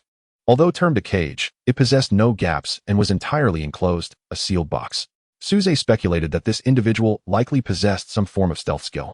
Thus he captured them entirely within. With a thunderous roar, the Shadow Ninja's attack struck the tangible rainbow cage, producing a cacophony of sound. Observing the ensnared Shadow Ninja and Xiao Yaziro, Suzei's voice rang out once more. If you had encountered me yesterday, perhaps I would have fled. But today, should you choose not to escape, you shall be met with disdain. Should I allow you to run, I shall be met with scorn. As the Shadow Ninja struggled to break free from Shadow Ink's cage, Xiao Yaziro summoned forth additional pet beasts. Aside from the Shadow Ninja, the remaining beasts in his possession were all of a mere 5th tier at best, inferior even to the previous configuration of Qinxian's beasts. The sole distinction lay in the fact that the ninja-type beasts of Kojiro were not elemental in nature, rendering them impervious to the influence of Ingmo's abilities. This was also the reason why Ingmo was unable to discern any anomalies earlier. The 6 beasts launched a united assault on the cage, ensnaring the Shadow Ninja, the sound of their efforts reverberating incessantly. Yet, despite their relentless attacks, the resplendent cage remained unscathed, devoid of even the slightest crack. In the next moment, the other beasts were similarly confined within the radiant prison. Suzei approached and created an aperture in the cage, binding Kojiro, allowing the latter to behold him. Upon catching sight of Kojiro, derision escaped Suzei's lips. Is this all there is? Chapter 67, The Spy. After ensnaring Kojiro, Suzei refrained from immediately slaying his beasts. Instead, he commanded Ingmo to lift the veil of the empty elemental power that shrouded the shadow space. As Ingmo retracted his strength, a realm of darkness was revealed once more. Ingmo experimented briefly and discovered that this shadow space did not belong to elemental forces and was thus incapable of absorption. Consequently, Suzei opted for a brute force approach, delivering a punch that rent a gaping hole in the shadow realm. To an observer, the shadow space appeared as a pitch-black sphere. Upon emerging, Suzei swiftly summoned Kuenping, drawing the 7 resplendent cages into the interior space of the creature. After securing Kojiro and his beasts within the interior space, the shadow realm began to diminish, ultimately vanishing altogether. Inside the interior space, Suzei released Kojiro without hesitation. The moment Kojiro materialized, he swiftly produced several shurikens from behind and hurled them towards Suzei. Observing the incoming projectiles, Suzei raised his hand to deflect each one, instinctively remarking, "Why do you islanders revel in such underhanded tactics?" In the next instant, anguished cries echoed within the confines of the interior space. The black cloth that had obscured Kojiro's face was torn away, revealing a visage marked by treachery. However, at that moment, Kojiro knelt, his face bruised and battered, his arms twisted unnaturally. Before him stood Suzei, gazing down upon him with an air of authority. "Speak. Who sent you?" "Humph. As a citizen of the great Yamamoto Empire, I shall never yield to you." Suzei was momentarily taken aback, pondering how this Yamamoto individual possessed such fortitude. In the next instant, a metal-spiked club over a meter long materialized in Suzei's grasp. Upon sighting the club, Kojiro's body trembled, and he hastily exclaimed, I'll tell you. "Oh, did you not claim you would not submit?" Suzei observed with keen interest. Hearing Suzei's words, Kojiro glanced at the club in his hand, forcing a smile as he said, "There is an ancient saying in your land. Those who toil diligently are truly remarkable." With a chuckle, Suzei noted that Kojiro's manner of speaking was strikingly reminiscent of a certain individual from his past life. After listening to Kojiro's account, Suzei learned that he had been dispatched by Du Mingqing. Not only did Du Mingqing intend to eliminate him, but he also sought to acquire his beasts. This explained why Kojiro had refrained from unleashing his beasts upon Suzei. He intended to manipulate him into breaking the contract. How could a Yamamoto individual find himself in Huaxia, serving the orders of the Du family? Suzei inquired, perplexed. Upon hearing this question, Kojiro began to stammer. Just as Suzei prepared to swing the spiked club, Kojiro finally spoke. "I came to Yanhuang for leisure, but after sustaining injuries, I was rescued by Mingqing. Out of gratitude, I remained with the Du family." "Huh, do I appear to be a fool?" Suzei retorted with a cold laugh. In the next moment, the spiked club met Kojiro's form, and once more, agonized cries reverberated throughout the interior space. When Suzei ceased his assault, Kojiro bore numerous wounds upon his body. Summoning Lingxi, Suzei ensured Kojiro's life remained intact before commanding Mu to extract his memories. Not a single word spoken by Kojiro was deemed trustworthy. As Mu delved into the memories, the entire sequence of events unfolded before Suzei. It turned out that Kojiro was a spy sent from Yamamoto, tasked with gathering intelligence on Yanhuang. However, upon his clandestine entry, he was discovered by the guards and pursued. Kojiro fled, fortuitously rescued by Du Mingqing along the way. Thus, Kojiro performed unsavory tasks for the Du family, while Du Mingqing provided him with sanctuary. Furthermore, Kojiro had obtained substantial intelligence regarding Pengqing from Du Mingqing, which he subsequently reported back. The reason for his current mission to eliminate Suzei was also at Du Mingqing's behest. The rationale was simple. Du Mingqing was the father of Du Yuanhua, How Du Mingsheng had learned of Su Zhe's presence in the secret realm was due to the presence of Du family members among the station troops. His entry into the secret realm was facilitated by these same individuals. Moreover, Su Zhe learned that Du Mingsheng was oblivious to the fact that Du Yuanhua had already dispatched Qin Xian to kill him. Otherwise, it would have been improbable for only Kojiro to be sent. Armed with this knowledge, a cold smirk crept onto Su Zhe's lips. The Du family, who were at a loss for how to deal with him, had inadvertently handed him the leverage he sought. It was unlikely Du Mingsheng ever anticipated that a mere third-tier beast master could easily overpower a sixth-tier opponent. With that, Su Zhe commanded the elevated Mu Mu to consume the portions of Kojiro's memories pertaining to himself. All of Kojiro's beasts were swiftly dispatched by Su Zhe, thanks to Lingxi. Although Kojiro's soul would suffer from the demise of his beasts, he would neither succumb to mental collapse nor perish. Kojiro was a valuable asset in Su Zhe's endeavors against the Du family. He would not allow him to die so easily. Gazing at the corpses strewn about, Su Zhe mused, indeed, the ninja beasts from the islands possess a certain distinctive flair. It is clear they are not of benevolent nature. Driven by curiosity, Su Zhe tore away the black cloth from the shadow ninja's face, revealing a visage grotesquely marred. What an eyesore! After extracting the beast cores, Su Zhe disposed of the corpses into the beast mastery space, destined to nourish the ferocious beasts of the forest. As he exited the interior space, he held a half-conscious individual aloft. Su Zhe, carrying Kojiro, traversed a distance before ascending into the sky atop brimming. Kojiro's mention of Luo Yudi being of the 9th tier lingered in Su Zhe's mind. Thus, entrusting Kojiro to her would undoubtedly be the most prudent choice. Upon spotting Su Zhe's approach, Luo Yudi, riding her rainbow unicorn, commanded the creature to meet him. As they drew near, she inquired, Su Zhe, what brings you here? Su Zhe lifted Kojiro, who dangled from brimming, and gestured towards Luo Yudi. Teacher, I discovered this half-conscious individual near the moonfall. Upon recognizing Kojiro in Su Zhe's grasp, Luo Yudi immediately discerned he was not a native of Yanhuang, but rather a citizen of Yamamoto. Her expression gradually hardened into an icy demeanor. How did Yamamoto Kuninori come to be in the Moonfall Secret Realm? It is worth noting that the Moonfall Secret Realm is a place so perilous that even the most adept Flame Monarch Beastmasters cannot enter. The mere presence of Yamamoto Kuninori in this realm clearly indicates some issue within the guard ranks. Please tell me the details of this discovery, inquired Luo Yudi.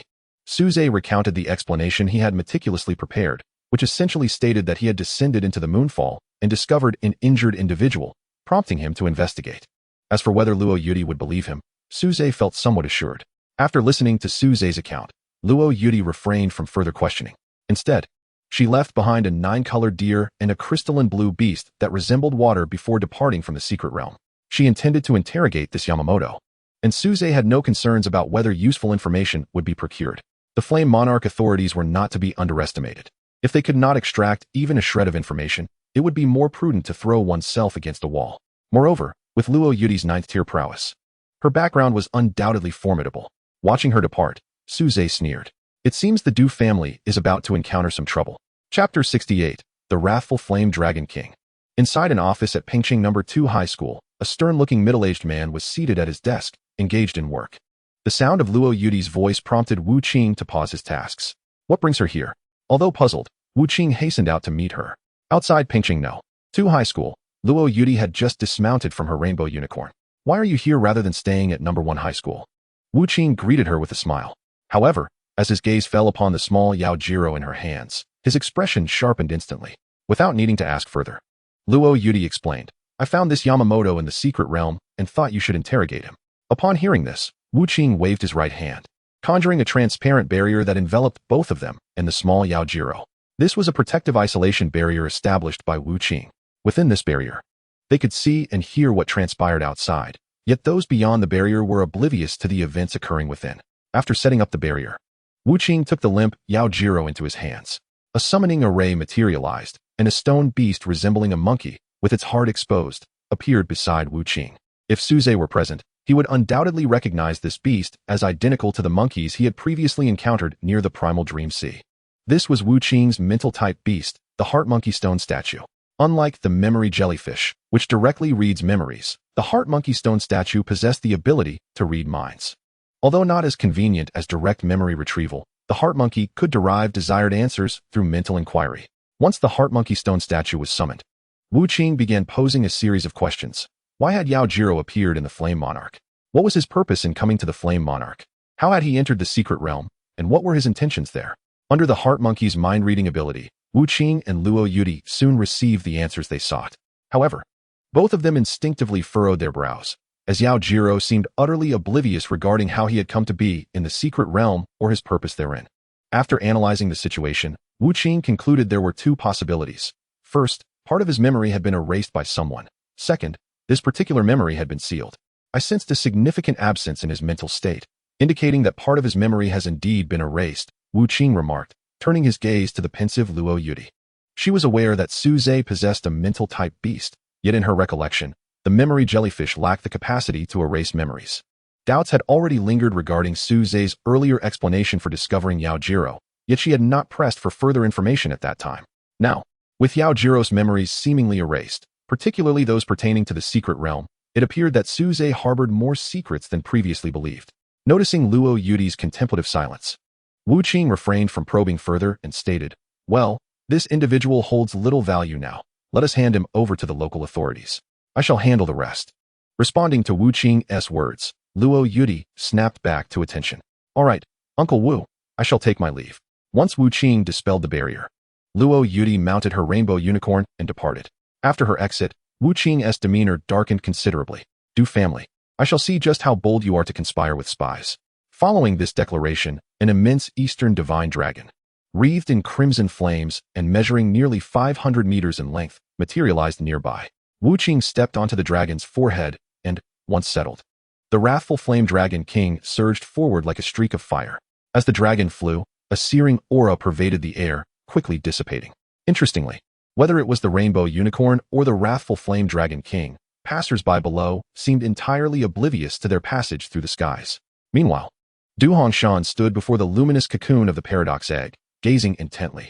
In the next instant, he abruptly exited the basement and appeared in his study. His gaze fixated on the ceiling above. Within his perception, a scorching presence was swiftly approaching the Du family. Confused, Du Hongshan wondered, why is there a king-level presence in Pengcheng?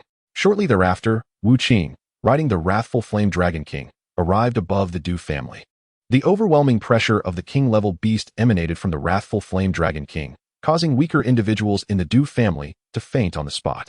While only those of 6th-tier strength managed to endure, Wu Qing's emotionless voice resonated, perfectly enveloping the entire Du residence. Du Mingqing, step forth. Upon sensing the oppressive aura of the wrathful flame dragon king, Du Hongshan's brow furrowed deeper. How had his son managed to provoke a king-level beastmaster, especially one with a dragon king beast?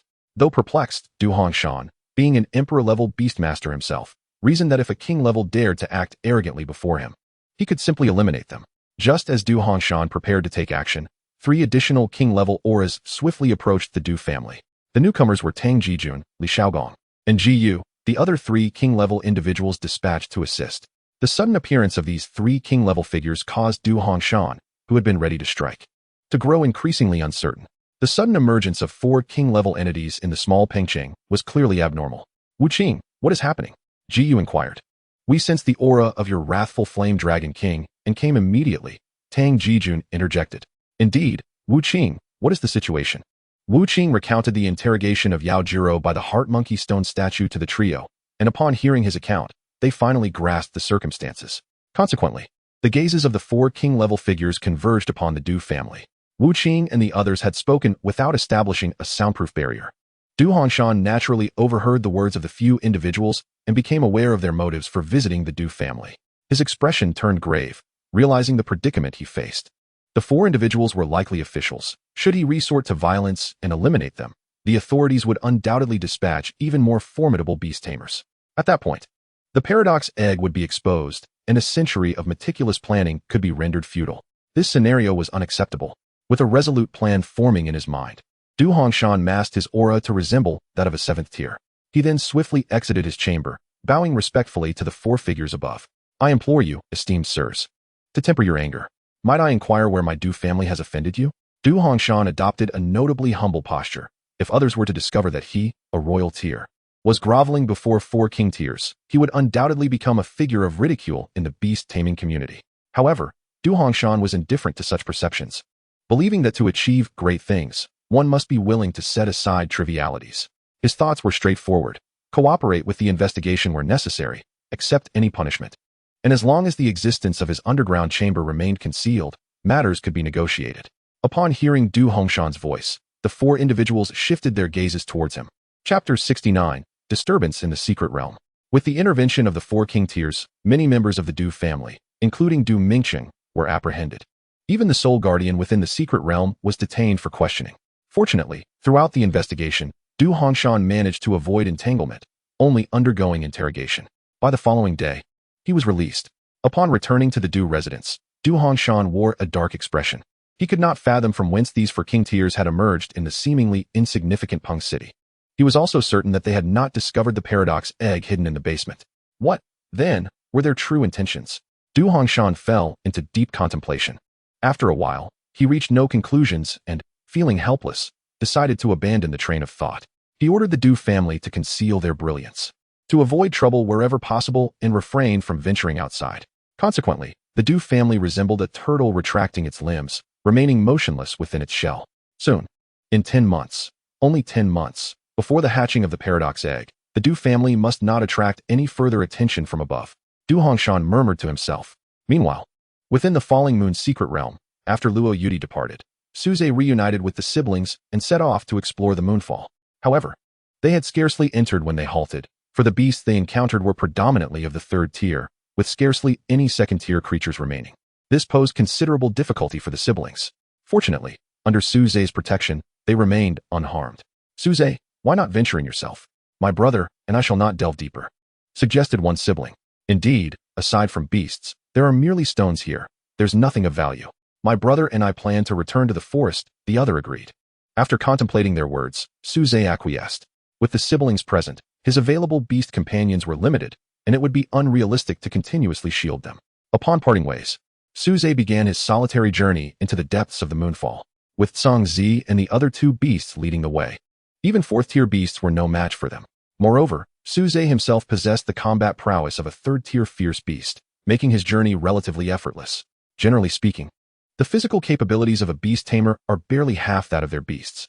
For instance, a sixth-tier beast tamer would possess a physique comparable to that of a third-tier fierce beast. Unless endowed with special abilities, a beast tamer cannot directly confront fierce beasts of equivalent rank. Yet, Suze was clearly no ordinary individual.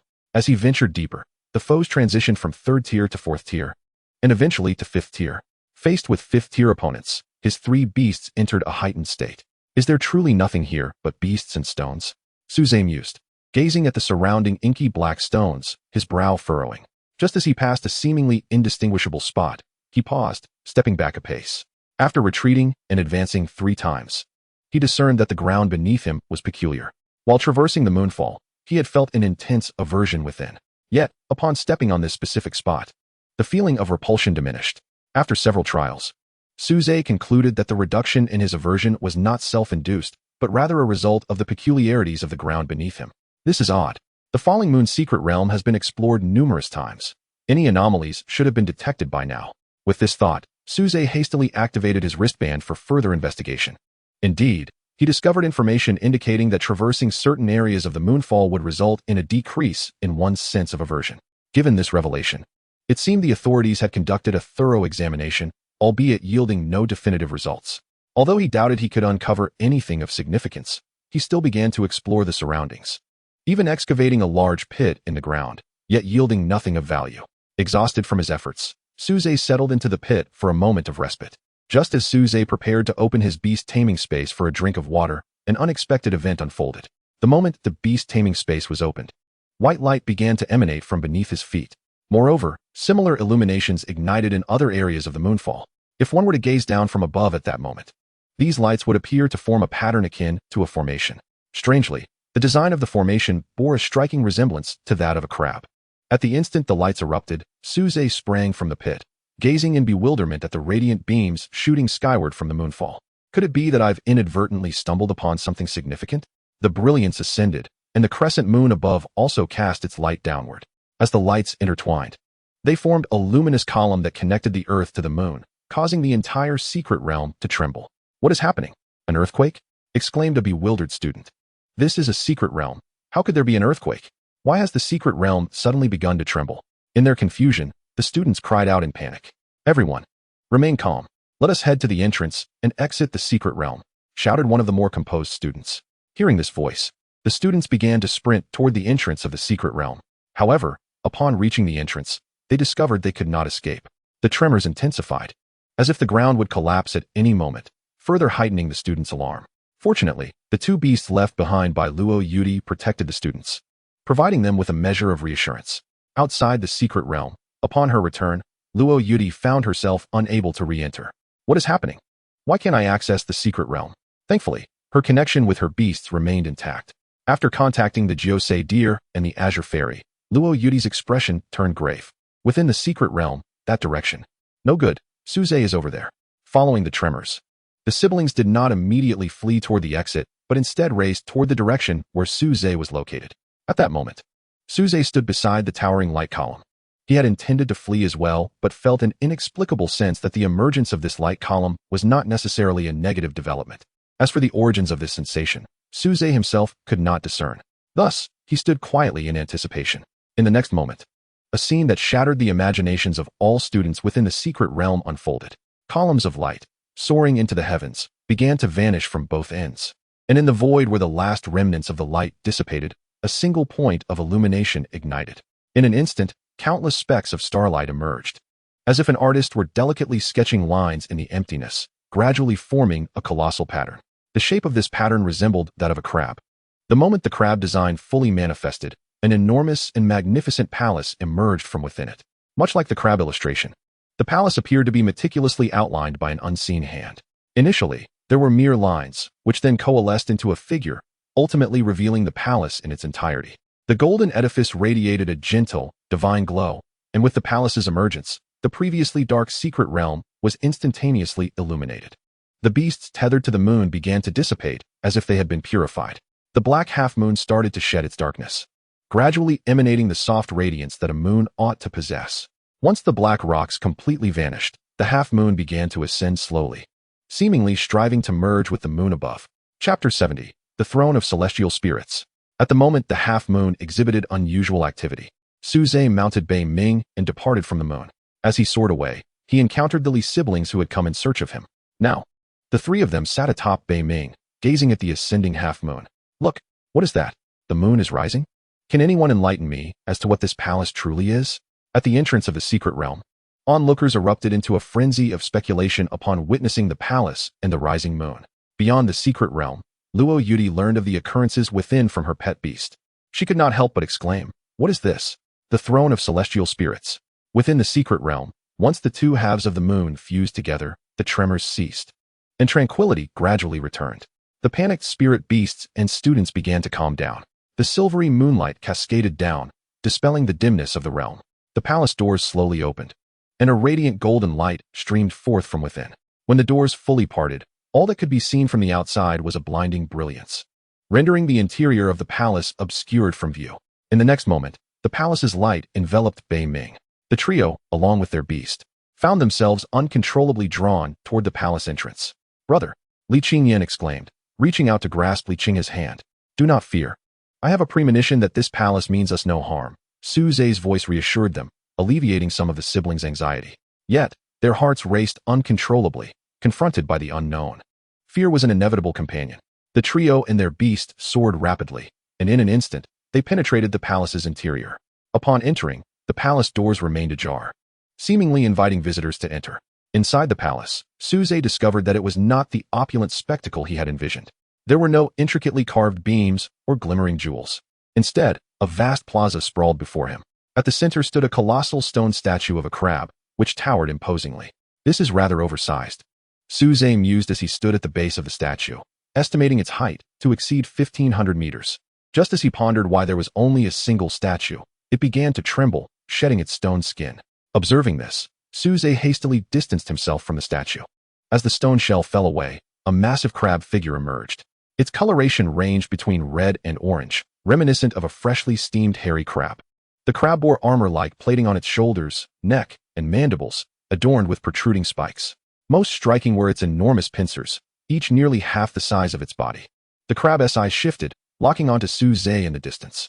"Another challenger has arrived? It seems I have waited an eternity for this moment," the crab spoke.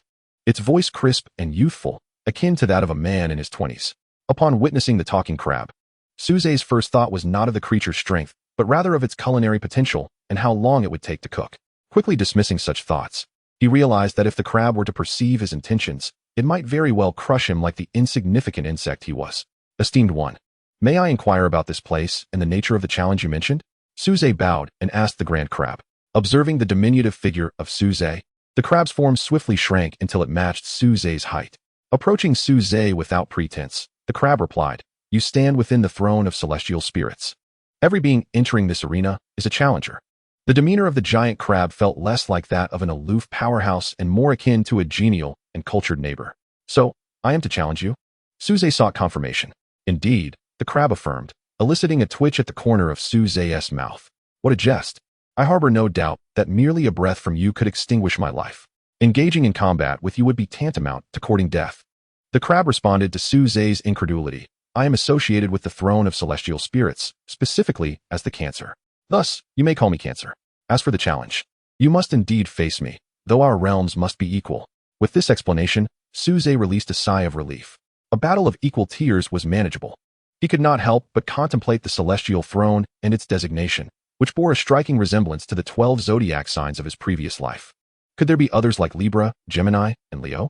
"Cancer, my friend, what has become of my two companions?" "Ah, they are presently engaged in their own challenge against me," the crab replied. Suze was momentarily taken aback. The crab stood before him. Yet how could Li Qinghe and Li Qingyan be challenging it? "Very well. Should you triumph over me, I shall divulge all that you wish to know." With those words, the crab's presence shifted dramatically. The previous air of amiability and refinement vanished, replaced by an aura of sharpness akin to a drawn sword. As the confrontation loomed, Suze ceased his hesitations. Instantly, shadows enveloped him, preparing him for battle. Observing the inky shroud that cloaked Suze, the crab remarked, "Interesting." In the blink of an eye, the crab vanished from its position. "How swift. Is this the speed of a crab?" Suze's pupils contracted in astonishment. In the next heartbeat, the crab reappeared behind him, its pincers poised to strike at his head. Reacting to the imminent attack, Suze sidestepped, only to find that the crab's other claw was positioned precisely in his path. With a resounding crash, Suze was sent flying by the force of the strike. Fortunately, in the next moment, he steadied himself, firmly standing in midair. With a slight clench of his palm, the giant crab immediately sensed a compressive force emanating from around it. It exerted a bit of effort and broke free from the confinement of the wind energy conjured by Shadow Ink. Crossing its pincers before its mouth, it appeared to be chanting an incantation. From the originally clear sky, fiery meteors began to plummet, hurtling towards Suze. What a joke. Can it really summon meteors?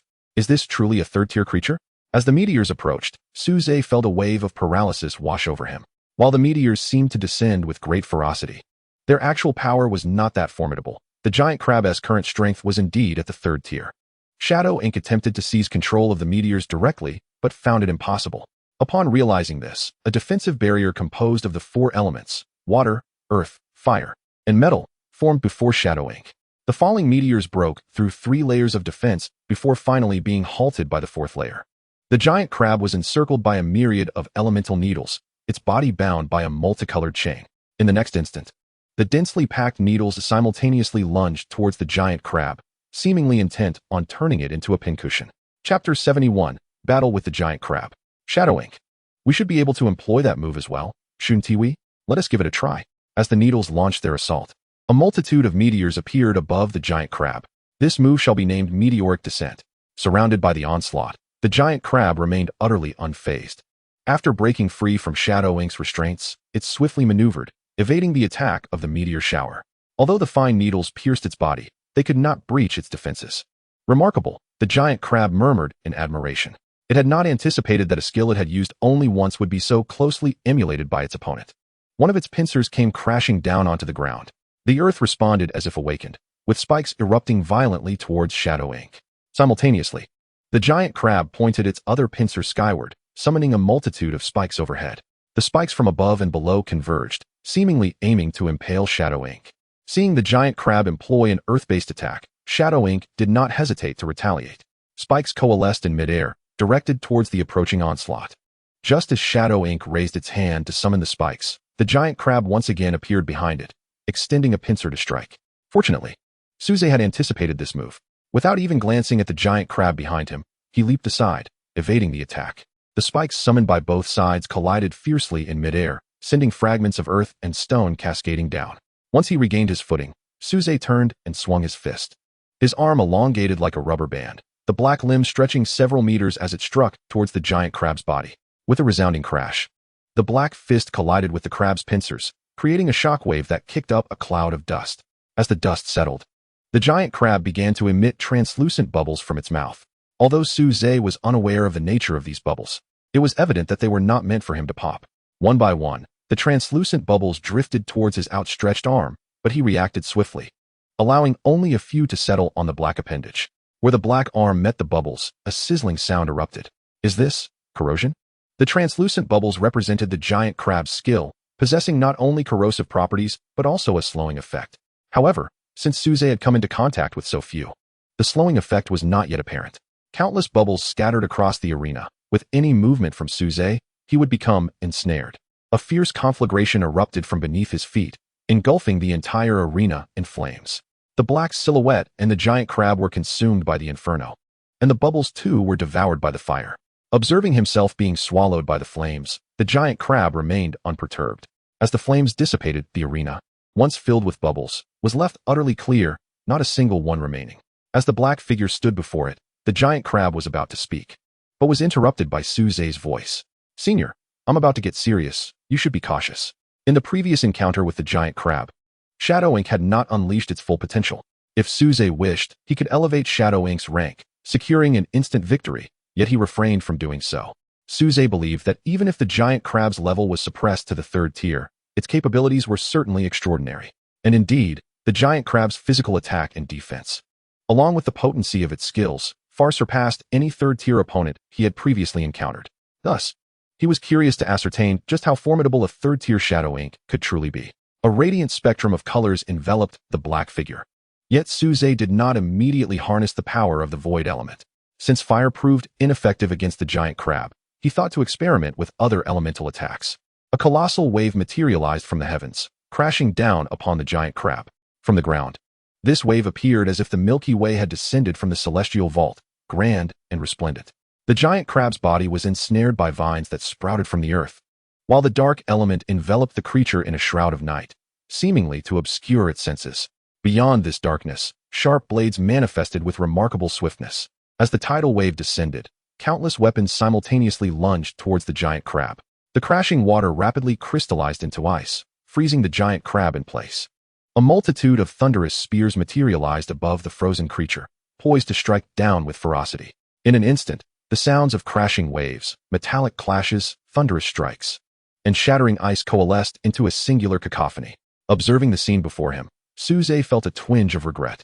Surely, this wouldn't result in its demise, would it?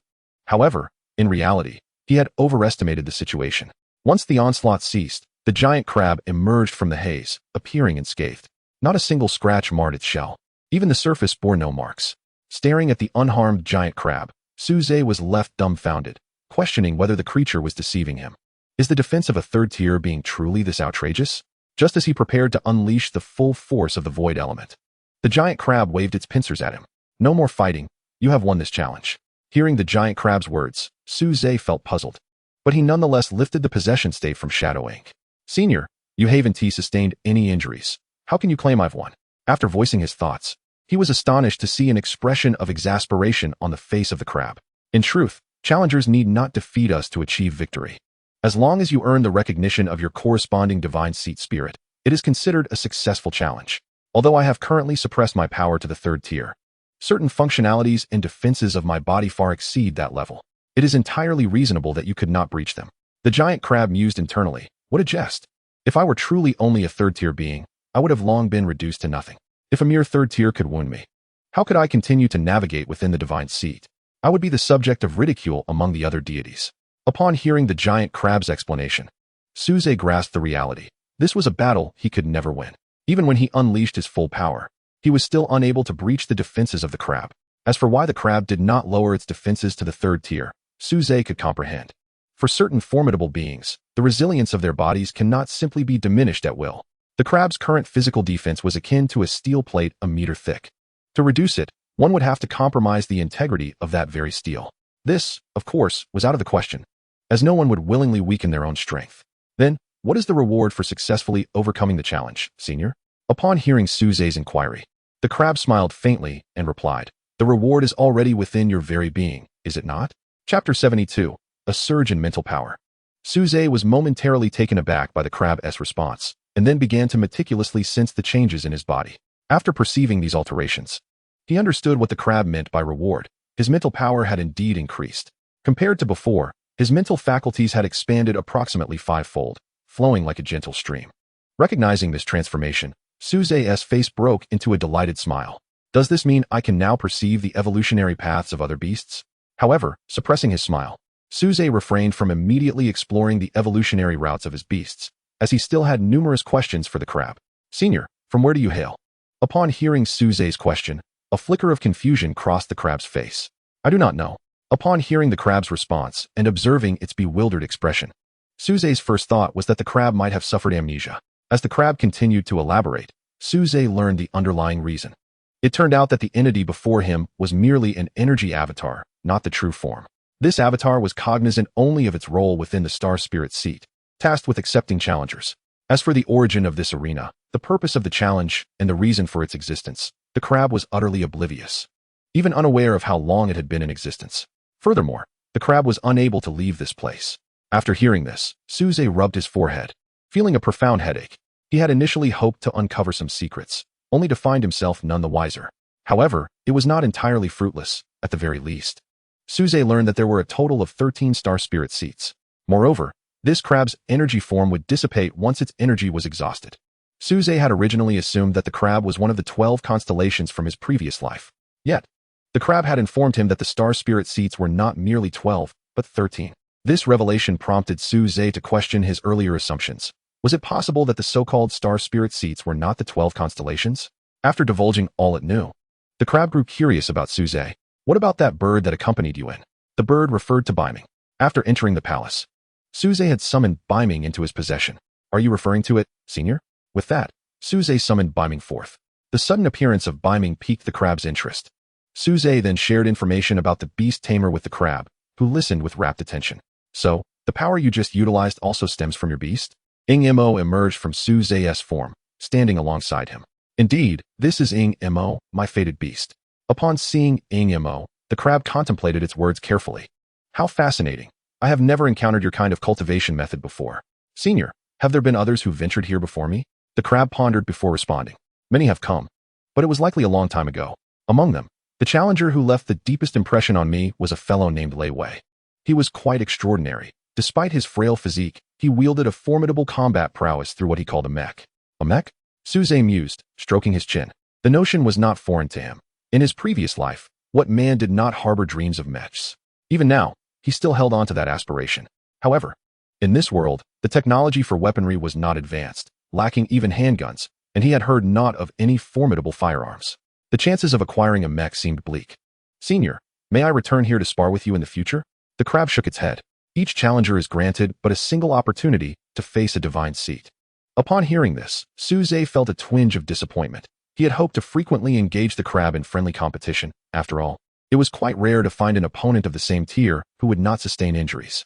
After conversing a while longer, the crab began to revert to its original massive form, its body slowly petrifying.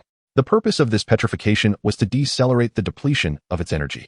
As the crab commenced its transformation, Suze understood it was time for him to depart. He bowed respectfully to the crab and made his way toward the palace's grand entrance. Meanwhile, outside the palace, a throng of inquisitive students had gathered before the grand and majestic structure. Some of the bolder students even attempted to devise ways to enter the palace. Since the palace floated in the air, those without flying beasts could not reach its entrance. Two beams of light surged from the palace's entrance, and as the light dissipated, a man and a woman emerged.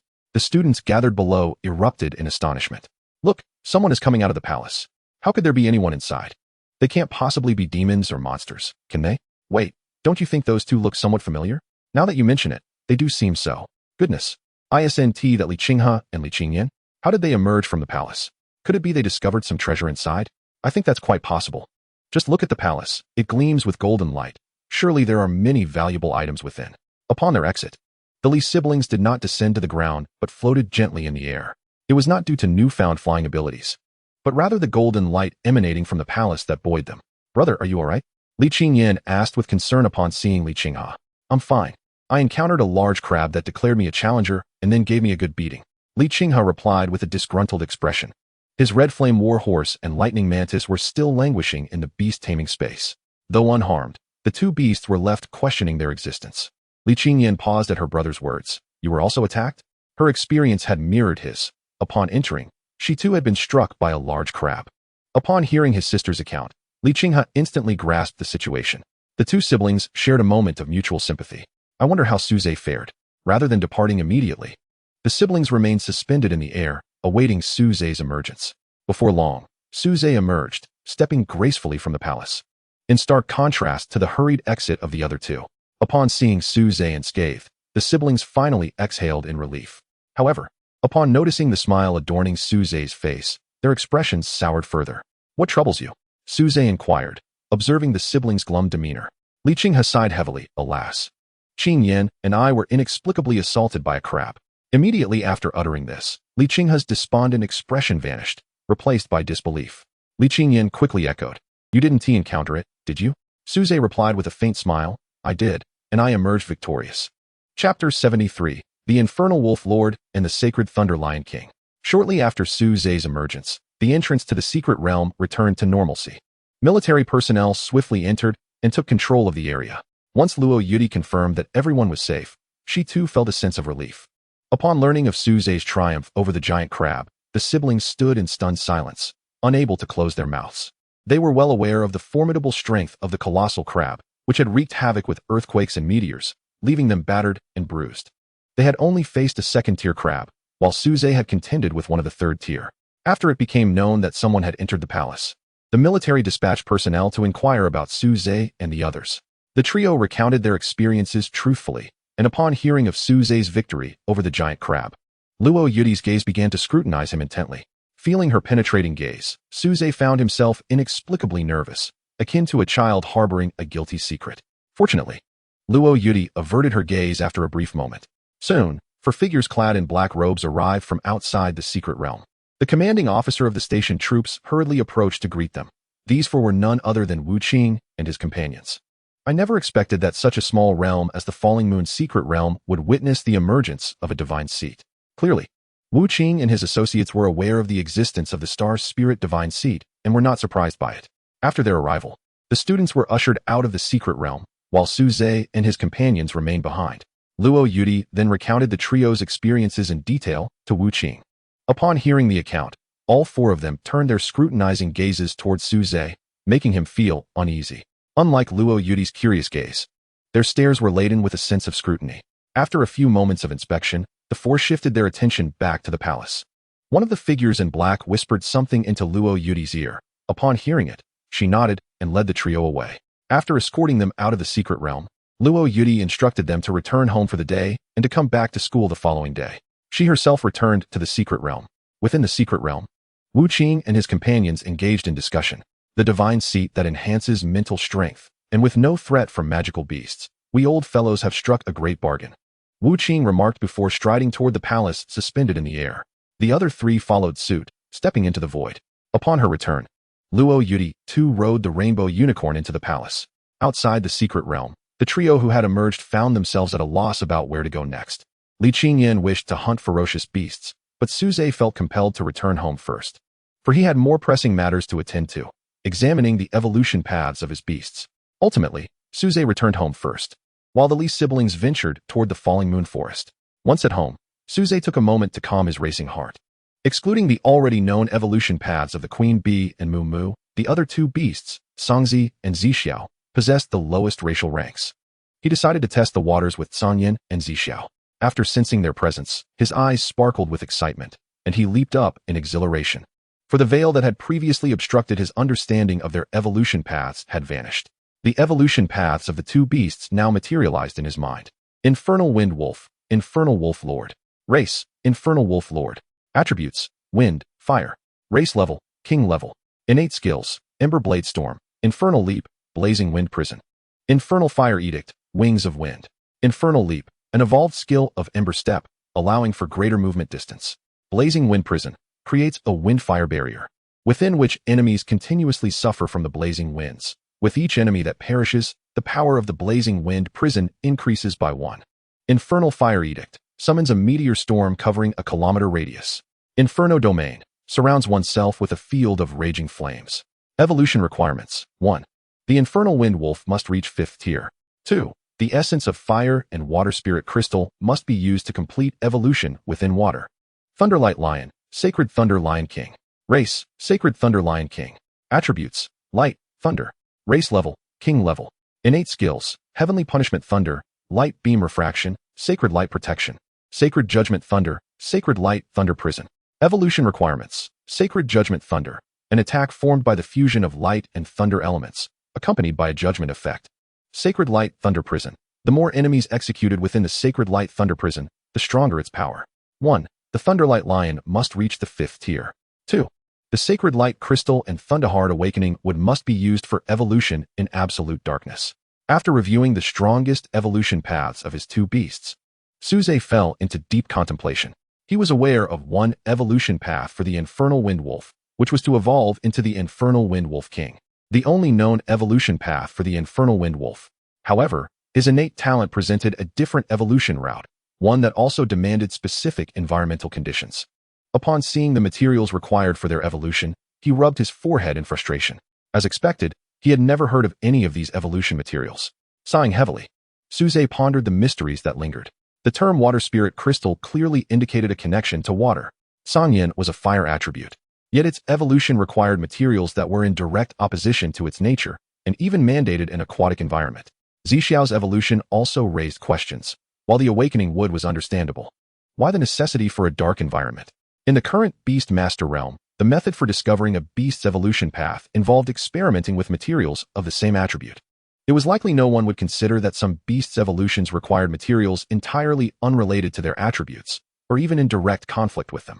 Putting such thoughts aside, Suze resolved to initiate the upgrade for both beasts to observe their evolutionary forms. The testing ground was naturally not at his home, but within his Beast Master space. As he activated the upgrade, Sangyin's form was instantly engulfed in flames. This sight startled Suze. Fortunately, he could sense that Sangyin was unharmed.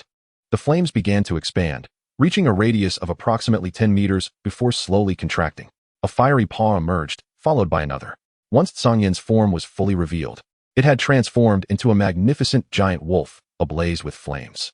Sangyin's body, originally measuring over 5 meters in length, has now doubled, exuding an air of majestic pride. Upon closer examination, it becomes evident that not only does Sangyin's form blaze with flames, but wisps of gentle wind elemental energy also swirl around its legs. The entire wolf radiates a singular essence, dashing elegance. Gazing at the newly evolved Sangyin, Suze couldn't help but reflect on the flames that manifested during its evolution. To his astonishment, it seemed that evolution could indeed come with special effects. His gaze then shifted to Zixiao, pondering what unique power it might possess. Chapter 74. In a world of turmoil, I stand alone in purity. With Suze's current mental prowess, he could sustain the form of the Calamity Wolf Lord for approximately 5 minutes. Upon restoring his mental energy, he similarly initiated Zixiao's evolution. A bolt of golden lightning descended from the void with a thunderous crash, striking precisely where Zixiao stood. Drawing from his experience with Sangyin's evolution, Suze remained composed this time. As the golden lightning enveloped Zixiao, a blinding golden light erupted from its being. Emerging from this radiance was a lion exceeding 10 meters in length, adorned predominantly in gold and entwined with violet gold lightning. Suze perceived a regal aura unique to kings emanating from Zixiao. Circling around it, he couldn't help but exclaim, "Is this the Holy Thunder Lion King? Truly magnificent." The Holy Thunder Lion King, however, could only maintain its form for about 5 minutes before reverting to its original Thunder Lion shape. After recovering his mental energy, Suze began to sense the strongest evolutionary path for Ling Shi. Regrettably, he discovered that the strongest evolutionary route for Ling Shi remained elusive. The silver lining, however, was that the veil obscuring his perception had thinned considerably. It appeared that he would need to wait a while longer to discern Ling Shi's evolutionary path. Nonetheless, Suze felt a surge of joy. Now that he understood the materials required for the evolution of Sangyin and Zixiao, he could prepare in advance for their transformations. The evolutions of the Bee King and Moo Moo could also be prioritized. However, before that, he needed to settle some scores. With that thought, a glint of cold determination flickered in Suze's eyes. He had not forgotten the false accusations made against him by Du Yuanhua and Lin Shuhua. Now that classes were not in session, he had the perfect opportunity to address these matters. At the Public Security Management Department, Wang Xian was currently reporting to Lu Jing about a certain issue. Sister Jing, the investigation into the alleged assault by a student from the first high school has concluded, and it was entirely a case of false accusation. Upon hearing Wang Xian's report, Lu Jing replied matter-of-factly, understood. You may go about your duties. Wang Xian hesitated, a conflicted expression crossing his face. But Sister Jing, shouldn't we provide an explanation to the wronged individual? Lu Jing's demeanor instantly turned icy at his words. An explanation? What sort of explanation? Are we to have the girl who reported the incident apologize to him? Or shall I be the one to offer an apology? It's a trivial matter, not worth making a fuss over. Setting aside the facts, does Suze not bear any blame? Would a girl falsely accuse him without cause? In my view, the fault lies entirely with Suze. At this point, Lu Jing cast another glance at Wang Xian and instructed, why don't you visit the first high school and inform them that the girl has recognized her mistake? Tell her to cease her unreasonable demands. With that, she dismissed Wang Xian, not allowing him a chance to respond. With a sense of helplessness, Wang Xian glanced at the approaching Lin Meng, said nothing further, and departed. Lin Meng, observing Wang Xian's exit, pushed open the office door and inquired of Lu Jing, Sister Jing, what is going on? Seeing that it was Lin Meng, Lu Jing recounted the recent events. Sister Jing, I believe you are correct. Suze must have done something to wrong that girl. Otherwise, why would she specifically name him in her report? As Wang Xian left Lu Jing's office, his mind was clouded with thoughts. He had always been a passionate youth with a sense of justice, but since joining the Public Security Management Department, his convictions had faced severe challenges. Lu Jing and Lin Meng never adhered to evidence in their work, operating solely on personal whims. Innocent individuals were apprehended and unjustly convicted, while the guilty were sheltered and absolved of their crimes. As members of the official department, Lu Jing and her associates wielded power over ordinary citizens, leaving them with no choice but to endure their oppression in silence. Standing in the courtyard, Wang Xian looked up at the sky. In his eyes, the heavens were not blue, but rather a muted shade of black. With a sigh of resignation, he lamented his powerlessness to change this grim reality.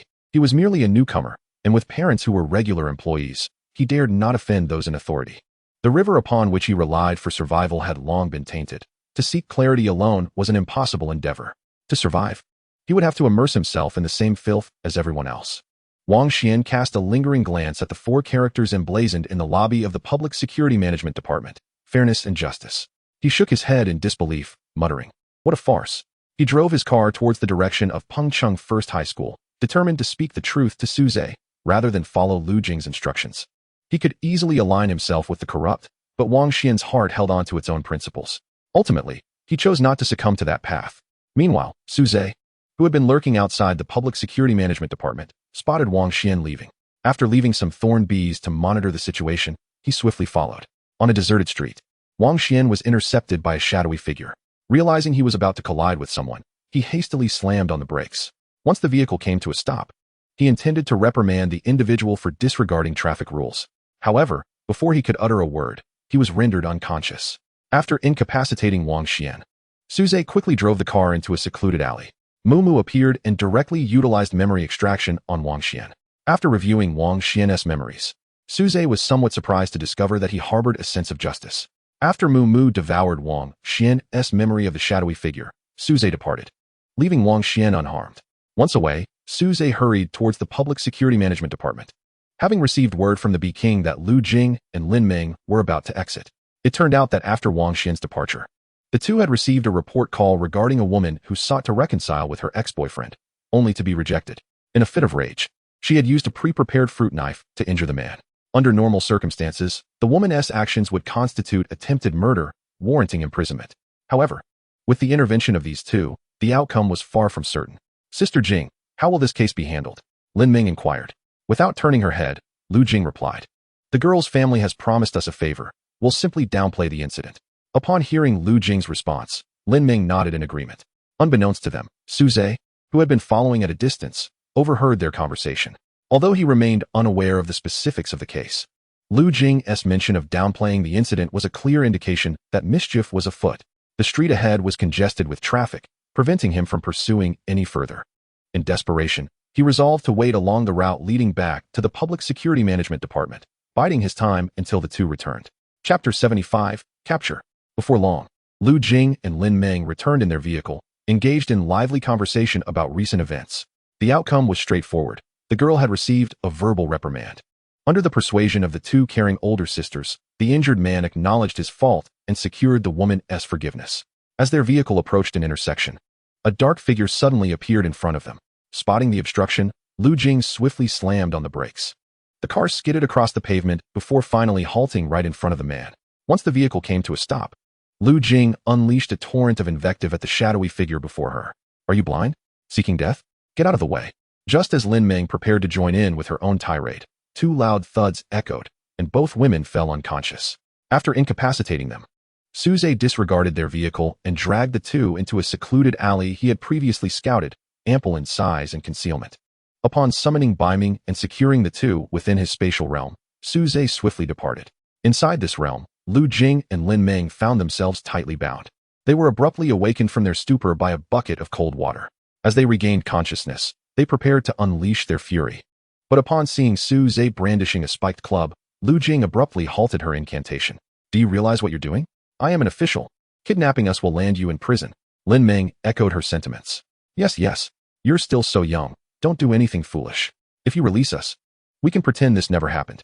Upon hearing their words, Suze let out a cold laugh and inquired, "How goes your investigation into those who slandered me?" Lin Meng, her eyes darting, replied, "We are still investigating. However, we have determined your innocence and have already warned those who falsely accused you." She wished to continue, but Lu Jing interrupted. "Lin Meng, why are you wasting breath on him? I don't believe he has the audacity to harm us." "Suze, while that girl was at fault, it was merely a trivial matter. She realizes her mistake. What more do you want? Disregarding the facts, do you think you are without fault?" Suze was unwilling to entertain such foolish rhetoric. He had gleaned enough from Wang Xian's memories to understand their true nature. Gazing at the incessantly chattering Lu Jing, he swung the spiked club directly at her thigh. "Ah!" Her scream mingled with the sound of blood splattering, echoing within the confines of Beiming's realm. Upon witnessing Suze's readiness to strike, Lin Meng, who had remained relatively calm, felt her pupils constrict and cold sweat trickle down her forehead. The words she had intended to speak caught in her throat, fearing she might suffer a similar fate. "Ah, it hurts. You'll pay for this. You're truly cursed. Little brat, I'll make you pay." Lu Jing writhed on the ground, her mouth spewing curses at Suze. 4 summoning circles materialized, and Lu Jing's 4 beasts emerged. Initially, both women hesitated to act, fearing a sudden attack from Suze while summoning their creatures. Once the 4 beasts appeared, Lu Jing commanded them, "Don't kill him, just leave him alive. I want to torment him. Let him wish for life, but find only death." In her eyes, Suze was merely a tier 3 beastmaster, while she was a tier 4. As long as he didn't kill her immediately, his demise was assured. "Ha ha ha, you wretched creature, now you regret not begging for mercy? Perhaps I might spare your life." With a resounding thud, before she could finish her taunt, Suze's foot connected with her mouth. Her front teeth scattered, and one decayed tooth was even swallowed by her. Suze had restrained his strength. He had no intention of allowing them to perish so easily. Seeing Lu Jing summon her beasts, Lin Meng hesitated, uncertain whether to summon her own. However, upon witnessing the sight of Lu Jing, sprawled on the ground searching for her teeth, she lacked the courage to act. Lu Jing, momentarily stunned, intended to resume her verbal onslaught, but as she opened her mouth, no words emerged. This was because Suze, at that moment, had extended 4 unnaturally long black arms, each gripping the necks of Lu Jing's beasts, rendering their struggles futile. Suze glanced at Lu Jing, a radiant smile gracing his face. Yet to Lu Jing and Lin Meng, it appeared as the smile of a devil. An angel with 6 wings materialized. Once Lingxi appeared, she understood Suze's intentions. While enjoying a slice of cake, she cast a healing divine light upon Lu Jing. With Lingxi maintaining Lu Jing's vitality, the 4 beasts in Suze's grasp began to rapidly wither. In an instant, Lu Jing's 4 beasts were devoured entirely by Ng Mo, leaving no trace behind. The simultaneous death of the 4 beasts caused Lu Jing to convulse on the ground, her expression twisted in agony, her eyes wide as if about to pop from their sockets. Hearing Lu Jing's anguished cries, Suze found the noise unbearable and promptly sealed her mouth in ice. Now, within the spatial realm, only the muffled groans of Lu Jing could be heard. Observing the trembling Lin Meng before him, Suze approached her with a smile. No, don't come near. Stay away." Lin Meng cried out in terror, her body instinctively retreating. With a sharp slap, Suze struck Lin Meng's face, instantly causing it to swell. Her cries ceased abruptly, replaced only by the steady stream of tears cascading down her cheeks. Without further ado, Suze summoned Moo, commanding it to delve into her memories. After reviewing Lin Ming's recollections, Suze's expression darkened. "Summon your beasts." His voice was devoid of emotion, chillingly cold. Upon hearing this, Lin Ming trembled and shook her head vigorously. Another sharp slap followed, and the other side of her face swelled as well. Realizing Suze had no intention of relenting, she summoned her beasts, for circles appearing as her creatures manifested. Like Lu Jing's, her beasts met the same fate. Consumed entirely by Mo. Within the spatial realm, another figure writhed silently on the ground in pain. Observing the two writhing figures, a flicker of sorrow crossed Suze's eyes. His sadness was not for them, but for those they had tormented. The two had unknowingly shattered countless innocent lives and families. From their memories, Suze had gleaned the current state of the Public Security Management Department. The department in Pingqing had sunk to a state of utter decay. Gazing down at the two on the ground, an icy smile crept upon Suze's lips. Chapter 76. The News of the Water Spirit Crystal. The internal issues within the Public Security Management Department are beyond the current capacity of Suze to address. He has certainly contemplated seeking assistance from Luo Yudai, yet the challenge of exposing these matters presents a formidable dilemma. Turning in the two individuals is out of the question. Merely taking action against official personnel within the city is already a considerable burden for Suze. Thus, he finds himself at an impasse. Suze ventured into the slums on the outskirts of the city, where the inhabitants are predominantly beggars or individuals grappling with mental health issues. He severed the tongues and eyes of Lu Lin and her companion, subsequently breaking their limbs before casting them to a few mentally unstable vagrants. He informed them that these were toys intended for their amusement. Soon enough, the duo became the subject of the vagrants' whims, who reveled in the grim entertainment provided. Prior to discarding them, Suze ensured that Moo absorbed all memories pertaining to him. Once he dealt with the two, he let out a long sigh of relief, feeling significantly lighter in spirit. While he initially contemplated feeding them to the beasts in the beast control space, he ultimately decided against such a swift end, opting instead for them to serve a purpose, however macabre, by bringing warmth to the vagabonds. After departing the slums, Suze arrived at the residential complex where Lin Shuyu resided. The elite class had been dismissed early due to their expedition to the Falling Moon secret realm, while students from other classes continued with their studies. Before long, Lin Shuyu returned home, oblivious to the silent presence of a thorn poison betraying her. Upon entering her home, she retreated to her room, and once Suze ascertained her location, he departed without a sound. It was still daylight, an unsuitable time for action, so he resolved to wait until nightfall. Meanwhile, Lu Jing and Lin Ming's vehicle, abandoned in the middle of the road, was soon discovered and identified. Noticing the absence of occupants, the witness promptly reported the matter to the Public Security Management Department, which initiated an investigation.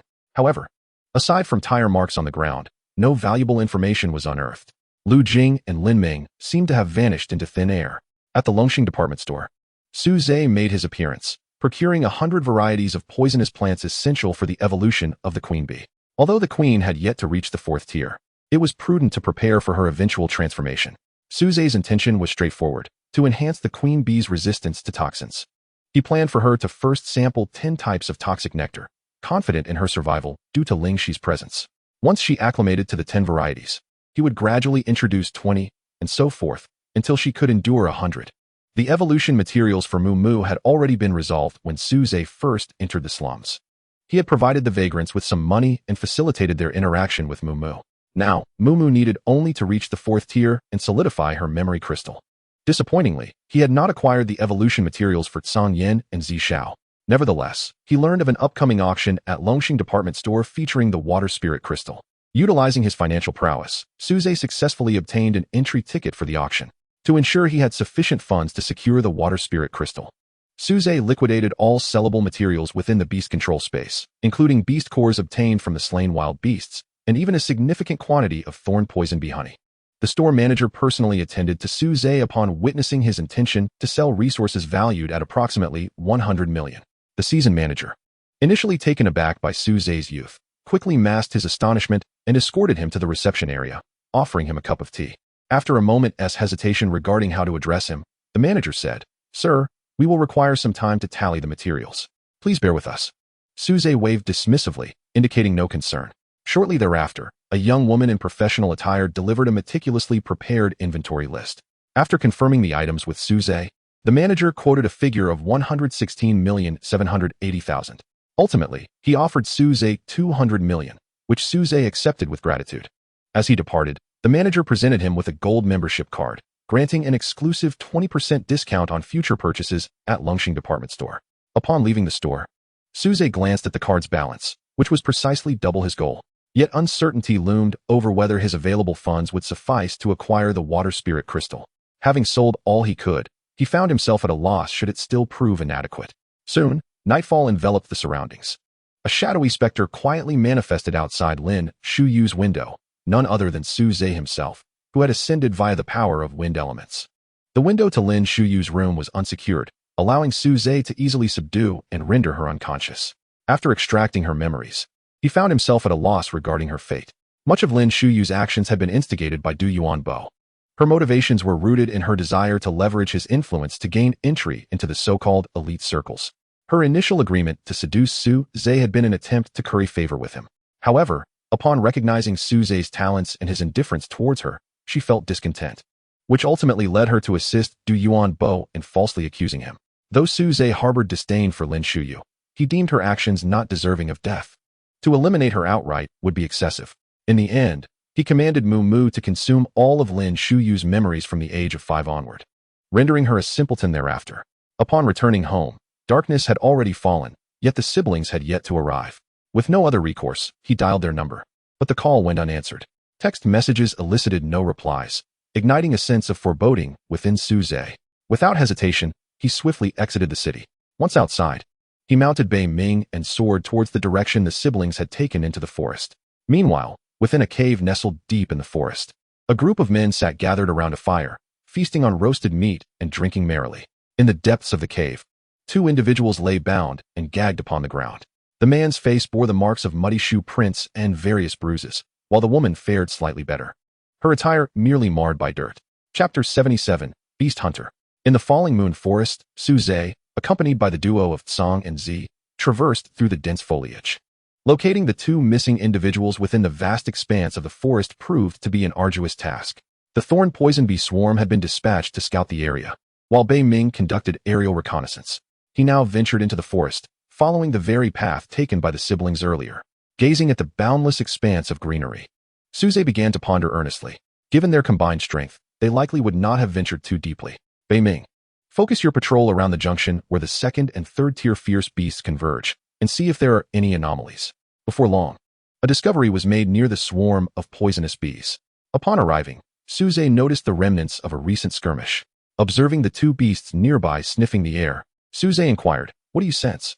The 2 creatures, known for their keen olfactory senses, should be able to detect lingering scents if any remained.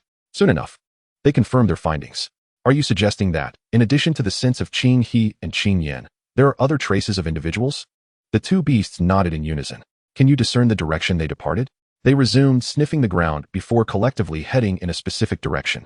Seeing this, Suze hastened to follow suit, with Bei Ming and the swarm of bees swiftly trailing behind. In no time, Bei Ming discovered a flicker of fire emanating from a cave near the forest's edge. Upon receiving this news, Suze's expression brightened. The cave was modest in size, its entrance measuring roughly 4 to 5 meters in diameter, with faint glimmers of light seeping from within. Upon his arrival, Suze refrained from immediate inspection and instead dispatched a poisonous bee to cautiously approach the cave. Inside, the men had already indulged themselves and were preparing to rest.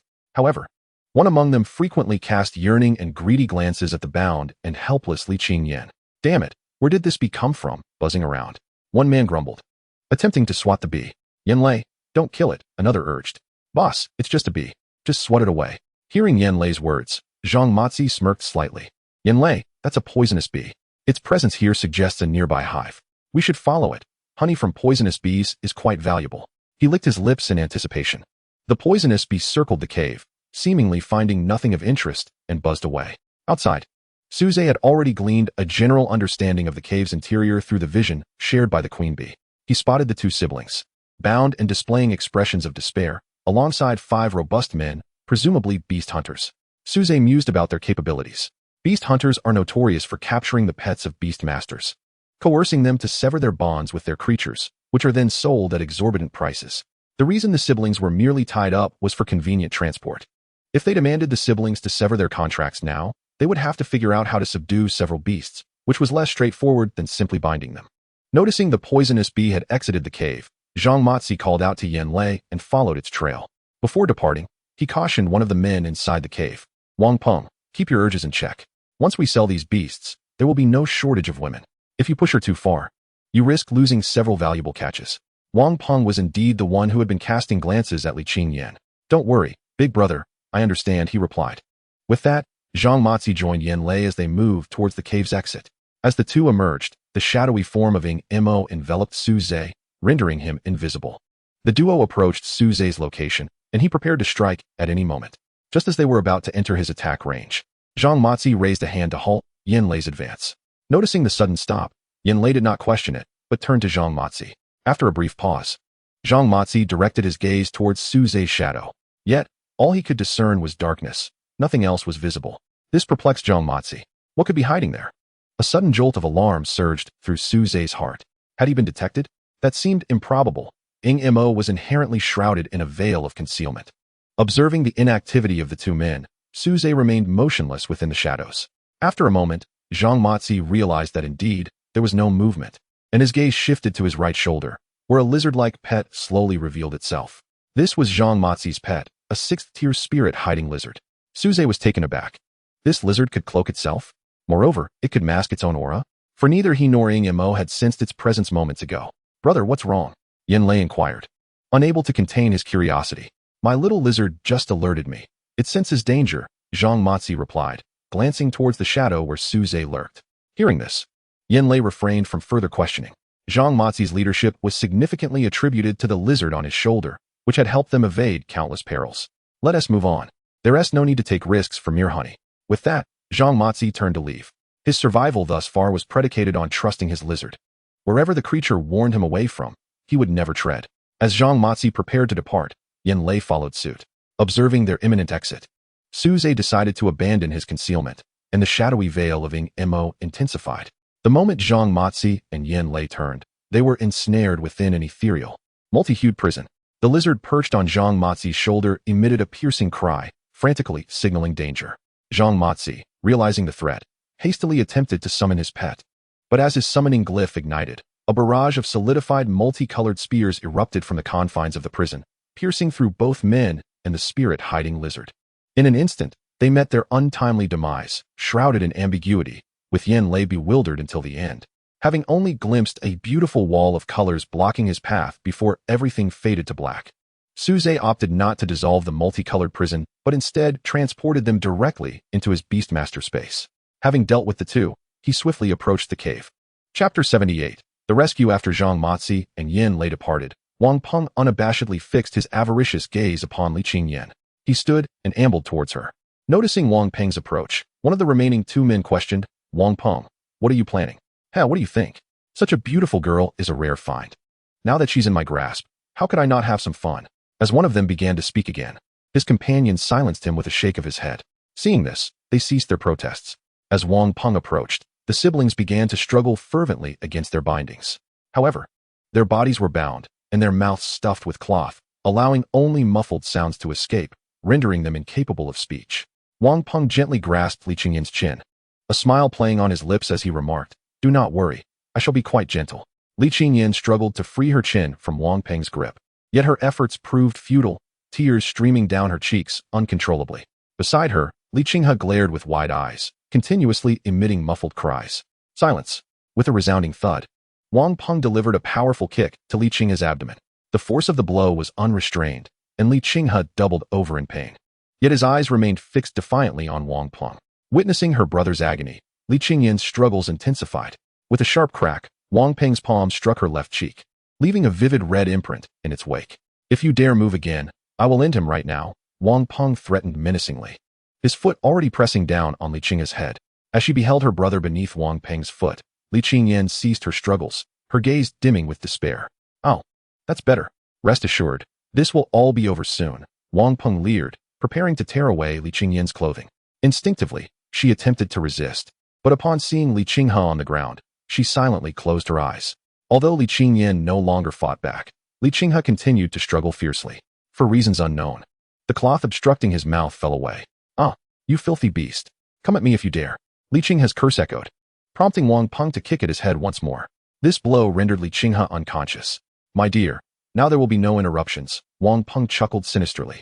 Just as Su Zhe arrived at the cave, the two at the cave's entrance exclaimed in surprise upon seeing Su Zhe. What is that? Their cries drew Wang Peng's attention, halting his actions. The moment Wang Peng laid eyes on Su Zhe, the two were instantaneously pinned in place by radiant, multicolored spears. Wang Peng was taken aback. Disregarding Li Qingyan entirely, 6 summoning arrays illuminated, and 6 beasts materialized beside him. Terrified, he looked to Su Zhe and asked, "What are you?" Su Zhe had no intention of explaining. 2 multicolored cages appeared, encasing the Li siblings for their protection. In the next instant, a dark figure lunged toward him with great speed. "Stop the rock-armored man!" Wang Peng, in a state of panic, commanded his beasts to attack Su Zhe. Elemental energies swirled around Su Zhe as a tangible multicolored spear manifested in his grasp. He hurled the spear with all his might toward the oncoming rock-armored man. With a thunderous boom, the spear effortlessly pierced through the creature's body, sending it flying backward. Upon striking the cave wall, the rock-armored man was impaled, its fate uncertain. "This is impossible. What are you?" Wang Peng exclaimed in disbelief, witnessing his strongest beast, a 6th-tier creature known for its defense, being so effortlessly dispatched. The scene before him shattered his comprehension. He had never encountered such a phenomenon. Just as his astonished cry escaped, the dark figure was upon him. Reaching out with a hand, Wang Peng attempted to command his remaining beasts to protect him, but 5 black tendrils emerged from the shadow, ensnaring the beasts tightly.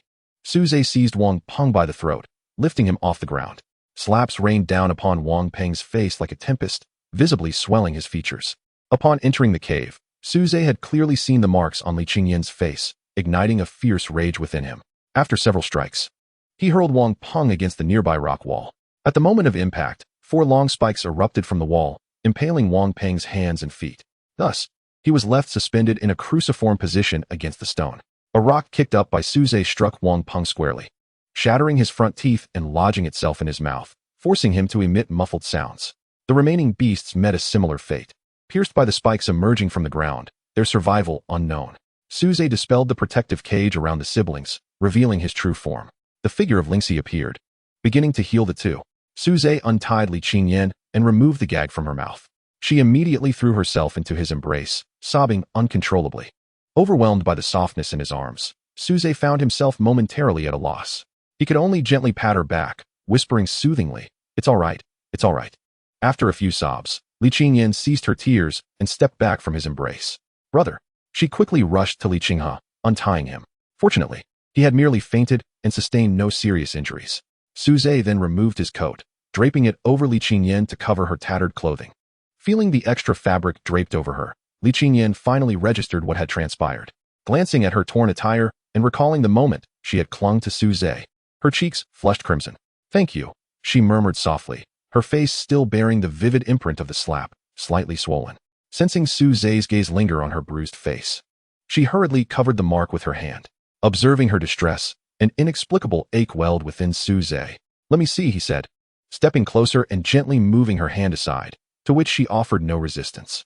Lingxi understood, and a divine healing light enveloped Li Qingyan, causing the marks on her face to fade rapidly. All done. Upon hearing Su Zhe's voice, Li Qingyan instinctively touched her face, confirming the pain had subsided. Just as she turned to Su Zhe to speak, an enraged voice suddenly erupted. "You bastard! Let my sister go." Chapter 79, A Vow of Devotion. The awakened Li Qinghe, still disoriented, lunged towards Su Zhe, instinctively believing him to be the one who had assaulted his sister. Seeing her brother's furious charge, Li Qingyan quickly embraced him. "Brother, it's Su Zhe? It's Su Zhe?" Upon hearing his sister's words, Li Qinghe finally focused on the figure before him. Recognizing Su Zhe, he was left momentarily bewildered. His gaze darted around the room until it settled on Wang Peng, pinned against the wall, igniting an inferno of rage within his eyes. Approaching Wang Peng, Li Qinghe swung his fist, aiming directly at Wang Peng's groin. The sound of something shattering echoed through the space, causing Wang Peng to break out in a cold sweat from the sudden pain. Li Qinghe showed no signs of relenting, delivering blow after blow. Upon witnessing the location of Li Qinghe's strikes, Su Zhe instinctively tightened his legs. Li Qingyan, on the other hand, turned her head away, refusing to watch any further. The cave was soon filled only with the agonizing sounds of Wang Peng's suffering. Concerned that Li Qinghe might inadvertently kill Wang Peng, Su Zhe urged Lingxi, "Don't let him die." Lingxi, understanding the gravity of the situation, commenced treatment for Wang Peng. After exhausting himself, Li Qinghe finally ceased his assault and returned to Su Zhe and Li Qingyan's side. Upon seeing his sister unharmed, he quickly regained his composure. How did you two encounter beast hunters? Su Zhe inquired about their ordeal. Well, while Qingyan and I were hunting ferocious beasts, we happened upon these individuals emerging from the depths of the forest. Initially, we assumed they were also there to hunt, but upon seeing our contracted beasts, they turned on us. Qingyan and I had no choice but to flee. However, 2 of them were 6th tier, while the other 3 were 5th tier. At this point, Li Qinghe's speech faltered, as if he had just grasped the full implication of their situation. He glanced at Wang Peng, still pinned to the wall, then at the several contracted beasts similarly immobilized nearby. Li Qingyan also came to a realization, her eyes wide in disbelief as she regarded the pinned beasts. In unison, they turned their astonished gazes towards Su Zhe. You. Li Qinghe stammered multiple U's, struggling to articulate a complete thought. Su Zhe, discerning the siblings' unspoken questions, offered an explanation he had prepared. I'm still at the 3rd tier. I was able to defeat them due to a reward from my prior victory over the giant crab. With that, he summoned the white jade orb, transformed into the likeness of the giant crab, which floated in the palm of his hand. This orb contained the giant crab's energy, capable of unleashing a formidable attack, albeit with a limited number of uses. After explaining, Su Zhe returned the orb to his beast space, skillfully concealing the summoning array, thereby making it appear to the siblings as a mere object. Having heard Su Zhe's explanation, the siblings felt something was amiss, yet they could not pinpoint the discrepancies. Li Qinghe nodded. If it's a reward from the giant crab, then that makes sense. We have first-hand experience of its combat prowess. During the military's inquiries, the 3 were questioned separately, leaving the siblings unaware of the specifics of Su Zhe's acquisition from the giant crab. But this is such a valuable item. Li Qinghe's statement trailed off, interrupted by Su Zhe. What is valuable or not? Isn't your life precious? The siblings fell silent, merely gazing at Su Zhe, feeling uncomfortable under their scrutiny. Su Zhe took a sip from a water bottle. Li Qinghe glanced at his sister and said, well, Su Zhe, since we have no means to repay you, how about Qingyan offers herself to you? Uft, cough, cough. Su Zhe spluttered water all over Li Qinghe's face upon hearing his words. Meanwhile, Li Qingyan turned crimson at her brother's suggestion, her eyes filled with anticipation as she looked at Su Zhe. No, how could a brother sell his own sister? Su Zhe inwardly grumbled. Observing the siblings, he sensed that Li Qinghe was sincere. Glancing at Li Qingyan, he noticed her blushing furiously, her head bowed in embarrassment. All right. As long as Qingyan is willing, he conceded. Upon hearing Su Zhe's response, Li Qinghe shot a glance at his sister. Qingyan. He called out her name, eagerly gesturing towards Su Zhe, fearful that Su Zhe might retract his agreement. Lost in her own thoughts, Li Qingyan was slow to respond. When she finally heard Su Zhe's affirmation, she was nearly overwhelmed with disbelief. What is taking you so long to answer? Speak up, Li Qinghe urged, shaking her gently. After a few shakes, Li Qingyan finally snapped back to reality. I should agree quickly. Oh. Watching his sister's flustered state, Li Qinghe felt a sense of urgency. What do you mean, oh? Su Zhe is asking if you're willing. Su Zhe couldn't help but chuckle at the comical situation. When Li Qinghe suggested that Li Qingyan offer herself, he assumed it was a jest. However, upon witnessing their earnest expressions, he realized this was no mere joke. He knew Li Qingyan harbored feelings for him, though her shyness had prevented her from voicing it. Naturally, he would welcome the prospect of having Li Qingyan as his girlfriend.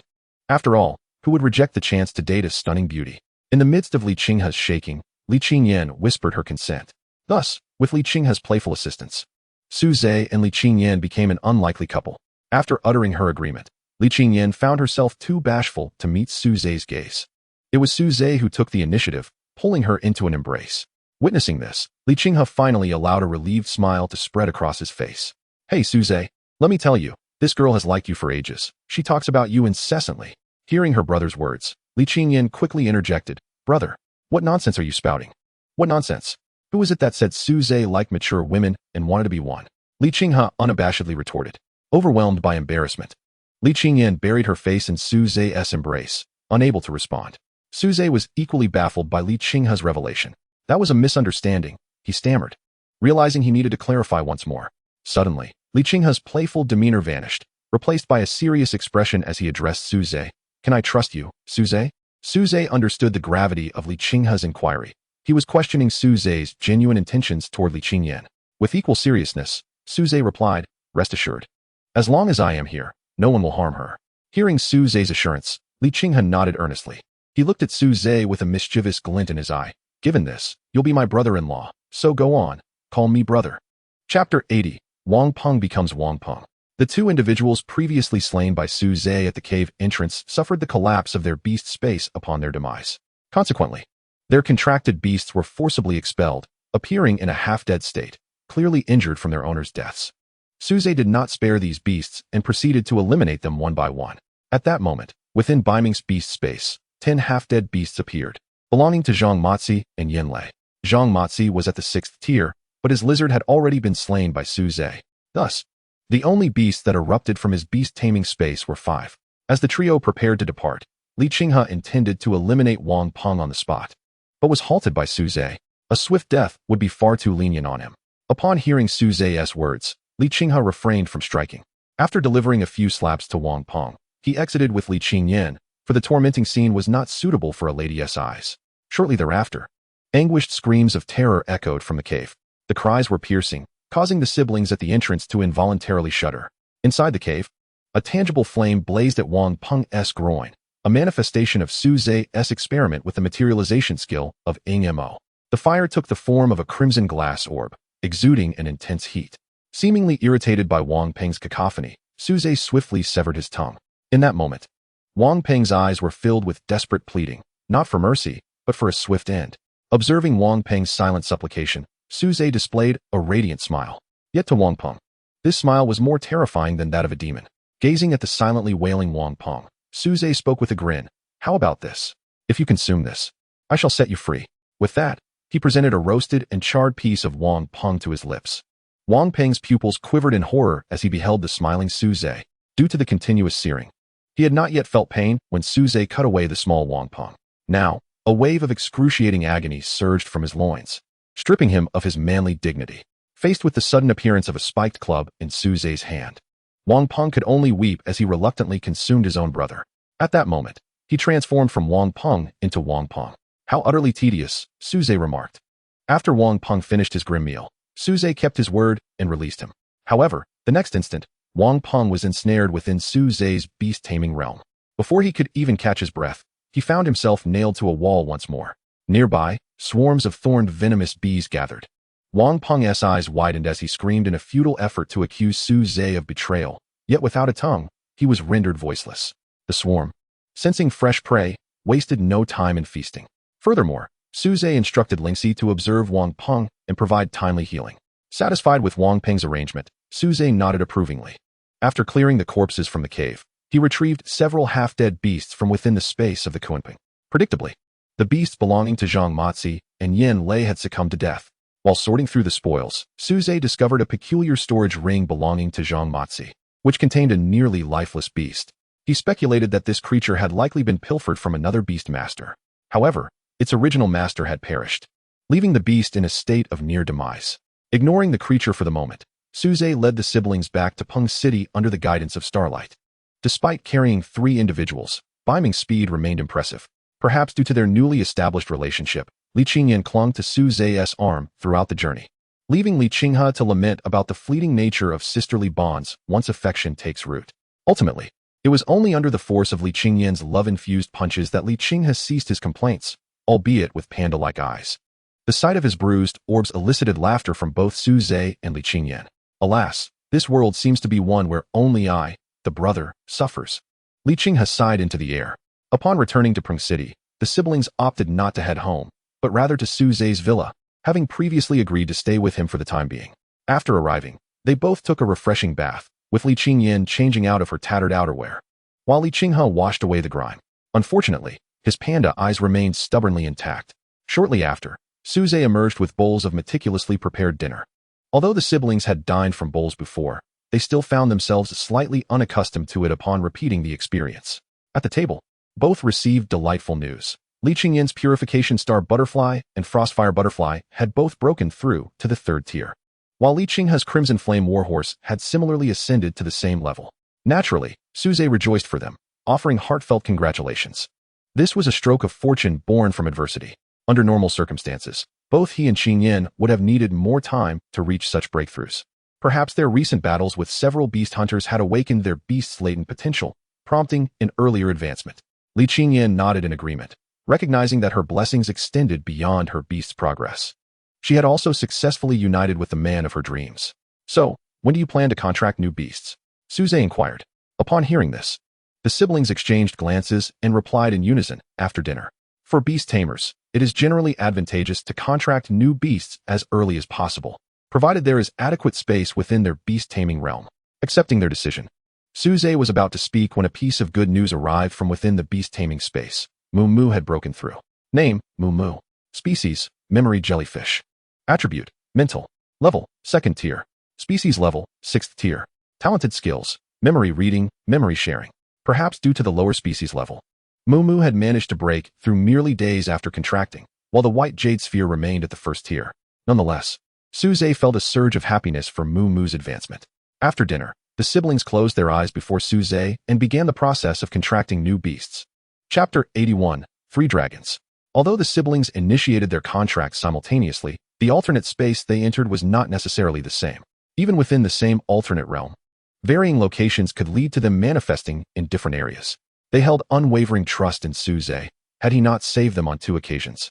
Li Qinghe would likely now be resting beneath a grave marker. While the siblings contracted their beasts, Suze did not rush to train. Instead, he dispatched the thorned venomous bees to stand guard around them. In no time, both opened their eyes, expressions of joy lighting their faces. How did it go? Suze promptly inquired upon their awakening.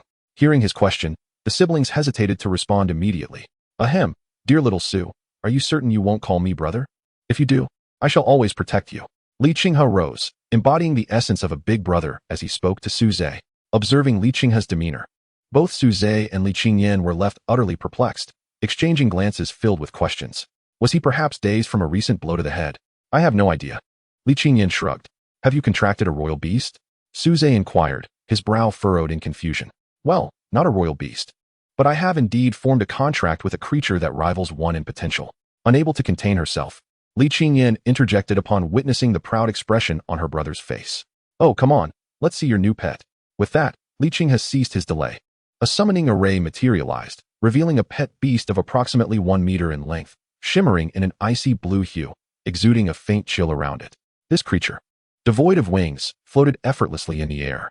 Upon discerning the beast's appearance and the twin horns adorning its head, Suze's composure shattered. What on earth is that? A dragon? Noting Suze's astonished expression, Li Qinghe nodded with satisfaction. Indeed. Allow me to introduce my new pet, a frost shadow dragon of 9th tier classification. Suze had heard tales of individuals contracting dragons in this world, and he knew they were immensely powerful.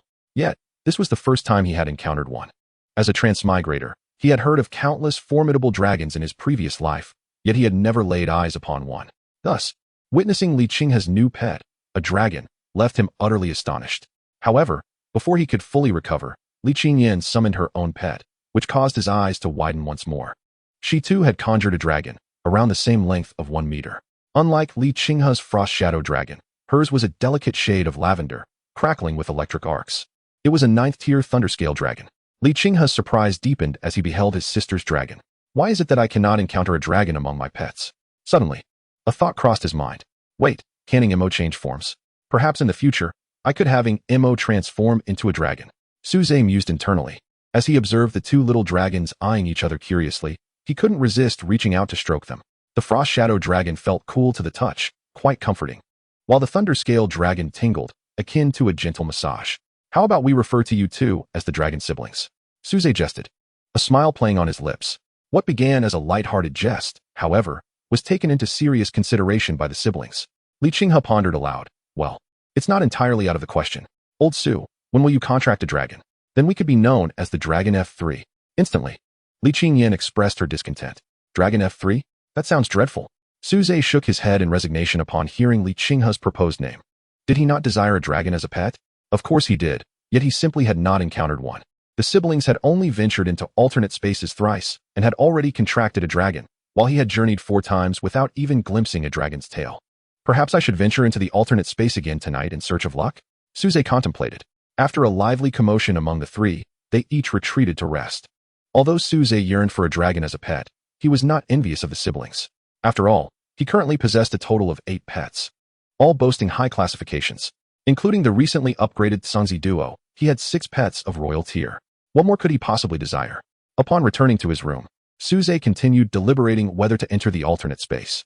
Suddenly, he recalled that Zhang Mozi's wristband contained a half-lifeless pet. Hastily, he retrieved the wristband for inspection. In the beast space, Suze gazed at the lethargic creature he had released, drawing in a sharp breath. Now he understood why Zhang Mozi had only left this one pet behind. It bore an uncanny resemblance to a dragon. Before him coiled a green serpent, approximately 10 meters in length, adorned with two jade-like horns atop its head. However, these horns were starkly different from the dragon horns he had just witnessed. They resembled those of a rhinoceros. Gazing at the green figure, Suze felt an instinctive sense that this serpent was extraordinary. Meeting you is serendipitous. Even if you are merely a serpent, I possess means to facilitate your evolution into a dragon. Upon hearing Suze's words, the green serpent remained motionless, its demeanor still quite lethargic. Lingxi, indulging in a cake, fluttered over at a leisurely pace.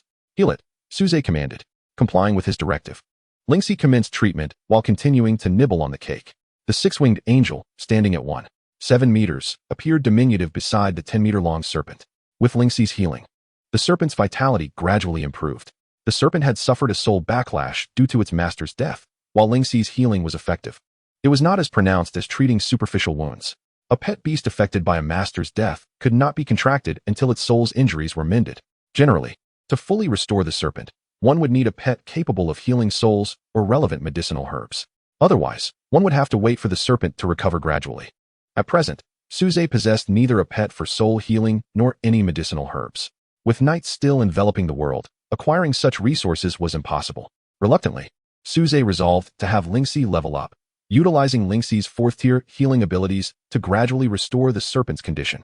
Time passed slowly, and the green serpent gradually regained its vigor.